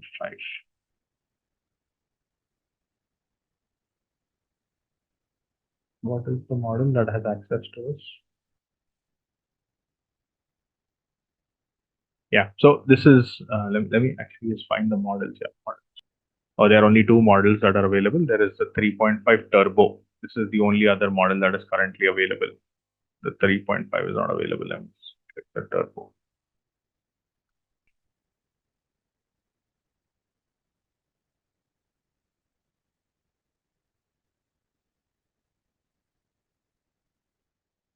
So perfect. There you go. This is the older model. This is one of the older model, and this is generating and this is generating a response for that particular older model. And again, a slightly different sort of a response, as you can see here: artificial mind, learning and evolving fast, future of the world. This is like a haiku that it is creating, and you can also, of course, ask it to create different sort of, different kinds of questions. What is the differences between AI and Gen AI? And it will start generating a response for you in a minute. Awesome. So now if you look at the result here that it has generated, yeah, artificial intelligence, AI or artificial intelligence refers to the simulation of human intelligence, blah, blah, blah. So this is the same exact response that you would have seen if you had asked a question like this over here on the chat, the chat response as of now. Now, the thing that I want you to understand, and this is the part that you need to be very, very careful about, is this OpenAI model that I'm currently using is a model that has been hosted by OpenAI. This is not an enterprise instance that I'm using. If I were to use this particular model, I would think about it like a million times in my office, because I don't know if this is safe or not. I don't know what OpenAI is doing with it. OpenAI, of course, claims that if you're taking a token and everything, we don't use it. But man, who are they, right? So, like, I mean, how can we trust? So, this is one thing that you will have to be very, very careful about for sure, right? Then again, as I said, there are two things that you can do here. One is the role of a user, and then you can also here pass. Here you can get it to ask a completely different question. You can say, hey, I can get it to bear a certain specific persona here, right? And I can ask it to sort of operate a certain specific way. Like for example, here I can say, hey, look, you are a tech blog. Keep the article is very short and the response is short and engaging. So what I'm asking the system to do here is I'm saying, hey, answer this question, but every time you answer this question, bear this in mind, right? I'm specifically asking it to bear a specific persona while it is responding. And I can also say, respond back with always with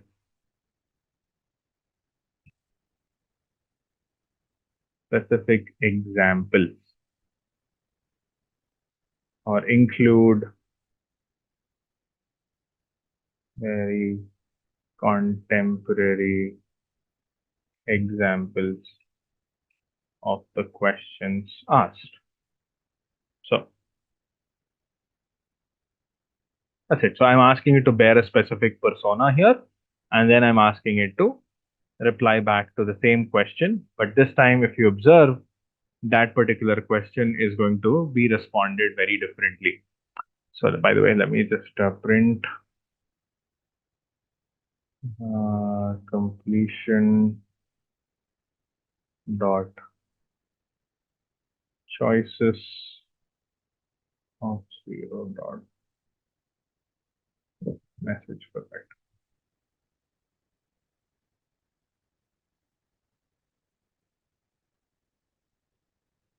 If I just remove the print statement here, I hope it prints it. Cool. Okay.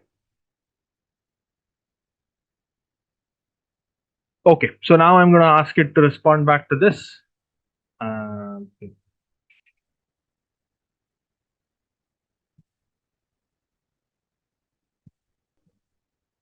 Message one of, oh, sorry. So sorry.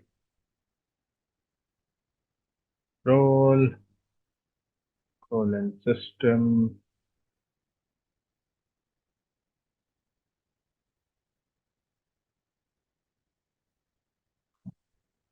content. Perfect. Now you go. There you go. And now when you look at the response, this response is hopefully going to be slightly different than the other. Role of an assistant, completion.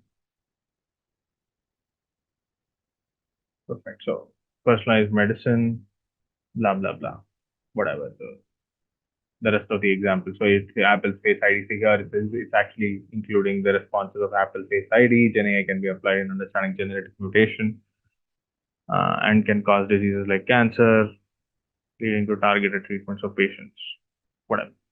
Now, I don't know why it's saying GenAI for this, and I can, if I switch to 4.0, you will start observing that the quality of the responses are different. And ideally, what what they claim is that this is actually much faster as well. Um, the 4.0 models are much faster as well. So artificial intelligence and generative AI are both hot tech topics, but they aren't the same thing. AI refers to machines designed to simulate human intelligence. Classic examples include recommendation algorithms, blah, blah, blah. So again, as you see, it's also adding its own, all of the smileys and, these imagery and everything as all by itself. So yeah, that's how your OpenAI libraries sort of work. However, you can sort of repurpose this for multiple other reasons as well. So for example, I can say, hey, here's the GPT-4o model, and I'm actually going to swap. Doesn't matter actually. And I'm going to ask it a very specific question, and I'm going to say,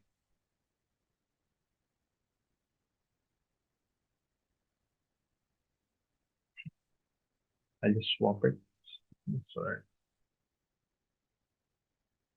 Cool. So, and I'm going to say, look, you are a data analyst in a technology company, and then you write high quality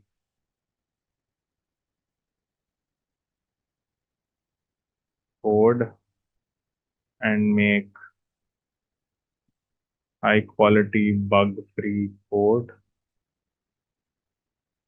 and your expertise is in Python and SQL.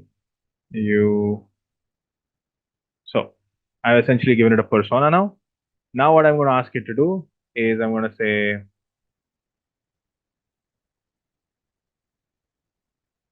write an SQL query, or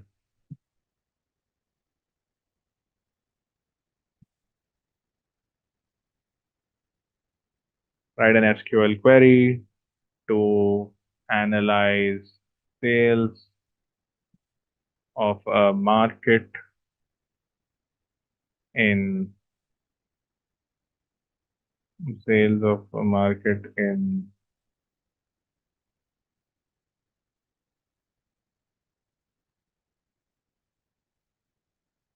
in Europe.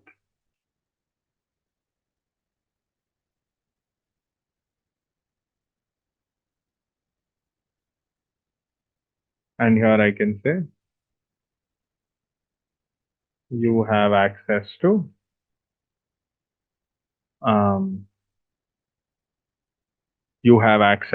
the sales database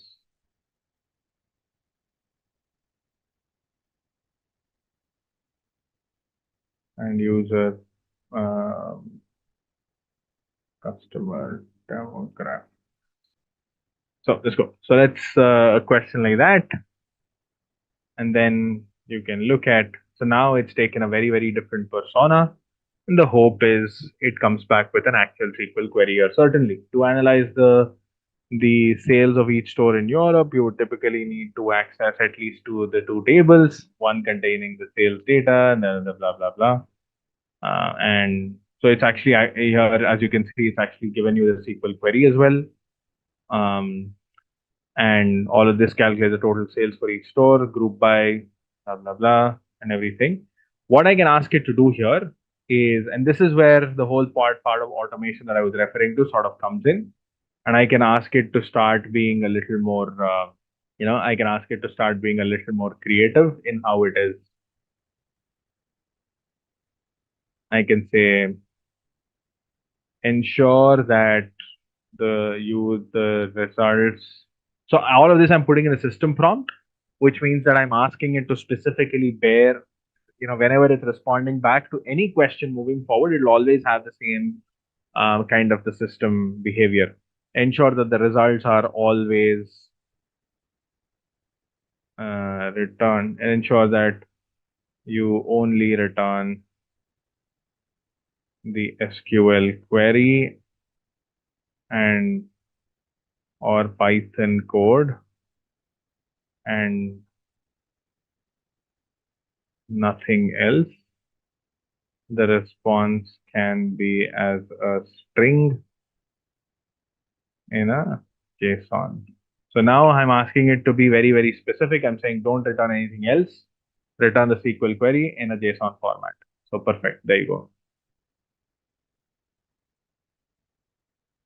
So that's it. So it simply says query. It's a JSON string, query, and the actual query itself. So now you can imagine, right? So if you can think of something like this, now whenever I have a question, I can sort of build like an analyst on top of this. Imagine I can stitch like, I can imagine I'm able to build like an agent which keeps going back to this piece of code. Every time I have a question, I simply put that question in here in this location. And every time I simply get like an SQL query as an output, and I can have like a simple chat interface, then that SQL query can be connected to the underlying database, to my actual database. It fetches that response and then returns that as a chart or something for you. The whole thing can sort of be fully automated for you moving forward. Does that make sense? Do you understand how this works, everyone? Do you understand how you can use these models under the hood? Instead of using the chat interface from the front end, you're using the underlying models, and to interact with the models, you're currently using the the OpenAI chat interface here in this case. Okay. Now let's go one step further. Okay, so these are like some very obvious examples. Now we can sort of go one step further. So now the question is, how can I now start? So imagine if I have to give this one a little more context, right? So if I want to tell it, look, you answer the question only in a specific fashion, but answer the question from can I provide my own file to this? Or can I ask it to, create a particular piece of analysis basis some piece of data that I pass to it right now, right? Instead of I simply asking it to write a SQL query, can I say, hey, here's a SQL query, write a SQL query, but here's a sample data set. Can you write a SQL query to analyze this complete data set? So now the question is, how can I take it one step further? How can I ensure that all of this information that you see here is something that it is actually able to not just implement, but more importantly, something that it can actually analyze from an existing piece of data, rather than just trying to come up with something. Here, there's no real context that it needs to refer to. But imagine if it needs to refer to something before it responds back. For example, if I say, hey, here's my website, why don't you actually go ahead and help me answer some questions based on this particular website? So now things here are getting slightly more and more complex, right? So, or if I say, here's my data set, why don't you actually go ahead and start answering questions on this particular data set for me? Or here's all of the PDF documents that I have. Why don't you now start answering questions for me basis all of this data? Now, this is where things can start getting a little tricky. Things can start getting a little complex. That is where you will require, slightly more sophisticated frameworks for you to deal with something like this. That's number one. Number two, as you can see here, right? So this code is a little, for a lack of a better word, this code can get a little irritating beyond a point, because every time you have to write the system prompt, right? I mean, why do I need to write a system prompt? I can actually write like a wrapper on top of this, which by default sticks the system prompt every time I ask a question. Like, why should I specifically add this as like another thing on top of it every time I'm asking a question? That's like just duplicating a lot of code, duplicating a lot of information. So can I like make this experience for me to interact with these models a lot simpler? Absolutely yes, and that's where I will introduce you to the LangChain models in the next few minutes. I'll actually walk you through the LangChain models itself. And what you'll observe the LangChain module here. What the LangChain module helps you do is it kind of simplifies this whole access to the underlying models and the underlying data as much as possible. So let me just quickly show you that. So firstly, let me show you the LangChain wrapper.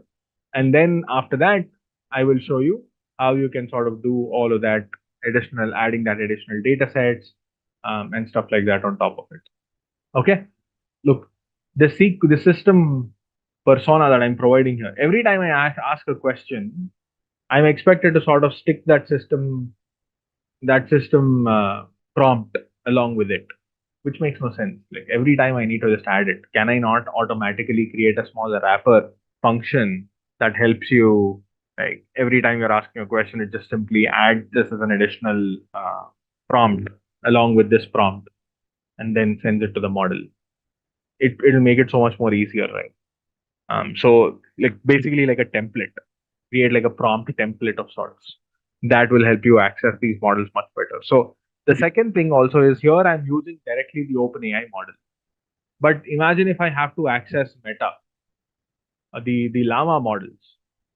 How do you access the Llama models then? They will probably have a different interface, isn't it? So for example, if you were to look at the Llama 3 model, and if you were to access the Llama 3 model over here, not the Llama 3 is open source, the MARM. So here's where the Llama model is available. But so if you were to access the Llama 3 model, this is by the way the Llama 3 model, you need to use the transformers library. So you will have to interact with the Llama 3 model completely differently, like how you would have interacted with a different with the pipe with any of the Hugging Face models. You will have to interact with that model that way, which is again sort of irritating, right? Because like the whole code that you have written, you cannot simply switch from OpenAI to that one. So again, that's a bit of an irritating challenge that you will have to deal with.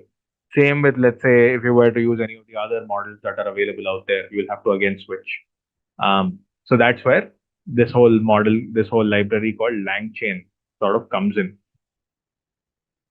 right? So if you look at LangChain, this is the if you go to LangChain, so this is LangChain, the largest community of LLM apps. So that is fairly the truth. They're actually one of the first few people who sort of got started with it.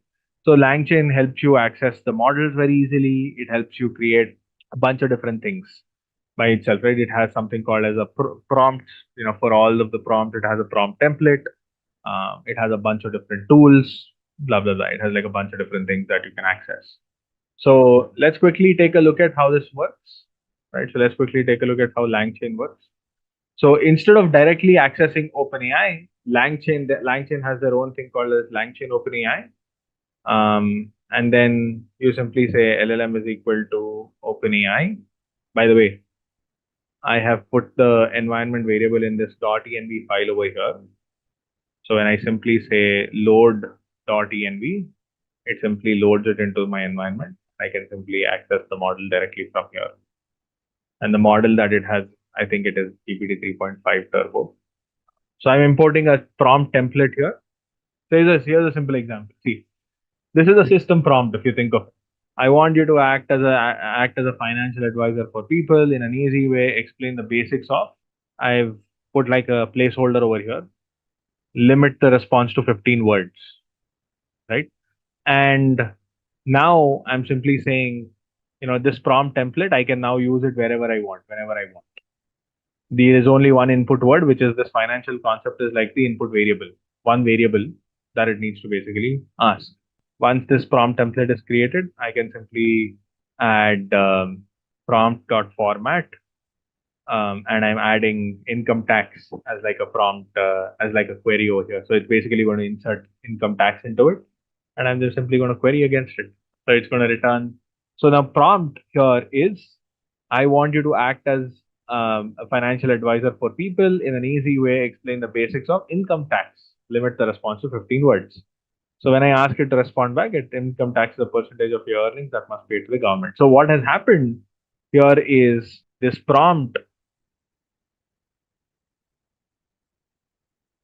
has also been nicely printed here. So I want you to act as a financial advisor in an easy way, explain the basics of financial concept. This financial concept is simply nothing but the prompt itself for me that has been formatted, as you can see here. So that's it. So that's how this sort of works. It's like trying to create like a wrapper on top of it, which will help us access this template much faster. Now, instead of income tax, I can simply switch to, I don't know, ELSS, equity linked saving schemes. Instead of ELSS, I can simply switch to GST. Okay. Now, here's another example, another prompt template, right? So in this case, you're asking it to do, I want you to act as a data analyst who's good at SQL. Same thing, right? So you have 5 tables with 20 columns each. As you have an entity relationship diagram for a sales database, answer the following question with a SQL query. And you'll ask a question, whatever your question is. What are the customers with the highest sales? And it will just simply return, it'll just simply respond back to this particular question with the SQL query. Select customer name, blah, blah, blah. And it has returned the query for you completely. Make sense? Okay. So now this is again, so now this, wherever you go, you can use this particular template one, and then you can simply refer to template one as like the template for asking any kind of an SQL query. Similarly, you can create another template that is to do with, let's say, a financial bot. That way you can create as many templates as you want. The point is you don't have to reuse the code. That will automatically rewrite all of this. You can simply say template one, and then you can simply pass it here. Whatever template you created this prompt, you can simply just pass that particular prompt over here and that will be taken care of. So you're eliminating the need for writing code multiple times. Make sense? In enterprise context, I will have to feed the table definition as well. Yes, you are absolutely right. So here you can pass the table definition. Table definition can also become another variable then in this case. Right? So you can have two variables, table definition, and here you can have or rather an ER diagram, and then you can have two variables here, and you can probably pass that as like a JSON string or something, and this table definition will have to be passed in here, right? So question is this, comma, whatever is your table definition equal to whatever. You'll have to pass it as whatever, and then you can sort of ask the same question. Of course, you'll have to ask the question, and you'll have to also pass the table definition here in this case.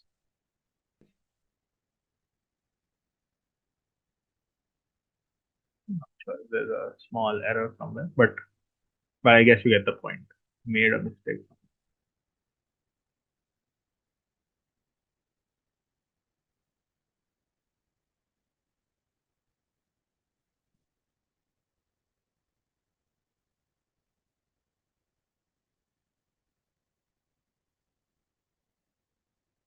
This is not required, just to let you know. This is good enough. Cool. So what you can also do, right? Instead of writing the code like this, you can also use the other kind of models, which is the chat model. So see, you need to understand that there are two types of models that are available. Let's actually go back here. So here, if you look at the models, so there are, you need to understand that there are two types of models that are available. One is a chat-like model, and the other is a regular completions model, right? What do you mean by that? So the chat models are essentially the models that are powering your chat GPT, chat-like experience, right? Like for example, a GPT-4o. This is a chat model. The 3.5 Turbo is not necessarily a chat model. This is not built for chatting. This is just for simple completions, sort of an exercise, right? Like for example, if you simply ask for it to do a specific task, it will do it. But if you want to exactly do like a chat experience, 4o is built for a chat experience. right? 4.0 has been trained for a specific kind of a chat experience. So in that case, what you could do is you could kind of, if you want to use like a 4.0 kind of a model, then you can kind of do it a little differently.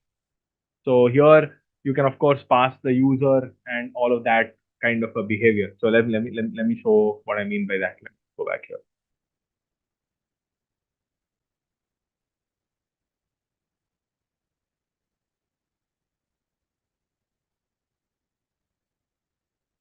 Okay, using a chat model like 4.0.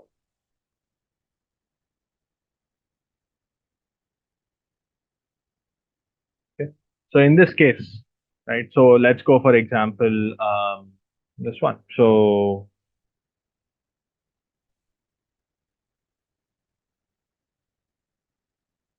this is the regular OpenAI models. These are the chat OpenAI models.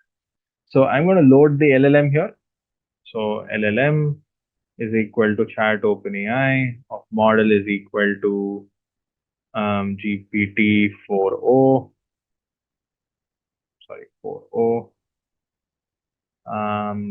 That's good enough because the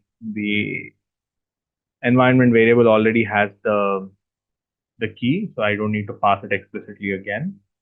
And then I can give all the messages. So the messages here are first one, which is that of a system. And then you can simply say whatever the system message. You are a very helpful, very cordial translator. Please greet the before you respond back. You are proficient in English as well as Hindi. Also, while responding back, share a small. After you respond, share a small piece of trivia related to the question. So perfect. Okay. So I've given it like a system prompt. And then here, what I can also do is I can provide the human or the user prompt. It's called as a human prompt or like a user prompt. Whoever is the user, this is the human prompt. And here, so now I'm actually passing it like a this sentence from English. Translate this sentence. It is raining very heavily in Mumbai. Let's say I have this question. I have this messages. These are two messages that I have, and then I'm going to have this LLM sort of respond back. Response is equal to LLM dot invoke. Oh, sorry. Oh.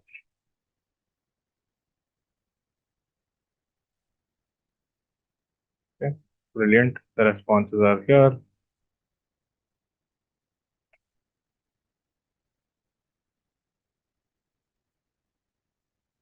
Hello. The translation of your sentence is raining very heavily in Mumbai. In Hindi is Mumbai में बहुत तेज बारिश हो रही है. Trivia: did you know that Mumbai's monsoon season typically lasts from June to September, and the city often receives more than 2,000 millimeters or 79 inches of rainfall during this period. So that's it. So that's how this goes. You could sort of do this, of course, using a prompt template as well.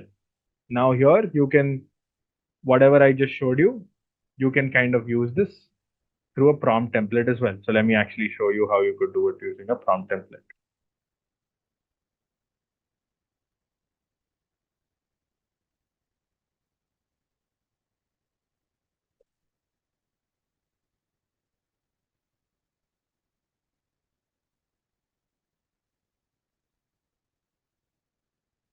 Using prompt templates. So how would you do the same thing using prompt templates? Same thing. So you simply say prompt is equal to, let me actually go back here. There's only one thing I need to change. This is a prompt template. Similarly, you would have a chat prompt template.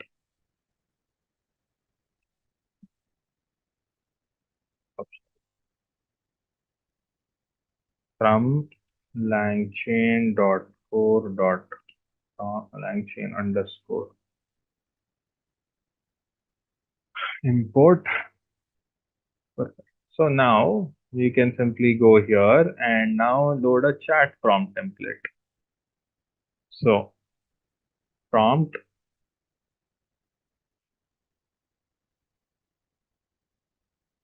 right, and now you can simply say chat prompt template dot from messages.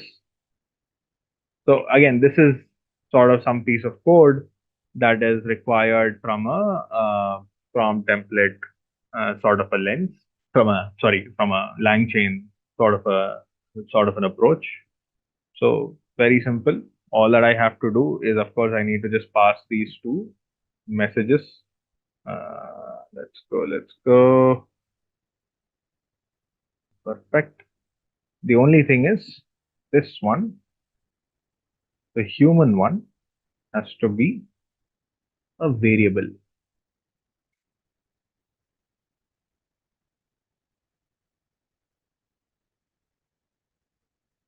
Right? That has to be a variable. And then all that I'm going to do is chain is equal to. So this is LangChain's new way of accessing it. So the prompt and the LLM, this becomes a chain. A chain is simply nothing but basically the same thing here. I can also write it this way just to let you know. Where did that go?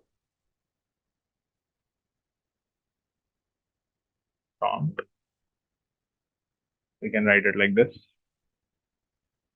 And then we can say chain dot invoke of input colon. What is the question?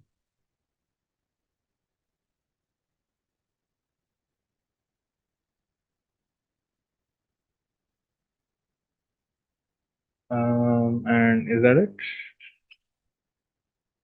Or do I need to do anything else? This is response.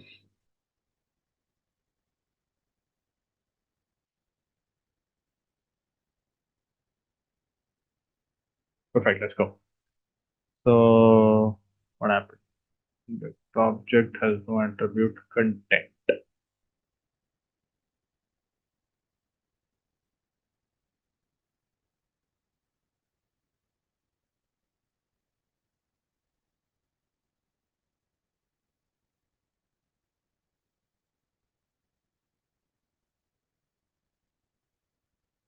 Change the library again, I guess.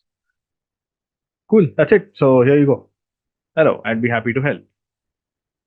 Now the beauty is this prompt is a template now.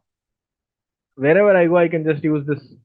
I just have to run this line of code, and this is all nicely embedded inside this template. So I don't need to do anything at all. I just have to use this chain now wherever I go, and I can just use it wherever I want. Okay. Now, one thing that I want you to understand is while you're using all of this, right? So let's go here, and here's where you need to understand some of the aspects around pricing. Go to the dashboard. Let's go to usage. Everything that we just did so far, like this was the GPT-4o model, right? So everything that we've done so far has costed me a total of $0.04 as of now. That's the cost that I have incurred so far. Okay, it has nothing to do with subscription. It has to do with credits. So somewhere here you can actually see the credits.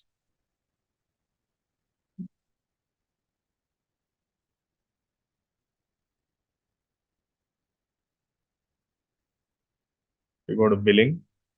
See, my credit balance is 49.94. Doesn't mean and so if you don't have that, if your credit balance is zero, then you will not be able to run anything. So just bear that in mind. Okay. So congratulations. This is how you access any of your large language models, at least the OpenAI models. Now the question is, okay, this is all great, man, but what if I have more data? So here, this is just one question, man. This is okay.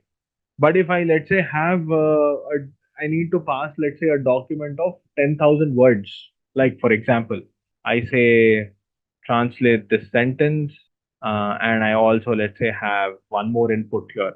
You're a very cordial translator. So let's say, let me take the same example, and let's say you are a very smart, very sharp, let's say, great, you are a good data analyst. Let's go this. And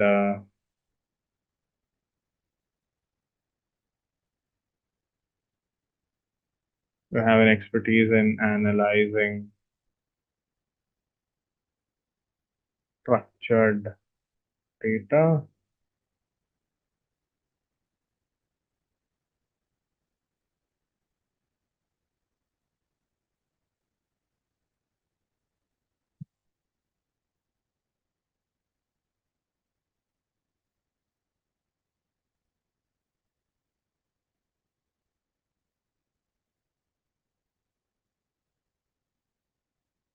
So this is, let's say this is the input question.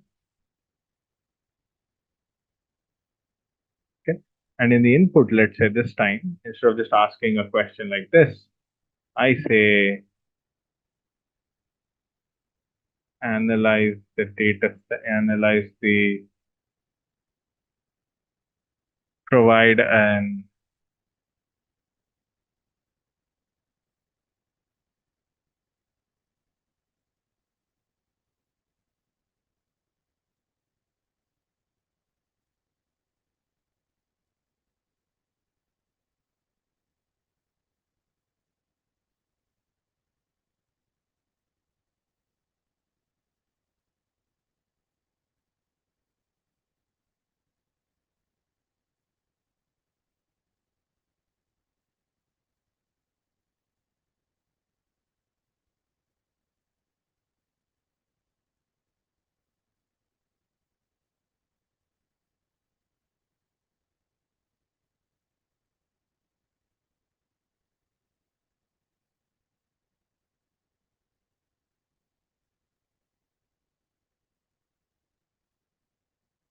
So let's say I give it a small piece. So the point is, this is where things can start getting a little tricky. Now I'm asking it to. I'm probably going to pass like a data set to it, and I'm going to ask it to start analyzing some of this information. So I have like a banking data set here, a small data set, and I'm going to probably pass this information to it.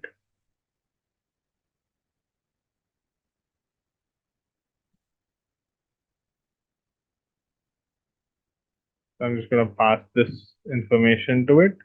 And let's go here. And so this is like a data set. And I'm going to say, given this data set,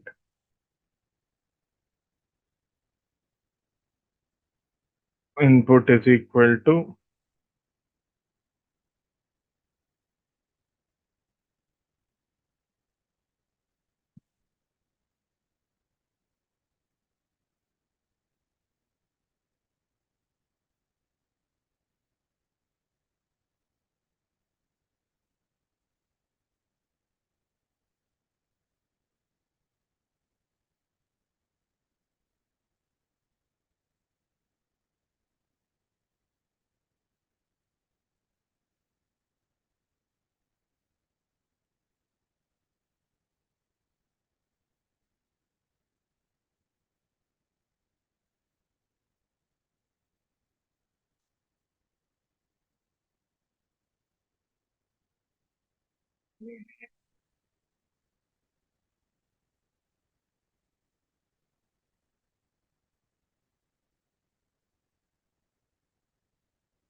So this goes through and it considers this data set as a part of it.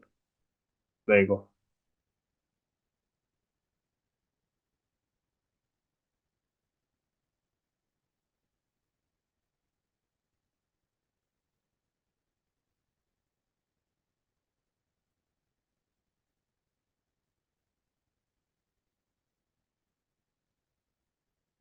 So if you see here, what it has actually done for you is it has actually gone ahead and it has given you the complete way in which it expects you to execute this particular piece of code, or rather to perform this particular analysis. Now what you can do is you can actually ask it to perform that analysis itself, right? So it has given you the summary of the personal loan column, but now what you can do is you can actually ask it to go ahead and execute all of that and generate the output for it. To perform this analysis, you would typically use statistical software or a programming language like Python with libraries like pandas, blah, blah, blah. If you provide the data set with more specific details, I could offer a more detailed analysis. So now here, you can ask for it to go ahead and perform the same sort of analysis over a period of time. I don't think it has actually taken this column, but let me just be doubly sure about it.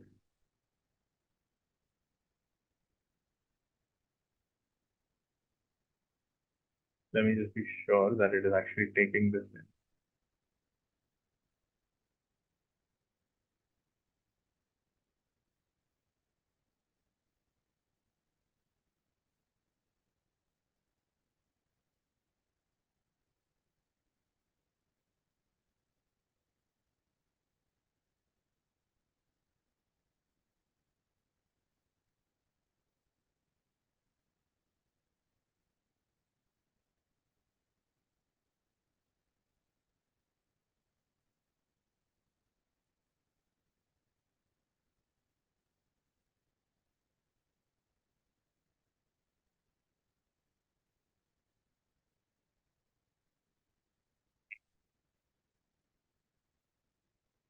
So what you can actually do from here on, sorry, break down the personal loan. Yeah, see if you see here, it is by age, gender, and income levels. It is actually asking you to do all of that analysis. So it is able to actually read some of the other columns that you see here, and it is able to suggest some of the recommendations here. You will need to, of course, ask it for more something that is more specific here, right? You will have to say, consider the first column, first row as the actual, data sets and stuff like that. You will have to basically ask it to create something that is more relevant. Just give me a second. I just want to make sure that this is taking that data as an input here.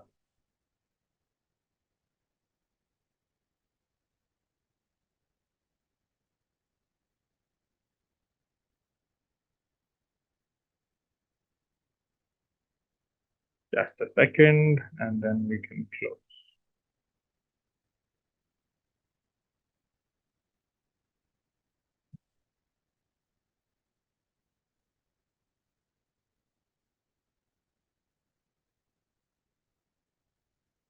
Sorry. Cool. Yeah. So here you go. This is that one small piece of change. My point is that if you told you where to get this, this bot, or rather this particular LLM, to try and understand what this data is, you will have to pass all of that data as a part of the prompt, right? All of that information will have to be passed in here as an input. Only then it can sort of understand that information, right? So that is the only way that it will be able to understand how to do this. The data set is CSV with the first row as the act.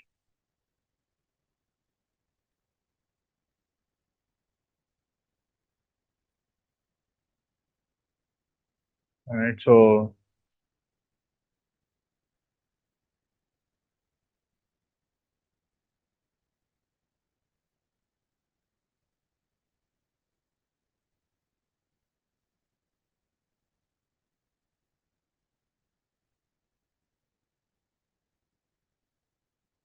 this is what you need to do. You need to pass this particular data as a part of the prompt. The data starts.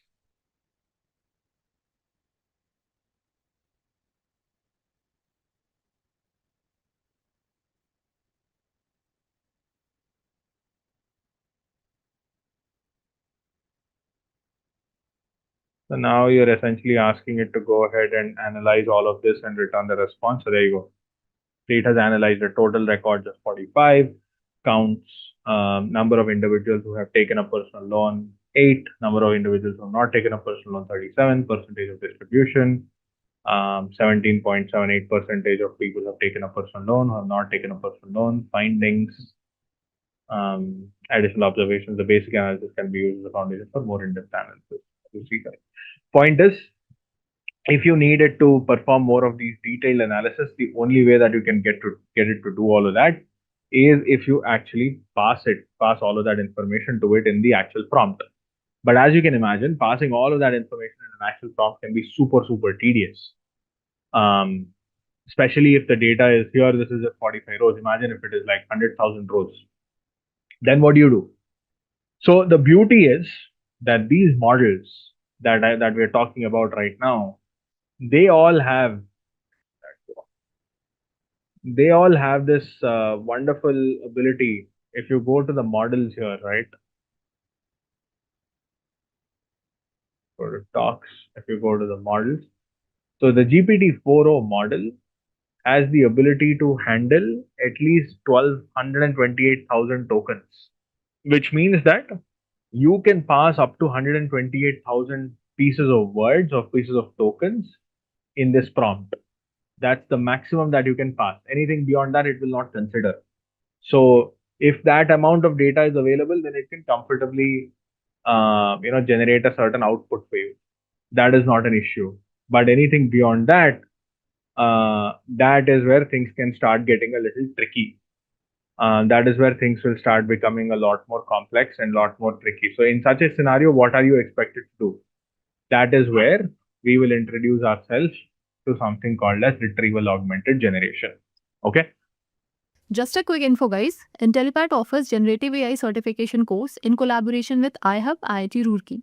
This course is specially designed for AI enthusiasts who want to prepare and excel in the field of generative AI. Through this course, you will master Gen AI skills like foundation model, large language models, transformers, prompt engineering, diffusion models, and much more from top industry experts. With this course, we have already helped thousands of professionals in successful career transition. You can check out their testimonials on our Achievers channel, whose link is given in the description below. Without a doubt, this course can set your careers to new height. So visit the course page link given below in the description and take a first step toward career growth in the field of generative AI. So when you look at any of these LLMs, right? So there are two inputs that you would typically pass. One is the prompt, or rather, before I ask the prompt, I'm just going to call this the question. And then you pass the context. And then you ask it to, and of course, it generates a response. What do I mean by a question? What do I mean by context? And what is the response? For example, when you ask it for, hey, who is the president of, when you ask a question like, who is the president of the United States, right? So who is the president of the United States, right? So you ask a question like this. And then the context here, context is simply nothing but where do you want it to respond this particular question from, right?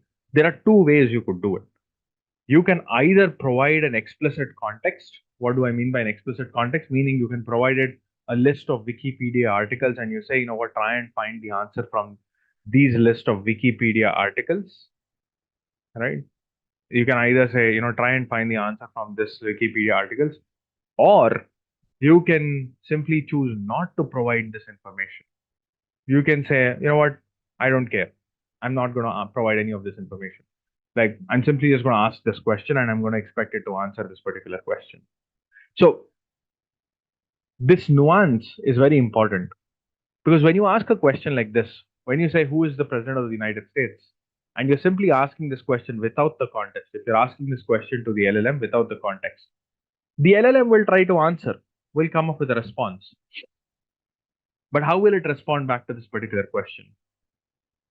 The LLM will respond back basis whatever it knows, whatever the LLM knows, whatever the LLM has been exposed to.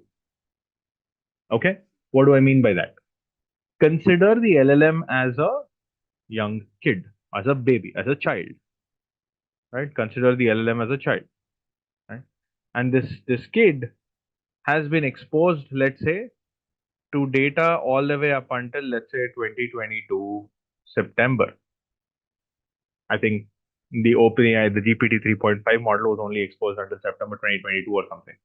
So now this model has seen all internet data until September 2022. Almost all of the internet data until September 2022. So when you ask a question, this LLM is not database, but it has seen all of the information until that point in time. So this LLM will try to respond back basis whatever it has learned or whatever it has seen until the September 2022. Now, what does that mean? If the president of the United States had changed after September 2022, it will not be able to answer that question.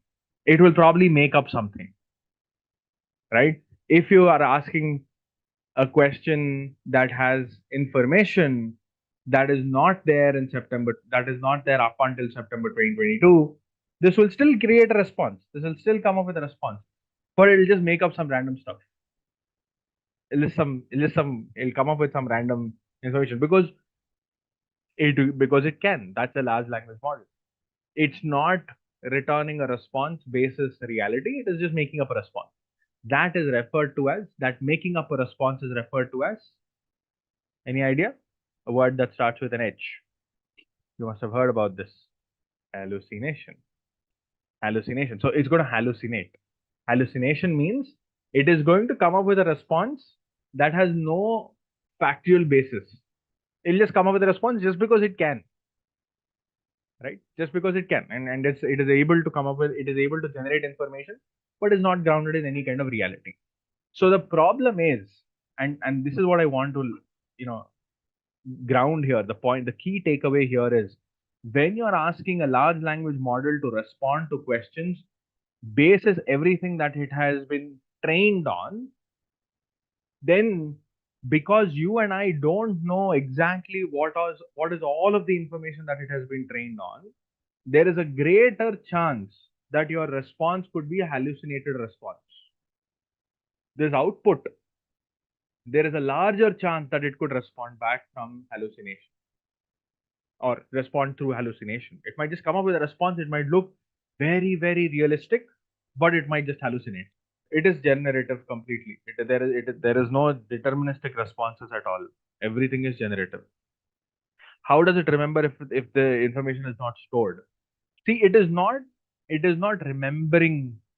You are aware of how. So my point is, it is not consciously trying to create a correct response.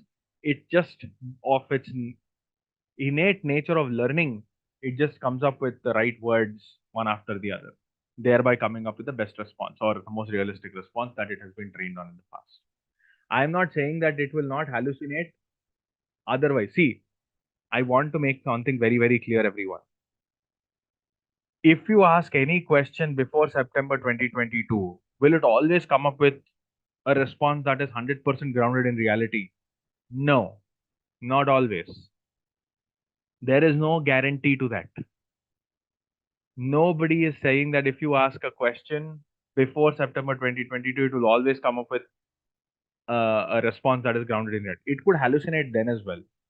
But the likelihood of it hallucinating is much lower in that scenario because it has been exposed to that information. So it's more likely that it will come up with a response that is more realistic and more factual than otherwise. So, as I said, when you ask a question to the large language models. If it has been exposed to some of that data, it can respond back. Even then, there's no guarantee that it will always respond back with the right responses. There's a larger chance that it will come up with a better response. However, if I ask it any question that is not a part of its trained data, then there is absolutely sure, then we are absolutely sure that it will just make up some random response, which may or may not be true. What do you do then? So in that case, you need to sort of control it. The best way to do this is by making it very clear to the LLM that, look, you don't use your historical knowledge, you just use your ability of understanding language, but use this new context that I'm going to provide here, right? Don't try to over engineer this. I'm going to provide you like some documents over here, a list of 10-15 documents. So whenever you're trying to answer this question, only look at the content in these documents and then come up with a response. Now, when you do that, what happens is you are then forcibly grounding it. You're forcibly grounding it to only answer it from this piece of information that it has access to. If it doesn't know, if it doesn't see the response of that particular question in these documents, then it will either say I don't know, or you can either, like what Vipul is saying, you can either get it to say that it doesn't know, or you can also maybe make it, you can also maybe get it to guess basis a certain kind of understanding that it has on these documents. Solving a passage, it's like reading comprehension now. So you're getting it to do reading comprehension. So you have a kid that is extremely good at English. You're saying you don't use your historical knowledge. Here's a passage, here's a question. You answer this question from this passage. That's it. Right? So don't use your memory. Just use your ability to understand English. Look at this passage, look at this question, try and answer this question from this particular passage. Reading comprehension. That's what you're asking it to do now. But at scale. But at, imagine Wikipedia scale. Imagine the common crawl scale, right? So the complete internet sort of scale. At that scale, you're getting it to do stuff like this. That is what we mean by context, right? So providing the relevant context. So when people keep referring to the word context and context in the case of large language models, this is essentially what they're saying. So a question plus the context put together is referred to as both of these put together is referred to as, what's the word? What is it called as? The question and the context put together is referred to as prompt. That's the prompt. A question and the context put together is referred to as prompt. Now, most of our time and effort that we will be putting in is to engineer how this prompt should sort of look like. How should the question look like? How should this context look like? What should be the relevant context for a given question? How do you know how much context? And also, right, remember, these large language models cannot have massive prompts.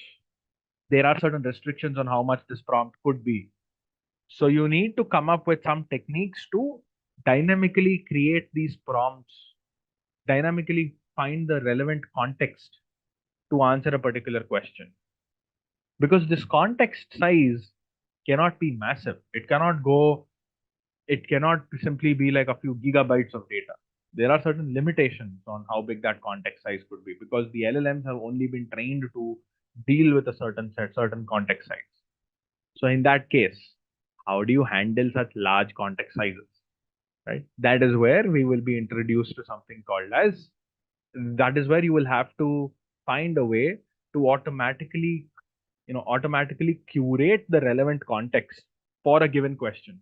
So if somebody is asking about President of the United States, I need to create this context in such a way that there is approximately the response to this question in somewhere in those documents, right? So some kind of relevant document should be present over there, right? It doesn't make sense for me to put the President of the United States.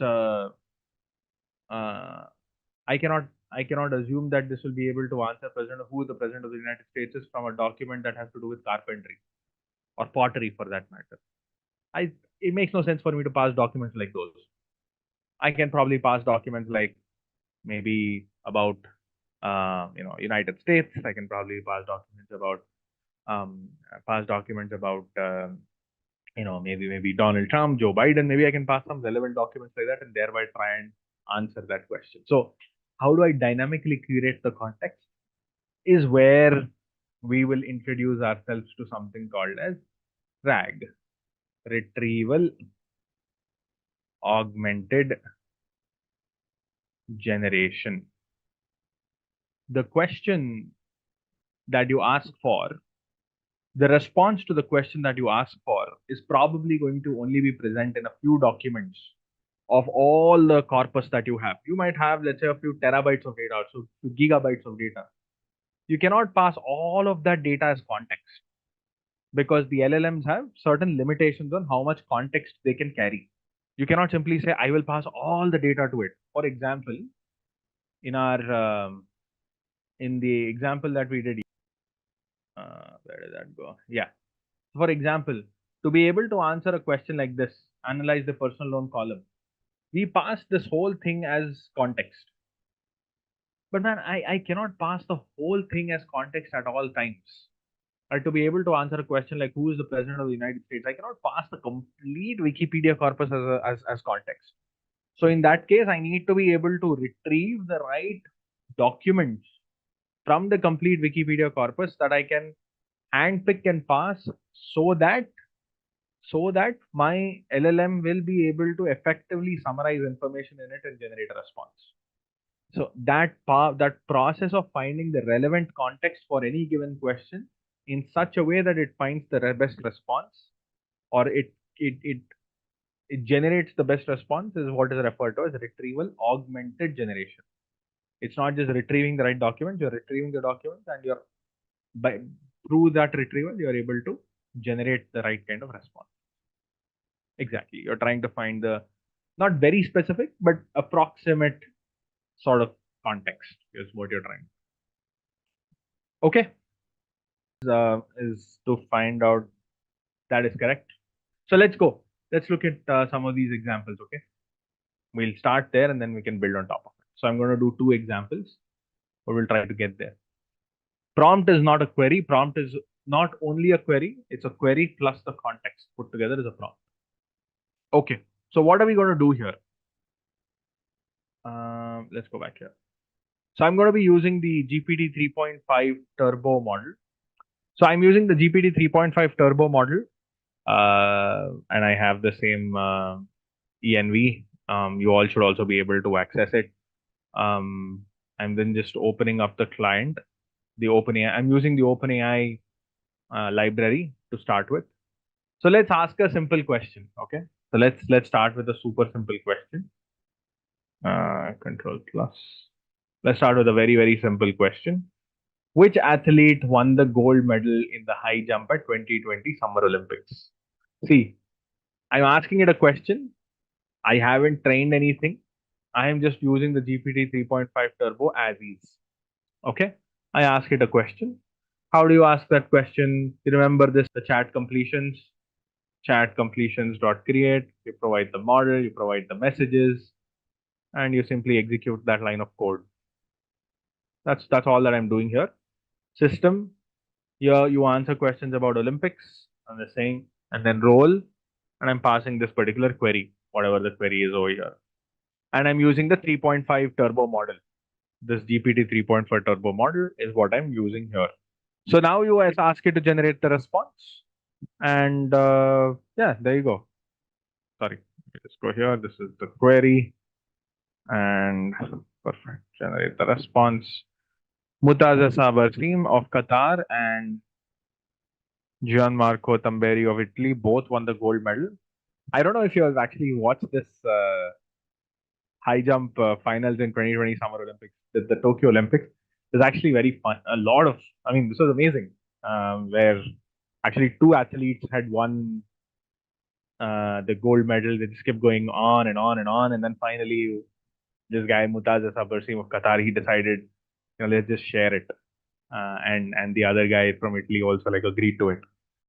Actually, the other way around. I think this guy said, proposed that they share it, and he agreed to it, and then just simply shared the gold medal. It was an amazing sportsmanship, spirit that was kind of shown at that time. But anyway, the point is, do you see the answer? Mutaz Abarsim of Qatar and Gianmarco Tamberi. So it has actually come back with a response. They decided to share the gold medal after both clearing the same height and agreeing not to participate and jump off. So perfect. So if you actually go back and take a look at this, at the actual result, response to this. So this is from the Athletics 2020 Summer Olympics men's high jump. If you actually see it, Mutaz Abarsim emerges as a joint winner of the event following a tie between both of them as they cleared the 2.37 meters. Both Tamberi and Barsim agreed to share the gold medal. So it's like a fun thing. So it kind of happened on August 1st and 30th July. But anyway, the point is, so here I asked the question. I did not provide any context. Right? I did not provide any context. I just simply asked it a question. And because the 3.5 turbo model was trained on something, it was actually able to go back and generate the response for it. Right? Which athletes won the gold medal in curling in the 2022 Winter Olympics? How many of you all are aware of the game curling? Are you aware of curling?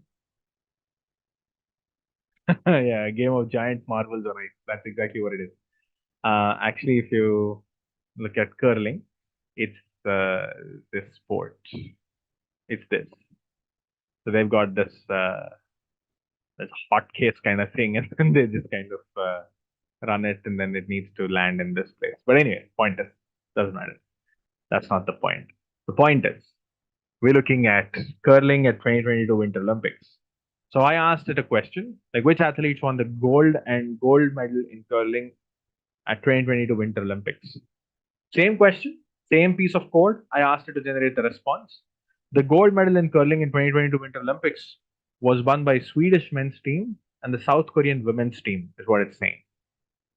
Okay, sounds pretty accurate. Okay, let's actually go and check. So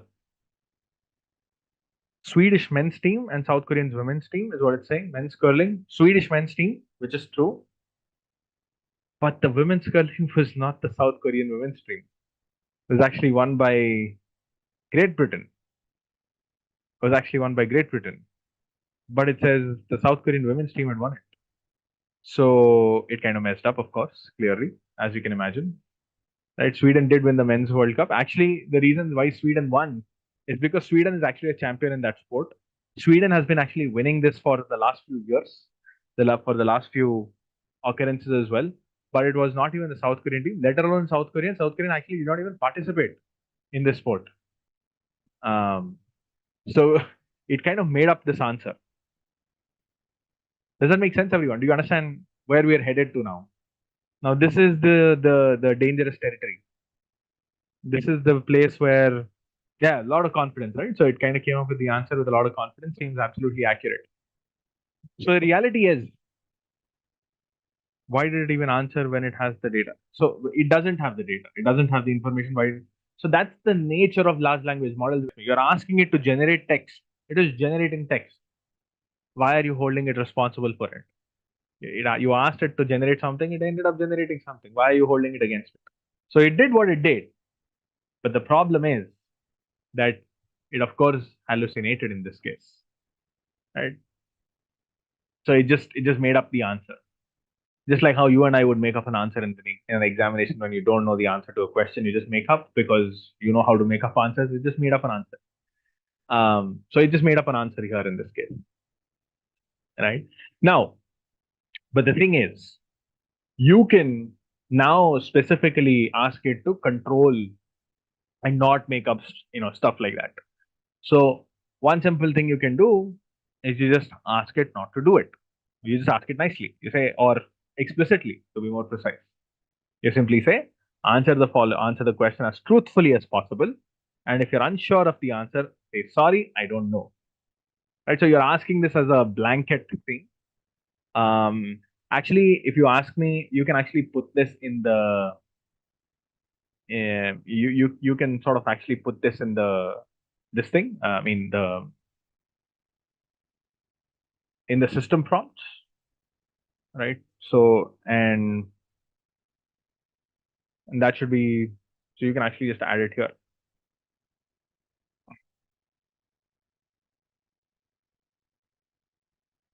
So you just add in you answer the questions about 2022 Winter Olympics, answer the questions as truthfully as possible. And if you're unsure of the answer, say, sorry, I don't know. And now you ask it to answer the same question. Now this time, when you ask it to do this, what does it say? Sorry, I don't know. The same question, but this time with a more controlled and the right kind of prompt. It actually came back and said, I don't know. What does that tell you?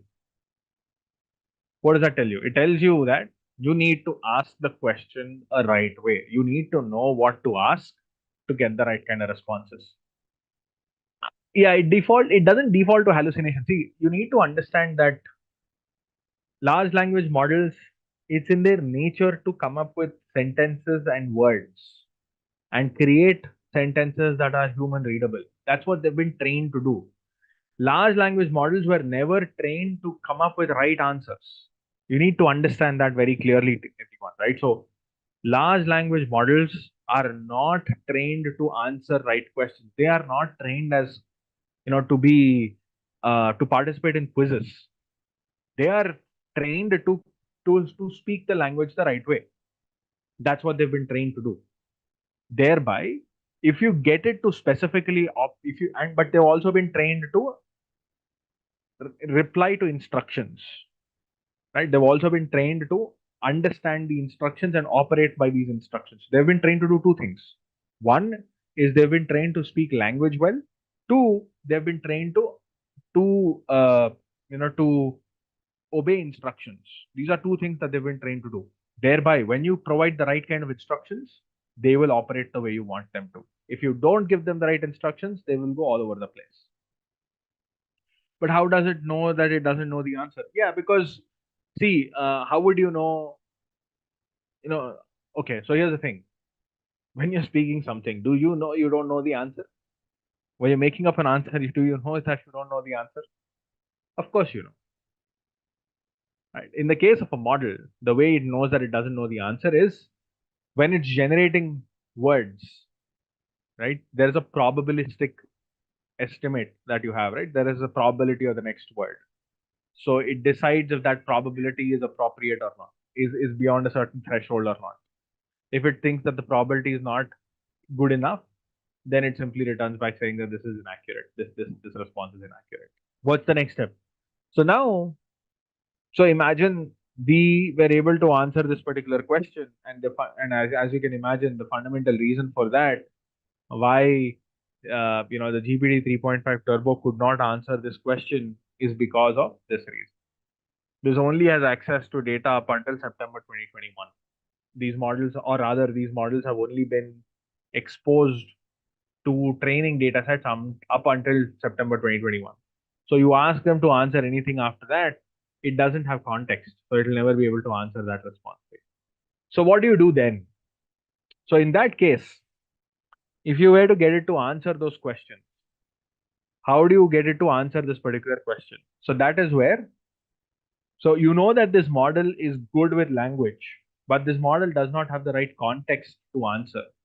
So you're able to answer, it has the right ability to frame responses, but this question doesn't have the right context. So how do you provide the right kind of context? Right? So that is what we're going to be doing right now. So we're going to be providing it custom data sets. Right? To help the model answer the question, we can provide relevant custom data as a part of the prompt itself. And this extra information will help answer it better. That will act as context and it will start answering this response much better. So that's what we're going to do. So what I'm going to do is this curling article that I spoke about. So this curling article that I spoke about, I'm basically going to just copy this.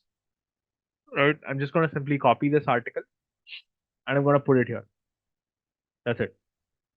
Right? I just copied it. So I only selected up until the medals section. I think until here. Yeah, up until here, the medal summary. I copied everything up until here and I simply put it back here. That's it. So that information is now available here as a part of the prompt. So this is now the article itself, plain text, as you can see, and all of this is here. And then keep going. This is the article. So now I'm going to say use the below article on 2022 Winter Olympics to answer a subsequent question. Answer a question as truthfully as possible. Answer the question as truthfully as possible. And if you're unsure of the answer, say sorry, I don't know. Right. So now here you're getting it to ask something very, very specific. You're asking something very, very specific, and you're saying, and look, here's the query, here's the question, and then you get it to answer that particular query. So if you look at the query, this is the query, blah blah blah. Actually, I don't need this because it's already there in the system prompt. Let me see if it's there in the system prompt. Okay, I didn't add it in the system prompt. I can add it in the system prompt. Let's go here.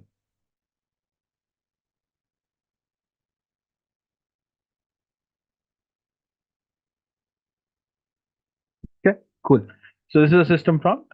Answer as truthfully as possible. And if you don't know, just simply say I'm sorry. And the query, by the way, is just this whole article now. Right? Now I ask the same question. Right? And the question here is which teams won the gold medal in curling and at the 2022 Winter Olympics? So when I ask this question right now, it generates the response. The men that won the gold medal at curling in 2022 Olympics were men's curling Sweden, women's curling Great Britain, mixed doubles curling Italy. If you actually fact check that, let's go back here. Men's curling Sweden, women's curling Great Britain, and mixed doubles curling Italy. So what does that tell you? If you provide the right kind of context, and if you tell it explicitly what to do, these models will kick ass. They'll do a good job of this. They'll do a fantastic job. However, question is somewhat related to this problem where the model is being taught the new context. Please read my question. Can you repost your question? Okay. How can we make ChatGPT learn a certain context and what we can trust the accuracy of the questions based on the context? So you are not, okay, here's the thing. Here's the thing that I want you to understand. That look, you are not training the model here. I need you to understand that. You are not teaching the model, you are not training the model. You are just saying, look at this and answer. That's it. So the model is not learning anything. By just because you passed this additional piece of information, the model did not learn about 2022 Winter Olympics curling. The model did not learn anything there. The model's learning is what it was trained on before. You have just tapped into its ability to do reading comprehension, and you simply said, look at this article and answer this question. All it did is just that much. It did not become intelligent. It did not. Now, when you ask that model, no, you're not fine tuning. You're not doing anything here.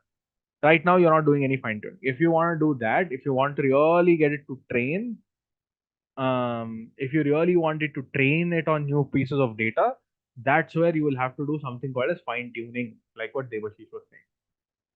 Here, I'm not doing anything. Here, it is just simply inferencing, not referencing, inferencing. That's the right word. If you ask the same question without this context, will it still say yes? Absolutely yes.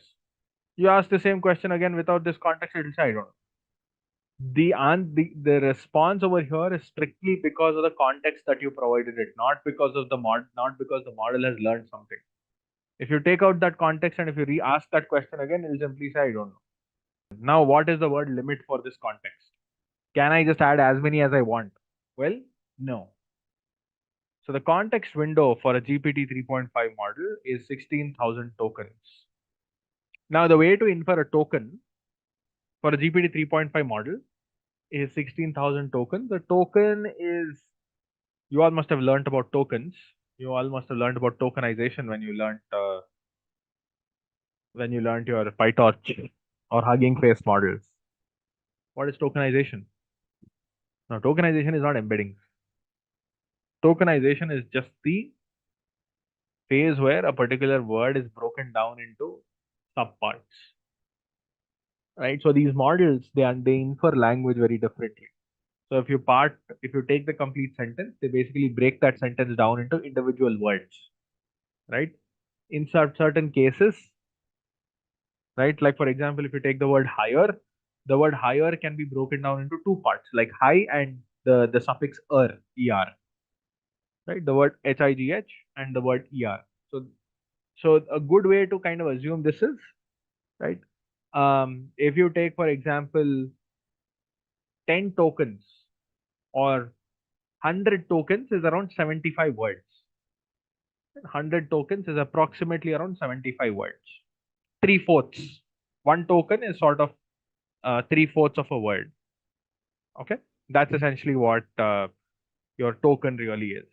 So when you talk about 16,385 tokens, you're approximately talking about around 12,000 words of sorts.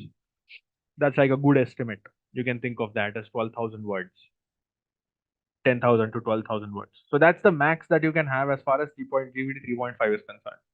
However, the GPT-4 family of models, especially the GPT-4 Turbo and even the GPT-4o Turbo 4o models, they all can have much larger number of words, 128,000 tokens, right? So they can have much larger context size, right?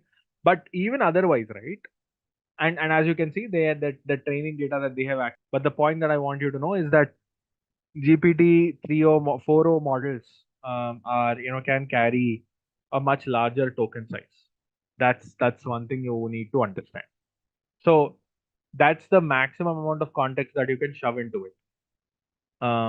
So if you just look at you can actually, when you make a call here, there is a way for us to actually look at the number of tokens. Dot.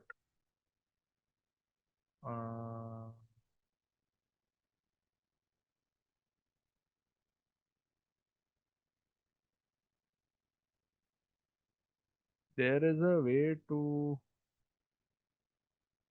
get the token size. Let me just find it.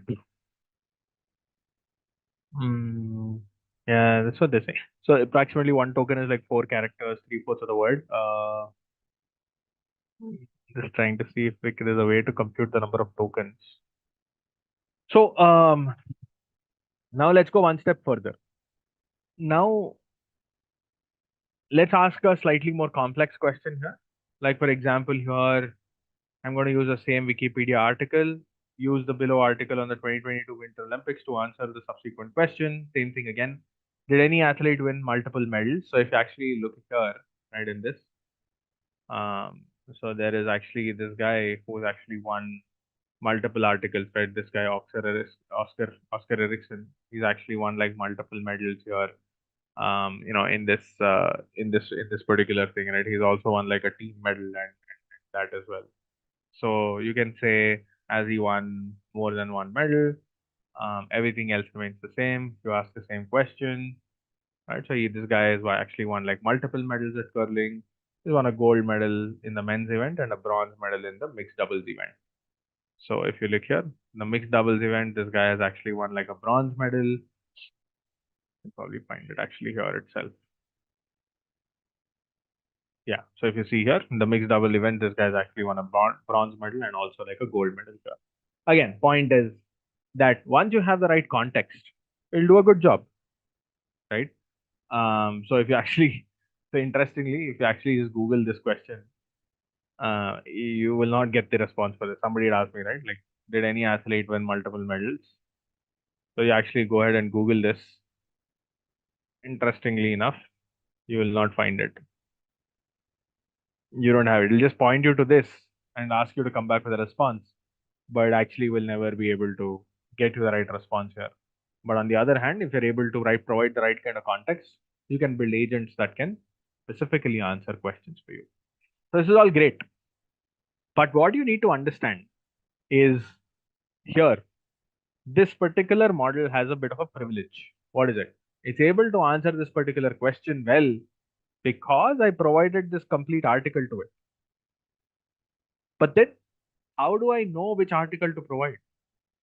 If I were to really build like a scalable agent, an assistant, then how do I know which article to provide? From where will I know that? If I just manually try to provide this article every time I ask a question, then what's the whole point of having an assistant?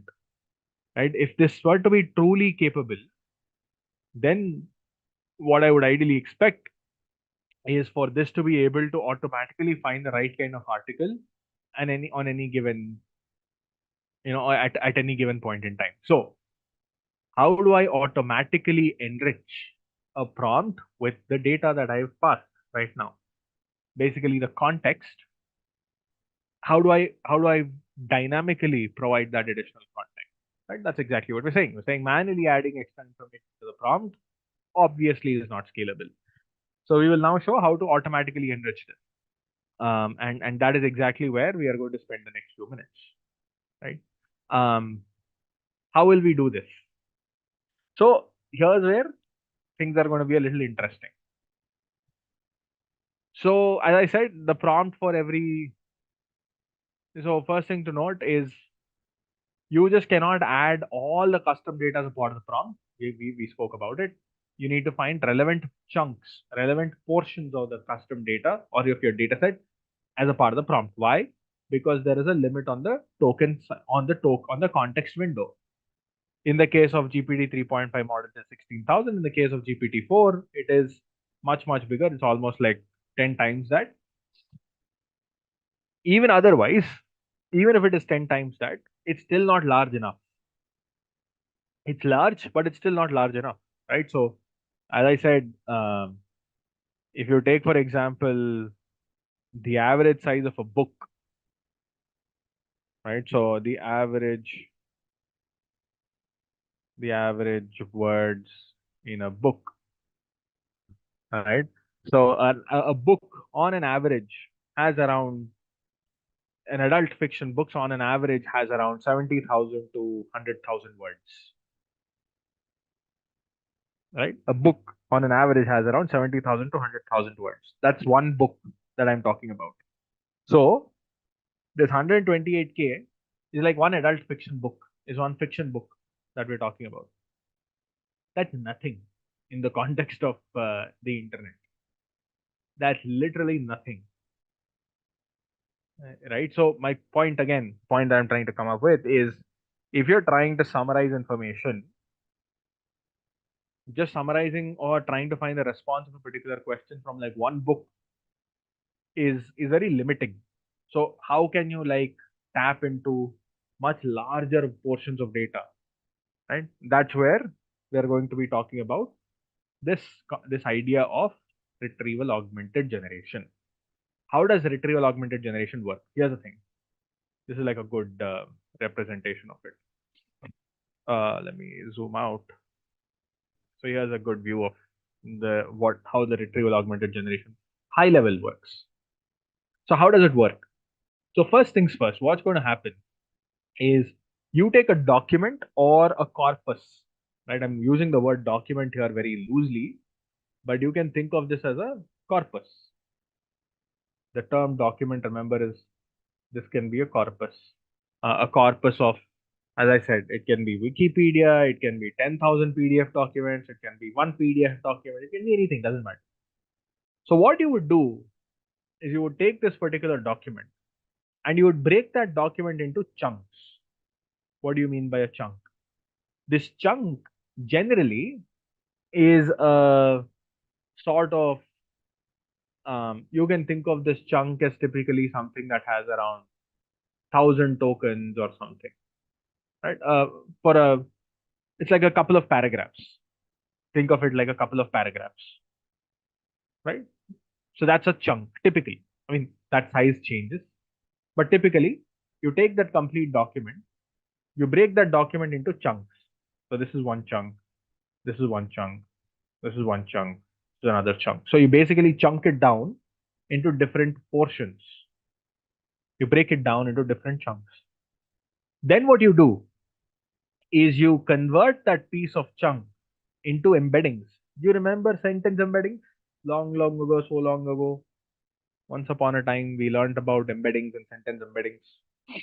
Yeah. So you convert those into sentence embeddings. Now, how do you convert them into embeddings? What models can you use to convert them into embeddings? How do you convert them into embeddings? Spot on. You can use the encoder model. You can use the encoder models. You can use any of the encoder models.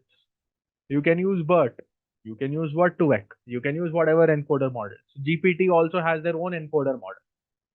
Right? The GPT-4 has an encoder model called as the text embedding model. So if you actually go to the the GPT-4 model suite, which is here, if you actually look at embeddings, if you look at this, these are the embedding models that they have. Embeddings are numeric representations.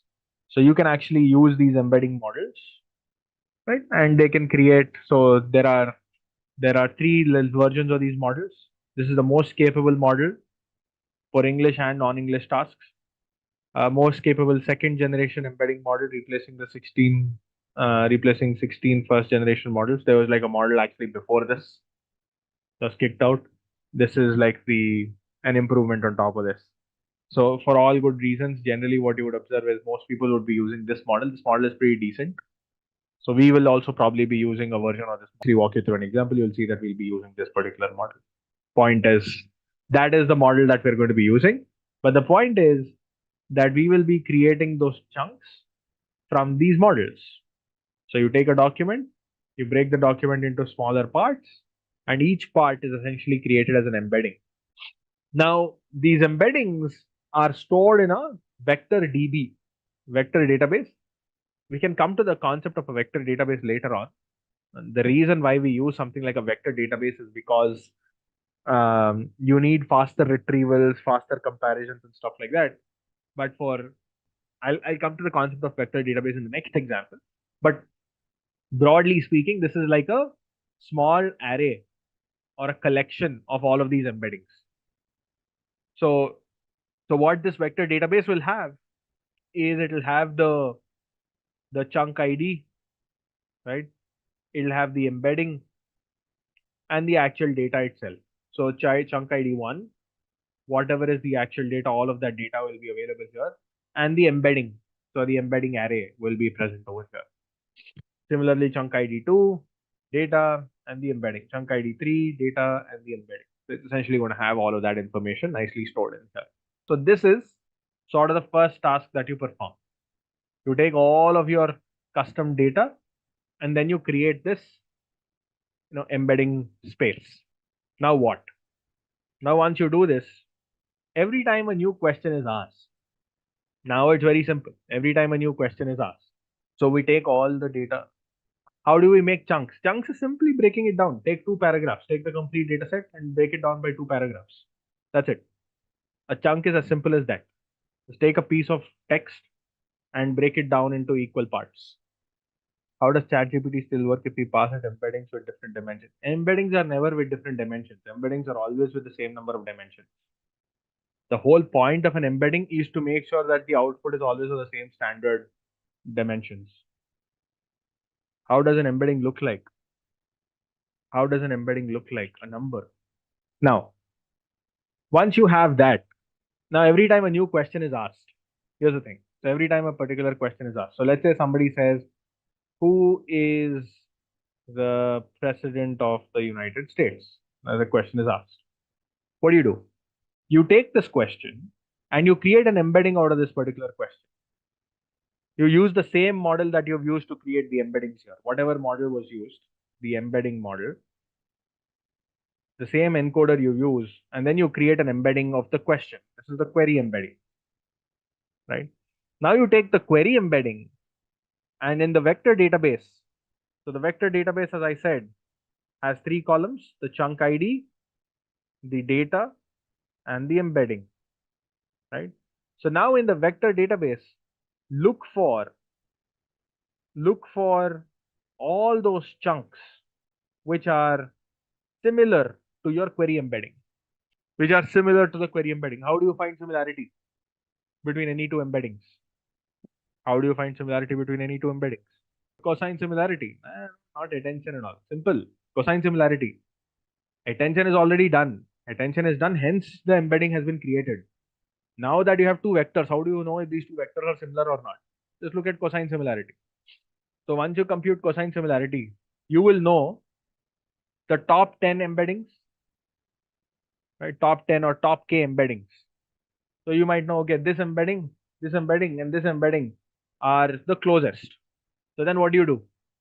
So now what you do is you take the data from these three embeddings. So now you know the top 10 or top k embeddings. From those top k embeddings, you extract the data from there. That data, you append them together. You append that data together. So this is chunk 1, this is chunk 200, this is chunk 350. So you get, let's say, the top 3 chunks. You get the raw data. You append them together. And then what do? You pass that as an input, as context into your model now, rather into your prompt. This becomes your new context. This becomes your new context. So this context plus the original question will be sent to the model, and then you will be able to generate the response. So what is the rationale here? What is the rationale here? The rationale here is when you are trying to find the best set of embeddings over here that are closest to the question, you are assuming that these questions, you're assuming that, or these chunks could possibly have the answer to this question somewhere in them. They could possibly have the answer to it somewhere in them. Then what do? You pick the top 10 or the top k, extract the raw data from it, combine all of them together. That becomes your new context. That context plus the original question, you pass it as a part of the prompt into the LLM, and that LLM will generate the response for you. Where will it generate the response from? It will only generate the response from the context that you provided. It is not just going to ramp, it is not going to make up anything. So the point is, here we were able to automatically come up with this piece of information. This piece of information that you're seeing over here, we were able to automatically come up with it by finding the nearest chunks or that are related to this particular question, and thereby we were able to generate the response. Why chunk embedding represented as vector than as a subspace? Yeah, embedding is a vector only, no? Embedding is essentially a vector in a high dimensional space. As I said, the chunk sizes is a bit of a parameter that you will have to tune given your problem. In certain cases it's like two paragraphs or one paragraph length. So you can sort of decide how big a chunk you want. As you can imagine, larger the chunks, greater the chances of finding better responses, right? If the chunk size is big, then you'll find better responses. But if the chunk size is big, you might also overshoot the prompt limitations at times. So you just have to be careful about that. We learned in LSTM a limitation that large sequence context vectors are inaccurate. Absolutely, yes. That's because they're LSTMs. LSTMs struggle with large context sizes. LSTMs struggle with large sequences. But these are attention-based models. And that's the whole reason why these do phenomenally well, even if they're a large context size. So LSTMs struggle with large context sizes, but attention models do very, very well. Transformers do very, very well with large context sizes. They don't struggle with it. Actually, the Gemini model, the latest Gemini model, has a context size of 1.5 million tokens. So, and that's what's happening. That's what they've been trained on right now. You can pack an entire book in a single context vector. Yes. That's what I'm saying, right? So if you have a context width of 128K, 128K is as big as a book. Is one book. So you can kind of put the entire book in a context window. This is sending partial data. Can we send full data for fine tuning? So the whole reason that we've gone down this path is because you cannot fit the complete data in a prompt. Remember, the prompt has a limiting constraint of only being able to put like 128K tokens in it. The whole reason why you have a framework like this is to find relevant pieces of your data which can which can help you answer the question better. Thereby, you're only identifying parts of the data which are relevant and then combining that and passing it into the query. But if your data is very small, then you don't need this framework at all. If your data is just small, simply shove it into this shove it into this prompt and then just send it, ask it to generate the response. If your data is small, if your data is very large, you have a lot of documents, if you have hundreds and hundreds of documents, then you need something like this. Components onto this, like for example, examples for vector databases are your popular models like, your popular frameworks like Redis, or you also have Postgre Vector DB, you have Azure Vector DB, and so on and so forth. There are like multiple vector databases that are available out there for people to use, and there are also some open source vector databases that are available as well. I'll talk about some of these components when we actually discuss vector databases. For our example right now, what I'm going to do is something fun.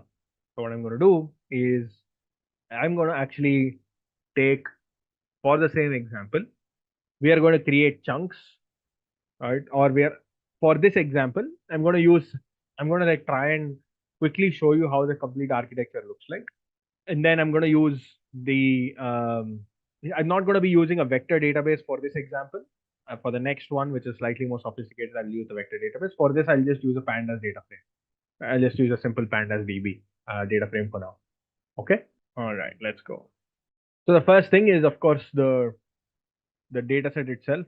Okay. So the first thing is, I'm of course going to try and like use a, so the good thing is for this particular data set, OpenAI has actually already created some of these embeddings and provided it to us. But I'm still going to show you how you can create these embeddings.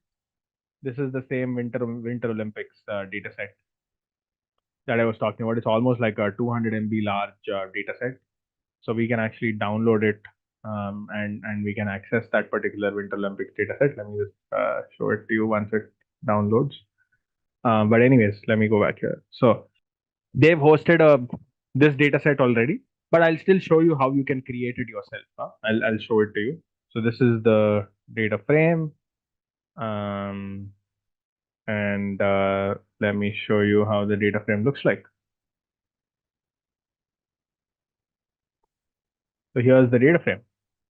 So you see the text. This is the text, and this is the embedding. So remember, this is the same page, the Winter Olympics page that I was referring to. Same exact page.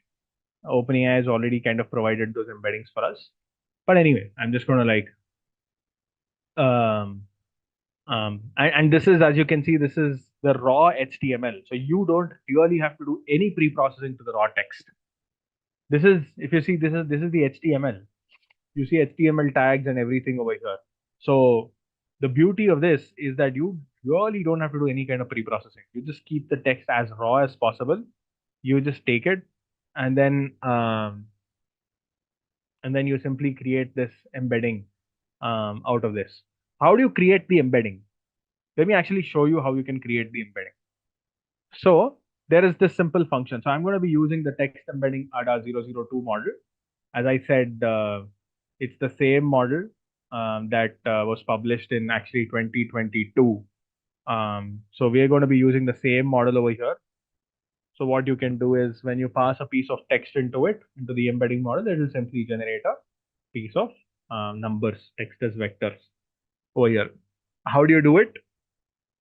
You simply say OpenAI.embedding of create, pass the text, pass the model, and it will simply generate the output for you. As simple as that. So that's exactly what I'm doing. OpenAI.embeddings.create or client.embeddings.create, embedding model, and the piece of text. And it will simply generate the response embedding for me. I don't need to do literally anything else.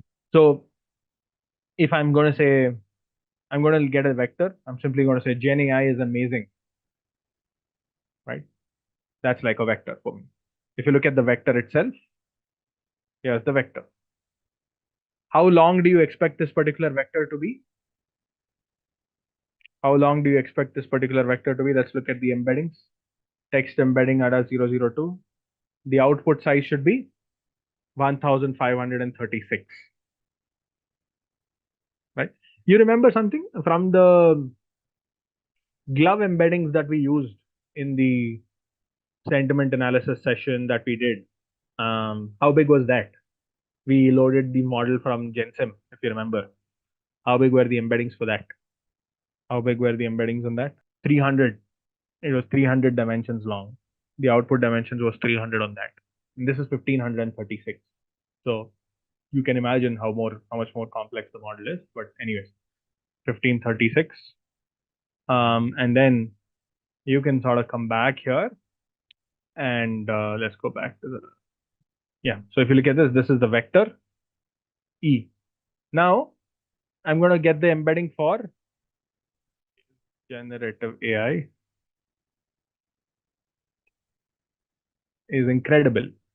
So I have two sentences here. Gen AI is amazing, and the other is generative AI is incredible. I got the embedding for this as well. So, in your opinion, what do you think? By the way, you can check the length of this. Length of F, comma length of E. Both of them are 1536 long. So, in your opinion, if I look for the similarity between both of these sentences, generative AI is incredible and Gen AI is amazing, what do you think the similarity score should be between both of these? Should be high, close to. So I'm going to use the cosine similarity. Look at this, 0.91. Pretty high, right? Generative AI is incredible. Generative AI is amazing. Gen AI is amazing. I was able to get a score that is almost as high as 0.91. So do you agree that the embedding models here work? Like they can kind of come up with like some numeric representations of these sentences? Narendra Modi is addressing the media, and if you remember, there was one more sentence which was the prime minister is speaking to the press or something.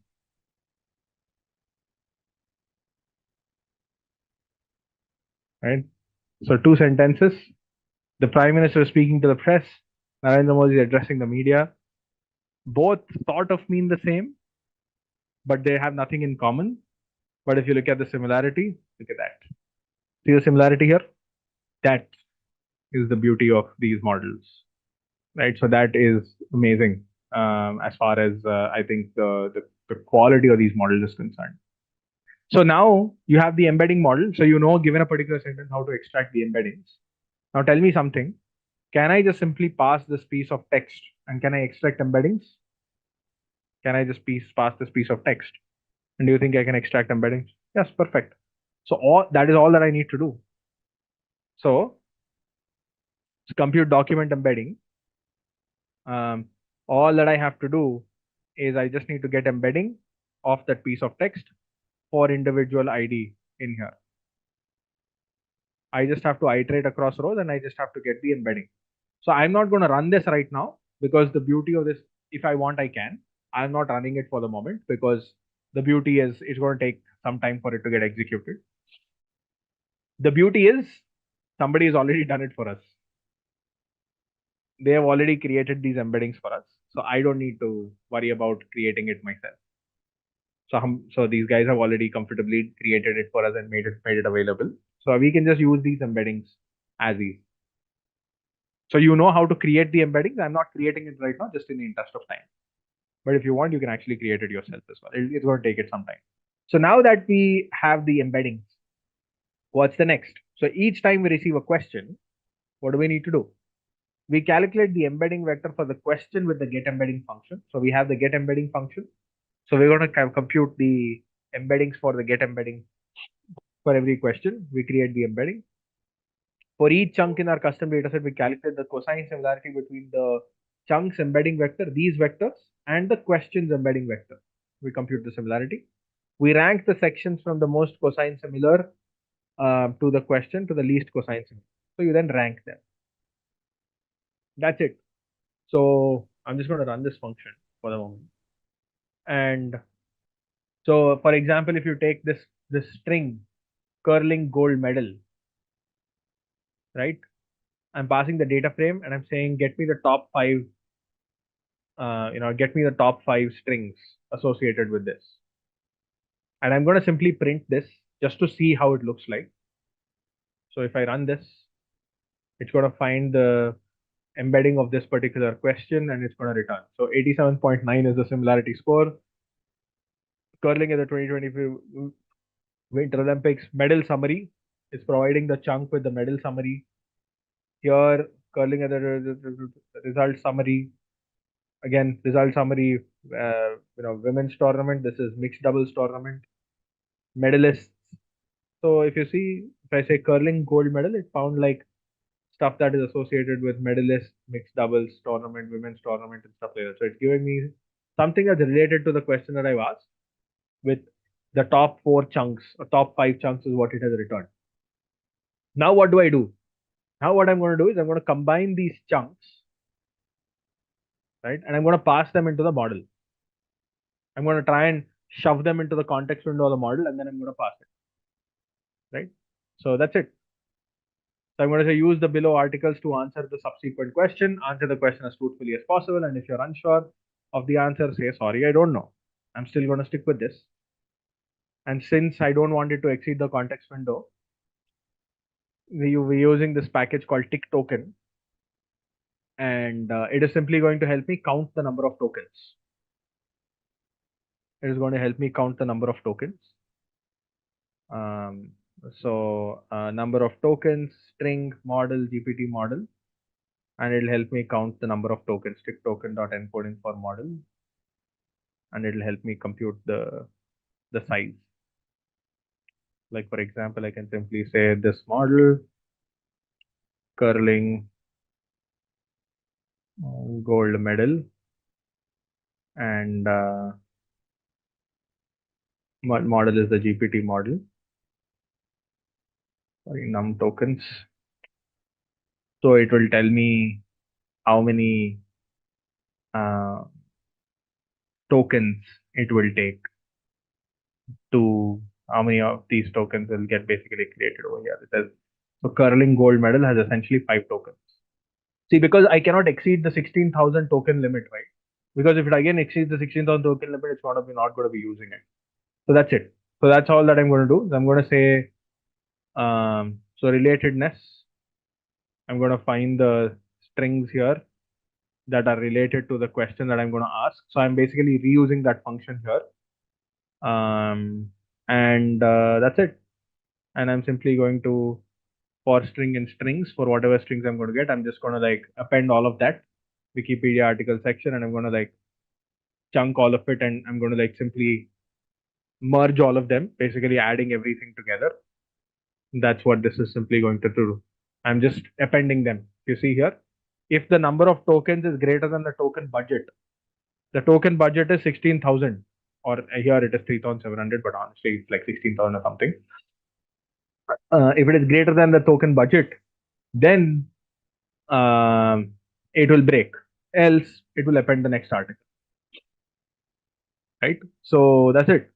And then the message and the question are going to be merged together, and it will simply return that. You can of course go through the code, guys. You can go into the detail of the code, but I want you to understand what's exactly happening here. So this we are tokenizing a document as context and passing it. We are not tokenizing the document. We are essentially just see. Okay. So here's the line of codes. So here, what's going to happen is this piece of code is going to return all of the strings that we saw here. The raw text, how many ever we ask for, top 5 or how many ever we ask for, it will simply return that over here. Okay. Once that is done, in this for loop, all that I'm going to do in this for loop is I'm going to go string by string. This is a piece of string, by the way. I'm going to go string by string. And all that I'm going to do is if the number of tokens in the message so far, message is an empty message, by the way. Right? if the message plus the next article plus the question, whatever question that I have, if it is greater than 3,500 or 3,700, I think that's the limit that they put up, but 16,000 to be honest. If it is greater than 16,000, then if it is greater than 16,000, then I simply break. I don't append the next one. If it is less than 16,000, then I actually go ahead and append this one as well to it, thereby creating a larger prompt. This is all prompt creation. Nothing else is happening here. A simple for loop. There's no tokenization or anything that's happening yet. I'm just counting the number of tokens so that I stay within the total limit of the number of tokens that are required. So in a sense, what's happening here is just this prompt creation is happening. Let's go back here. Let's go. Yes, this prompt creation is all that's happening here. That's it. This prompt creation is happening, nothing else. Exactly. That's it. That's all that's happening there. And nothing beyond that. Clear? That's it. So now, once this is executed, so then I'm going to pass. Which athletes won the gold medal at curling in 2022 Winter Olympics? And I'm going to make this, yeah, fine. That's okay. Doesn't matter. I'm going to execute. Which athletes won the gold medal? What? Header is not defined. Header. This is the header. Okay. Cute.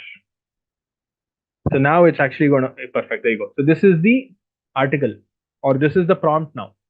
Use the below articles. If you don't know, simply say, sorry, I don't know. Wikipedia article selection. This is everything to do with curling. First one. So it's actually, so if you look at this, this is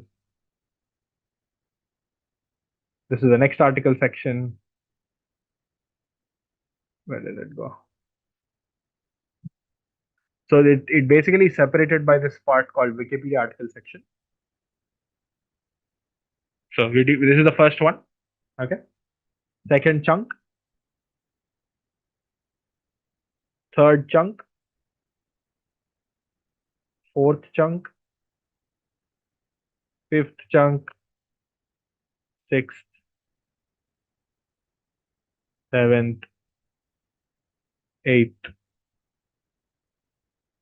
I think 8 chunks here.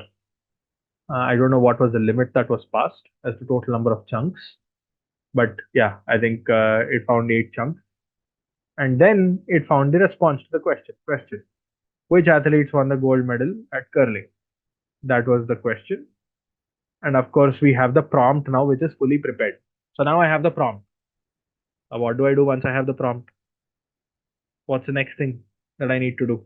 Ask the question once I have the prompt. Right? So now fire. So you see, there's something called as ask. So pass it to the LLM. So answer the query using GPT-4, whatever.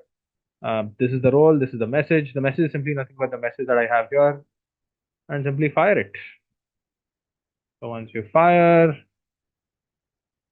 so print ask. And that's going to fire the question. But see, this is going to basically do everything. This is going to do the retrieval. This is going to combine everything. This is going to pass it to the LLM and generate the response. And the answer to that is the athletes who won the gold medal in curling in 2022 Winter Olympics were Stefania Constantini, Amos Mossener, and in Italy in mixed doubles tournament, the team consisting of Bruce Mouth and whatever. So these folks in men's tournament and mixed doubles, and I think somewhere women was also there. Yeah, whatever. So as you see, which athletes won the gold medal, that is all present here. Mixed doubles, it has given you mixed doubles. And this is men's tournament. I don't know why it didn't give the women's tournament. We can also ask for the women's tournament as well. But you get the idea, right? So you get how kind of clubbed everything together. Let's ask a question for an Olympics event that never happened. So 2016 Winter Olympics. Honestly, 2016 there was no Winter Olympics, technically speaking. So it says 2016 had no Winter Olympics. So it says sorry, I don't know. right? And then if you want it to lie, all that you have to do is just change the header, right? If you just change this part, instead of saying answer the question as truthfully as possible, instead of that, if you just remove that, look what happens. I just remove it and then I ask it for this question. Now it bloody makes up any random thing on the planet. See, the athletes who won the gold medal in curling in 2022 are these. So I asked it for 2016, but it's making up an answer for 2022, first of all, and it gave some names over here from men's tournament and women's tournament. But I asked it for 2016, so it's kind of making up some stuff here right now. So you get the point, right? It's answering an irrelevant question, and it's kind of, yeah, exactly. That's the annoying part. That's the part where you need to be very, very clear. So again, the important thing that you need to understand is you need to be very, very clear, very explicit about what you want it to do. They are super sensitive to these guardrails. So if you don't provide the right kind of guardrails, LLMs can go all over the place. So you have to be very clear about what you want them to do. Else they can go all over the place. First question, say I ask for 128k context tokens. Second question is ask for 128k. Does ChatGPT now remember that the entire tool? No, it's stateless. Each question is only for, so the context size is only for that question, for that call. So when I'm making a call here, there is one call that's one call that's happening here, and thereby it's only for that particular part. So it doesn't care about the next one or the previous one for that matter. As truthfully as possible is not, it's normal language, normal human understandable language. You can say, instead of saying as truthfully as possible, you can simply say be as truthful as you can, or try not lying, or try not making up answers. You can come up with other things. So in this case, it did not find any 2016 Olympics in the top context chunks. Yeah, which is why it did not answer for 2016. 2016 in the previous case, there was nothing. So it did not create anything. But here, it did not find anything, but it still made up an answer basis what it saw in 2022. That's the annoying part. Okay. Gabani's point is, and I think she's only posted 2 hosts and panelists, so I don't think everybody else can see it. So she's saying, I'm guessing that there are some better techniques of chunk retrieval, or is it going to be this simple always? Is vector similarity check part of the vector DB? I'll answer the first question. Yes, chunking is a bit of art than science. There are some interesting ways to handle it. So for example, if you go back here, this is just one article, but generally what you do with chunking, there are 2 parameters with chunking. So when you talk about chunking, there are 2 parameters generally. There is something called as chunk size and chunk overlap. What do you mean by chunk size and chunk overlap? So imagine you have a document. You create one chunk and then you create another chunk. So the question is, should these 2 chunks completely be mutually exclusive? What has been found is having them mutually exclusive is counterproductive. Why? It's important that these chunks kind of have some shared context. Else what happens is the piece of information that is available here and the piece of information that is available here, there might be loss of continuity. Like there might be some sentence over here that is probably talking about some kind of a behavior. And here, if you just abruptly start from another place, there is loss of continuity between the two. So it's always good to have some kind of an overlap. So you can define how many tokens overlap do you want between the 2 chunks. And chunk size, as I said, is generally around 1 paragraph or 2 paragraphs. But that's also a bit of an art because it depends on the type of document you are operating with. So yeah, chunk size and chunk overlaps are generally a little tricky, to find.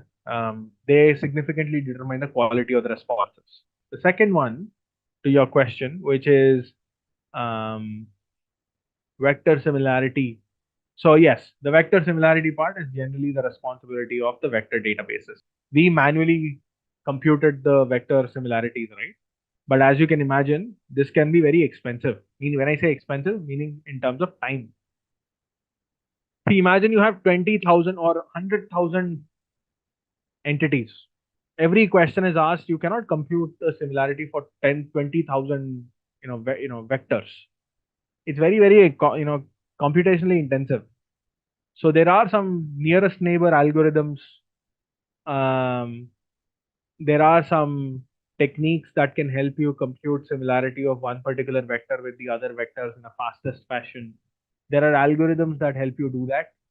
That is where vector DBs are very good at. Vector DBs have some specific inbuilt algorithms that will help you perform this similarity check very, very fast. That is why instead of doing the vector similarity within your system, it is often preferred to kind of go to these vector databases. Like what we just did here is we simply ran like a for loop, right? To find the similarity, what did we do here? We basically executed a for loop here. Where did that go? Yeah, this one. For strings ranked by relatedness. So if you look at this function, all that we did was basically ran a for loop across each row and we computed the similarity, which is very, very, I mean this is not very sophisticated. So you would ideally want to do something that's a little more robust, and that is less computationally intensive. That's where vector databases come in. What vector databases do is all that you have to do is just pass them a query and pass them a similarity threshold. You say this is the query embedding, and this is the I want to find all the vectors that are 0.85 or below. So this everything that's happening inside this function basically happens in there.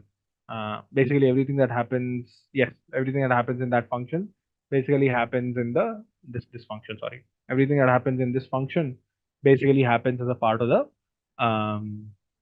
vector DB. Basically happens as a part of the vector databases itself. So I will show you a vector database. We will try a chroma DB or something, an inbuilt chroma DB or something. Exactly. So spot on, right? We jinxed it. So yes, I'll be showing you a chroma DB in the next example that I walk you through with LangChain, and that will help.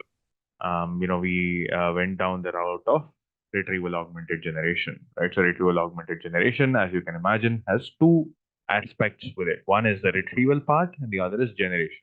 The retrieval part is more about trying to extract the relevant context from the massive corpus that you have given and given a particular question. Now, retrieving this context, of course, has to be dynamic. And for that to be dynamic, you require some kind of a very smart logic that only retrieves the relevant piece of information. And then once that is done, then what you're trying to do is you're essentially taking all of those relevant pieces of information and the question that you have and put that together to be able to generate a response and thereby summarize that particular response as well. So retrieval augmented generation is essentially that.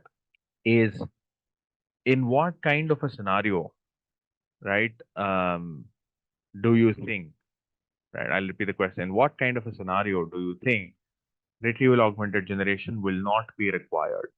What I mean by that is to be able to do question answering, do you always believe that retrieval augmented generation is needed? Or is there a scenario where RAG is probably not going to be useful or not required, so to say? That's a question for all of you. Basically, small corpus, okay? For general purpose question answering, RAG is not required. Fair point, okay? What else? My question is, in what scenarios do you think retrieval augmented generation is not needed? Where I don't know the context, okay? When the context is not available, sure. Something we know the model is already trained on. Answering recent questions. If we have an understanding of the topic where details are not required. Model is not trained. Yeah, I think you all are there to some extent. The small data set part is absolutely true. Because if the data set is small, then you don't need basically You don't need RAG. You can just stuff that complete data set into or information into your prompt itself. Right. So that's straightforward. Yeah, great point. For a creative task, you don't need RAG. Absolutely agreed. Where the learning is minimalistic. Salap says where the learning is minimalistic. Sure, okay. For tasks with low risk. Yeah, I think we're there and thereabouts, everyone. Some of your answers are right. Some of your answers are, I think, there. I think there's still that last mile understanding that is still missing. I'll spend a couple of minutes on that because I want to really cement this understanding in your head before we move on. Right. So the reason why you would want to do RAG, right, is if and only if, right? So you would do RAG if and only if your data set is large. Right. See, the best way to do question answering, the best way to do question answering. So the best way to do question answering is through putting the content, the regular question answering, the question into the prompt itself. Or so as I said, a prompt is simply nothing but a combination of a question or a query plus context. Now, when I refer to context here basically means data or simply corpus, right? Regular documents. That's what we mean by context here. A question plus context is what we refer to as a prompt. Now, if the prompt is not necessarily large, if this particular prompt is not necessarily large, meaning now the definition of large also changes from model to model. So if you are using the GPT 3.5 class of models, then you are talking about if this combination does not go more than 16,000 tokens, right? 16,000 tokens is approximately how many words? 16,000 tokens is how many words? Very good. 12,000 words approximately. Approximately 12,000 words, right? So approximately around 12,000 words. If both of these put together is less than or equal to or less than 12,000 words, then you don't need RAG. Then you just send it directly to the LLM. Then you don't need a RAG. However, in certain cases, what may happen is this question may have to be answered from a piece of corpus that is very, very, very large, right? Like, for example, I may be building a bot, right? I might be building a bot which tries to do question answering on top of, let's say, the whole of Wikipedia. Now, I cannot put the complete Wikipedia over here as context. Ideally, if I can, I would have loved to do it, right? If I am able to put the complete Wikipedia here, I would love to do it. But what restricts me from putting the complete Wikipedia in this particular prompt? What is the limiting constraint here? What is the limiting constraint from putting the complete Wikipedia in this? The number of tokens. Fantastic. It's the size of the model. So you can then decide, you know what? Let me do one thing. Let me start using the GPT-4 category of models, right? Or I might choose to say I might use Gemini in this case, because Gemini might allow for like almost 2 million tokens. GPT-4 would allow 128,000 tokens. Even this, my friends, is not very large. Even this is not very large, right? This is probably as big as one book, right? 128K is as big as one book. 2 million tokens probably is yeah, as you can imagine, it can just be probably 5 books or something. My point being, even in that case, to do question answering, this is not going to be enough. Hence, if, by the way, in a scenario where you're able to stuff the complete corpus into the prompt itself, then you don't need RAG again. Then you can simply just switch the model from a 3.5 sort of a model to a GPT-4 or a Gemini sort of a model and then parse it to the LLM and do question answering. However, if you don't think that is possible, that is where the alternative is RAG. If you are unable to stuff it into the corpus, stuff it into the prompt, then you go for RAG. So simply, if I were to put a condition, if the if the number of tokens of your prompt, if it is less than the number of allowed tokens by a model, by an LLM, then you don't need RAG. You just combine the two of them, directly send it to the LLM. Otherwise, you're going to go for a RAG, because then you have a context length which is much, much larger. Then in that case, you go for RAG. Now let's talk about slightly more modern day retrieval augmented generation architectures. Okay. So I'm going to talk about a little more advanced RAG. I wouldn't say advanced RAG, but basically different architectures use of RAG. Now, what are the architectures of RAG? How do you set up RAG? Now, there are so many different ways to set up RAG. Let me just go back here. There are so many different ways to set up RAG. One of the most simplest ways was discussed here, right? So, okay. Now, one of the most, as I said, this is one of the most simplest RAG frameworks. However, now here's where the complexity starts coming in, everyone. Right? So how do you now build on top of this kind of an architecture? What kind of components would you require? Because when you're building an enterprise grade component, right? When you're building an enterprise grade retrieval augmented generation framework, that is where you will you will require more and more components, cloud components, right? So that will help you build something like this. What do I mean by this? Let me show you something. Give me a second. I'm just trying to pull up an architecture diagram. I don't want it to be too complex either to start with. Let's go back here. So imagine for a moment that you are actually building an enterprise grade retrieval augmented generation bot, right? Imagine for a moment that you are actually building an enterprise grade retrieval augmented generation bot.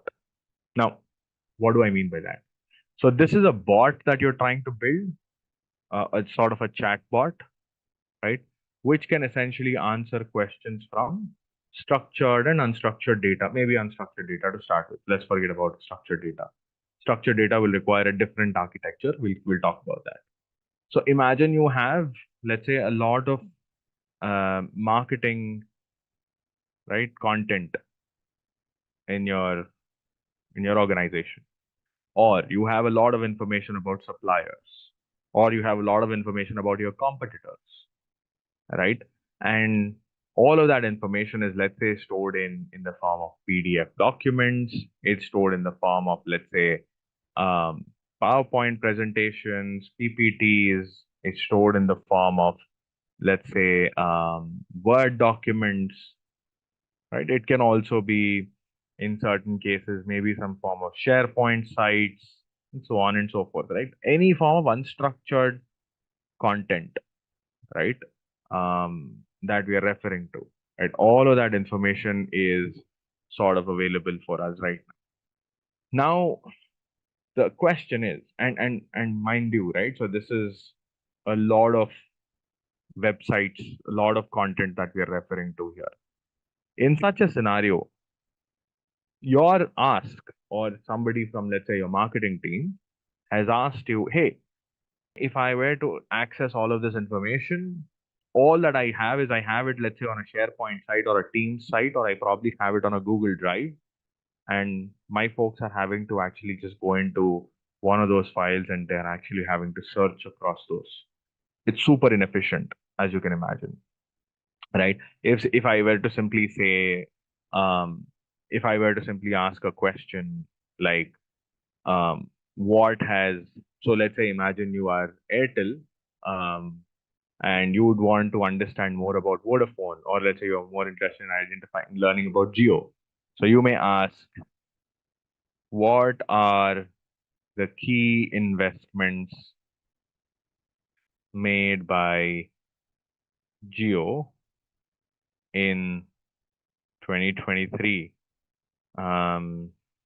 So you ask a question like this, or specifically on improving network coverage. So let's say you were to ask a question like this, or for somebody in your organization to be able to answer a question like this, he or she would have to go through all of these PDF documents, your PPTs. These PDF documents could sort of be earnings reports. These could be investor, IR, or broker reports. They could be transcripts. They could also be some kind of information that's available on the internet. People would have to specifically go through all of this. Now the point is, and for you to be able to extract all of that information and to be able to answer, that's going to be very, very complex. And just to let you know, right, there are teams that do competitor intel. There are teams in your strategy organizations that do competitor intelligence at scale, right? For example, my company makes beer, right? So I work for a company that makes Budweiser, Corona, Stella Artois, Hoegaarden. These are all our brands, right? So we've got a lot of brands. Now, our direct competitor is Heineken. Our direct competitor is um, our direct competitor is Heineken. Our direct competitor is, we also consider Coca-Cola as our competitor, PepsiCo as our competitor as well. Any CPG is our competitor. Now, one of the things that we actively look for is our folks in our strategy team, who report into the chief strategy officer. They spend a lot of time doing competitor intel. Their job is just about comp intel. And competitor intelligence is about understanding how their financials have improved since last year or since last quarter. So quarter over quarter, how has their EBITDA improved? How has their earnings per share improved? How has their organic profitability? How has it improved? So on and so they look at all the different line items on a P&L statement, and they summarize this information, create massive decks, and they send it out to the C-suite. Right? They send it out to the CEO, they send it out to the CTO, the CFO, and they spend a lot of time then discussing how should they respond back to all of this. This is very, very common. A lot of companies do this.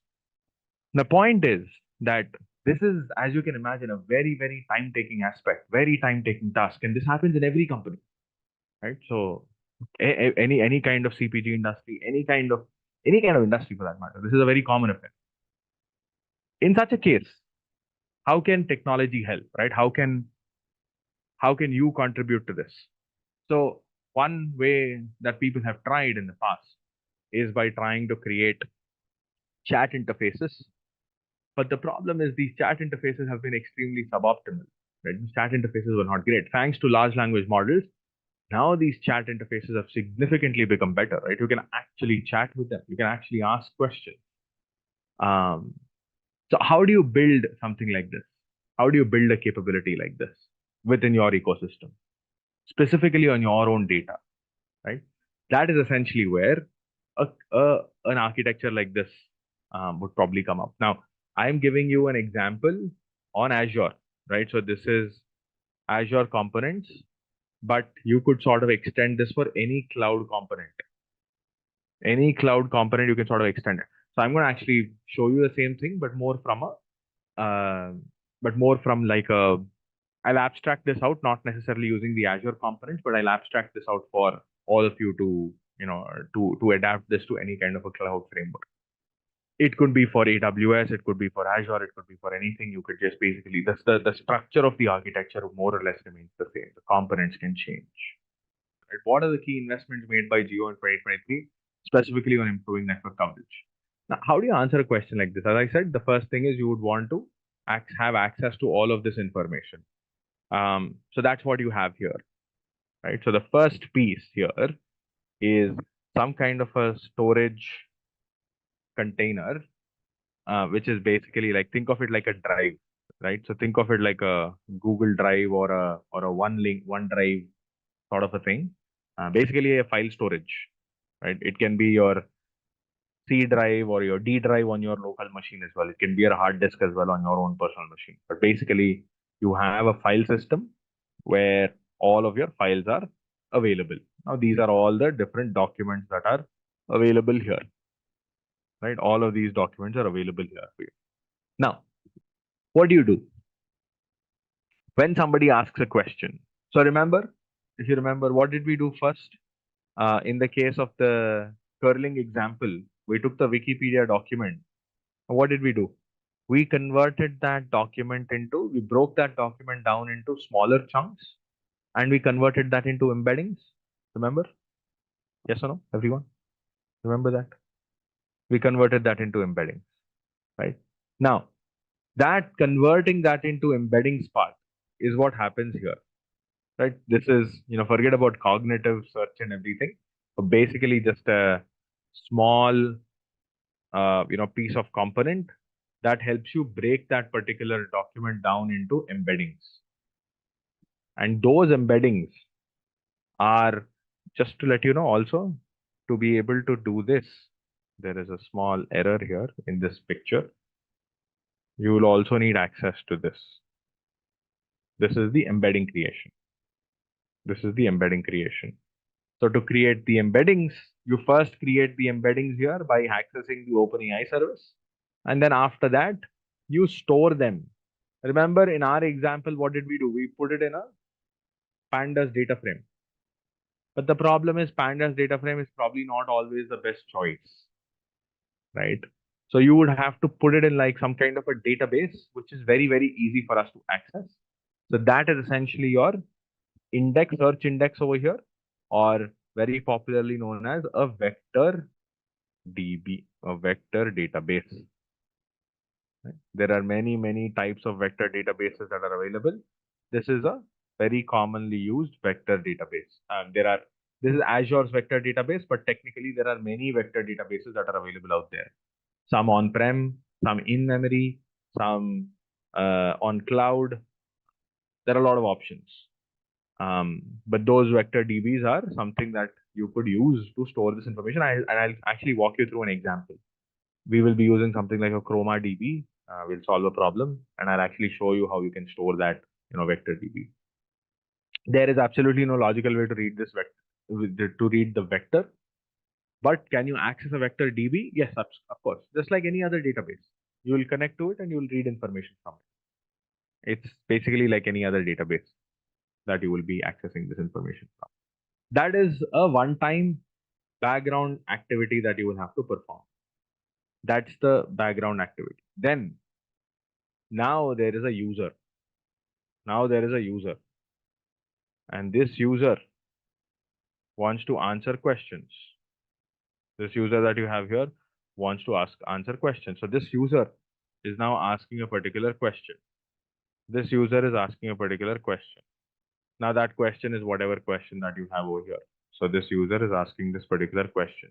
How will the user ask the question? The user will of course require a web application, right? Through the browser, through your Chrome browser or through your Edge browser, you need a web application. When I say web application, basically the chat interface. This is not a data scientist's responsibility. In most cases, a data scientist doesn't have to worry about this part. Right? This is something that an engineer or a front-end engineer, a back-end engineer, a software engineer in your team will be able to help you with. Even for example, all of this components. Simply put, this is essentially building the chat app, right? The chat application. That front end is sort of built by someone. Once that question is asked on the front end of the or on the app, that question is sent into that particular question. So all of this piece that you see, this piece is now going to be present as a part of your core backend application.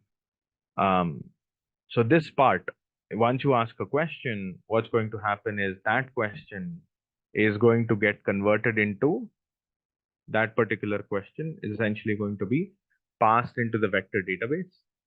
The vector database will return a set of 3 or 4 nearest neighbors, right? Remember, when you ask a question, that question is converted into an embedding, right?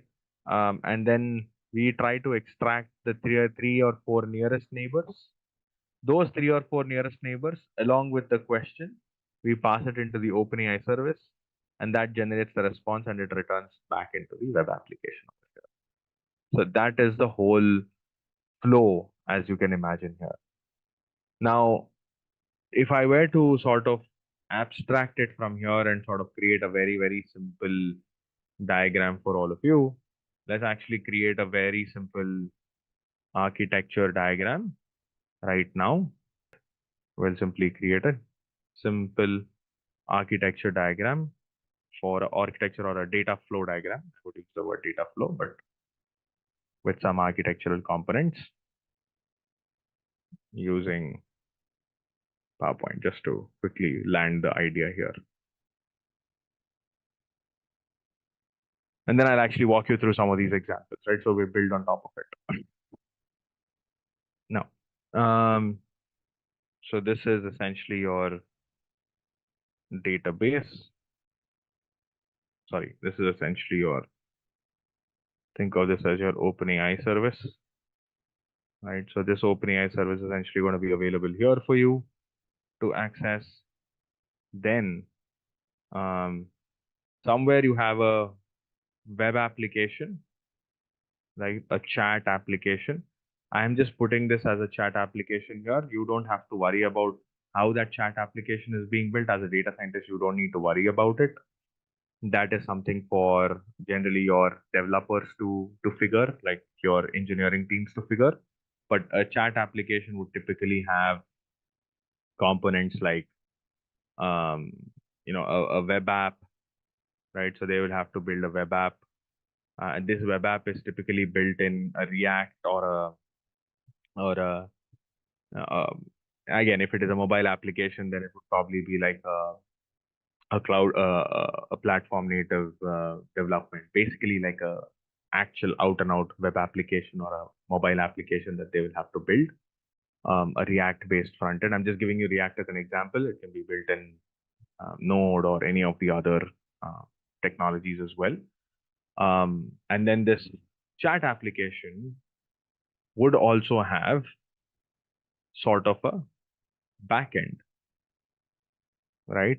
So what's going to happen is a user is going to interact, right? A user here in this particular case is simply going to interact through the web application, right? So a user in this particular case is going to interact through the web application. That is essentially what you had seen in the previous case, right? And that becomes extremely important because the web application will then act as like a entry point for this particular user. Now, it's important for me to call out a couple of things here that do not expect the user to be, in most cases, do not expect the user to always access this through a chat interface. It could also be outside of a chat interface as well, right? So we can talk about that as well. Now, I'm taking OpenAI as an example here, the OpenAI service. When I say OpenAI service, I'm essentially referring to the OpenAI API that you and I are accessing. This is sort of generally something that sits outside of your complete ecosystem, right? Which is why I'm going to put it somewhere out here. Now, when a person asks a question, right? So when a user asks a question, so now that question, Control C, I'm just going to put Q as a question. This particular user is asking a question. And now this question typically should go and hit a backend service over here. What does that do? This backend service is sort of think of it like a Python engine, right? This is a Python. It could be Python, it could be anything. I'm just taking this as an example, Python as an example, right? So this is a Python, sort of a backend service. What does this backend do? This backend has 2 or 3 responsibilities.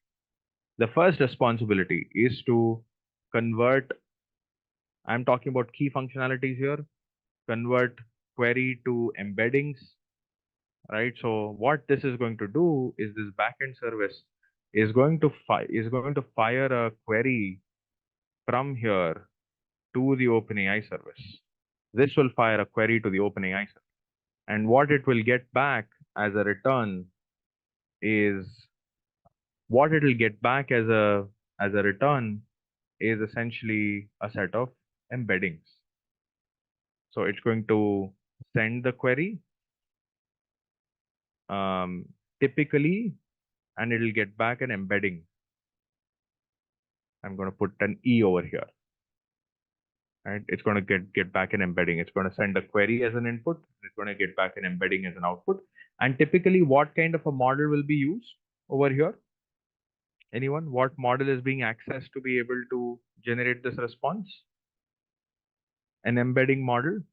Remember what was the model that we had used in the example? Not a word to it, guys. It's an LLM, but you remember there was a model called ADA. The OpenAI had a model called exactly an encoder model, some kind of an encoder model or an embedding model. In this case, something like OpenAI has a model called ADA, which is essentially the embedding model. If you remember from where did that go? Show this to you. If you go to docs, you go to models, and under the models you can see embeddings. If you see the embeddings, this is the model. You remember text embedding ADA002. This is generally the model that we would be using for generating any kind of an embedding. This is also the same model that we had used in this example. Let me show you that. See, look at this. This is the embedding model. Text embedding ADA002. We use the same model over here to be able to generate that particular response. And you would have, in the case of some of the other examples, you would have a bunch of other models that are available like this as well. Let me just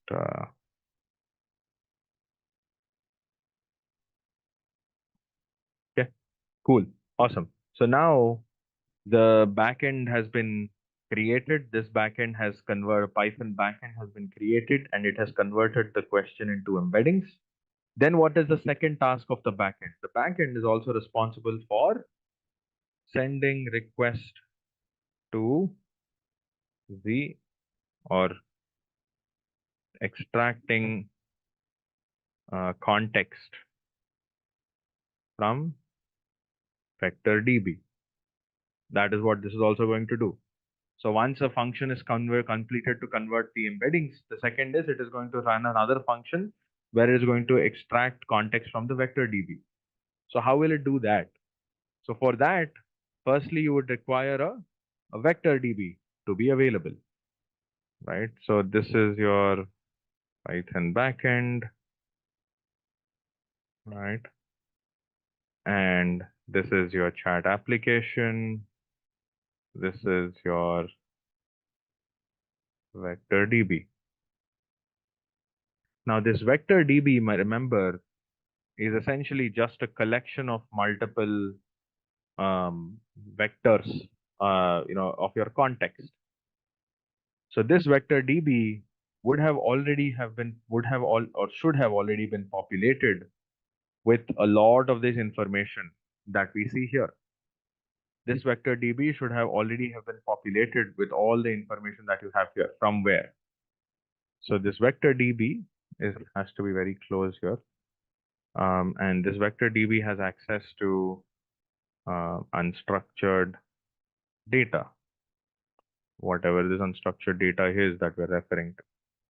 right? So it could be PDF files, it could be whatever, right? So PDF, Word documents, text files, images, whatever, right? So call it, you name it, and so on and so forth. Now, this vector DB has access to all of this information, and what would have happened and what should have happened rather is all of this information should have ideally been already ingested into this vector DB through a batch process, right? So this is not a live process. This is a batch process. So all the embeddings, right? So, E1, E2, all the way up until En, they should have all been ingested into this vector DB. Now, how will this happen? It's not going to just automatically happen. I cannot simply point a vector DB to unstructured data and say, you know what, go ahead and put everything in the vector DB. That's not how it works. So what I would need is I would need some kind of a Python job, or again, I'm considering Python as loosely here. So there should be some kind of a Python um, job that converts data to embeddings, to E1, E2, E3, all the way up until En, right? This is super, super critical. This is a batch job, remember. This is not a real-time activity. This is a batch job, which is why I'm referring to that as a batch activity. Now, why am I saying that this is batch? Because, see, this data is probably never going to be always the same. This data might continuously keep increasing. So in that scenario, what do you need to do? You need to continuously update this vector DB. But how frequently will you have to convert that? How frequently will you have to keep updating it? Not very frequently. Whenever the data gets updated. So whenever, and that this job can be triggered through a some kind of a trigger, right? Like for example, if the data here changes, then you trigger this job. Else you don't run it. So this is sort of a batch activity. This doesn't have to happen regularly. This can happen once in a while. But this can be triggered only when there is some kind of a change in your original data itself. Otherwise, you don't need to do it. Only incremental will have to be done here. So now let's ask the question. So now there is a question that has come. There's a question that was raised, right? That question went into this Python backend. This Python job has converted the question into embeddings. There is and it has also sort of extracted, it has also nicely extracted the embedding, and it has also extracted the content from the vector DB. But for that to extract the content from the vector DB, it of course will have to fire a request to the vector DB, isn't it? So here is where there is a request made to the vector DB. What will have to be passed to the vector DB and what will be generated out of this particular vector DB?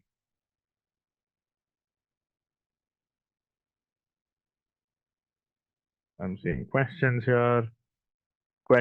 Perfect. The input has to be the embeddings, and the output will not necessarily be chunks. It will be. You're right in a way, right? So it's sort of a combination of both.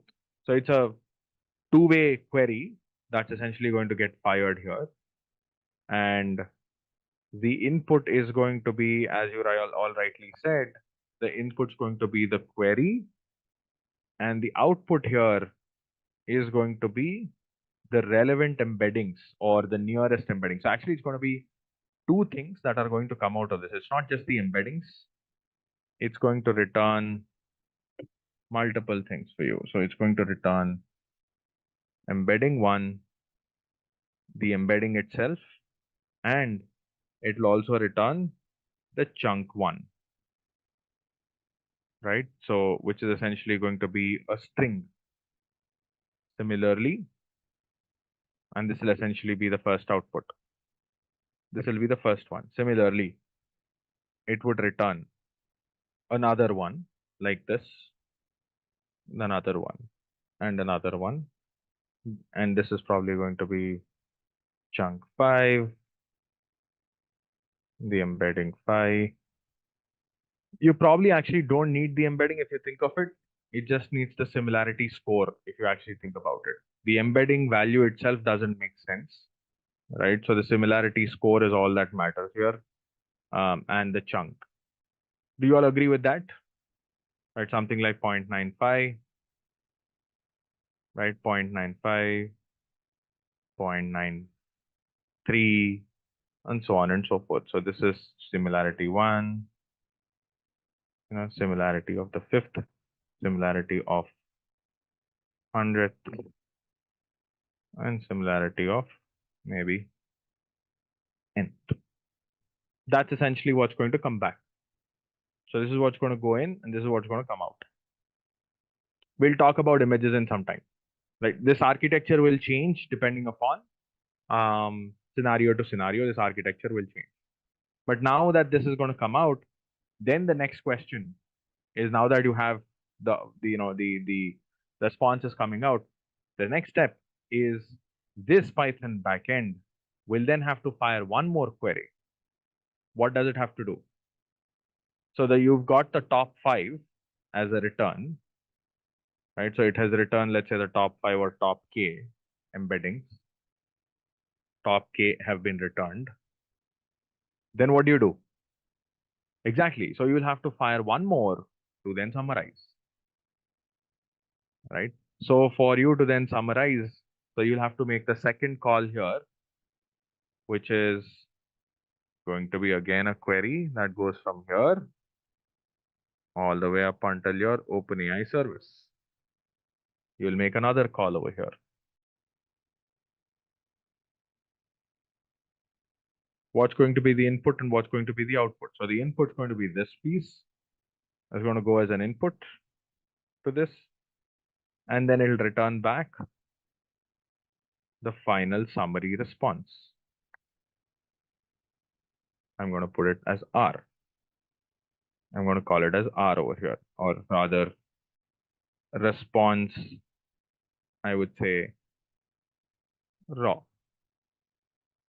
Sort of a raw response is what you're going to get.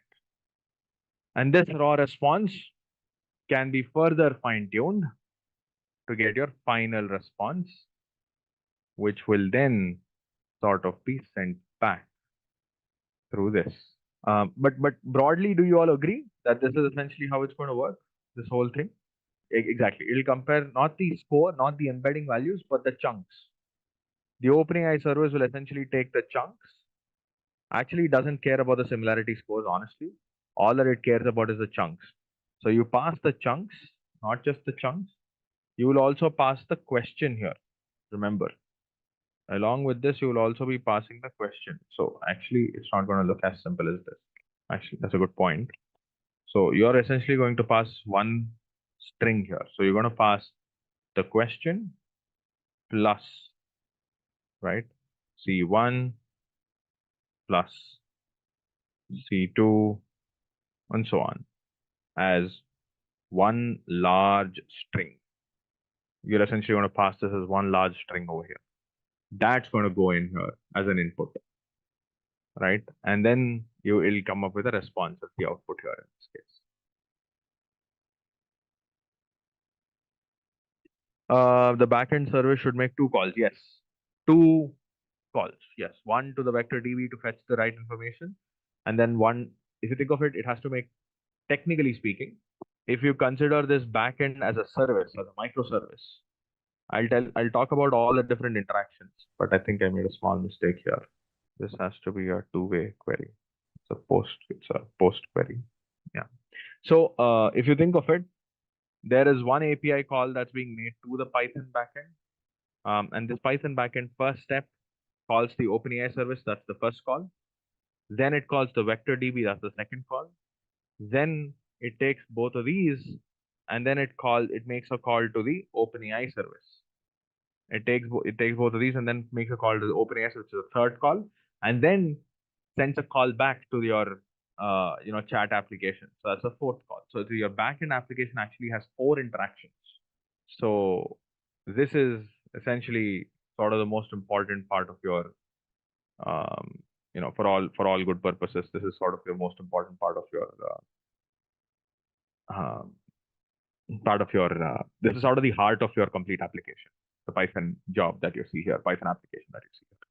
Python backend gets embeddings from, yeah. So if you were to sort of put the, okay, let me put the sequence over here of how this works. This is step 1. This is your step 1. This is your step 2, right? This call is your step 2. Then this is your step 3. This is your step 4. This is your step 5. And this part is batch. This is a batch operation. So this piece that you're seeing here is a batch operation. So you could sort of forget about that in some sense. That is not a part of your querying process. This can sort of sit out of the whole thing. Batch, that's a very good point. Yes, the batch would also use the OpenAI service, which is an absolute reality, and I have completely missed that. So I'm going to just make it simpler. Then in that case, just change these interactions.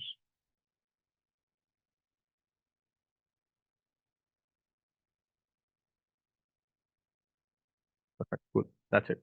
So this is essentially the. I hope this does justice in some sense. So yes. So you're essentially passing this into this. This will essentially get this will essentially get the whole thing from OpenAI. That's another call, and then that'll pass it to the vector DB, and this vector DB will then help you generate the results as expected. What saves in vector DB is all embeddings of the corpus, right? What is the difference between vector DB and the regular DB? Is vector DB a kind of tables, or what sort of data is stored in a vector DB? I'll show that to you in an actual example. But the short answer to that question is yes.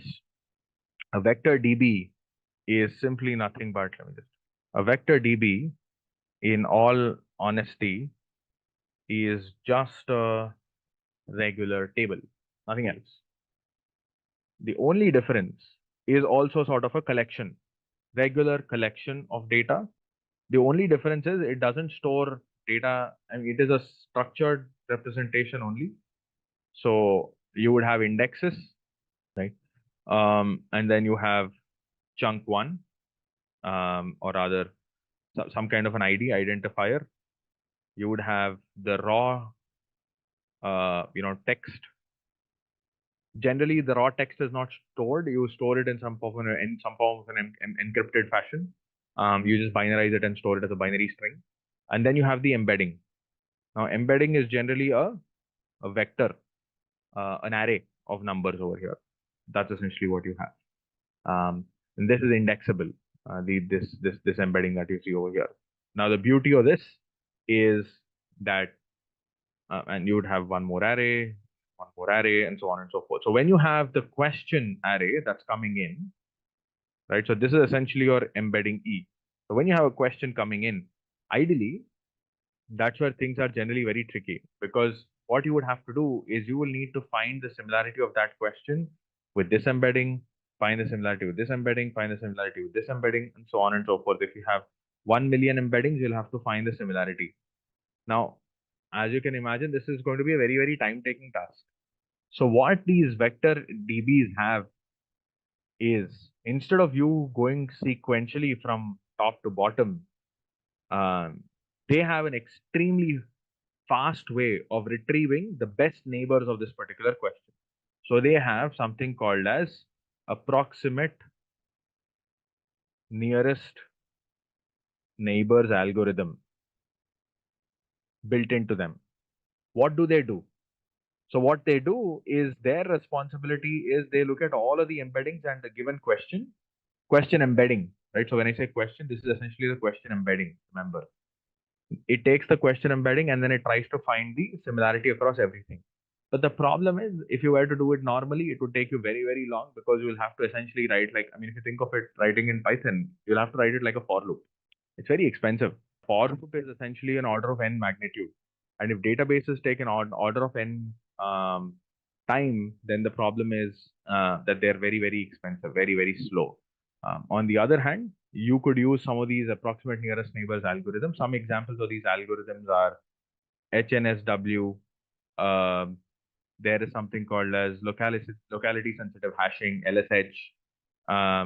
Then you have NMS lib. There are algorithms like annoy and stuff like that. There are a lot of algorithms which find, given any array, they can compute cosine similarity of that particular array with a list of bunch of other arrays in a very, very quick fashion. But these are essentially those algorithms. That is, these algorithms that make, and by the way, these algorithms that make these vector indexes or vector DBs very, very good. It's what separates these vector DBs from your regular SQL sort of a DB. In a regular SQL database, you will just have data sitting over there. You can write an SQL query and you can retrieve the data. Here, you don't retrieve it like that. Here, the way you retrieve it is you ask a query. Once you ask a question, through an embedding, you can pass a vector as an input, and then it will try to find the nearest set of vectors against that particular vector in the shortest possible fashion. That's how these vector DBs have become very, very popular. Does that make sense? And the way they do it is because of some of these algorithms, and these algorithms are baked into these vector DBs. That's what makes these vector DBs very fast. The retrieval is extremely fast. Now let me quickly show you. I wanted to pull up the right architecture diagram, but anyways, doesn't matter. Let me show you this. Right. So I'm going to walk you through like a very simple example, but using LangChain, of course, in this case. Quickly show you how you could use LangChain to do some of these quick examples. So let me just execute this. Do we create vector tables manually or is it automatic? We'll have to create it ourselves. You and I will have to create it ourselves. Okay. So I'm gonna import like a couple of things here. I have the OpenAI key available with me, which is the one that we just used a while earlier. So the task that I'm going to be using is very simple. So I'm going to be taking like some kind of a GitHub page. So this is like an LLM powered autonomous agent. There's like a GitHub page on agents on LLMs itself, like some kind of a architecture page that is available. So I'm going to like try and build something on top of it, right? So first step, what that I'm doing is I'm using this library called Beautiful Soup. I don't know if you're aware. Beautiful Soup is essentially like a library for scraping. It's for web scraping. So you could kind of scrape any page that you wish to. So as I'm showing you here, you could just use this to scrape it. You can also pick any Wikipedia article you're interested in, right? Any article you wish to. I don't know. I extracted it about Galena. Let's maybe look for, I don't know, the 2024 Olympics or something. You can take anything you want. Where's the Wikipedia page? There you go. 2024 Summer Olympics page. Now I'm just doing one page, but you could technically pass any set of pages you want or how many ever pages you want. I'm just going to extract this. That's going to simply load it. So if you actually look at the docs, there you go. So the complete page is here for us.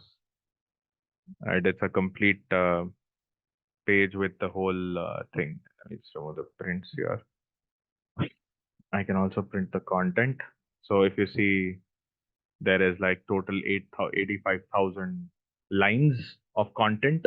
This is not complete Wikipedia. This is just one page in Wikipedia. One article in Wikipedia that I'm currently loaded, not the complete Wikipedia. So if I look at the top 5,000 lines, here's how it is. Text editor. So here's how it looks like. This is the complete first 5,000 lines of content. And I'm sure there must be some, yeah, there you go. There's some lines over here that are available. What links are related? Blah, blah, blah. Yeah, there you go. This article summarizes sporting event. A lot of information that's available. This is the raw content that's available, by the way. Okay, cool. So anyways, so now going in. So now what I'm going to do is the first step, right? If you go back here, let's go to our architecture diagram. The first step. So I have, let's say, one of the PDF. So in this particular case, it's like a HTML file. It doesn't matter. You don't need to do any cleansing. Aniruddha, you can just use it as it is. Any website you want can be scraped. You just have to be a little careful about the structure of some of these pages. At times, some pages can be a little tricky, but you just have to be. You can scrape any page you want. Just letting you know, scraping is not always legal. Huh? So just be careful. So I am essentially using a simple text splitter over here. There's a functionality that's available on LangChain that can help you basically chunk your data set into chunks of 500 words with an overlap of 100 words, right? And I'm simply going to chunk them. So if you look at now, there are a total of 239 chunks that have been created out of my complete data set. 239 chunks have sort of been created right now. Now what can I do? Right. By the way, you can take any of the splits and you can look at the page content actually. So look at this. If you just look at the first split, and if you look at the size of the content, 481 words are there. Of course, it will not create exactly the same number of chunks. It will approximately try and break like that. Right. So 481 pieces of information is available over here. And then if you keep going, now what I'm doing is I'm essentially loading a vector database called as Chroma. Now, see, what I want you to understand is these vector DBs, there are many, many vector databases that are available. What are all the different types of vector DBs? Let's go here. Let's quickly spend a little bit of time on this. So when you talk about vector DBs,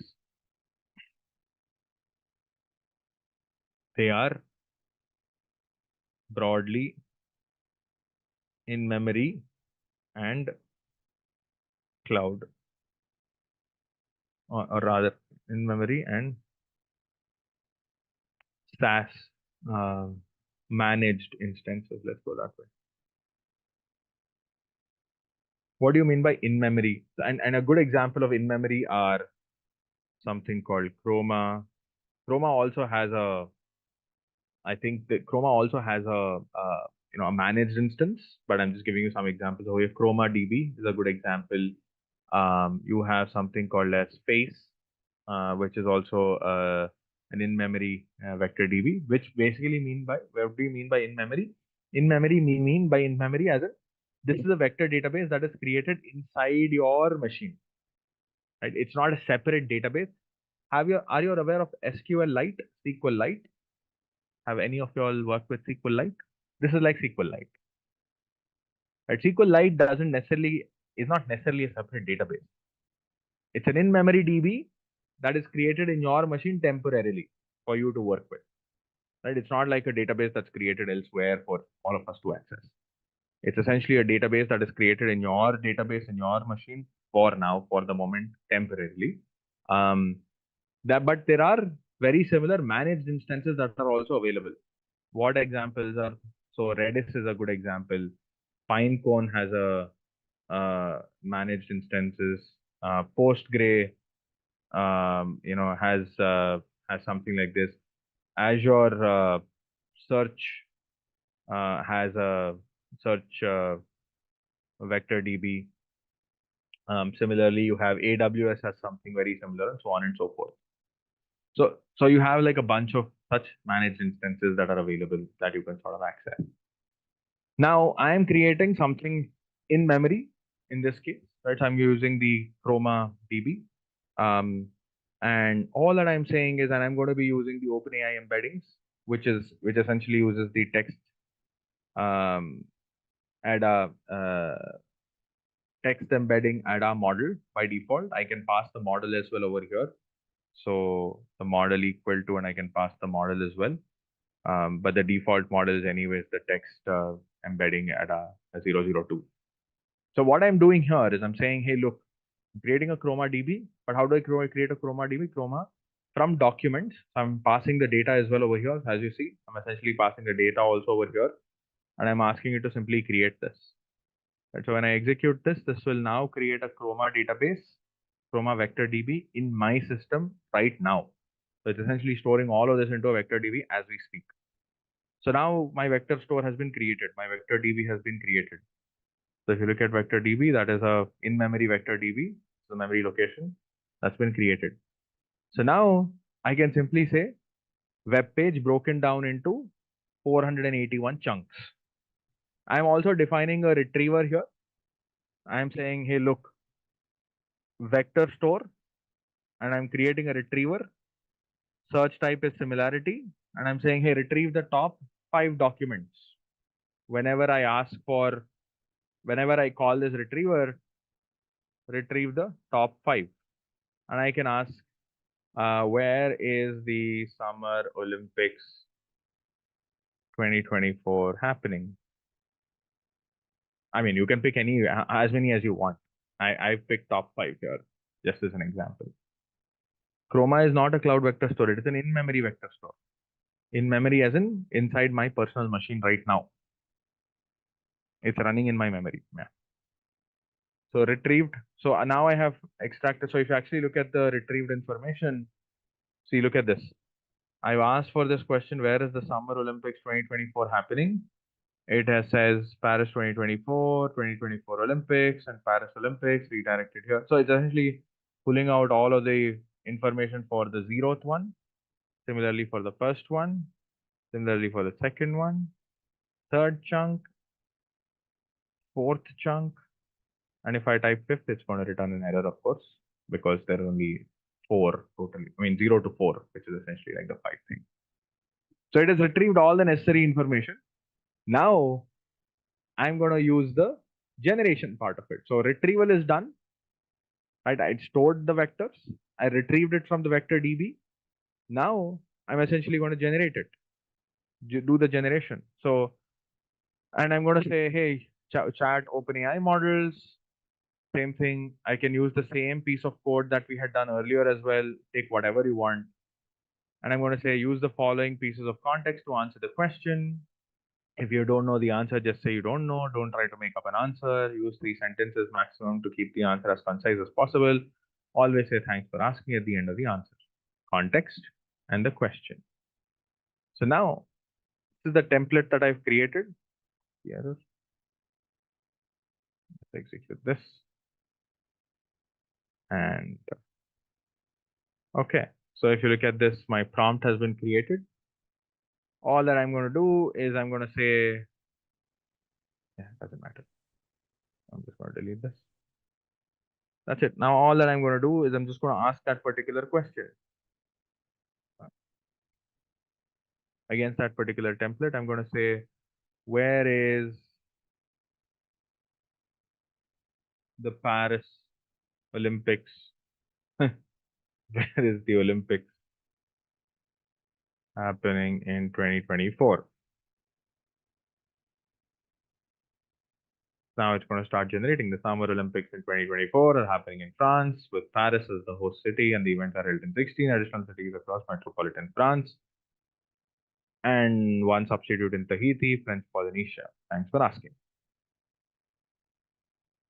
And what are the top?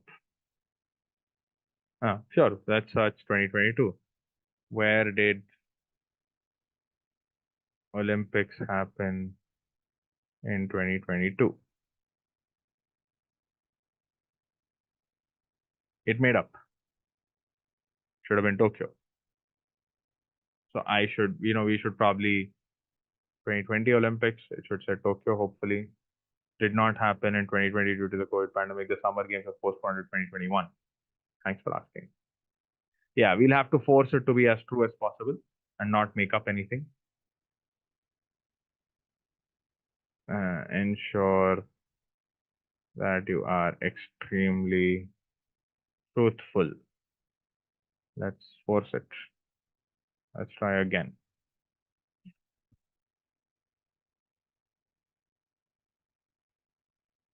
Perfect. There you go.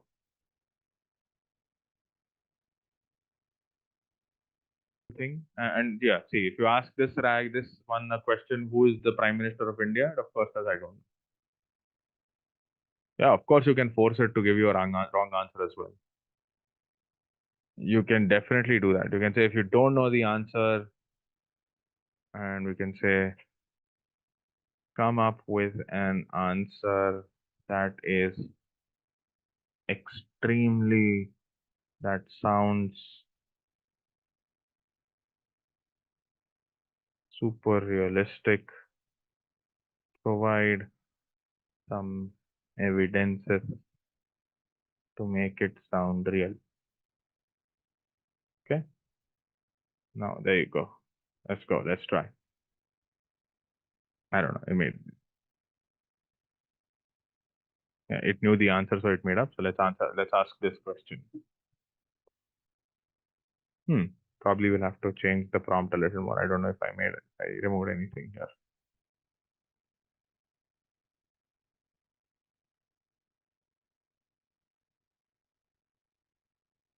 Looks like it did not retrieve anything at all from the who is the, I don't know.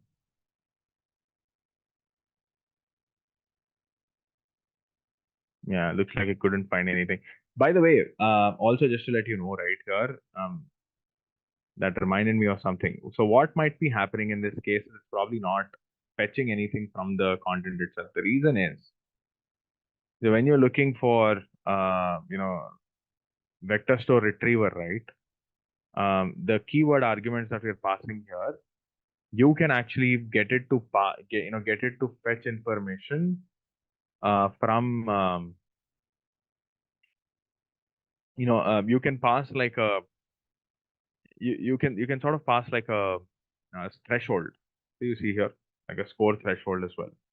Instead of just passing the top 5, you could also pass a score threshold. You can say, hey, look for at least something that is 50% similar. So what may also be happening? So either you could do this, or you could do that too. So that is totally your choice. So if you want to go like a slightly different, you could try something like that.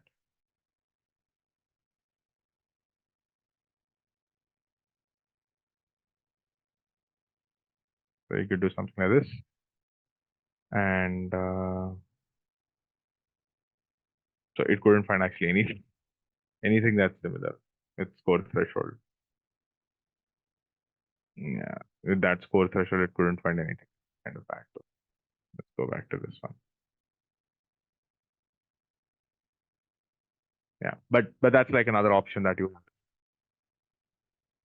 See, the point is, the only difference that we've done here from the previous case is we've introduced this vector DB, right? We've introduced the vector DB. And the other thing that I also want you to understand is look how simple the code is right now, right? Look at how simple, I mean, forget about all, actually, this is all not even code. Right? So I could just forget about this. This is super simple now. The code is extremely lean. Storing into a vector DB is like one line code, right? I know it's in memory, which is why it's one line, but otherwise splitting is just one, a couple of lines of code, right? And storing it is like one line code. Retrieval is 2 lines of code, and then last but not the least, generation is a couple of lines of code again. Generation, we have done it in the past as well using LangChain. So that's what LangChain does. LangChain abstracts the whole damn thing. So remember, in the previous case, if we were to do that, we had to write like functions over functions over functions over functions. Now all of that is abstracted. So you remember this function? the search function to find the similarity. We don't need any of this anymore because we are using LangChain, and LangChain takes care of all of this for you to retrieve the right. ChromaDB takes care of some of this for you. So especially this part is taken care of by ChromaDB. LangChain takes care of ensuring that all of the splitting and creating embeddings and everything is taken care of. LangChain takes care of all of this. So that's the beauty of using something like a LangChain, using some of these components on top of your existing solution. And once you have something like this, once you are able to build a setup like this, of course you can very comfortably build like an API layer where then you can start chatting, right? So where you can start asking questions back and forth. So my point is, you will have to start leveraging some of these components. Only then you will be able to build a scalable capability. Else, what's going to happen is we'll end up writing code that might not scale. So for that reason, it's very, very important that we need to do this. So in order to make an enterprise level application, the core piece is very, very simple. It is not going to be very complex. The core AI part is very simple. It's the engineering around it which is going to make it very complex, right? So you will have to, exactly like somebody saying, so you'll have to host, you can host it on Streamlit. So if you're hosting it on Streamlit, right, Anil, what's going to happen is you will not have two separate services. This web application and the Python backend will essentially be the same app then in that case. Then you will just have multiple endpoints within the same service, and then you're essentially going to go back and forth, which is again not enterprise grade. Streamlit, nobody uses Streamlit as an enterprise grade solution. It's a good thing to do demos. Streamlit is useless otherwise. It's great for demos. It's useless otherwise. Should we always use LangChain? Yeah. So you will have to build, build a proper web app, right? Build a proper web application, a native React application, or a or a JS. Use JavaScript, any of the scripting languages, and then build a front end app, and then a proper back end using either Node or Python or whatever. The good part is all of these interactions are just API calls. You could have a nice backend over here that's taking care of all of it. Generally, what happens in our in our architecture, right? What we have done is we have one more backend over here, and then the actual core engine. The other backend will then take care of doing all the Active Directory authentications, role-based access control, all of that then comes in. So you will have like one more layer over here that is managing all of that before the application. So you'll sort of have two layers between before it actually hits the core engine itself. So all of that will come in. Is LangChain is what we will use for embedding, since it's an orchestrator layer on. You could use LangChain. There are other alternatives as well. You could use either LangChain. You could also use something called as Llama Index, right? So you could also use something called as Llama Index. This is also a very, very similar one. I'll just show you a simple example. Yeah, you see the documentation. I'll give you something very interesting, okay? So this is LangChain, right? LangChain actually has their own chat application where you can actually query on top of their own document. So it's like, give me the code for running a simple RAG application using PDF documents in, I don't know, Google Drive. Let's go. And perfect, there you go. So it's given me the whole thing here. So it has answered the RAG application. So it has given me few things. One is it has of course given me a Google Drive here that I can use to search. And on top of this, I can say, give me the rest of the RAG code. Perfect. This is the remaining of it. Done. That's it. So they've built it on top of their own solution here. They've built this on top of their own. This is using RAG to retrieve the result. Yes. This is built on top of their own documentation. They have provided all of their documentation to this.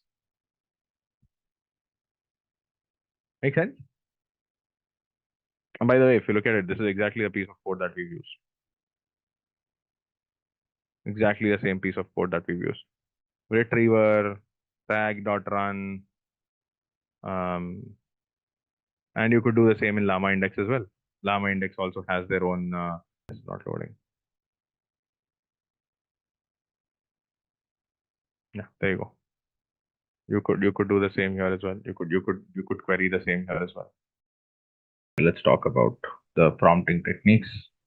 Okay, so when we talk about the prompting techniques, right? So there are, as by now you must have realized that prompting is sort of an art than sort of a science. But interestingly enough, when we talk about prompting, there are some aspects that you can definitely control, right? So when you take up a course on prompt engineering, or when you discuss about prompt engineering in general, there are certain design patterns through how people generally ask questions, right? What are they? So the first one, more often than not referred to as, when we talk about prompting and design patterns around prompting, the first one is your regular zero-shot prompting, right? What do you mean by a zero-shot prompting? Zero-shot prompting is essentially simply like asking it a question and answer to resolve a particular query within that particular question itself, right? What do we mean by, so like, for example, you simply ask it a question. You simply say, hey, there are 20 people, 5 of them have gone to do a certain task. How many are left? So you're essentially asking it to resolve that particular question within that particular sentence itself. Or you're saying, hey, here's a tweet. Can you classify this tweet into one of these 3 categories, positive, negative, or neutral? And what it is going to do, it is going to try and classify that particular prompt for you immediately at that very point in time. So that is essentially referred to as zero-shot prompting. It is trying to act on something immediately, right? So without really any kind of a background, so to say, right? So that is referred to as zero-shot prompting. The second kind of prompting is referred to as your few-shot prompting,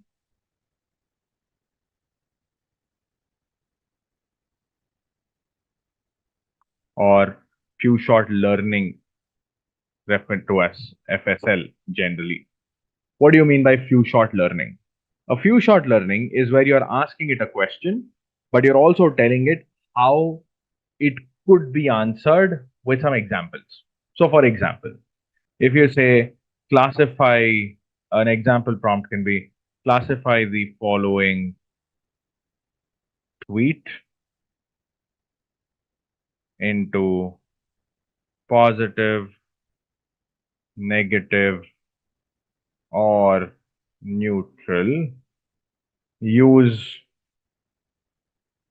the following examples as a guardrail,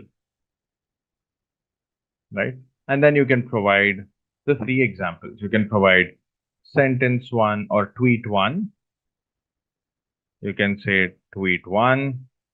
You can provide the tweet and then classification.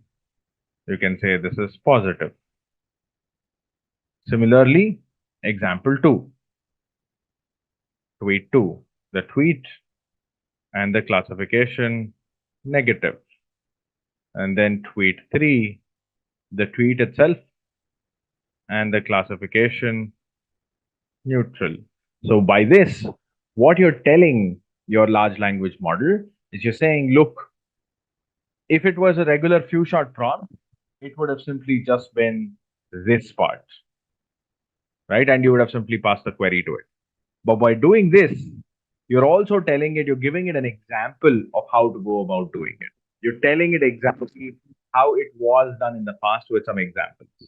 So that is also a very, very good way of going about prompting your large language model. Your large language models generally do very, very well when you provide such kind of approaches. When you provide them few shot prompting, they generally do a very, very good job with few shot prompts. So zero shot prompting or few shot prompting is a very common approach that you would perform. With few shot prompting, you're sort of setting expectations. That's the right way of doing it. So this is essentially your few shot prompting. Zero shot prompting and few shot prompting are essentially very, very popular techniques that are often used. Now, within these, right, using the zero shot prompting and few shot prompting approaches, I'll show you a couple of examples in a minute. By the way, just actually let's look at a quick example, right, and then we can come back to it. Cool. So we can take any of the examples from our previous from the stuff that we've done in the past. Like for example, we can take pull up the LangChain 101 example. We can actually build on top of this. Okay, cool. So if you look at any of these examples, right? So let's take, for example, one of these examples. Let me just load the .env into this, and let me go in here, the LLM, the chat model, and then we can either use the chat template or, okay, let's use the chat template. Drag, photo. Awesome. So here, right? So this, by the way, is the GPT-4o. We can use 3.5 as well if you wish to. But this is the previous example. Now, what I would want to do is, let's say, when I'm providing the system prompts, here is where, so if you look at this example, right, this is a simple zero shot prompt, right? I am asking it to get to the final answer in one go. All right, I am not giving it any slack. I'm simply saying, you're a very cordial translator. Please read before you respond. You're proficient in English as well as in Hindi. After you respond, share a small piece, and I'm simply asking it to translate this sentence into Hindi. One go. I'm not giving it any other. I'm not giving it any more context. So this is like a good example of a zero shot prompt. Now, if I were to create something very similar for a few shot prompt, this is how it would look like. I would say,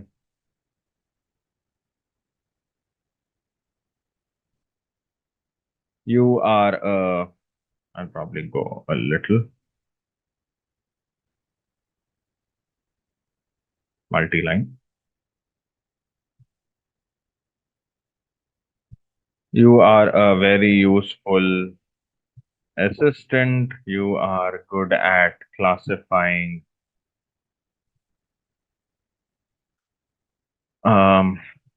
tweet into positive, negative, or neutral.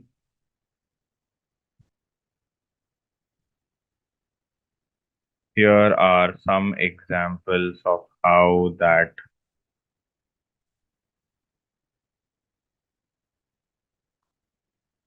classification could be done. Neutral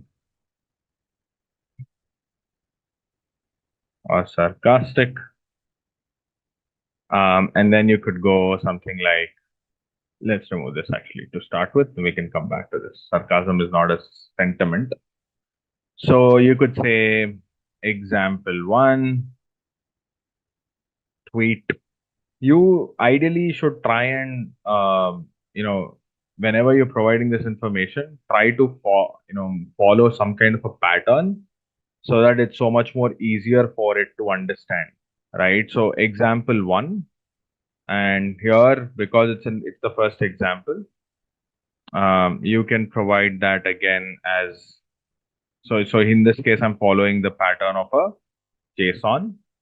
So the tweet here can be, this is an amazing studio that you have, and this is the sentiment is positive. right? That's the first example. And similarly, you could provide another example. This is the second example. Tweet. This is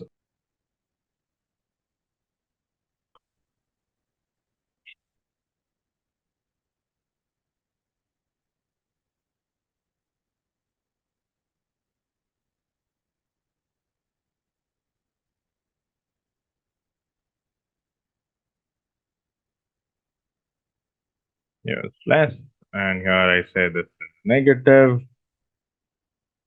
And then I can of course provide one more example. So this, as you can see, this process of trying to create multiple examples is super important. Now you can imagine where this could be very useful, right? So for example, if you're trying to translate some code, that's another example, and that's another place where this could be very useful as well.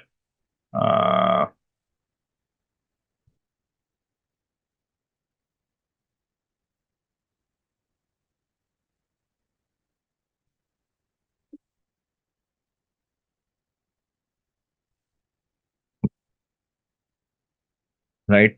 So that's it. So that's essentially like 3 examples that I'm providing here. And then I can pass whatever input I want, and I can ask it to simply, classify it. I can pass the tweet itself. And the tweet here can be classify the following tweet.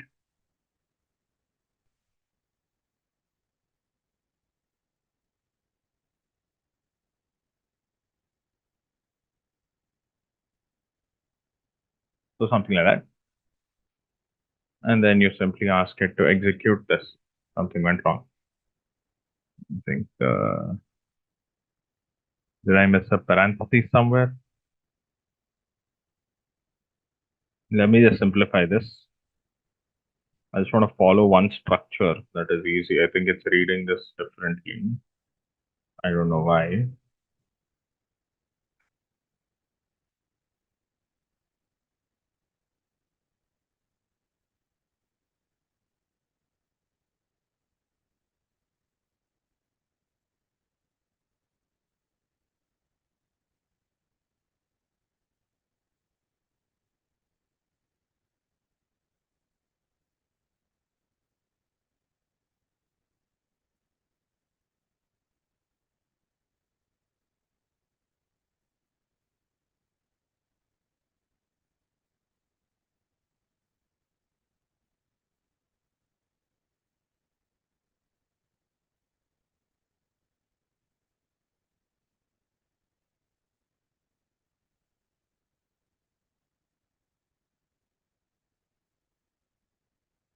Okay, let's try this. Okay, let's go. There you go. That's it. Done. So as you can see, it has returned the response, and it has returned the response exactly the way I want it to. And that seems to work. Right, yeah, that should not matter. I think there is one. Yeah, I think I removed that.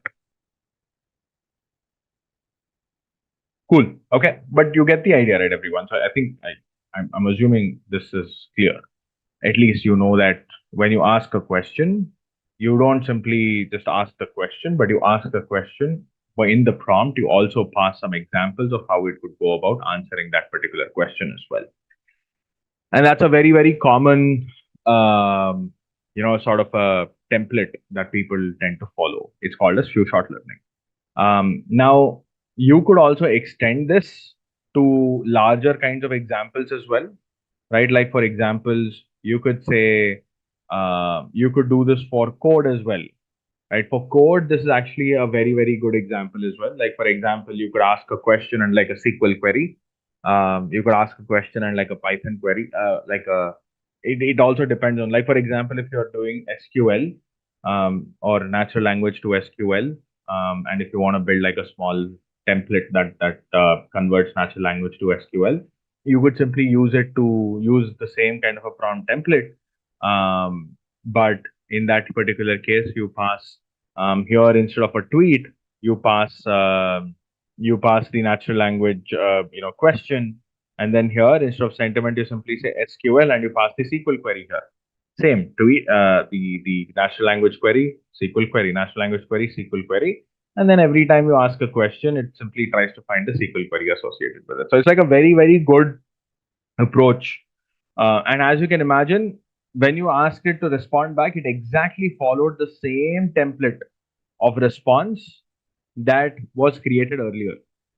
You see this, right? So tweet sentiment, tweet sentiment, tweet sentiment, it exactly follow the same template of a response. So that's the beauty of few shot learning. Few shot learning will ensure that the same style of responses and the quality of responses sort of transferred to this as well. So that's how FSL works. Okay. Now, it's not a very complex, task, but this is something that I just want to let you know. Now, why is this important? Now, the reason why I wanted to introduce this is because I want to talk a little bit about some more, techniques over here.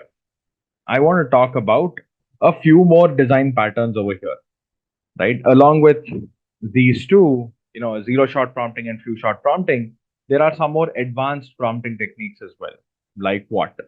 So one of the most popular prompting techniques is referred to as chain of thought. What do I mean by this? Chain of thought is essentially asking.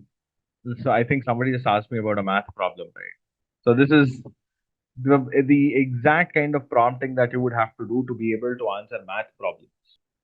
So a chain of thought prompting is, you must have observed at times, right? So if you ask the LLMs like equation, and if you just ask them to solve it like a zero shot prompt, they fail. But the same question you ask them by structurally having it to break down step by step, right? So if you tell it break down this particular problem step by step and then get to the final response, more often than not, they do a very, very good job of it. They do a fantastic job of it. So that process of breaking down a particular question step by step is essentially what we mean by a chain of thought prompting. So this is to force the prompt or have LLM break down a task into multiple subtasks or multiple sub-steps, I would say, and answer it one by one. Right? That is what we mean by a chain of thought. Now you could also do chain of thought, right? When you're doing chain of thought, you could do chain of thought both ways. You can do chain of thought using zero shot as well as few shot. What do I mean by doing chain of thought through zero shot? When you say chain of thought through zero shot prompting, you are essentially going to simply add the sentence as a part of the prompt. You can simply say answer this question, but break down this particular question into sub-steps and answer each of the sub-steps and then get to the final response. So you will write the prompt that way. When you do it like through a few shot, you are actually going to tell it how those sub-steps are going to look like. You will explicitly tell it what those sub-steps should look like. A very good example is through chain of thought. A very, very good example is where you simply say, you can ask it a question like, okay, what are so the question could be, the query here could be something like, why did the sales of, let's say, Mumbai come down for our business, right? So you're essentially asking a very specific question. And here, along with the question, you also say, break down the analysis into the following sub-steps and answer one by one and summarize the final response. Now here you're going to provide an FSL. So the question is, why did the sales come down? And then you can provide multiple sub-questions. And then like a final response of how you would summarize all of it. So by doing that, you are providing some kind of a guardrail, again, some kind of a example, a precedent as to how your LLM should go about answering that particular question. Again, it's the same thing. It's few shot learning, but few shot learning with a little more structure. So you're asking it to break down a question into step by step. So it has often been observed that specifically for math problems, this kind of works very, very well. So let me give you an example here.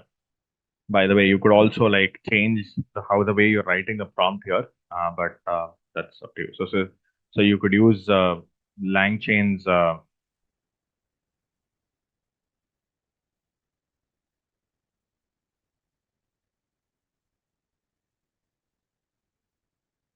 what was the system message? I think from .prompt template, if I'm not wrong, .schema. But anyways, so you could also say .schema import system message, comma, human message. So this will essentially, instead of you passing it like this, you can simply say system message off and human message off. That will also take care of it. But anyways, doesn't matter. Okay. So let me just delete this. So in the system message, you can simply say you are an assistant that is very good at solving math problems, right? And you could say, and the input can simply be the question that you wanted to answer. So it could simply say, solve the following equation.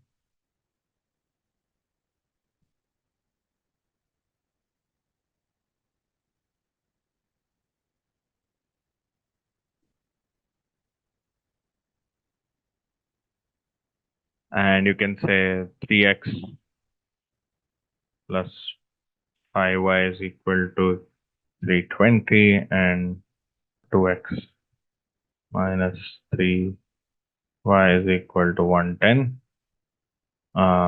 And I can ask it to simply solve both of these equations and then come back with a response. Now, while it is actually, so look at this. So it's actually tried to solve this particular problem. It has actually already tried to break this particular into step by step, and it has tried to solve the problem. We can use the method of elimination or substitution. Here we'll use the elimination method. So it's already tried to do it. That's probably also because I'm using a 4.0 model. Let me try to go for a 3.5 turbo or something. The 4.0 models are actually pretty good.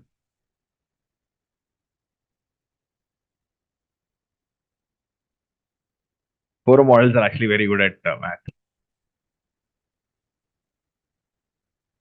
Yeah, so it's tried to answer this question. I don't know if this is actually true, but we can see 3x plus 5y is equal to 230, 2x minus 3y is equal to 110.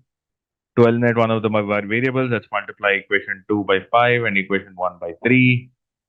Seems all right so far. First one by 5. Yeah, it's actually it's actually messed up here. Right, so 230 multiplied by 5 is not 550. So it's sort of messed up. And this one, 110 multiplied by 3 is also not 690. That's clearly messed it up here. Again, a very, very confident answer, but clearly messed it up. Now what I can ask it to do is I can say specifically here, I can force it to break down the problem into multiple sub-steps.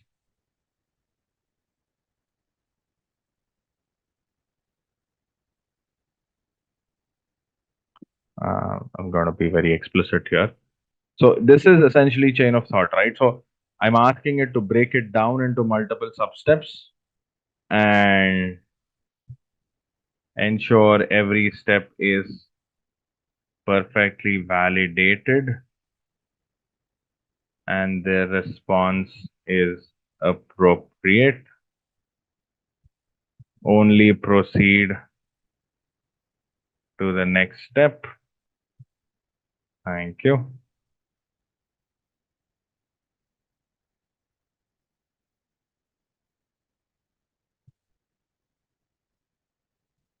Okay. So, I'm sorry. Now let's try this.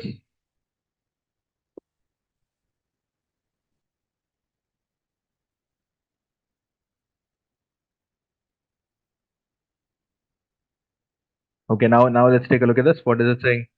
We'll solve the second equation for x in terms of y. 2x minus 3y is equal to 110. So 2x is equal to 3y plus 110. X is equal to this. So far, okay. Let's go to step 4. Substitute the expression for x into the first equation. So it's taking x value of x and substituting this into the first equation. So 3 times 110 plus 3y by 2 plus 5y is equal to 230. So 3 times, that's not bad. So 10y is equal to 460. It's essentially taken the LCM and it's taken the 2 onto the other side. So 460, so far so good. 330 plus 9y is equal to 10y plus 10y is equal to 460. Perfect. 19y is 1310. Sorry, 130, which is also perfect. Y is equal to 130 by 19, 6.8. Perfect. This is good, right? See, that's the difference. So when you prompt it and when you ask it to go step by step and validate every step, it does a much better job than in the previous case. It just screwed up earlier, right? So I'll actually leave the previous one also here.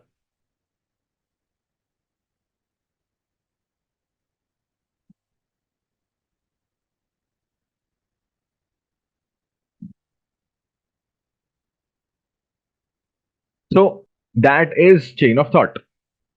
So actually here in the previous case, it was able to come back with the right response here as well, but it made some mistakes otherwise. With the 4.0 model, it messed up. With the 3.5 model, it got to the right answer. But you get the idea, right? You understand how these prompts really matter, right? So you're essentially structuring how it should operate. You're getting it to operate a certain specific fashion. And that becomes extremely important for these models to perform. What you could also do, right? You can follow now. This is taking it one step further, right? So you can take it one step further. You can follow the following approach to solve a simultaneous equation.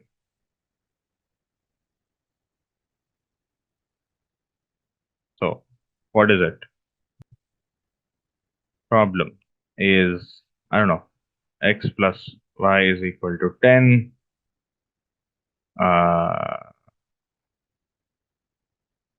And x minus y, x minus 2y is equal to pi. And then you can ask it to solve it a certain way, right? Subtracting step 1.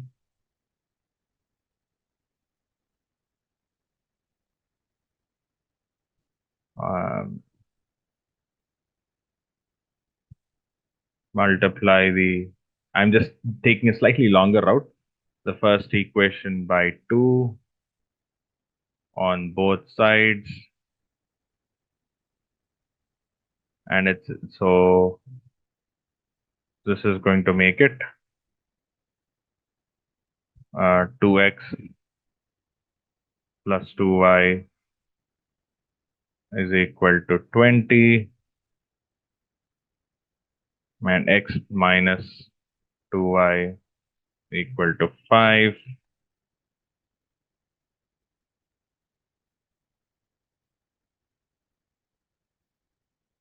And equation 2,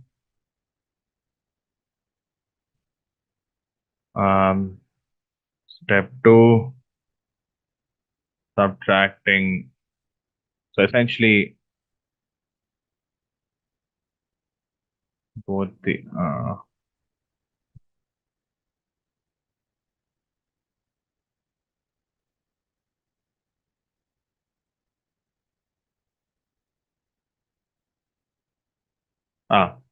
adding both the equations, you would get 3x is equal to 25, x is equal to 8.33. Step 3, substitute x in one of the previous equations. So you got to essentially solve it for it and show it how you would ideally solve it. And then maybe provide like a couple of examples of this. And then you can hope for it to follow the same approach. And 8.33 multiplied by whatever. So x is 8.33. So what would be y? Y is equal to 10 minus 8.33. So y is equal to 1.67. Final answer. I just went around the longer route just to add a few more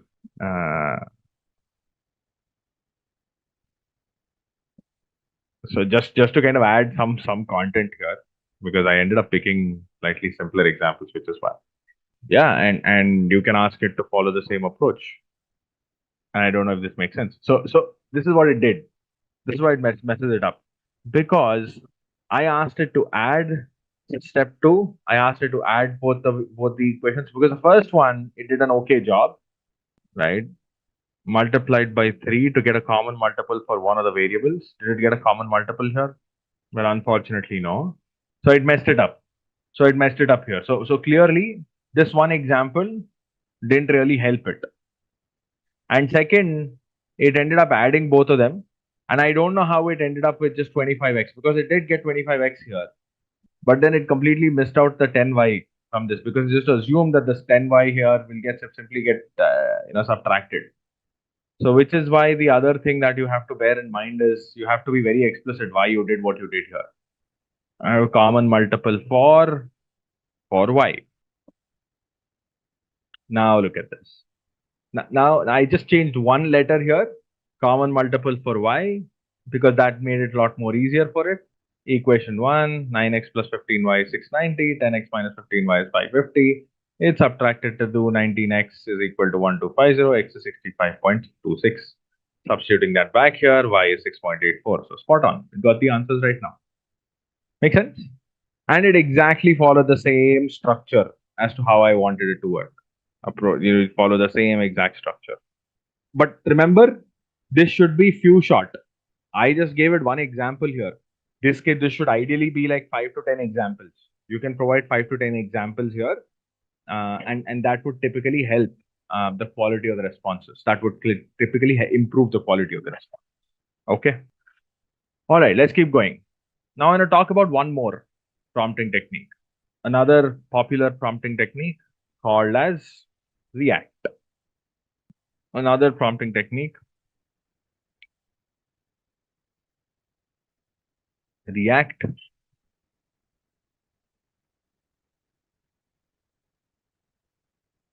Which is essentially a short for reason and action.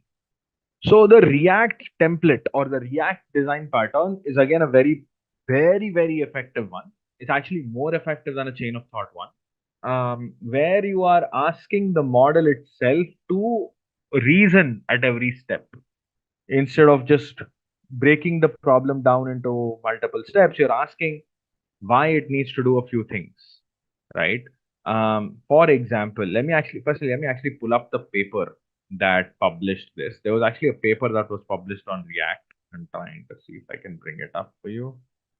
So this is the paper that was published. This was a paper that was published in March 2023. So last year, again, Google, for some folks from Google had published this. Very interesting, where they talk about synergizing reasoning and acting in language models.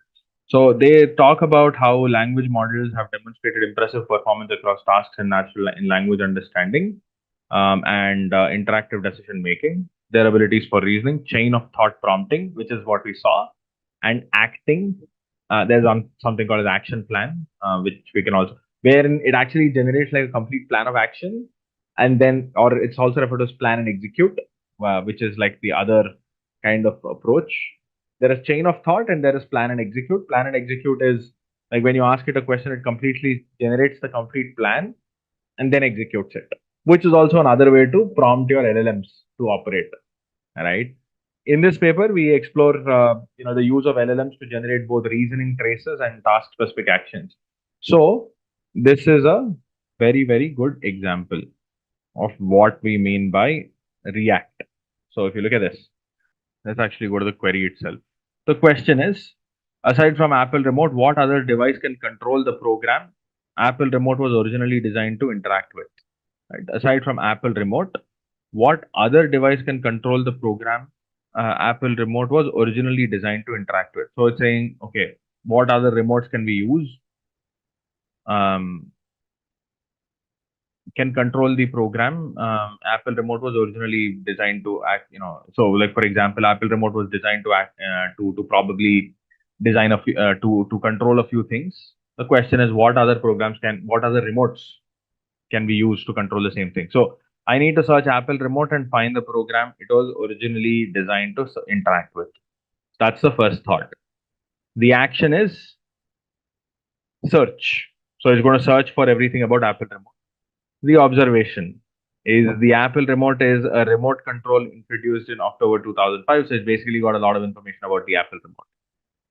Then Apple Remote was originally designed to control, and I need to search, and it again tried to get more information about the same thing. Front row media center program, originally designed to control the front row media center program, but it couldn't find the front row media center program. And then it says front row is not found. I need to search front row software. So it went about again doing the same thing. So front row software is controlled by Apple Remote or keyboard function. So the answer is keyboard function keys. So the answer is keyboard function keys. So Apple Remote can also control keyboard function keys. That's how it went about answering this particular question. So it went one after the other, right? So it is essentially trying to ask itself what are all the different sub questions that you have to ask. So here's another example. You are in the middle of a room, looking quickly around, you can see a cabinet, a cabinet 6, a cabinet 1, a coffee machine, a countertop, a stove burner, and a toaster. Your task is put some pepper shaker on a drawer. Your task is to put some pepper shaker on a drawer. It's kind of a very weird question to start with. Think. First, I need to find a pepper shaker. So it's trying to find like where the pepper shaker is likely to appear in cabinets 1 to 6. Countertops 1 to 3. So go to cabinet 1. On the cabinet 1, you see a vase 2. Then it's going one after the other, as you can see here. So action, observation, action, observation, action, observation, action, observation, and finally you put the pepper shaker on the drawer 1. So what you ended up doing is, to be able to get to the final response, you have performed multiple actions, and at the end of every action, you again had to reason. Okay, is this the right step or not? Okay, seems like it's the right step. So then let me go back. Let me redo this again. And you continuously do this time and time and time again until you get to a final response. It's a very, very, very effective approach to get to specific kind of responses. And it's very good when you're dealing with it is extremely time taking. Absolutely, yes, and that's exactly what you see here. Chain of thought is fast, but React can be a lot more time taking. They've benchmarked this against multiple models, but the quality of the responses that you get and the quality of the outputs that you get is insanely high with this, right? So correct reasoning. So if you see, look at the quality of the responses. True positives, 94%. False positives. In a chain of thought, your false positives are 14%. Hallucinated reasoning, essentially. Your chain of thought tends to hallucinate a little more than the others. So, but when you do it through React, it tends to hallucinate much lesser. Reasoning error, in the case of chain of thought, it is, this is by the way, failures. In the case of React, the reasoning errors are much higher. That's also because you're going to be doing multiple steps one after the other, which is why the number of reasoning steps that would fail will be much higher in the case of React. Hallucination, of course, is almost 0%. Label ambiguity and stuff like that. So there are some other aspects which are being tracked over here. You can read through the paper. I'm not going to go into this into much more detail, but the idea here is to be able to take any piece of question and break that particular question down into three aspects: action, observation, and the thought, action, and observation, right? And let's actually, with that, right, let me actually go back to the OneNote and let me quickly show you some examples of this. So I'm going to show this to you through actually the agents examples. Okay. I'm going to show this to you through the whole idea of agents. I need to also introduce the idea of an agent to you, by the way, before we go that far. But basically, I'll introduce the idea of an agent before I go that far, because it's hard for me to explain that without explaining what an agent is. In a lot of ways, what your React is trying to do is sort of act like an agent. So let me actually go back in here itself. Let me first quickly touch upon what an agent is, and then we can go back to this. Okay. So what is an agent? So what we just saw with React is essentially like an agent, right? This is React. If you think of it, reason and action. There are three steps when you talk about React. This is step 1, this is step 2, and this is step 3, right? Step 1 is action, step 2 is observe, step 3 thought, and then go back, and then keep repeating this. Go one after the other until you get to the final response, right?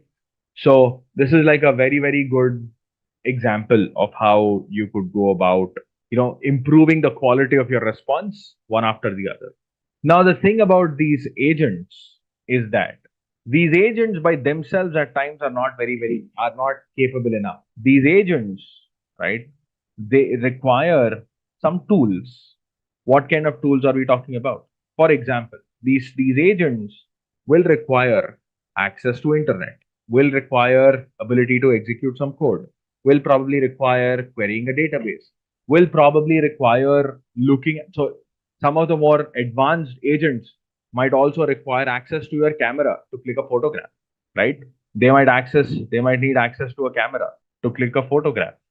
They might need access to your mic to listen to what's happening out there, right? So these agents can now start leveraging all of the tools that are around them to gather more and more context.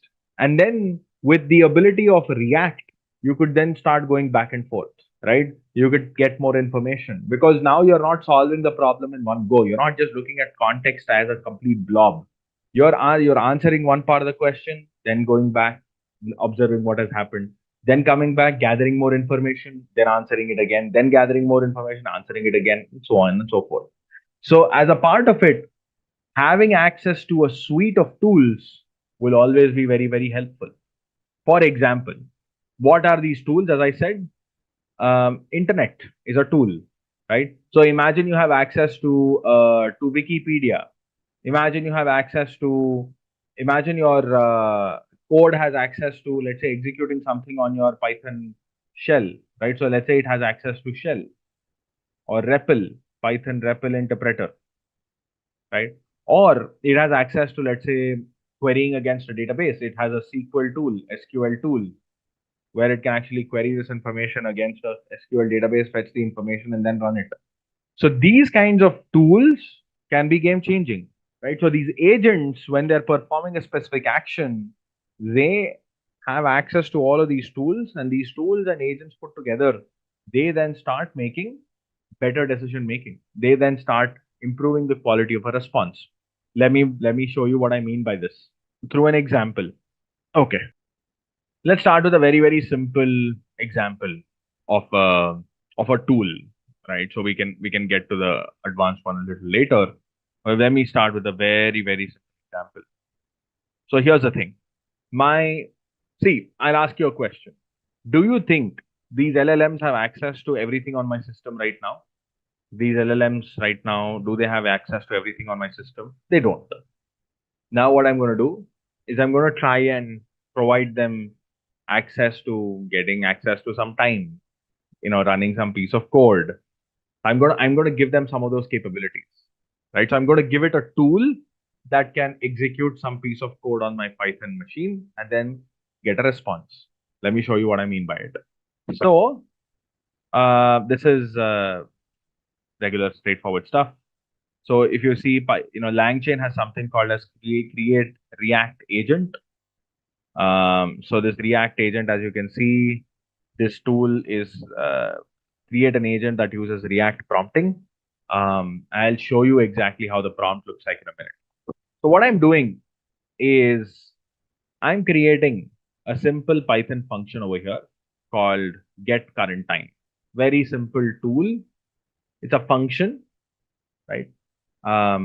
This tool is currently local, but you can imagine this tool sort of being a remote function as well. It can be an API as well, right? The way you should think of tools is as APIs, is access to APIs. It can be access to interfaces, whatever those interfaces are. An interface can be a web interface, an interface can be a physical hardware interface through a camera or something. It is the ability to invoke a small capability. It is the ability to invoke a remote functionality somewhere that is outside of this ecosystem. That's essentially what you would mean by a tool here. So this one is a very simple tool, which returns the current time, right? I'm saying get current time, and I'm saying pass any arguments. This does not basically require any argument. Ideally, you don't need to pass any argument to it. And inside this, all that I'm doing is I'm importing date time, and I'm saying date time.now, and I'm returning the time. So if you actually take this piece of code, and if you simply run it,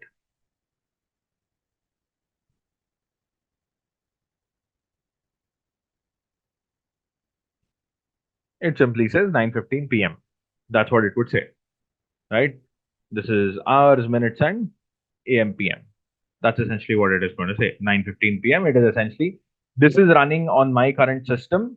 It is accessing my current operating system, and it is returning the response. So this is executing Python code on my subsystem right now. Now let's go back here. So what I've done is, this is the tool that I've defined, and I'm registering this as a Python tool, or sorry, a LangChain tool, right? I'm naming it something called as time, and I'm saying the function is this function. Get current time is the name of the function that it will have to execute. And what is this description for? What is it supposed to do? So I'm giving it some example over here. Useful when you need to know the current time. Right? Whenever you need to know the current time, you can basically run this piece of code, is all that we are saying. This, you can use this tool when you need it for current time, right? Similarly, I can also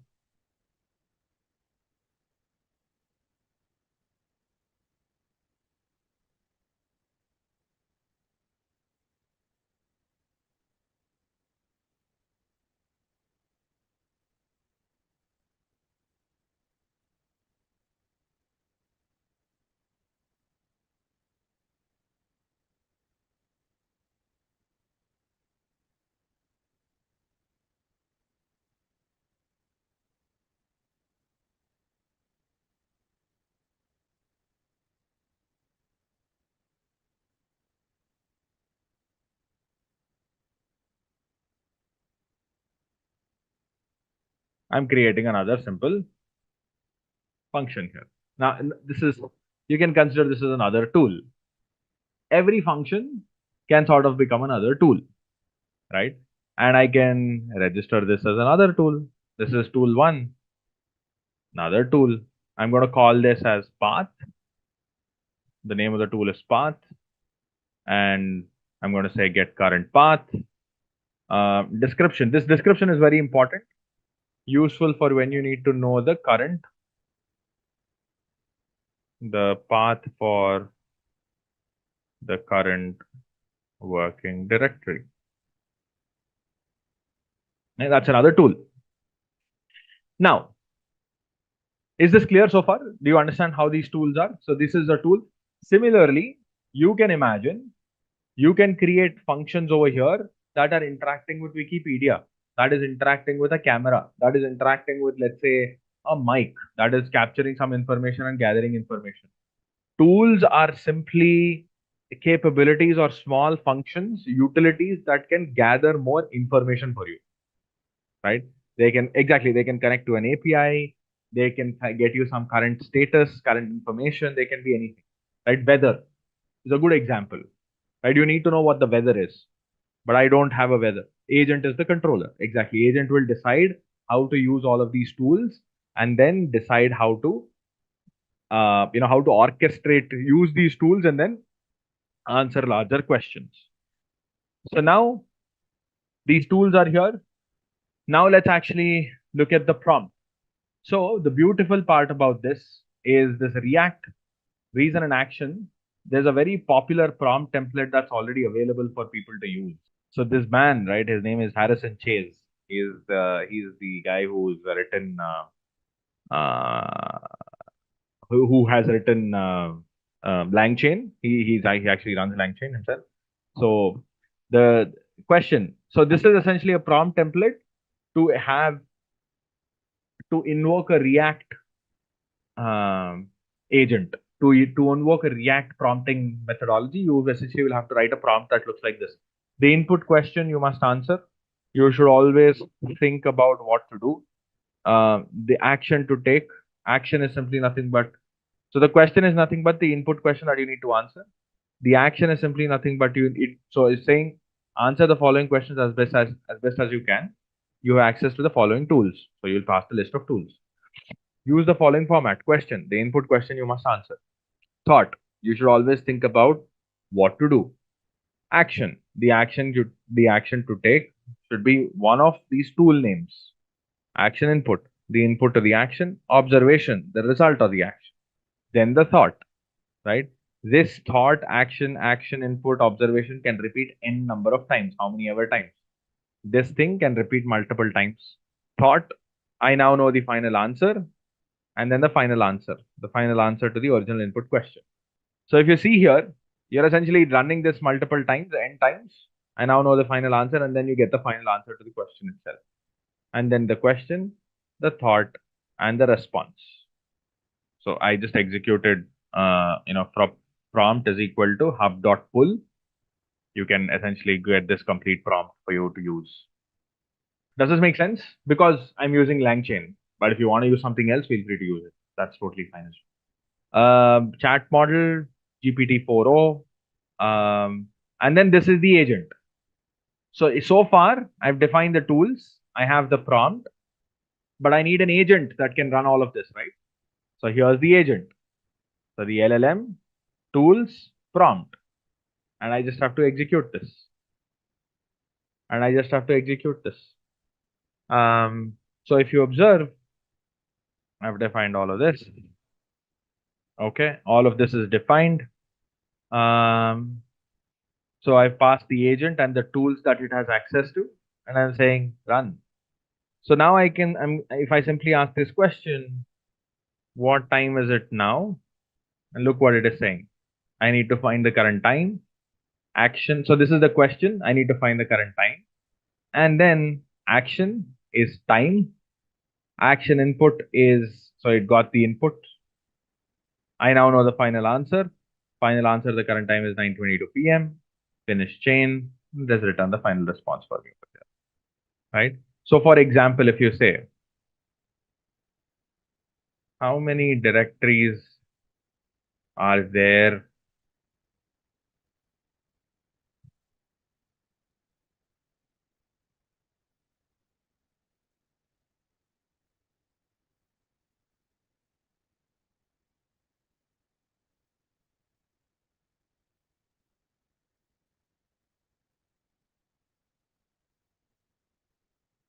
So look at this question. How many directories do I need to hop from my C drive to get to the current path? Okay, let's go. Let's ask this question.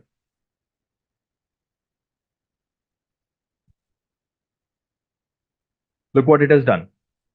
Action is path. It has now decided to use the path tool to answer this question by itself. To determine how many directories you need to jump to the, I need to know the current working directory. So the action. So it got the current working directory. This is the current working directory. To the current path, I need to count the number of directories in the path. So the path can be broken down as follows: users, funny, OneDrive, trainings, IP training, AI, AP, TensorFlow, NLP, RAG. There are 8 directories to hop from C drive to reach the current path. Final answer, you need to hop to 8 directories from C drive to the current path. And then it has returned the final response for me over here. Does this make sense? Do you understand how it's leveraging? So it has decided to use this all by itself. Now my question is, if it does not have access to this particular tool, do you think it would have been able to answer this question? Of course not. It doesn't. All right, let's look at another example. Now this time, take a simple example. Okay, let's take a slightly simpler one, but this time I'm actually going to show you like another tool, which is I'll show you how to access a Wikipedia tool.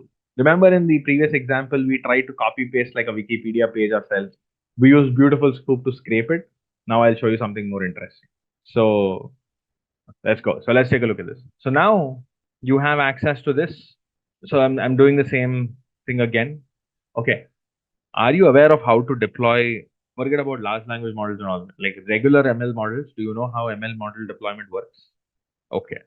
So step number 1 is to understand how that works. So the way to make that work is there's a whole concept there. There are multiple ways of deploying it. You could deploy it on your personal machine. You can deploy it on a on-premise server. You can deploy it on cloud. You can deploy it on the edge. There are multiple ways. You can deploy it on phone. You can deploy it in multiple places. There is absolutely no limitation around how you could deploy a machine learning model. That space has been beaten to death, meaning there are some very, very good architectures on how you could deploy the most complex or the complex ML models. To your point, even on rockets if required, because a lot of the intelligence is determined by a lot of these intelligent systems that are embedded into the into the rockets as well, right? So not when I say rockets, I'm using the term very loosely, but the point is these any sort of a space mission, if you think of, they all have very, very intelligent systems. A lot of decision making happens by themselves. So short answer to your question is ML model deployment can happen at multiple levels. One of the most simplest ways to deploy a machine learning model is there are 2 steps in the process. There's the training step, and then there is the inferencing step. What do you mean by the 2? Training is the process part of the model building, right? So this is model building. You are all aware of, you can do model building in batch, right? And then you have inferencing, which is nothing but to be able to generate predictions from that particular model. Generally, you need help with this step, not this. Training can be done on local machines. Training can be done on large, high performing computing machines. Training is not the problem more often than not, because training is sort of a batch exercise. Inferencing is the step where you need more support. Inferencing is where you would require more help because inferencing is simply nothing but generating prediction. A good example for that is, imagine there is a website, right? This is a banking website, right? there's a user that has come to this particular banking website. Now this website, and this is, let's say, on the internet, the person is trying to communicate through the internet through everyone. So this is, let's say, a web page for that matter. Now this person is trying to apply for a loan, right? This person is applying for a loan or inquiring about a loan. Now the thing is, the beautiful part is a lot of these banks these days have, real-time loan approval systems, real-time eligibility approval systems. What are they? They are ML models behind the scenes.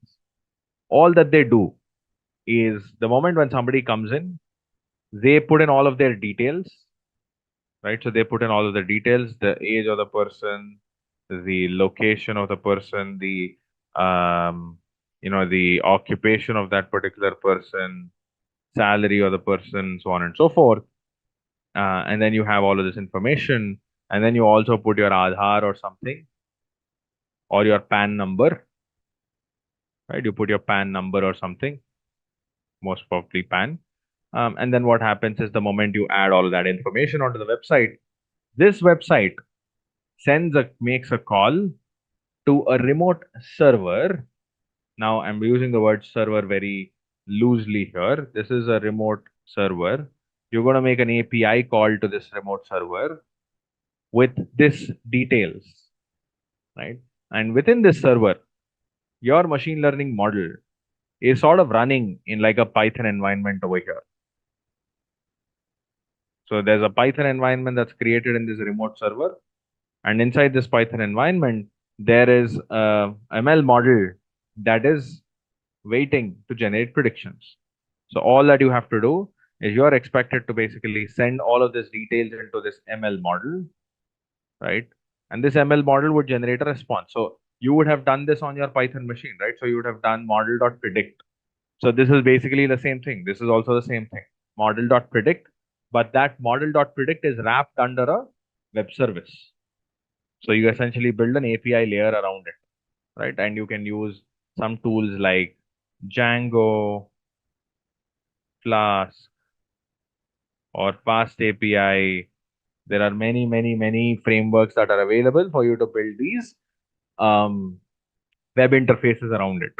Now, once you build that web interface, once you pass this information through an API, the ML model takes this information, generates the prediction, and then sends the response back. It sends probability of, let's say, default of this particular person is 0.8. There is an 80% chance that this person will fail to pay back. The moment that comes back, this website over here or the back end of this particular website will take a look at this probability score and it will say, this probability is very, very high. It will execute some kind of a business logic and it will say, this probability is very high. So we are not going to process a loan for this particular person. We will come back and say, we are very sorry, you are not eligible for your loan, given all of these information that you have passed. Now, this, my friend, this whole aspect of taking an ML model, hosting it on, wrapping it under Flask and then hosting it on a server is all referred to as ML ops. So it's important that you learn ML ops, which will teach you how to deploy a particular model on a particular machine. And by the way, this is a real-time call. In most cases, you probably don't need a real-time call.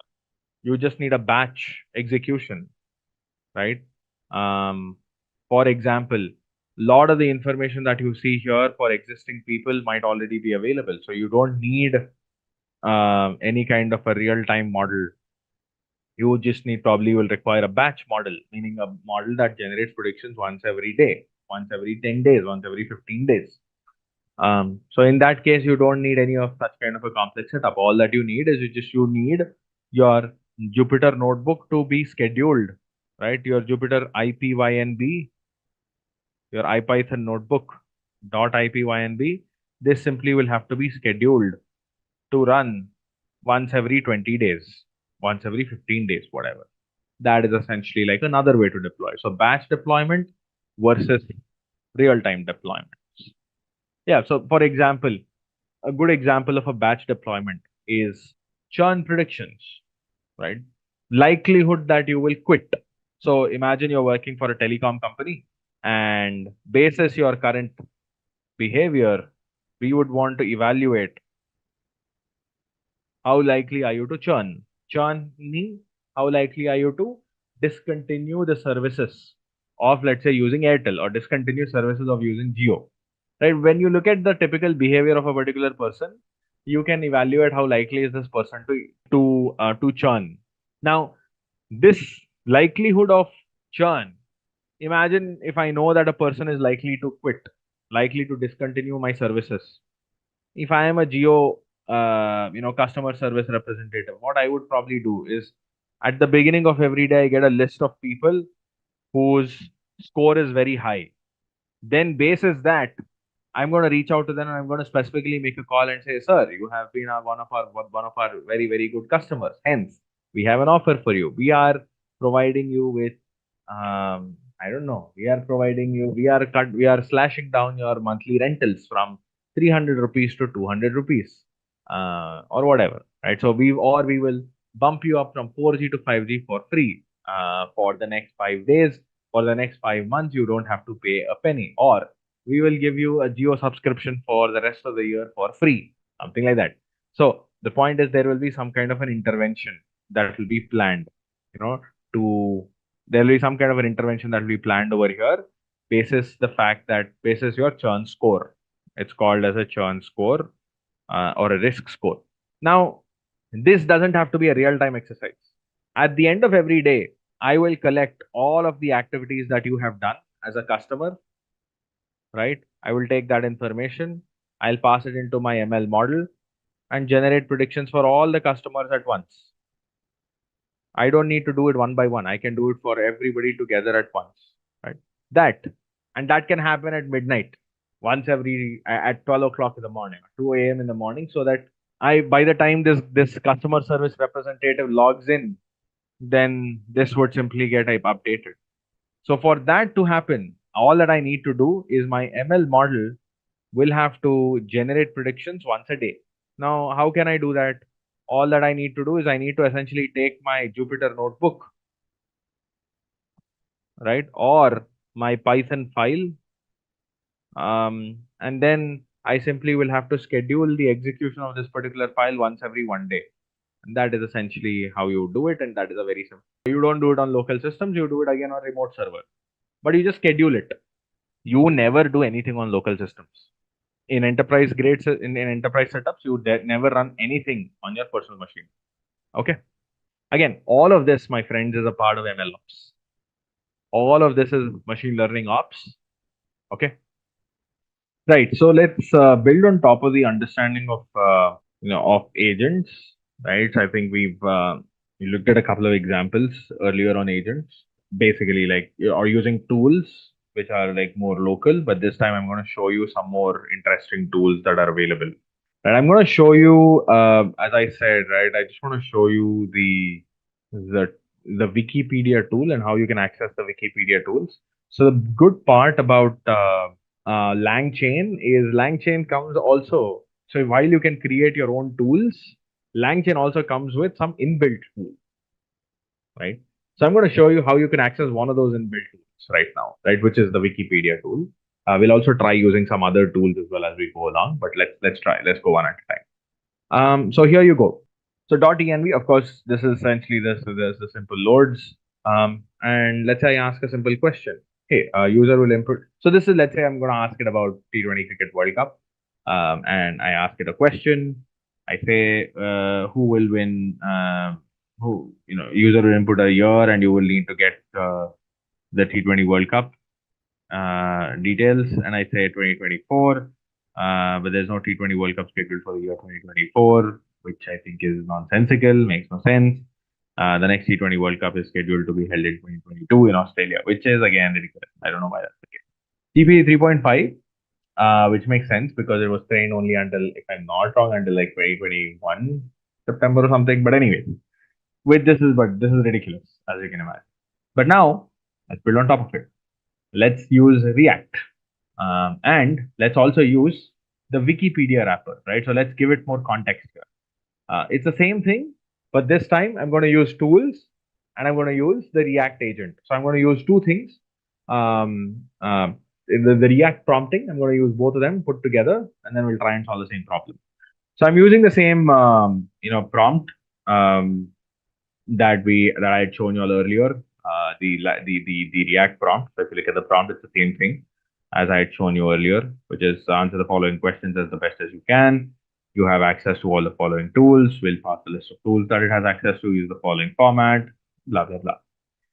Now, what else am I going to do? So I'm going to say, so I'm going to define the API wrapper here, the Wikipedia API wrapper.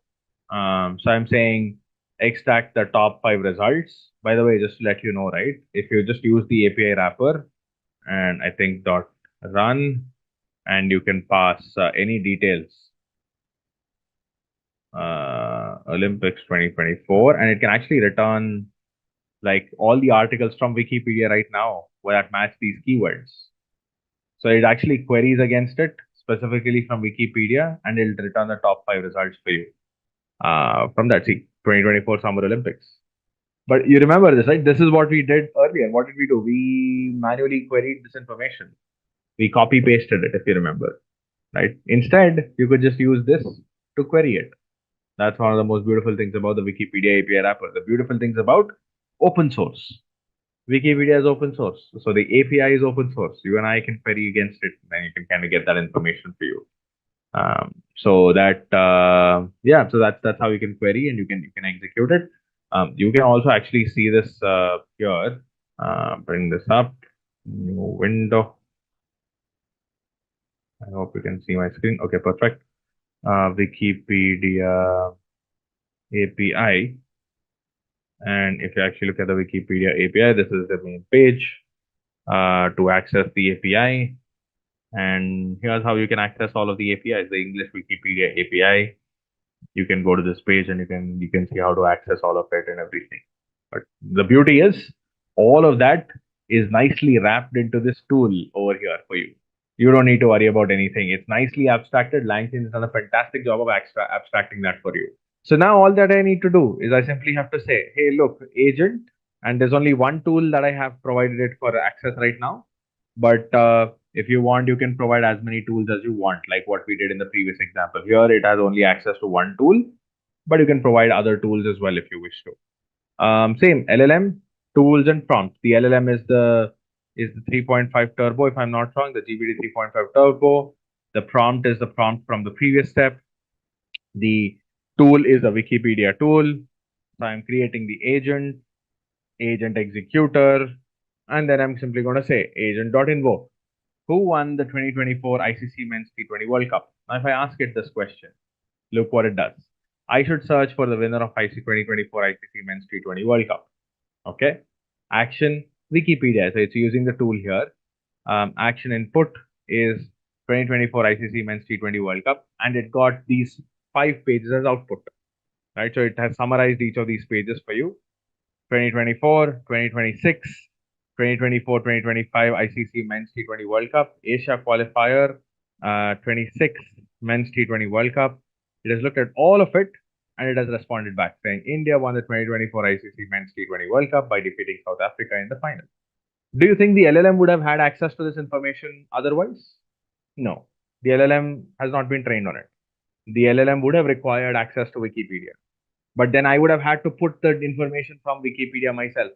Or I would have had to extract all of it, put it in a RAG, and then run it. The beauty with this is because that interface has been exposed as a nice API for me, I was able to nicely weave that into this complete agent structure. So I didn't have to build a RAG to solve this problem. It did solve it in some sense because all that it did is kind of pulled up this information and it tried to summarize it. So in a way, if you think of it, it is RAG, but it is not actually RAG because it is querying against a API in this particular case. Does this make sense, everyone? Do you understand how this is sort of a slightly different design than that of your RAG? Now let's take it one step further. So there's Olympics going on right now. And of course, you'd want access to internet. So now let's look if there are tools that are available out there that provide you access to the internet, right? Imagine if there was like a Google API that was available, a Google tool that was available. The good thing is it is actually available. Let me show that to you. Let me pull this up. Let's go. Okay, let's go. Let's take a look at this. And this is all LangChain. I'm sure there are tools in Llama Index as well. I haven't personally explored Llama Index myself. I did very, very long ago, but I haven't really spent a lot of time on it. But let's take a look at this. Tools. There are built-in tools. So these are all the different tools that are currently available. So Alpha, Vantage, I think this is for, if I'm not wrong, for financial information. There you go. This is all for financial information, real-time financial information. So you can actually use this if you wish to. Some of them will require keys. Some of them are free. For example, you can use a Dolly image generator. You will need a key for that. DuckDuckGo search. You can access Google Drive, Google Jobs, Google Lens, of course, Google Search. But for Google Search, you need API and you need basic keys, right? So you need to set these keys. I don't have access to it, but there is this one which is free. DuckDuckGo search is free. This is anybody can access it, right? So let's try this. Let's actually try this. Let's look for if there's a YouTube. If it's not there, you'll probably have to write it yourself. There you go. There's a YouTube video access as well. YouTube's there as well. There's Yahoo Finance. Yeah, there's a bunch of these guys. So again, let's go back here, right? So let's take one example. Right? Let's go with DuckDuckGo search. Now this is like a simple search. The reason I'm going with this is because this is search. This is internet, and then yeah, is out here currently. Oh, sorry. Okay, let's go to the latest one. LangChain tools. Simple. Built-in tools. I don't know why this is so hard, but anyways. Anyway, doesn't matter. So let's try this. Let's go DuckDuckGo. So I'm just going to try this out quickly. And what we're going to do is we're going to try and bake that into this, right? So we're going to create the same tool. I actually tried it, by the way. I don't know if it worked, but let's try. So same thing. So I have a Wikipedia tool here, but now I'm going to add one more tool, which is internet. Okay. Useful for accessing live information from the internet. Okay. And this is going to be, yeah, actually, I don't need to mention all of that. I just have to mention the name of the tool. That's it.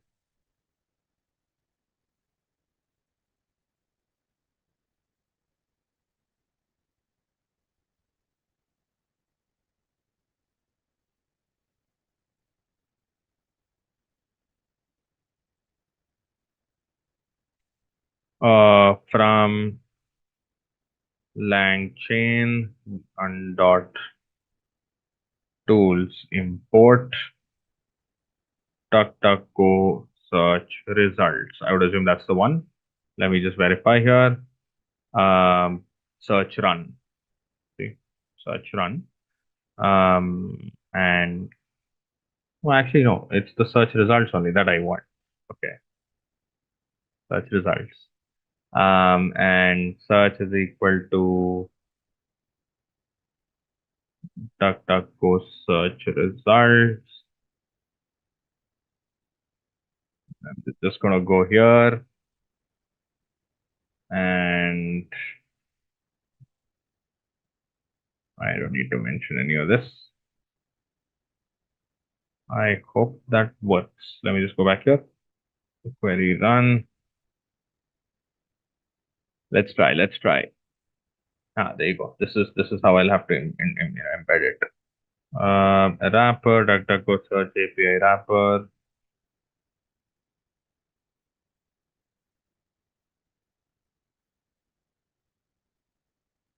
from LangChain dot to dot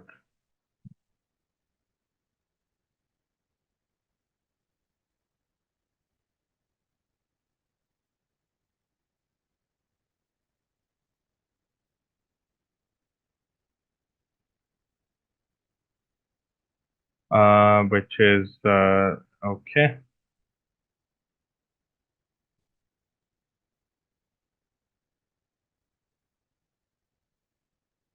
Okay, that goes search API wrapper.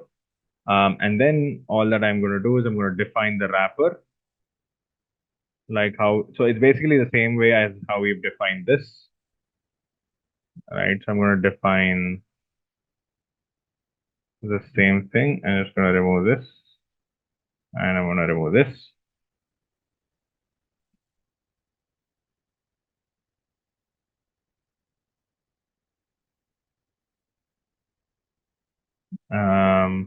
Sorry for the back and forth, everyone, but API wrapper. But this time, the only difference is this has to be the DuckDuckGo API wrapper.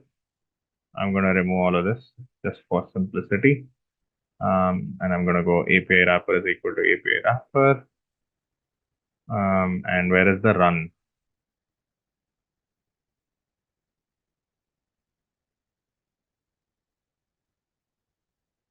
DuckDuckGo search run. All right. I think that should do the trick. Okay, so I have a get time tool, which I don't know if it's useful, but anyways, I have the search Wikipedia tool, which is the Wikipedia one. By the way, I can actually define that as a Wikipedia one only. I don't know. Yeah, but doesn't matter. Then I have the DuckDuckGo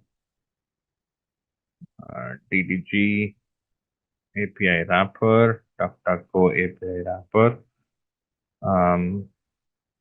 And I actually don't need this either.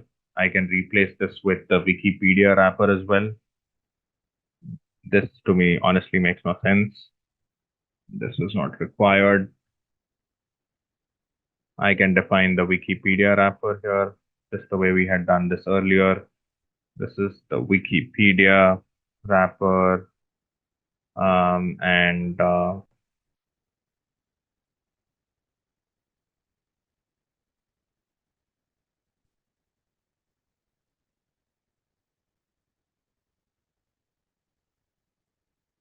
Okay, perfect. And then I have, cool. So I'm just going to get rid of this. And this is simply going to be Wikipedia API wrapper.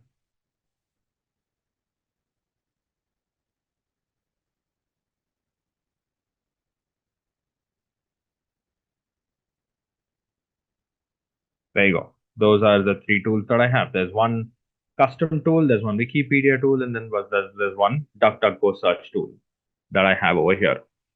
So we're all set.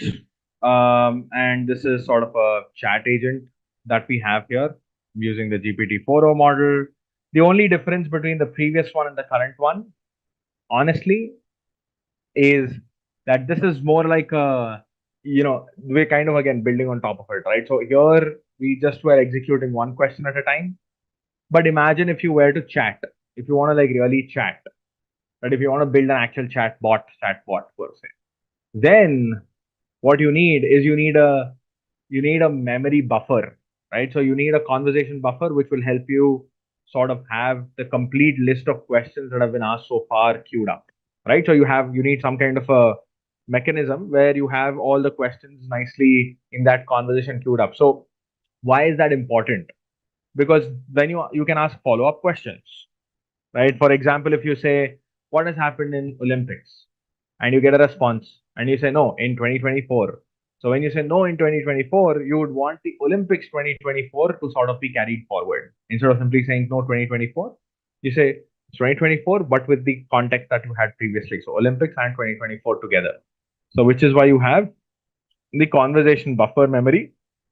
All that it does is basically creates a chat history and it stores messages around in that. That's it. So create structured chat agent, LLM tools prompt, The only additional thing that I'm passing here is this memory object that you see here, just to maintain memory. Everything else is the same. You're an AI assistant that can provide helpful answers, and you have available tools.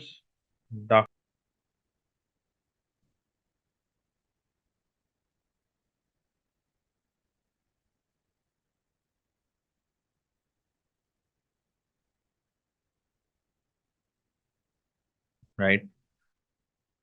And then, cool, let's go. Let's ask a question. Let's see how that goes. So now you can actually ask a question here. Where is 2024 Olympics happening? And when I ask a question, Wikipedia, 2024 Summer Olympics. I'm hoping it fetches the right results from Wikipedia.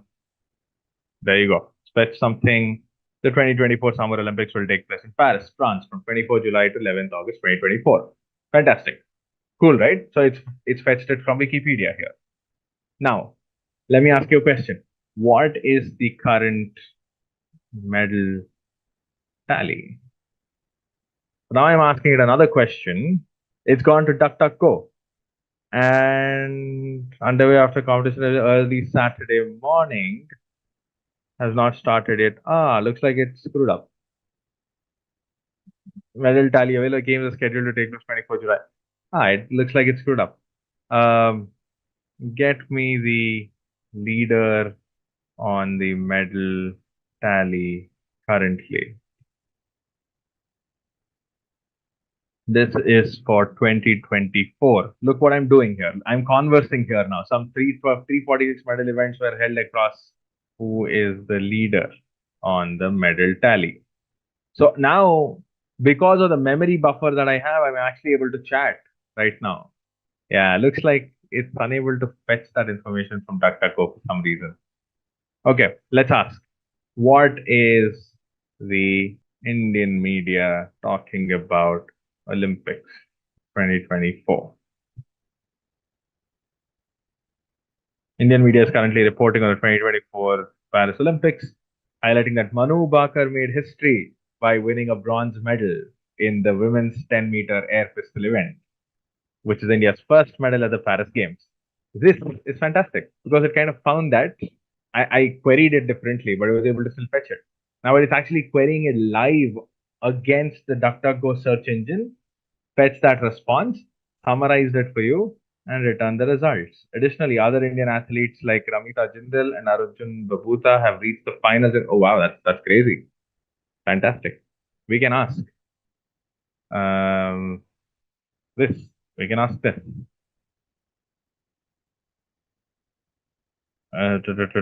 Tennis star Rohan Bopana is the oldest athlete, while swimmers, I guess, wow, 14. That's crazy.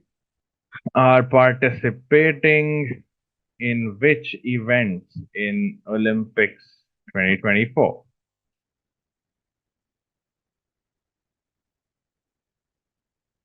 DuckDuckGo search. Let's see what it's doing. It's still going back and forth. You see this here? It's still going sort of back and forth here, trying to find the actual response. I think it's unable to. It's got it actually.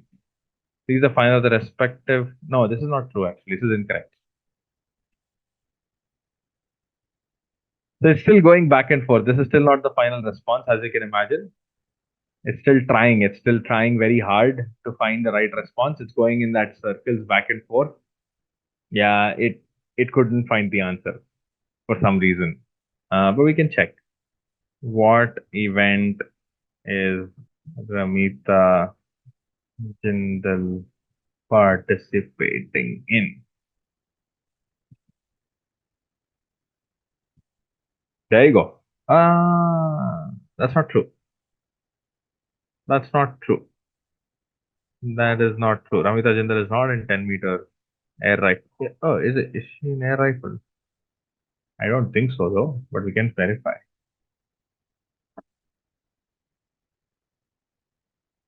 Oh, no, she is. 10-meter air rifle. That's actually correct. Not bad. Still fetched it. So it actually did have the right answer. 10-meter air rifle. So cool. You get the idea? Do you guys understand how this is sort of evolved one step after the other? We did simply prompts with stuff information. We went to RAG, then we went to agents with tools, then we went to agents with tools that have access to the internet. So now and then we went to agents with tools that have access to the internet and have a memory sort of baked into them. So now you're actually simply chatting in this case. And I'll just hit an escape. So it'll stop most likely. Okay, clear? Okay. So there are multiple ways of going about it. So you can basically use the same exact piece of code to do it. But let me firstly draw like a high level view of how this works. Okay. So let's start with, so when you want to build like an agent, right? Or an assistant. Let's use the word assistant. Right. So whenever you wish to build like an AI assistant or a co-pilot, so to say, these are all co-pilots or assistants, by the way. But anyway, what are the things that you need to do? So I'm going to talk about the core AI workflow. Okay. And then we can talk about the engineering and everything associated with it later on. But the core AI workflow, what are the steps that are required? Now, the first thing first, there are multiple components associated with this. One is the model that you wish to that you have access to. Second is the prompt or the prompt. I'm going to use prompt or prompt template or design that you're following, right? So the third thing that you would need to have access to is a bunch of tools that you need access to. And then the fourth one is access to an agent. And if you wanted to want to have it like a chat interface, if you want a chat interface, then you need to have a conversation buffer, basically like a memory, so to say, right? So or a memory, simply put, memory. That's it. So these are the 5 high level things that you would need access to. How do you go about it? So step 1, you of course define the model or the LLM, right? So that you would need that you would want to chat, that you would want to query against. Now, typically a GPT 3.5 generally does a good job. If you have access to 4.0, use the 4.0 as well. That's fine. If you wish to have any of the other models, then you can access them as well. I have shown you examples through GPTs, but if you wish to try some of the others, feel free to do so. LangChain will help you access all of those models very, very easily, right? So in this case, there is a GPT 4.0 or a 3.5 Turbo is what we have tried. You could use others as well. Prompt template, generally for more complex ones, a React template works very, very well for complex flows.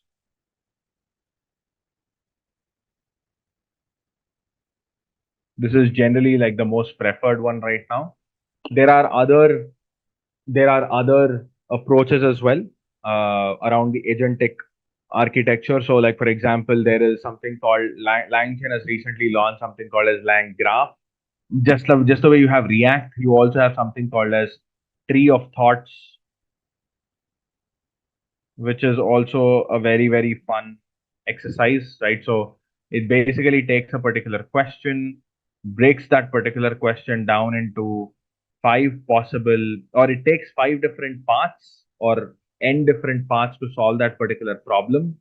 Path 1, path 2, path 3. And it tries to answer that particular question through each of these. If any of them, it faces a dead end, it simply kills it. It carries on with the others.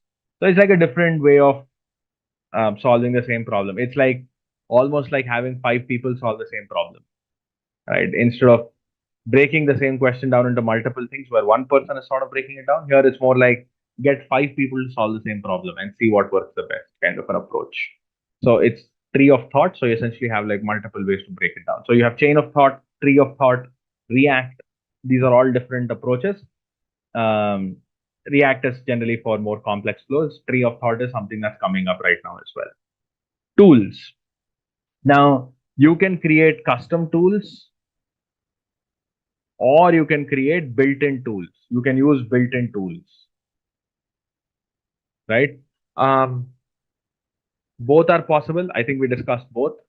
So for the built-in tools, you may need, for some of them, you might need to have access to their API keys.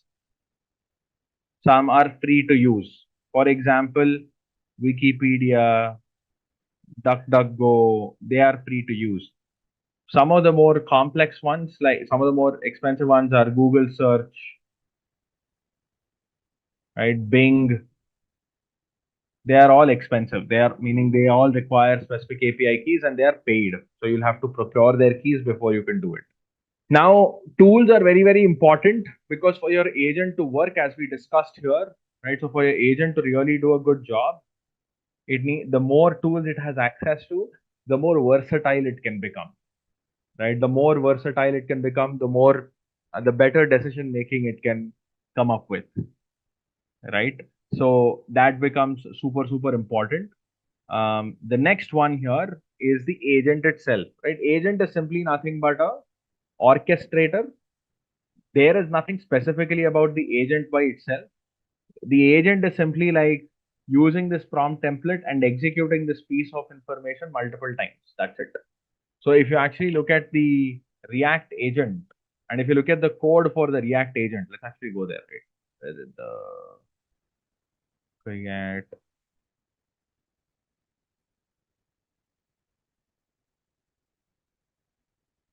So if you look at the create React agent, function, this is a simple function that's available.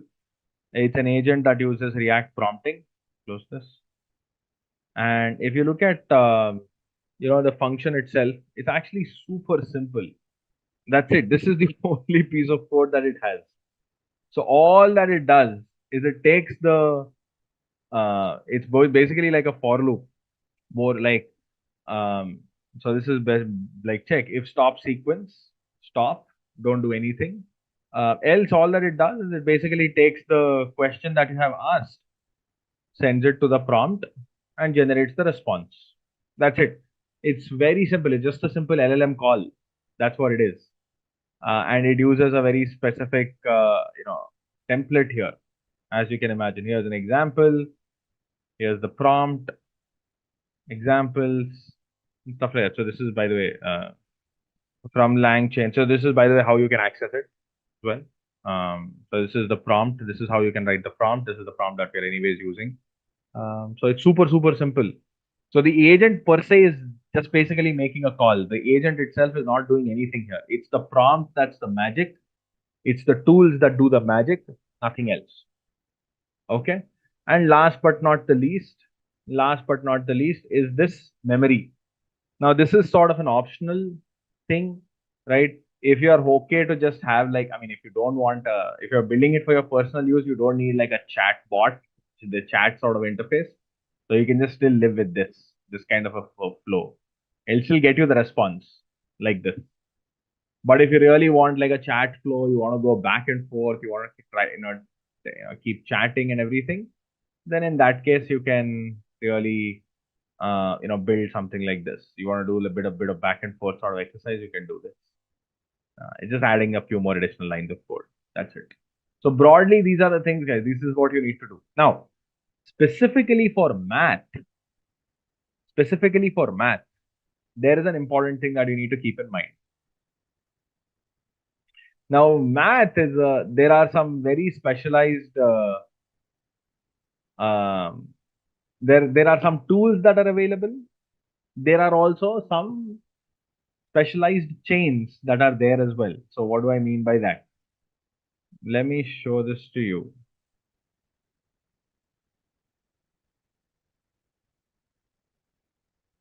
So there is something called as an LLM math chain that is available, which is sort of a bit of an older implementation, but it works. The LLM math chain is basically about is to be able to, it essentially creates Python code to run math, right? So it interprets a prompt and executes Python code to do math. So you could sort of use this kind of a chain instead, right? You can sort of use this sort of a chain for performing anything very specifically on the math side of things. Right? It's actually pretty cool as well. Now these days they've actually upgraded the LangChain as well. If you actually go here, LLM, yeah. So if you see LangChain.chain, import LLM math chains. So you can either, if you're doing it through React, you generally don't need to do this. But otherwise, if you specifically want to do something for React, then essentially you can create a tool that uses this chain. So what you can do is you can actually create a function over here, a specific tool that uses that particular chain to execute some of the math related stuff. Right. So for example, what is 13 raised to 0.3432? It would execute that for you, 2.411. But under the hood, what it's doing is it is actually executing this piece of Python code. So it is doing, Python translation, code to Python translation is what's happening here under the hoods. Do you understand this flow here as to what are all the different components that you will need to have access to before you can build like a chat agent yourself? Cool. Okay. You can decide that there are some information that is already available on the memory. The memory buffer can be defined. So if you actually go in here, the LangChain. So if you go to LangChain and if you look at the memory, the conversation buffer,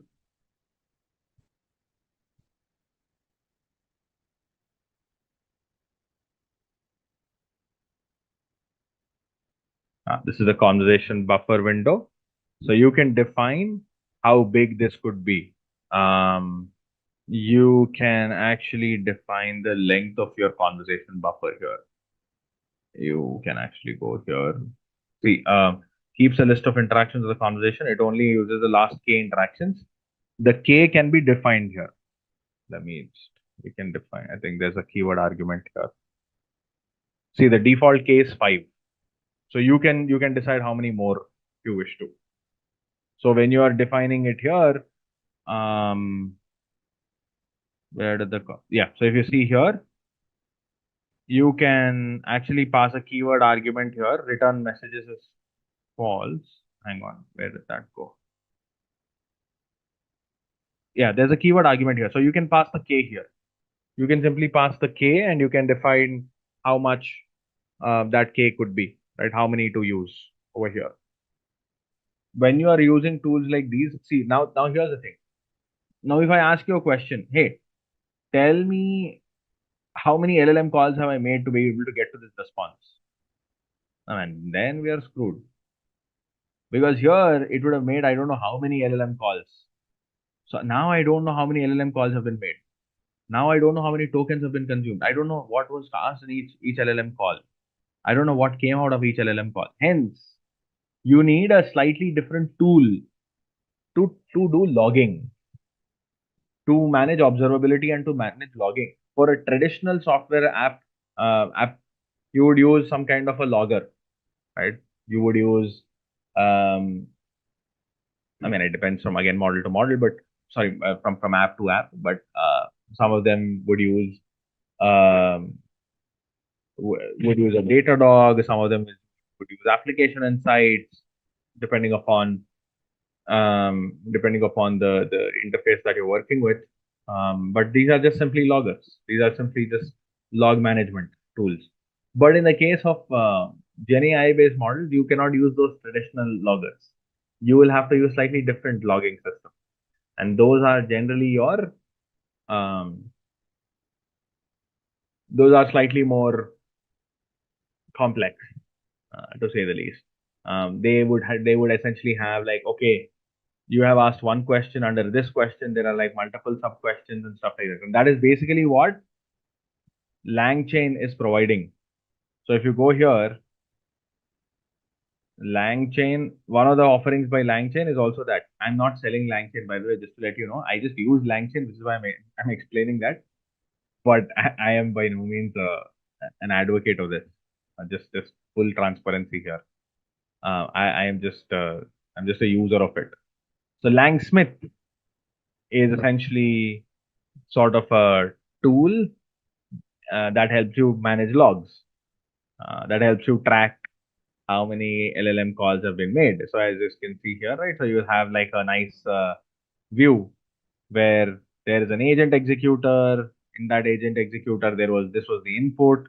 What was the expected output? What was the error rate? Blah blah blah. All of that can be very beautifully tracked in that. So that's the only difference. Other than that, everything else remains the same. Unless, of course, you are fine tuning the model and stuff like that. Then things will be a slightly different. But generally, I'll be very honest, right? So then there is very little need for fine tuning models. If you can write your prompts well, and if you can set up your RAG well, you don't need to fine tune models at all.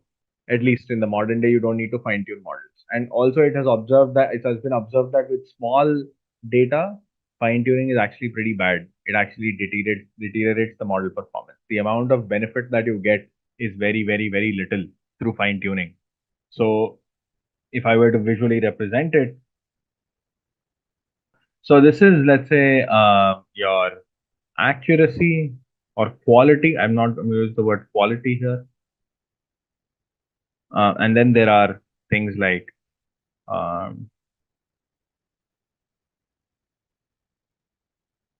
zero shot prompting. Then you have few shot prompting. Then you have chain of thought, react sort of things, right? COT, react. And then you have, right, on the same page, you have on one extreme, you have, and probably here somewhere you have agentic. So from here, you're almost not referring to like agentic systems and stuff like that, agents. And then last but not the least, you have, let's say, fine tuning. And what has been observed is you would see a significant improvement in performance as you go from here to here. But that quality doesn't necessarily take off after that. So from fine tuning, when you look at fine tuning, the amount of benefit that you would sort of get, right, through fine tuning is very, very, very minuscule, right? You would probably do something like that if and only if you have a very specific need. Otherwise, these will give you decent results, right? So your zero shot prompting, your few shot prompting, your chain of thought, react, thought, right? So I'm just going to put thought also here, tree of thoughts, or the agentic behavior, that will already give you very, very good results. Fine tuning is probably not required. Somewhere here, you can also add RAG, by the way, right? So somewhere here, you can also add RAG. So RAG is also probably going to be here. Retrieval Augmented Generation, chain of thought, that would already give you decent results. So a good 90 to 95% of work can be nicely accomplished just through this. You will very rarely require the need for fine tuning. That too, only if you have a very, very large volume of data. If you have small pieces of information, that's often not very useful. It's not very enough. It's not enough at times. So it actually is counterproductive, and it actually drops the quality of the performance. So people have observed that the quality of results dropping because of fine tuning, because their data was not good enough.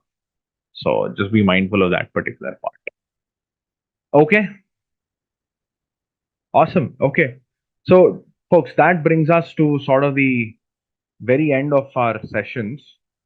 especially on chatbots, on large language models, and agents, agentic systems, and stuff like that. Okay. Just a quick info, guys. Intellipaat offers Generative AI certification course in collaboration with iHub IIT Roorkee. This course is specially designed for AI enthusiasts who want to prepare and excel in the field of generative AI.